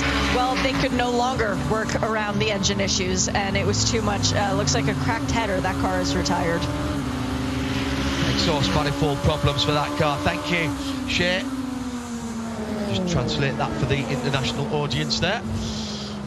So, Harry Tincknell back up the speed and right with Felipe Nasser as Nasser peels back off into the pit. So as we thought, just a couple of laps more and Tincknell is back up this pace, first and second in the pit lane. Nasser and Montoya into the pit lane. So Ricky Taylor will go through to lead for Cunningham and Alter, and Harry Tincknell, who's got Kamui Kobayashi ahead of him as well, who still has to pit. He now has to hopefully have a clear lap, and well, there's a bit of clear space in front of the 55. He's got the 01, which is the Renger van der Zande Cadillac right ahead of him. That car hasn't been on the pace, but he'd get a decent tour down the back straight from that Cadillac. This might not be the worst thing. Work still going on at Whelen. Fuel still going in. The rest of the pit stop is done, but this is going to be cold tyres again for the 31. So the boot is now still... The boot now has gone onto the other foot. Onto the front straight now for the 55 Mazda, as the two cars that have pitted are moving. Nasser is out of the pit lane. So is... Oh, Helio Castroneves been installed in the number 60 Acura. Yeah, and they gained a lot there. So it'll be interesting to see how much of that they lose on this outlap. Yeah, they've come out into traffic as well. We saw the Mazda there going around the outside of turn 3, going around the outside of Helio Castroneves in the 60 car. So already, I think, because of the hot tyres, I think that was the 55 car. Absolutely right, and that's critical. That we talked about that. That's why the number 55 car was brought in early. Get out there on fresh set of tyres, try and make up some ground. He was clearly held up by the number 60 car. He's had now seven laps to try and get ahead of the number 60 car. After the made this difference, seems to have done so. We have to see now where the number 31 car comes out in relation to everybody else. I think he had ahead. Yeah, he had ahead, and I think quite a healthy lead. But again, it'd be interesting to see how much they can eat into that over the next 3 or 4 laps. Coming down to turn 12 now for the Whelen car, and he's got a couple of cars between himself and Harry Tincknell, who is now onto the front straight. The 01 Cadillac actually with Renger van der Zande turning pretty good lap times, but I would expect that Harry Tincknell would like that car not to be between him and the 31 car. No blue flags either. It's not going to get blue flags because he's not want to go a lap down in case he gets a wave by later on in the race. So this is going to be tough for Harry to get past the 01 car. Well, he is a lap down at the moment, so actually this might help because Renger van der Zande will be pushing hard to try and get back on the tail of the 31. Through into the lead, by the way, Kamui Kobayashi, who is yet to make the equivalent stop to the ones that we've just seen from the cars we were talking about.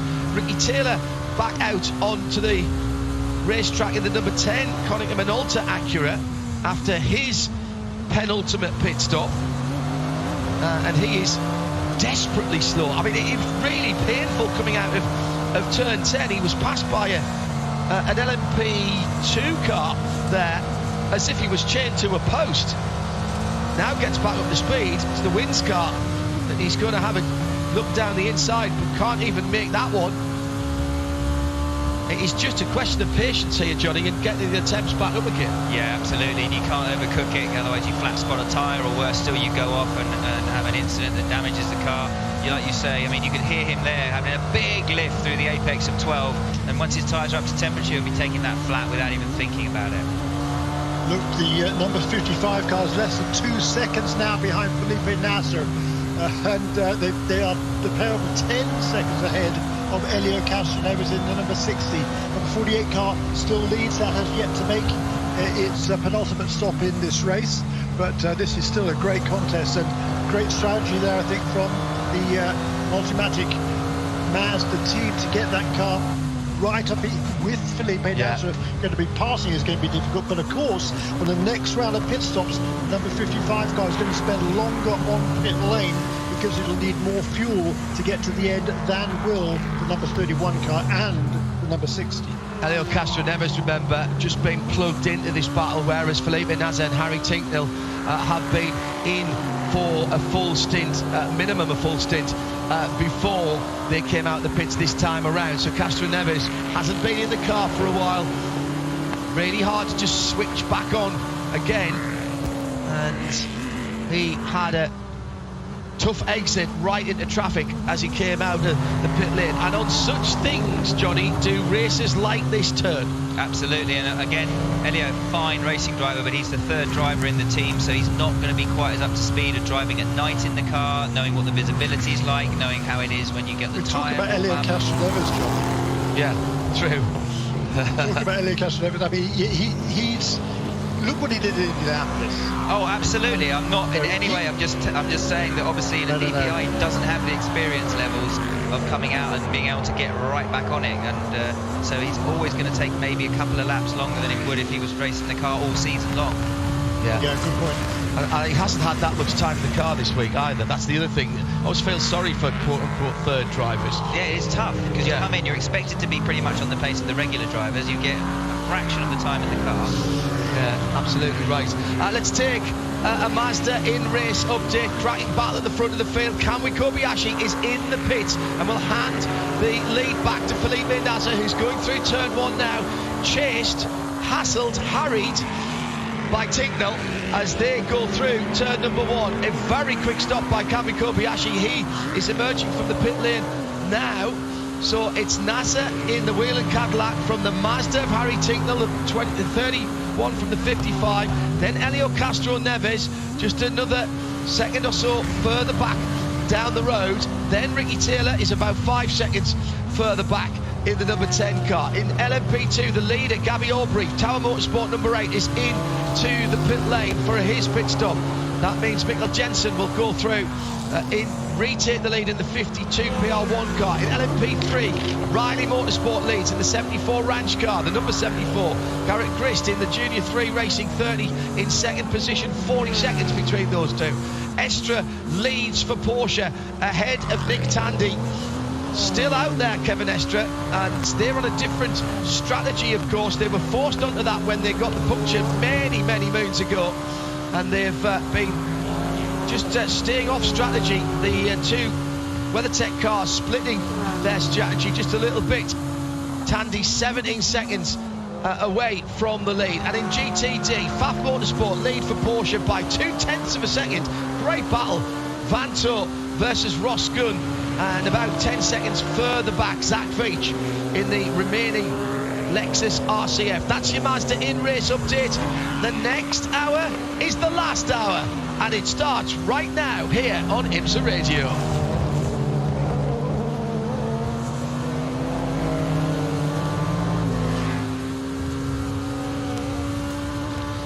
Well, it's the run to the checkered flag for the final time in the 2021 IMSA WeatherTech Sports Car Championship. Jeremy Shaw, Johnny Morlam, and me, John Hindhaugh, in the Haggerty Global Broadcast Centre. Shea Adam is our eyes, ears, and everything else in the pit lane.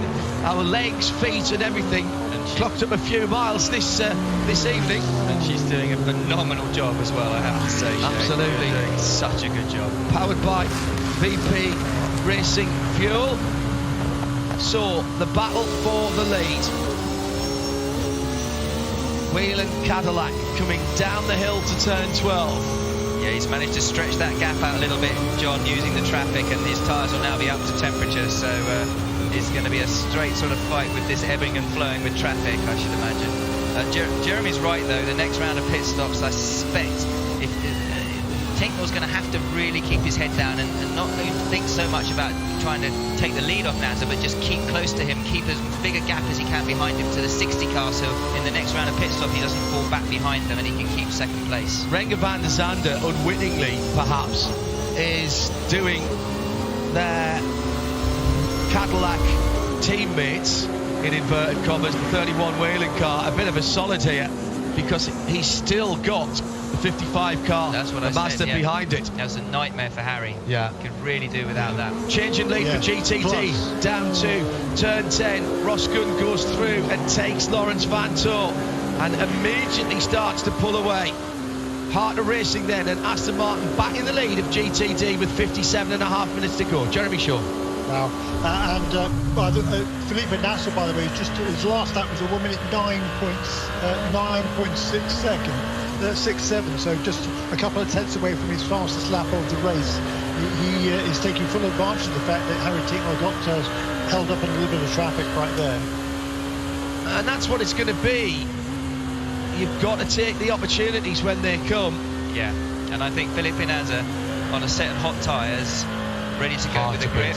I can't see anyone overtaking him unless he gets really badly balked in traffic or he gets really unlucky with traffic. Here's a question. We've got one more pit stop to come. The Mazda, it's pretty much a full pit stop and a run to the line. The other two cars in the fight, the 31 Whelen Cadillac and the 60 Helio Castroneves, the MSR Acura, probably slightly less than a full fuel fill. Do you change tyres? I don't know, because I don't know what the performance advantage is. I mean, you're seeing Felipe Nasser now. I believe he took tyres at the last stop. He got them up to temperature. The brand new tyres, for maybe a lap, they're going to be slightly slipperier than the scrubs. But then after that, do you get that real advantage? It just plays out, and it really is. You're giving one hand, taking away with the other. So I don't have that information, but you can bet that the teams will do. So they'll be making a call on that. Jeremy Shaw, when does the window open for the last stop for these DPIs? Around about 40 minutes, just under? Yes. 40 minutes to go. All right. So that's what we're gonna do. We'll know because they'll all jump. You think they'll all jump? Yeah. They almost certainly would take on fresh tyres if they have some. Yeah. I'm sure they have. Yeah. It's interesting. Yeah, I think they'll all go as soon as the window opens, because you can't afford to get caught if there's a safety car. Yeah. So we'll know when it's open. Nasser with 3.4 seconds. He is putting in some phenomenal laps. Getting down towards final pit stop time for the GTDs. They go quite long in the race. And the third place, number 12, Zach Veach driven Lexus is in the pit lane. Shea Adam is watching the pit stop. This, I think, she'll be their final stop. Fuel and tires only for the Lexus. Oh, and a windshield tear off as well for Zach Veach, leaving him aboard the car, and it is triggering a slew of other stops. The Wright Motorsport guys are up on the wall for the 16 Porsche, and the Heart of Racing crew is watching in eager anticipation. So I believe the pit lane's about to get busy one last time in 2021. Yeah, the GTDs are just about there as far as their pit stops are concerned. I think they can go 54, 55 minutes. That's what we've been seeing. Cool of the night, down to just 46 Fahrenheit on the track, 45 in the air. That's pretty much what we were forecast earlier on. That's well down into single digits in Celsius. This is a chilly evening now. The engines will like it. The pit crew standing around blowing on their hands for the last pit stops, and DPI will not. This is not the time to have a fumble of a wheel nut. Ricky Taylor, Jeremy Shaw in the Konica Minolta number 10 Acura is right there, down to 7 degrees Celsius. Ooh, chilly. Right there now as Helio Castroneves is in the pits. Castroneves, the 60 car, in the pit lane. 54 minutes to go, Jeremy. That's too early. They can't get to the end from here. I don't think so. I don't think so. No. Well, they can't go as far as a GT car. Well, that's for sure. No, and the GT cars are only just pitting, aren't they, Jeremy? The interesting thing about this, perhaps, is Acura is looking at the big picture here. Ricky Taylor certainly did not want to get caught up behind Helio Castroneves. He caught him up. He needs to get past him because he's still chasing that championship. He's got the catch. But they cannot afford to lose any time at all getting past other cars. So I doubt it. But I think Castroneves would have been instructed to let Taylor go in any case. And we did see Acura changing, asking teams to change positions earlier in the season as well. I seem to remember discussing on Michelin post-race tech, Jeremy. Yeah, absolutely. Yeah, championship is a big thing, and it's the battle between the number 10 of Ricky Taylor and the 31 that leads the race at the moment. Basically, as it stands now, whichever one of those two finishes higher in the final standings will take the season championship. Fuel only for the 23 Aston, in and out of the pit lane for Ross Gunn. Stays aboard, so that tells you then 60 cars still in the pits, isn't it? Yes, it is. Yeah, that was a problem. They wouldn't do. No. Shea Adams there. Shea, this is not a standard pit stop then. Nope, they are looking in the left under tray of this car. It looks like the floor is damaged behind the left front wheel. They have done the tire change on this car, but it was not expected to come in. Jeremy is completely right. It is too long to go for a DPI, but they have flashlights out now, and they are talking about dropping the car and seeing if anything is hanging down at this stage. Not good. This car is now officially out of contention. Yeah, don't disagree, Shea. Shea Adam on the spot without VP Racing Fuel pit report. Try and get a chat with somebody down there as we move into the last 50 minutes in around about 60 seconds time. Shea close enough to be able to wield a spanner if necessary. Oh, that car is being somewhat recalcitrant in pulling away. Difficulty for Helio Castroneves to get that car moving again, Shea Adam. Yeah, there was, but there was also some confusion as to where he was going, and he is making the hard right turn. That car is back to the garage. It's cruel luck for the Sirius XM Auto Nation. MSR Acura, and being in contention all day has been a factor, but now back behind the wall, and their hopes have been dashed in the cruelest way. Johnny Morland, Hugh Chamberlain, doyen of endurance racing, always used to say about endurance racing, particularly the mod, well, if it's going to pack up, he used a more colourful word than that, hope it does that before the pubs shut on Saturday night. Yeah. Don't want it to be going into the last hour before it, you know what's itself. No, and that's right. Talking of Hugh Chamberlain, that's exactly what happened after a Daihatsu charade that Will had 24 hours with Hugh and Will Hoy, God rest his soul. Way back in the day, we had an engine problem within 40 minutes of the start. The head gasket blew. Within 40 minutes, we spent half an hour or so changing it, and then we drove that thing flat out for 23 hours and a half. It's great fun, but yeah, to have it a mistake that early in the race was at least give us a chance to get back in and go out. Battle for the lead now, down towards turn 10. Not sure what's happened to Felipe Nasr, but he's backed up towards the charging Harry Tincknell, and it's now only a car's length. Went very, very defensive there, John. Felipe Nasr in the 31 into 10A. And I couldn't see any traffic there that was really pulling that in. I think that's just Harry catching him here. Maybe so a mistake coming out of turn 7. Might have been, and he's flashing. That's the thing, he's flashing his lights behind him, just trying to put him off. Jeremy? The last 2 laps, all of a sudden, his previous laps were a 10.09, a 10.56. The last 2 laps were 13.82. Wow. This last one a 13.0. I think it was traffic. Down towards turn 6, passing the Audi, one of the GT3 Audis, and this is the battle for the lead. It could potentially have championship implications as well. In fairness, Nasr and Whelan don't have to win the race, they have to beat the number 10 for the championship. But what it does is puts them a little bit closer and a little bit more in reach of Ricky Taylor, the Konica Minolta Acura in 3rd position. But remember what the guys were saying at Mazda earlier on. They don't care about the championship, they want to win the race. Meantime, the car in front really cares about the championship. And if you get alongside it, how hard is Nasr going to defend?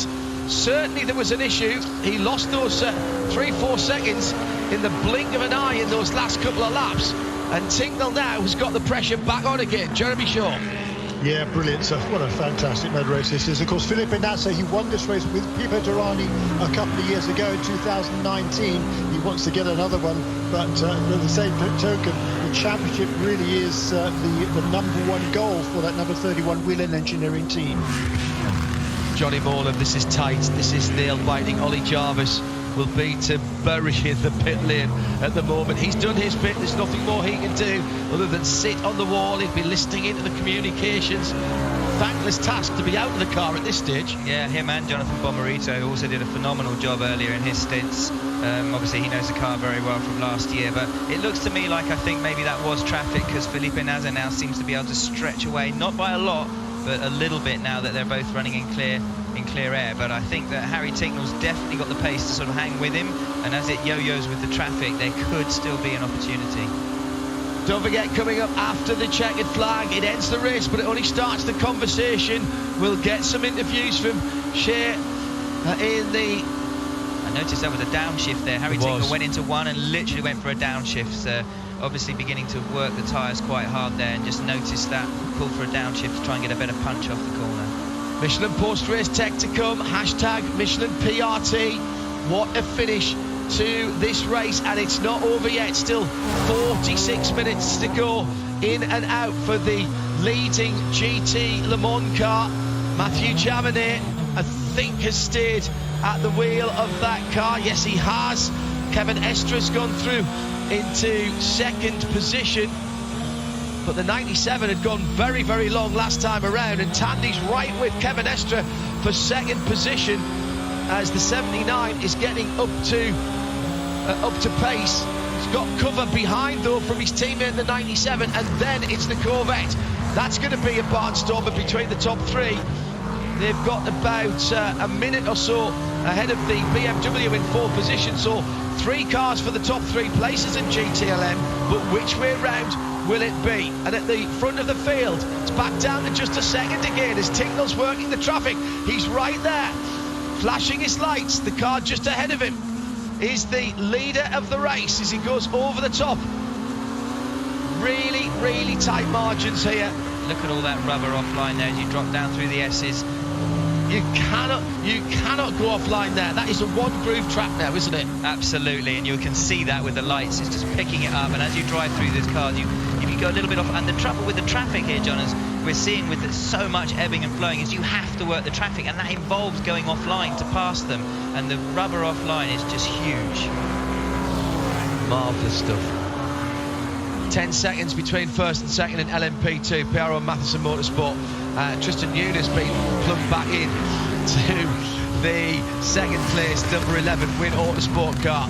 Let's see if he can catch Mikkel Jensen and try and put some pressure on there. Gabby Aubrey in 3rd position is another 10 seconds further back. LMP3, 47 seconds the gap between Garrett Grist leading for JR3 3, Junior 3 Racing, and the Riley Motorsport says number 74 driving that car at the moment is Felipe Fraga.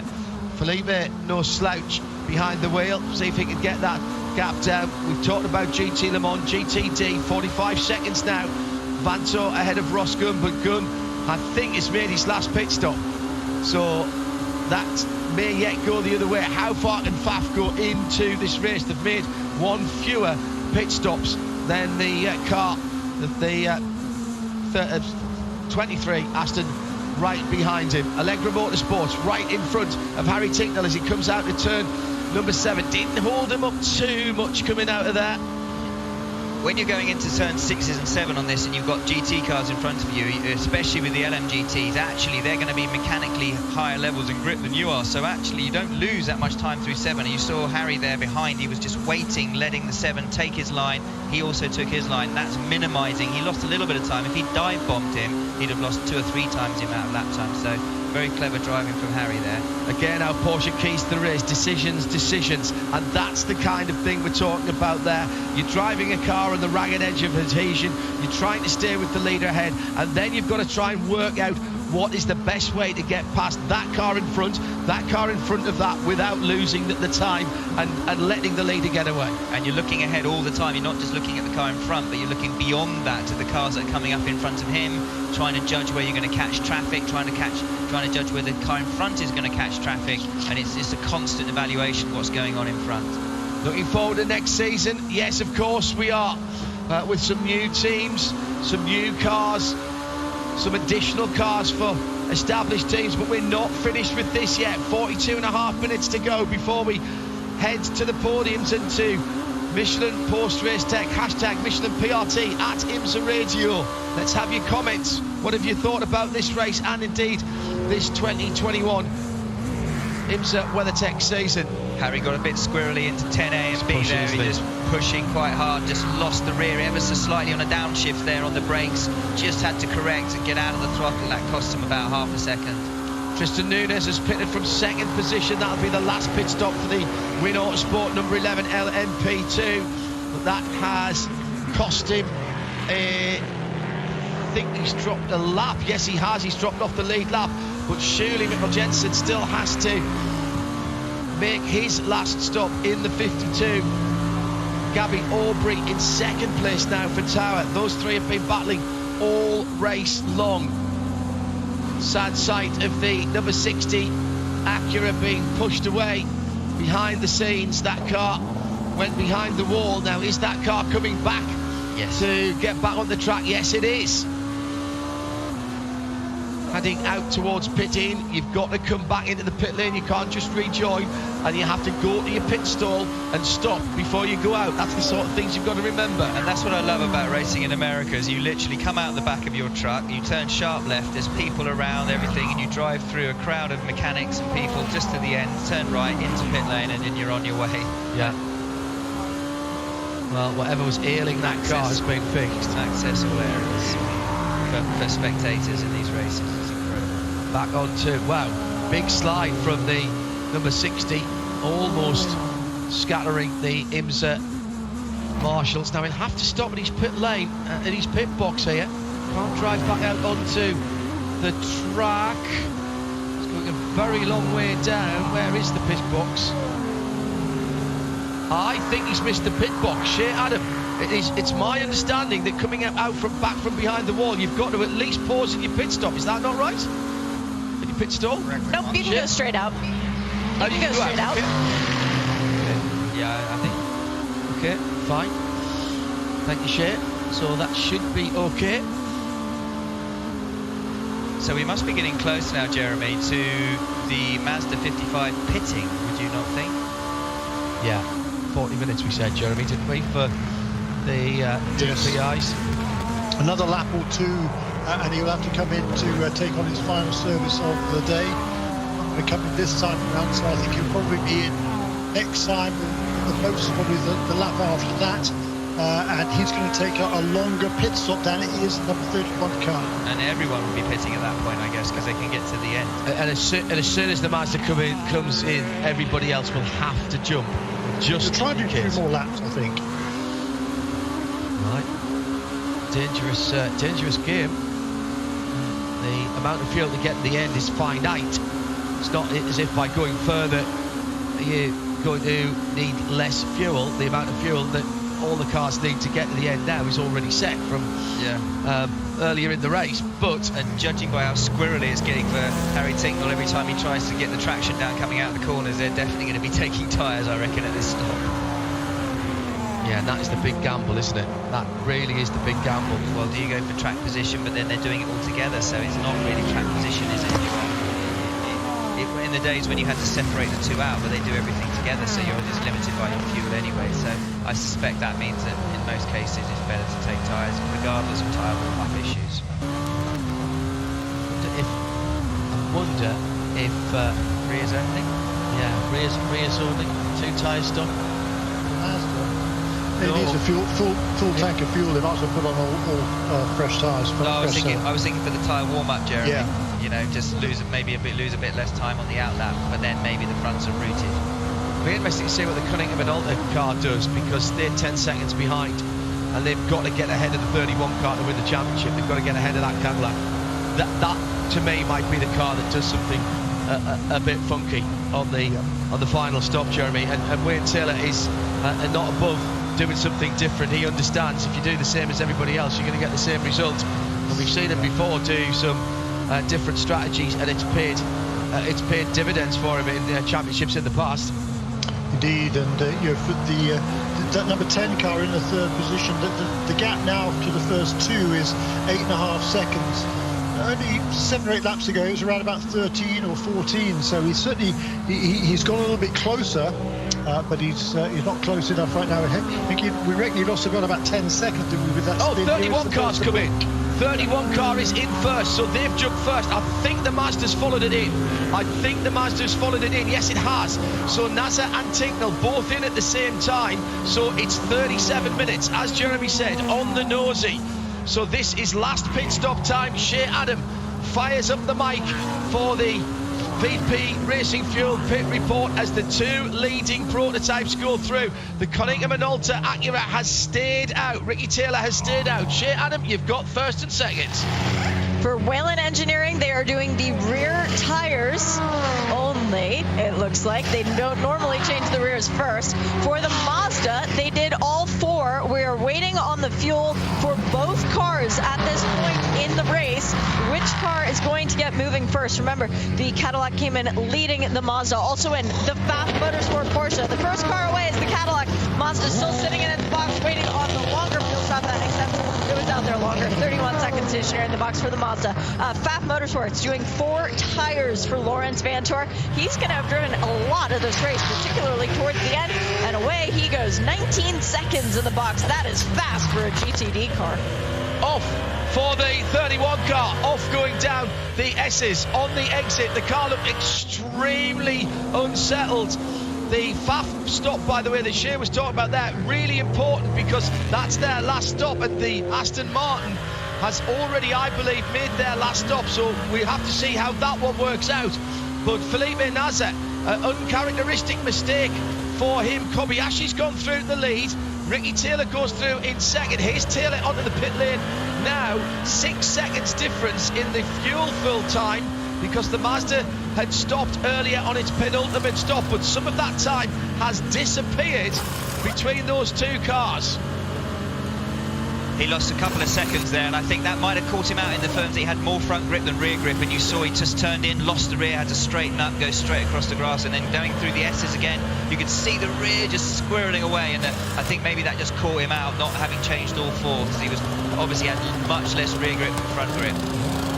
Across the line, Kamui Kobayashi leading the race. There goes the 31 into turn number 1, and here comes Ricky Taylor. Has he got out in front of the Mazda? I think he has. Haven't seen the 55 of Harry Tincknell go through yet. Yes. And that's another car off.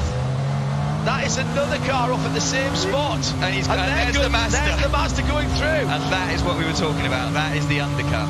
That is absolutely crucial for the championship as well. For Ricky Taylor, he did beat the Mazda out. The Mazda, by the way, we've still got that 0-1 Renger van der Zande out there as well. That car's out on fresh tyres, and that car will be struggling a little bit. And that was in front of the 0-1. Is that the 0-1 that's gone off, or was that Ricky Taylor? No, that was Ricky Taylor. Right, came out of the pit. You could see how little grip he had, and he braked so early for 2, so early, and he still ran wide. He only dropped a little wheel on the dirt just beyond the curve. I mean, it cost him 6, 7, 8 tenths of a second, and that's not the reason that Harry Tincknell got past him, but it just shows you, even here, you can see how early he's braking for 10A, 10B, out of the throttle, wait, feed the power in, he can't get the car completely straight, wheels spinning over the top of the brow of the hill going into 12. I mean, I cannot tell you how little grip they've got right now. They're doing a great job just to keep it on the black stuff. Temperature down to 6 Celsius on the track at the moment, and a little less than that in the air, about 5.5. 33 minutes to go, and this one is far from finished. Absolutely fantastic stuff at the final race of the 2021 season. It is Petit Le Mans. We're live on IMSA Radio and IMSA TV across the US on XM202, 98.1 FM at the track, and RS2 on IMSARadio.com. If you're outside the US, live and free, as we have had every single race this year and for years past on the international streaming feed. No blocks outside of the US, at least. The rest of the world have no blocks and no breaks, fully uninterrupted, and we'll be staying with this one until the checkered flag and beyond. Now, let's have a look at the last lap times. So Felipe Nasr seems to have got into his groove, doesn't he, Jeremy? And he seems to have got his tyres down, he's got his balance back, and he's beginning to sort of do what he seems to have done this whole race long, just get his head down and just consistently lap very quickly. Scary moment, Jeremy, there for the championship when Nasr went off coming out of the pits, but he has regained his composure. Harry Tincknell 6.3 seconds behind, which is pretty much, Jeremy, the extra time that they stood still for the fueling because they'd been into the pits a wee bit earlier. As in comes the erstwhile leader, Kamui Kobayashi. He'll dive in for his last pit stop with Jeremy Shaw. We can't count anything out yet here. Strange things happen in the dark on the far side of race circuits in the last laps. Don't they, Justin? The number 8 car also is pitting out of the 6th position. He was leading LMP2 at the time. Number 52 and a number 11 car have both made their final pit stops a little while ago. No tyres out for Kamui Kobayashi. It will be VP Racing fuel only. He is rolling, and it's a longer stop than I expected to get the 30 minutes to the end, if I'm honest. So stalled when trying to leave the pits as well. Nasr's gone through, Tincknell's gone through, Ricky Taylor has gone through. Just shows you, John, actually, Ricky Taylor dropped back from that overtake. He dropped back nearly 7 seconds while he was trying to warm his tyres up from Harry Tincknell in the Mazda 55 car. So it just shows you how much time they're losing doing tyre warm-up. Yeah. Absolutely right. Having been, as you say, right there, in fact, coming out in front of him, didn't he? Yep. Well, for those that remember Jerry Anderson and his brilliant animated programmes a very long time ago, I'm going to steal a line from the start of Stingray. Anything can happen in the next half hour, and it possibly will. 30 minutes to go of Motul Petit Le Mans 2021. Bits somewhat fractured in the middle of this race. Great opening stanza, difficult second album, but now we're right back on with the greatest hits as we head towards the checkered flag. And Whelen Engineering, Felipe Nasr has been an absolute superstar. Johnny Moorlam. That's all right. No, he's driven beautifully. Having said that, the gap is coming down to 4.5 seconds now to the Mazda 55. He's keeping him honest, but there's one thing catching and another thing passing, and I do think that it's all going to boil down to just somebody tripping over someone in traffic. But by this point, these drivers are in such a rhythm now, they kind of know they've caught a car pretty much at every space on every corner in the last 10 hours, so they know exactly how to plan it to not get caught out and lose that momentum down the following straight. Taylor, sorry, Jeremy, go ahead. Excuse me, just say the 27th lead change then to put number 31 car back in front. Leads now by 4.8 seconds with half an hour remaining. And that's already down to 4.2. Taylor confirmed in third position. That's not enough for the championship for Konica Minolta. Whelen Engineering Cadillac at the moment, if not one hand on the championship, or at least a couple of steps closer than their championship rivals. Then another 5 seconds back to Kamui Kobayashi, who only took fuel. So he has the benefit of warmer tyres, but his lap time, what was his lap time out there? It's a 1:12. He was in traffic 1:10.9 last time around for Harry Tincknell, a 12:2. Yeah, that's traffic though. What did number 31 car do for tyres? Rears only.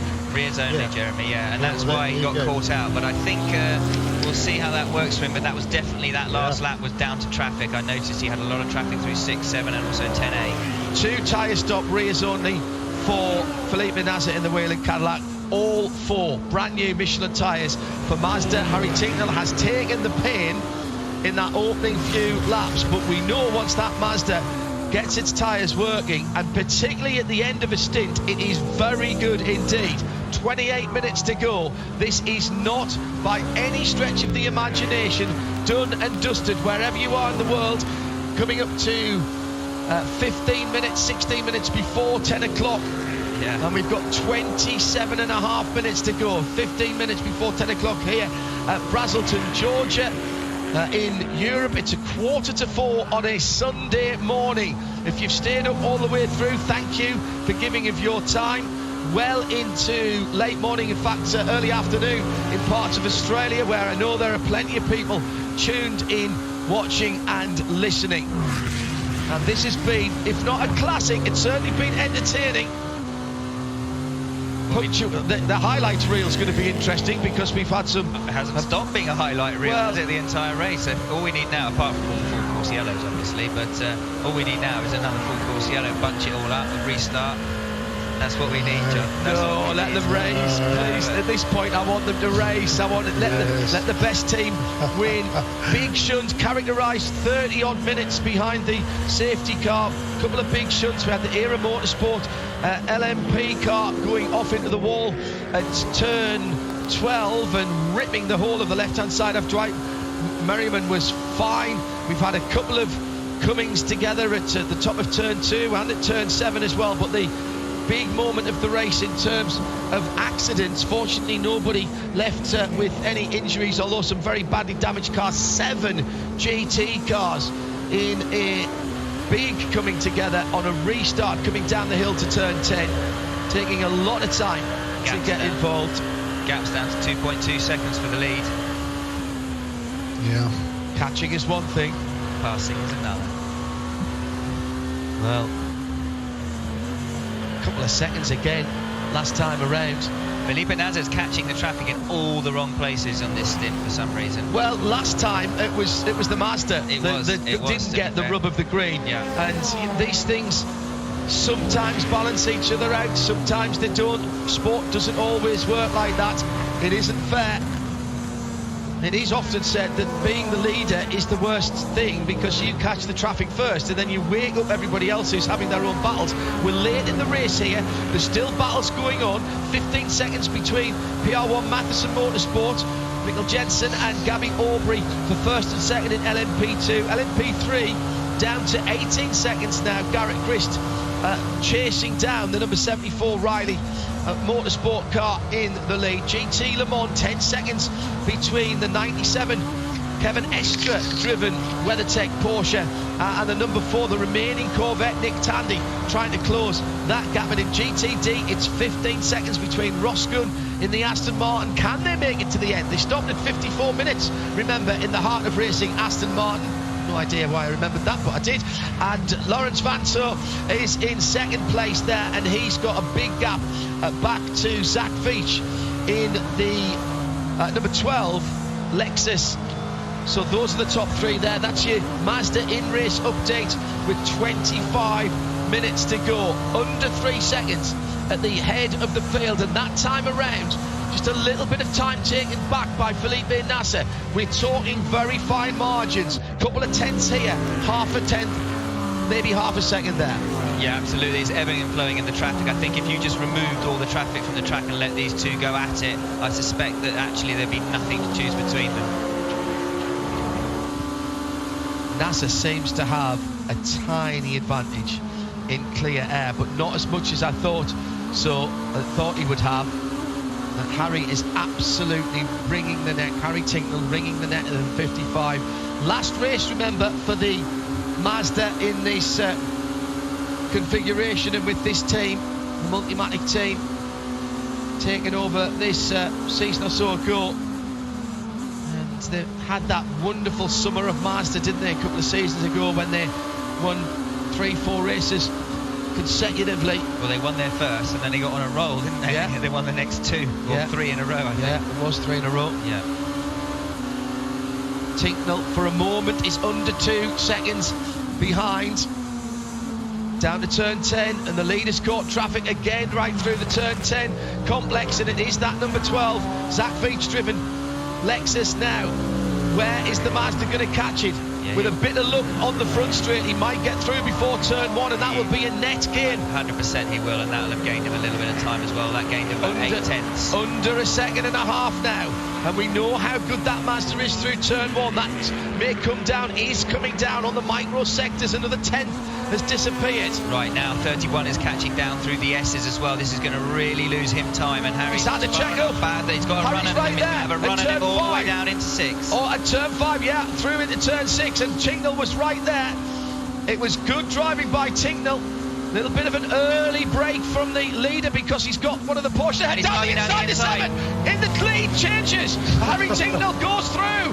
Harry Tincknell goes through with a marvellous opportunist manoeuvre now. He's making the hole in the air for the 31 car as they drag past the second of the Porsches. That's the leading GT Le Mans car.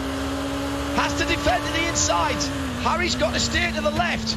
And remember, the 31 car has to keep that position and stay on the track to win the championship. Doesn't need to win the race to win the championship, but has to finish the race. Tincknell, maybe that was the one shot. If it was, he was decisive. He took it like a hot knife through butter. He's through into the lead, and that's now advantage Mazda. How hard does Nasser need to push, want to push, and what are the team going to be telling him? That was an absolutely beautiful move by Harry Tincknell in the 55 Mazda. There was a Porsche in front of a 31 car of Nasser going into 7. They also got held up a little bit at 6. It allowed Harry to get a run at him through 6, and you could see him think then, right, I'm just going to throw it down the inside and see if he turns in on me. And at that point, I think Felipe Nasser decided just to let him have it. Slipstreamed him down into 10A, but then Harry just covered the inside, brake, got it slowed down at the apex, accelerated away. I don't think Nasser will risk a move to get past Harry again, given the championship position. So that potentially could be the winning move. There's heads-up driving. Heads-up driving by Felipe Nasser there to make sure he could. If he'd turned into the corner, there could have been contact. There could have been both off the road. So really heads-up, really good thinking there. But look, Ricky Taylor is only about 5 seconds behind him. Off at turn 12 for, I think that was Andy Lally-Shea. Is that what you said in my ear? Yes, it was. The Acura going off of the exit at turn 12 as a result of traffic. Left side into the barriers. He managed to regain composure and continue around. I'll wait by his pit box for when he comes in. Well, in terms of decisive overtaking manoeuvres that mean something, you can put that one right up there this year. All the way down the box, went down an extra gear change there as well, Harry, to punch out of turn number 7. Absolutely. What he did there was he came down the inside, and then it's very difficult because you're coming in on a much tighter line. You've got to come down the inside, almost do a block pass, get it turned, get it going, and then he knew that Nasser couldn't get on the throttle. Then he used the Porsche very cleverly on the left there to box Felipe in, and then moved over, and then he's got another GT car on the right hand side, and Felipe actually had to ease out the throttle a little bit because he had nowhere to go. was absolutely well. I was going to say a motocross block pass there. And if Felipe had turned in, I mean, I hear what Jeremy's saying, but actually if Felipe turned in, Felipe was going to be one coming off wrong because he would have hit the side of Harry's car. There wouldn't have been any problem for Harry in that, but there might have been a big problem for Felipe, you know. Absolutely right, and in fact you could see on that replay that Nasser opened his hands in the middle of the corner. Once he realised number 55 car was there, he gave the 55 car room just in case the 55 car was going to run, maybe hit that inside curb and then potentially run into the 31 car. So Felipe Nasser made sure that wasn't going to happen. Under 20 minutes to go. Mazda not in the championship fight, Jeremy. They are, I suppose, can they still get third in the championship here this weekend? I'll let you look at that.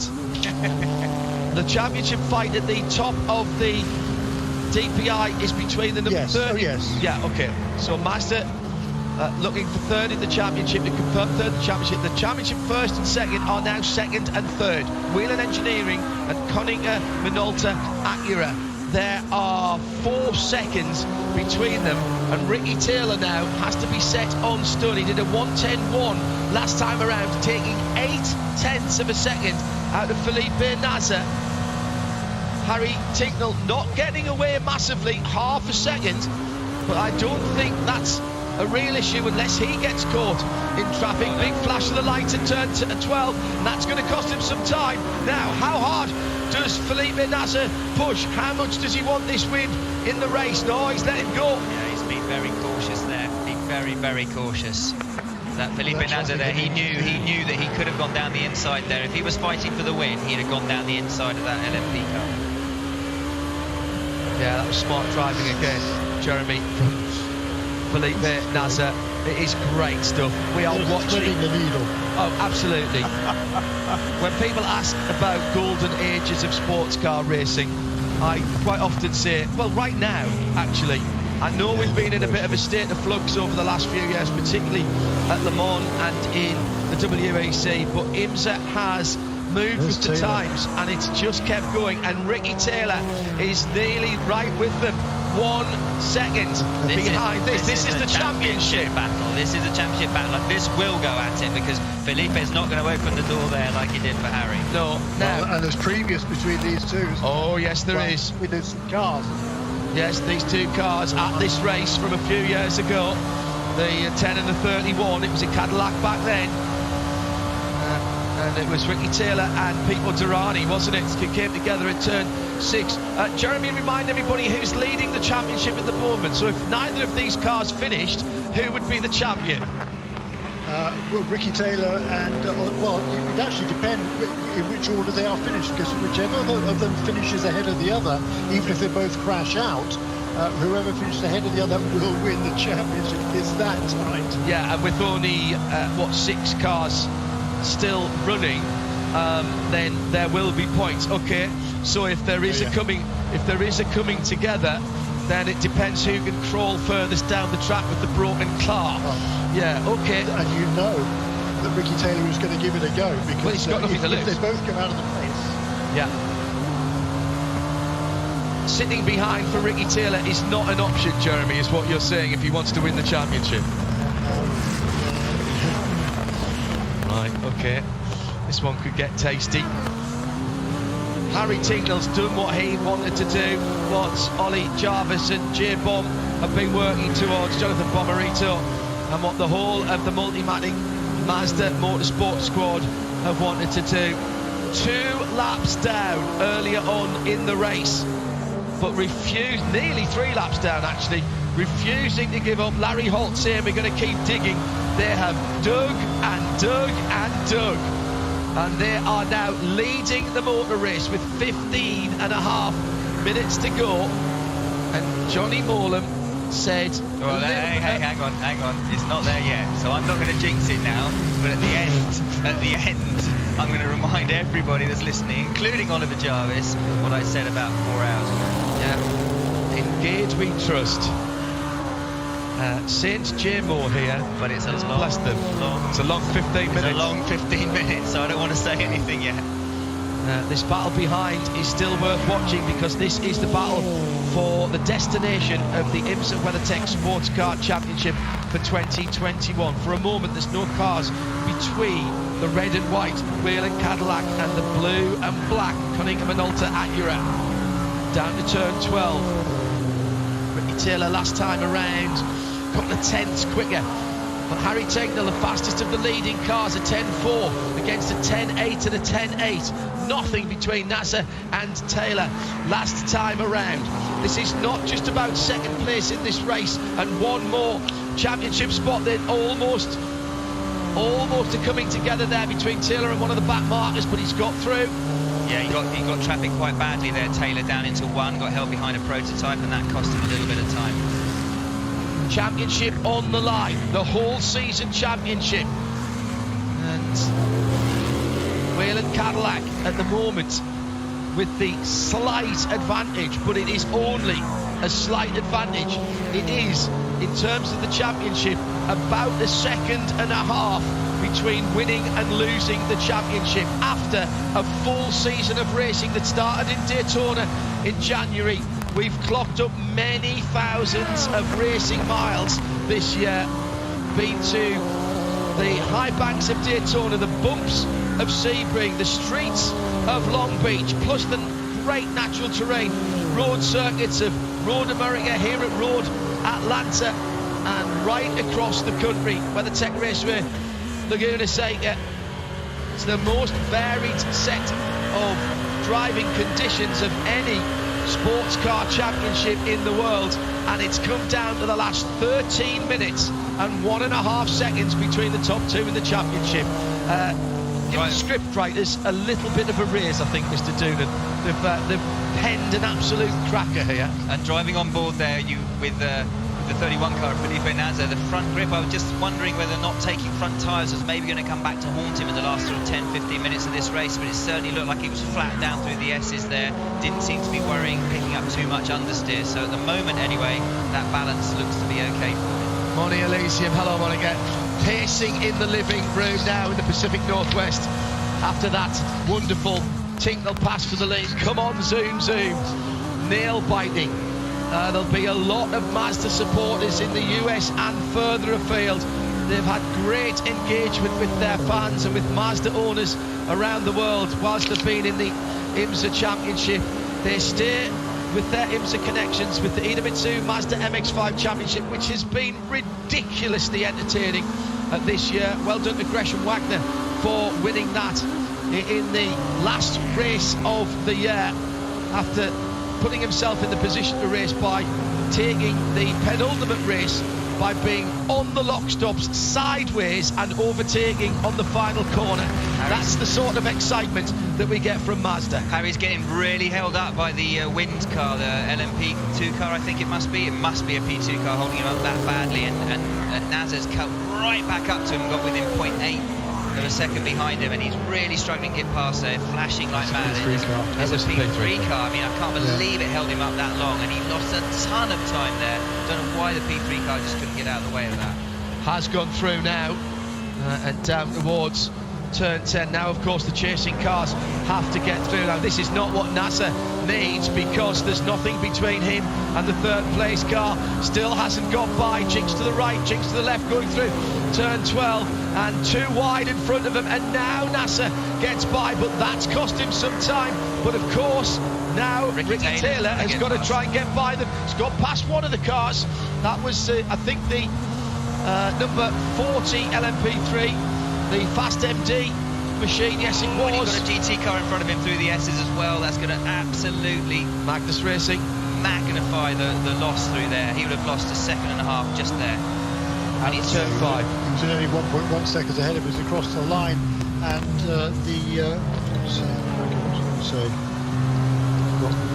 remember to breathe. That LMP3 is also still ahead of Ricky Taylor, so that's going to really cost him as well. But it was really Harry that got hurt the most by that car. Yeah. Felipe Nasr managed to clear him quite quickly. Michelin telling us so sorry, Joe, go ahead. 2.5 seconds then coming to the top 3 with 10 minutes remaining in this race. Around the outside, who's that off the road? That's the Corvette. That's Tandy in the second place GT Le Mans car, and he's just lost second place to the second WeatherTech car. As through goes Mathieu Jaminet, and he's trying to get into the pit lane. He's coming into the pit lane on the grass. So 10 minutes to go, and it's a 1-2 for WeatherTech.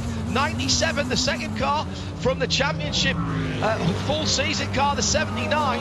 He might actually have a problem. I think he's got a flat left front. Yeah, and if he wasn't speeding in the pit lane after coming in that way, I'll be surprised as well. So that might be a penalty. It's going to be the BMW that will go through. Farfus will go through. So a puncture at the death for Nick Tandy has robbed him of a nailed-on second position. Oh, and a touch down at the bottom of the hill, and it was a touch between Tandy and the leader of the race. That's what gave them the puncture. Harry Tincknell down the inside of fellow Englishman and good mate Nick Tandy. They played darts together in the country pubs around the middle of England. So that was what put Tandy off. Now, is there damage on the Mazda? I don't think so. What was Nick Tandy thinking there? I think what happened is, to be fair, Harry was moving over to try and get a little bit of a braking on the racing line, and I think that caught Nick out a little bit there. I don't think either of them was. I don't think that was deliberate at all from either side. Just a bit of a racing incident. But I can see Harry moving back over to try and get a better run through 10A, and I think maybe that's when the contact came with Nick Tandy. But it would have been side by side. So from the point of view of Harry's car, the Mazda, it would have been in the middle of the car. There won't be any real damage for his car. Meantime, the gap between second and third, it's back up to 2 seconds. That's the championship gap, 8.5 minutes to go. The computer says we have 6 laps to go. We should end around about lap 408. Oh my goodness, nowhere near the distance record, of course, after the intervention of the safety car into double figures this time around. Oh, I know what I was going to say 2 laps ago. That was lap 400. There you go. Thank you, Jeremy. Excellent. Okay, Jeremy. Can you just go back to sleep? If you can just say that again, we'll edit that into the race archive. So if you can just say that nice and clean. Yes, Jeremy. What were you going to say? Laps completed now. Excellent. That'll go. A bit of work for Curry to get that one into the race archive, but we'll make it work. Cross the line. Mazda still leading, 1.8 seconds between first and second, almost exactly the same gap between second and third. Tandy is out of the car, slams the door in disgust. I think there's damage there. Shea Adam is down by that car. Suspension damage on the front as well as that puncture. Shea on the number 4 Corvette. That's neither Corvette are going to finish in their last race of GT Le Mans. Yep, you're completely right, John. Left front suspension damage for the 4 Corvette. I would go stick a mic under Mr. Tandy's nose. He still doesn't have his helmet off. Would you like me to wait for him? You might be waiting quite a long while, but I admire your optimism on that, Shea. Thank you. We'll listen out for you. At the front of the field, the gap went down to half a second. Oh, he got held so badly down through the S's. Harry Tincknell in the 55 Mazda. I mean, Felipe Nasr literally pulled onto the back of his rear wing. He's just flashing his lights, desperately trying to tell everyone to get out of his way. But obviously, they've all got a right to be on the track. But right now, it's so difficult working this traffic. Again, it's now Harry's turn as the leader to be catching the traffic in all the wrong places. Yeah. Well, a battle now in LMP2 because there's less than 4 seconds all of a sudden between those top 2 cars. It was 10 seconds about 7 or 8 laps ago, but number 8 car of Gabriel Aubry is close. Why do you want Mikkel Jensen? 6.5 minutes. Check that, 6 minutes, let's call it. And again, that car in front of Harry is really going well, actually. That's the 3rd place car in LMP2. That's Tristan Nunez so in Win Autosport. That's going to be a problem. That's going to be a problem for Harry. I'll be on the radio saying, get down to that team, get on the blower, and please let me by. Just please let me by. We're fighting for the win here.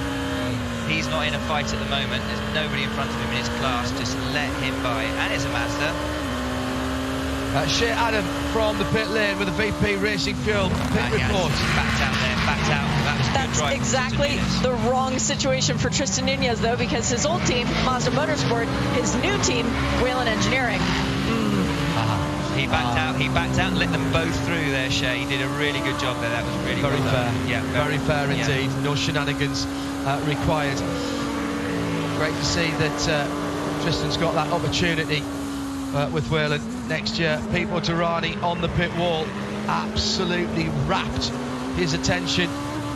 The championship they're standing hovering over picking up that championship trophy, but they just can't get to it at the moment because just a couple of paces behind them, barely under 2 seconds now.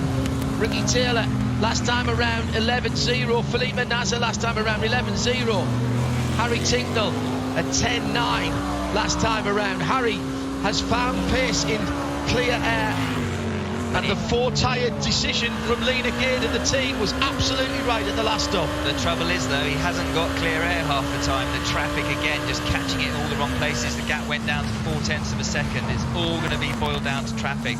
I think Felipe Nasr's definitely got the pace, as does, I think their pace is almost identical in clear air, but at the moment it's about traffic, and Harry's getting held up really badly through 12. There's going to get a massive run for Felipe Nasr.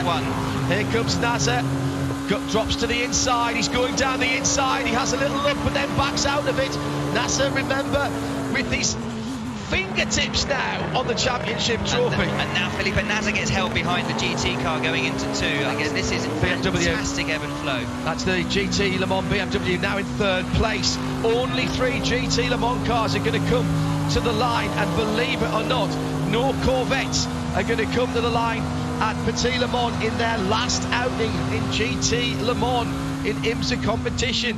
It looks like WeatherTech are going to have both cars on the podium. Nasr right up on the curb at 7, going inside the Lexus where there was only half a Cadillac's width. It looks like he is fighting for the win here, because in the past he would have waited for the GT car there and he was just dive bombing him in and really clobbered that inside curve. Less than a second, just on a second now, between the Whelen car and the Konica Minolta car. They're battling for the championship. Tincknell's got away. In context, he's got a breathing space here, 1.4 seconds. That can disappear in the blink of an eye through 2, maybe only 1 corner if he gets caught behind a slower GT or slower prototype. 2 minutes and 50 seconds to go. I reckon 3 more laps. 3 laps, yeah. 3 more laps. 3 more attempts to not catch traffic down through the S's, because that is the worst place to catch traffic, and that's where we've seen gaps really coming in or moving out in terms of concertina effect between the leading 3 DPIs.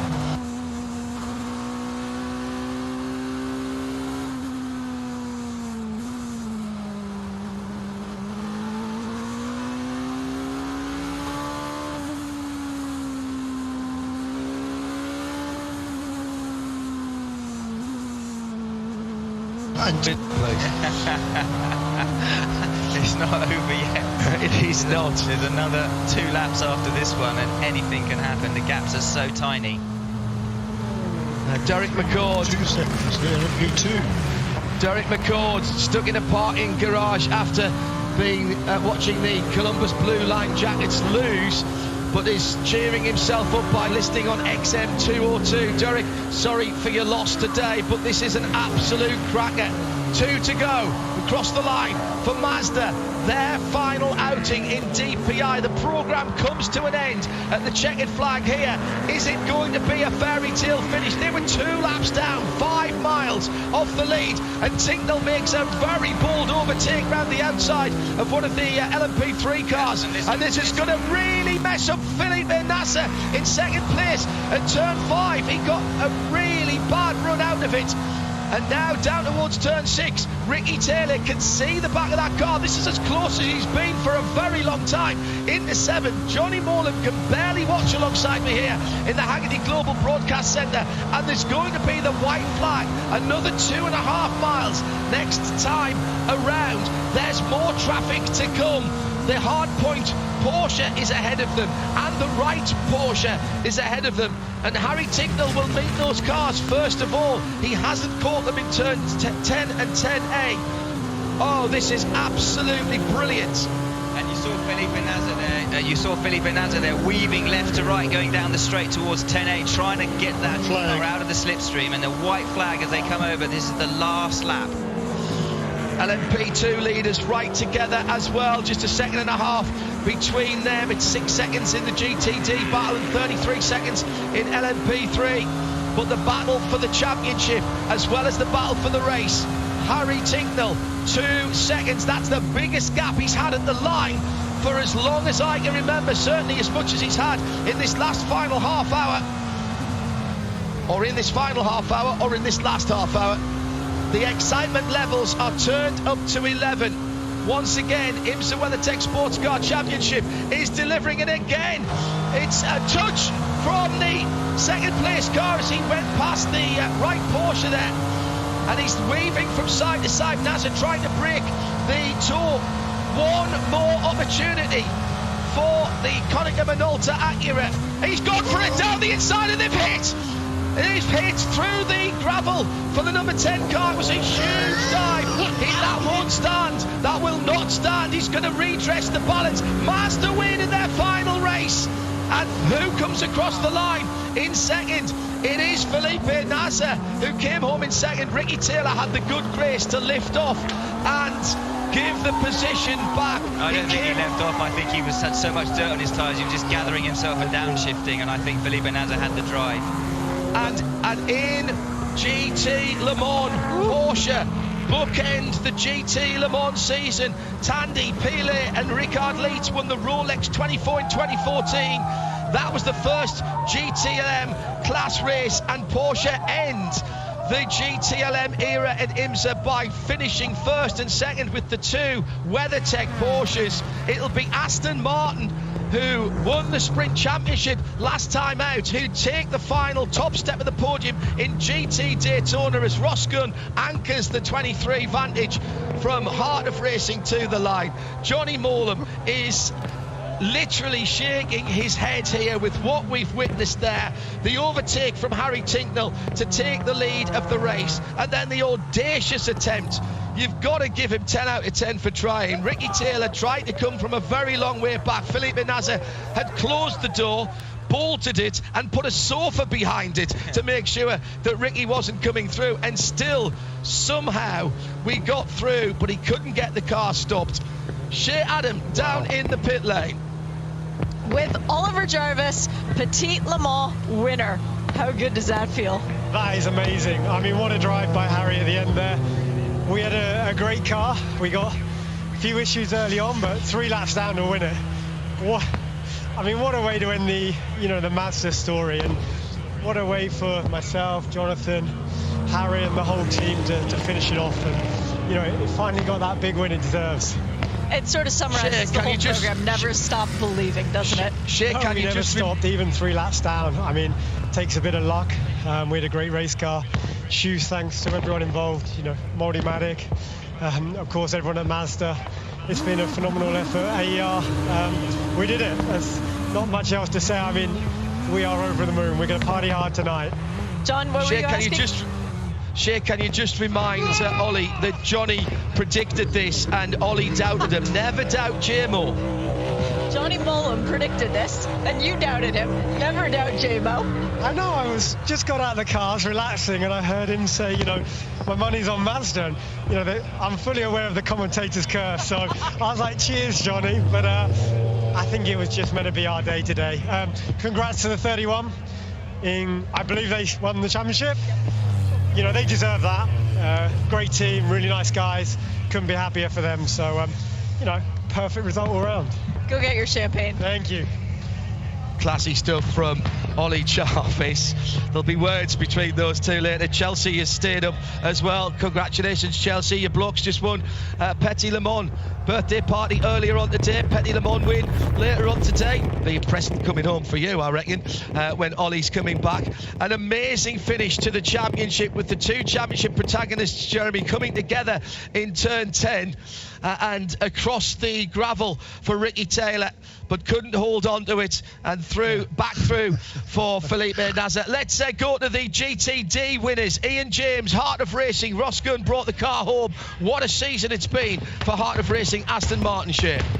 Oh, you guys won the sprint races, but Ian finally winning the endurance race. How good does this feel? Oh, it's awesome. What a testimony to everybody that works on this team and the great effort they did. Roman and Ross were just amazing today, and nobody was going to beat us there at the end. Ross was just on fire. Congratulations. Go get to the podium. Oh, thanks. We're going to enjoy this one. Thank you, Shea. Down there with the GT Daytona winners. And just to confirm, by the way, PR1 Matheson won in the LMP2 category by just 1.6 seconds. Gabby Aubrey chasing them back in the end. And it's Riley Motorsport who win LMP3. Let's grab more interviews from the winning teams. Shea, where are you now? Zach Robichon, IMSA champion. Yet again, the sprint champion before, GTD champion. This one feels a bit different, doesn't it? It does. I just want to start by, saying my sorries to the Paul Miller guys. We wanted to fight them to the end. They've been a class act all year, and that's not the way that we want to end the championship. But the reality is the team did a faultless job, and I'm just super proud to be here. It really was an all-Canadian effort today to get you guys across the finish line, and Larry controlling himself very well at the end. Were you having to talk him down from fighting the Aston Martin? No, we were pushing him. We were like, at this point, might as well try and win the race too. I think I just got something stuck in my eye. I don't know what's going on here. But no, it's been pretty special. For Lars and myself, it's our last race with the team too, so it's a little bittersweet. But I couldn't be more proud of them. Can't send it out any better way. Congrats. Thank you very much. Oh, brilliant stuff. Jeremy, do we have the... we had the... Right on the last lap there, the two WeatherTech Porsche swap positions.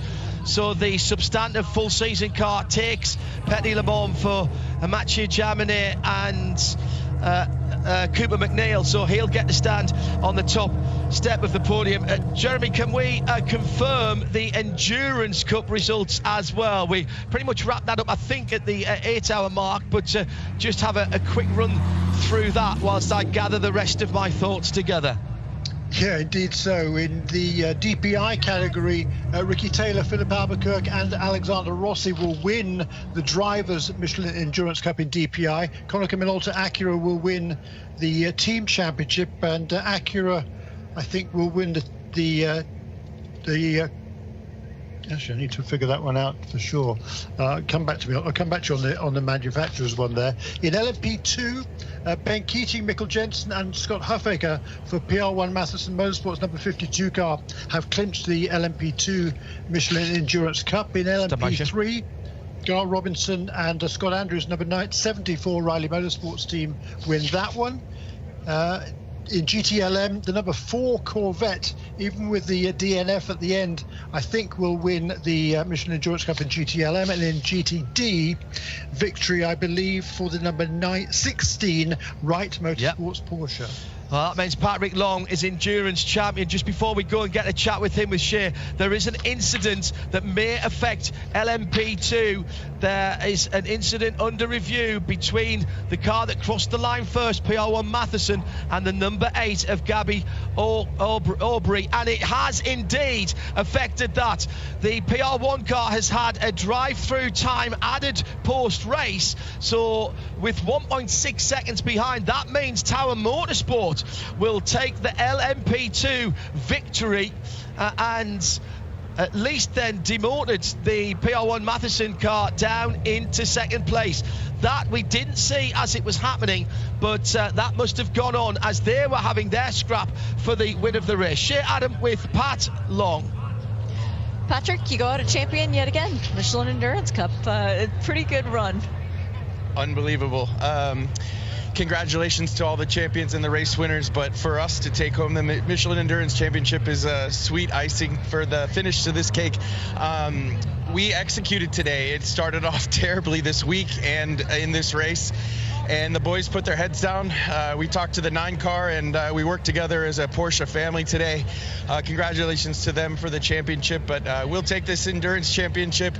IMSA is just an unbelievable place to race and call home, and that's the one thing that differentiates this championship from any other domestic championship and most championships worldwide is Sebring, Petit Le Mans, and of course Daytona. Throw in the 6 hours of the Glen, which is a hell of a racetrack. And yeah, I'm going to have a hell of a story to tell when I'm old and gray, which is not far off, about racing these racetracks with these world-class drivers and everybody in this paddock that gives so much to what this spectacle is. You set the bar, my friend. Congrats. Thank you so much. He's had a sparkling career. Just to confirm, by the way, Jeremy has done the arithmetic. Acura will win the Michelin Endurance Cup manufacturer's title.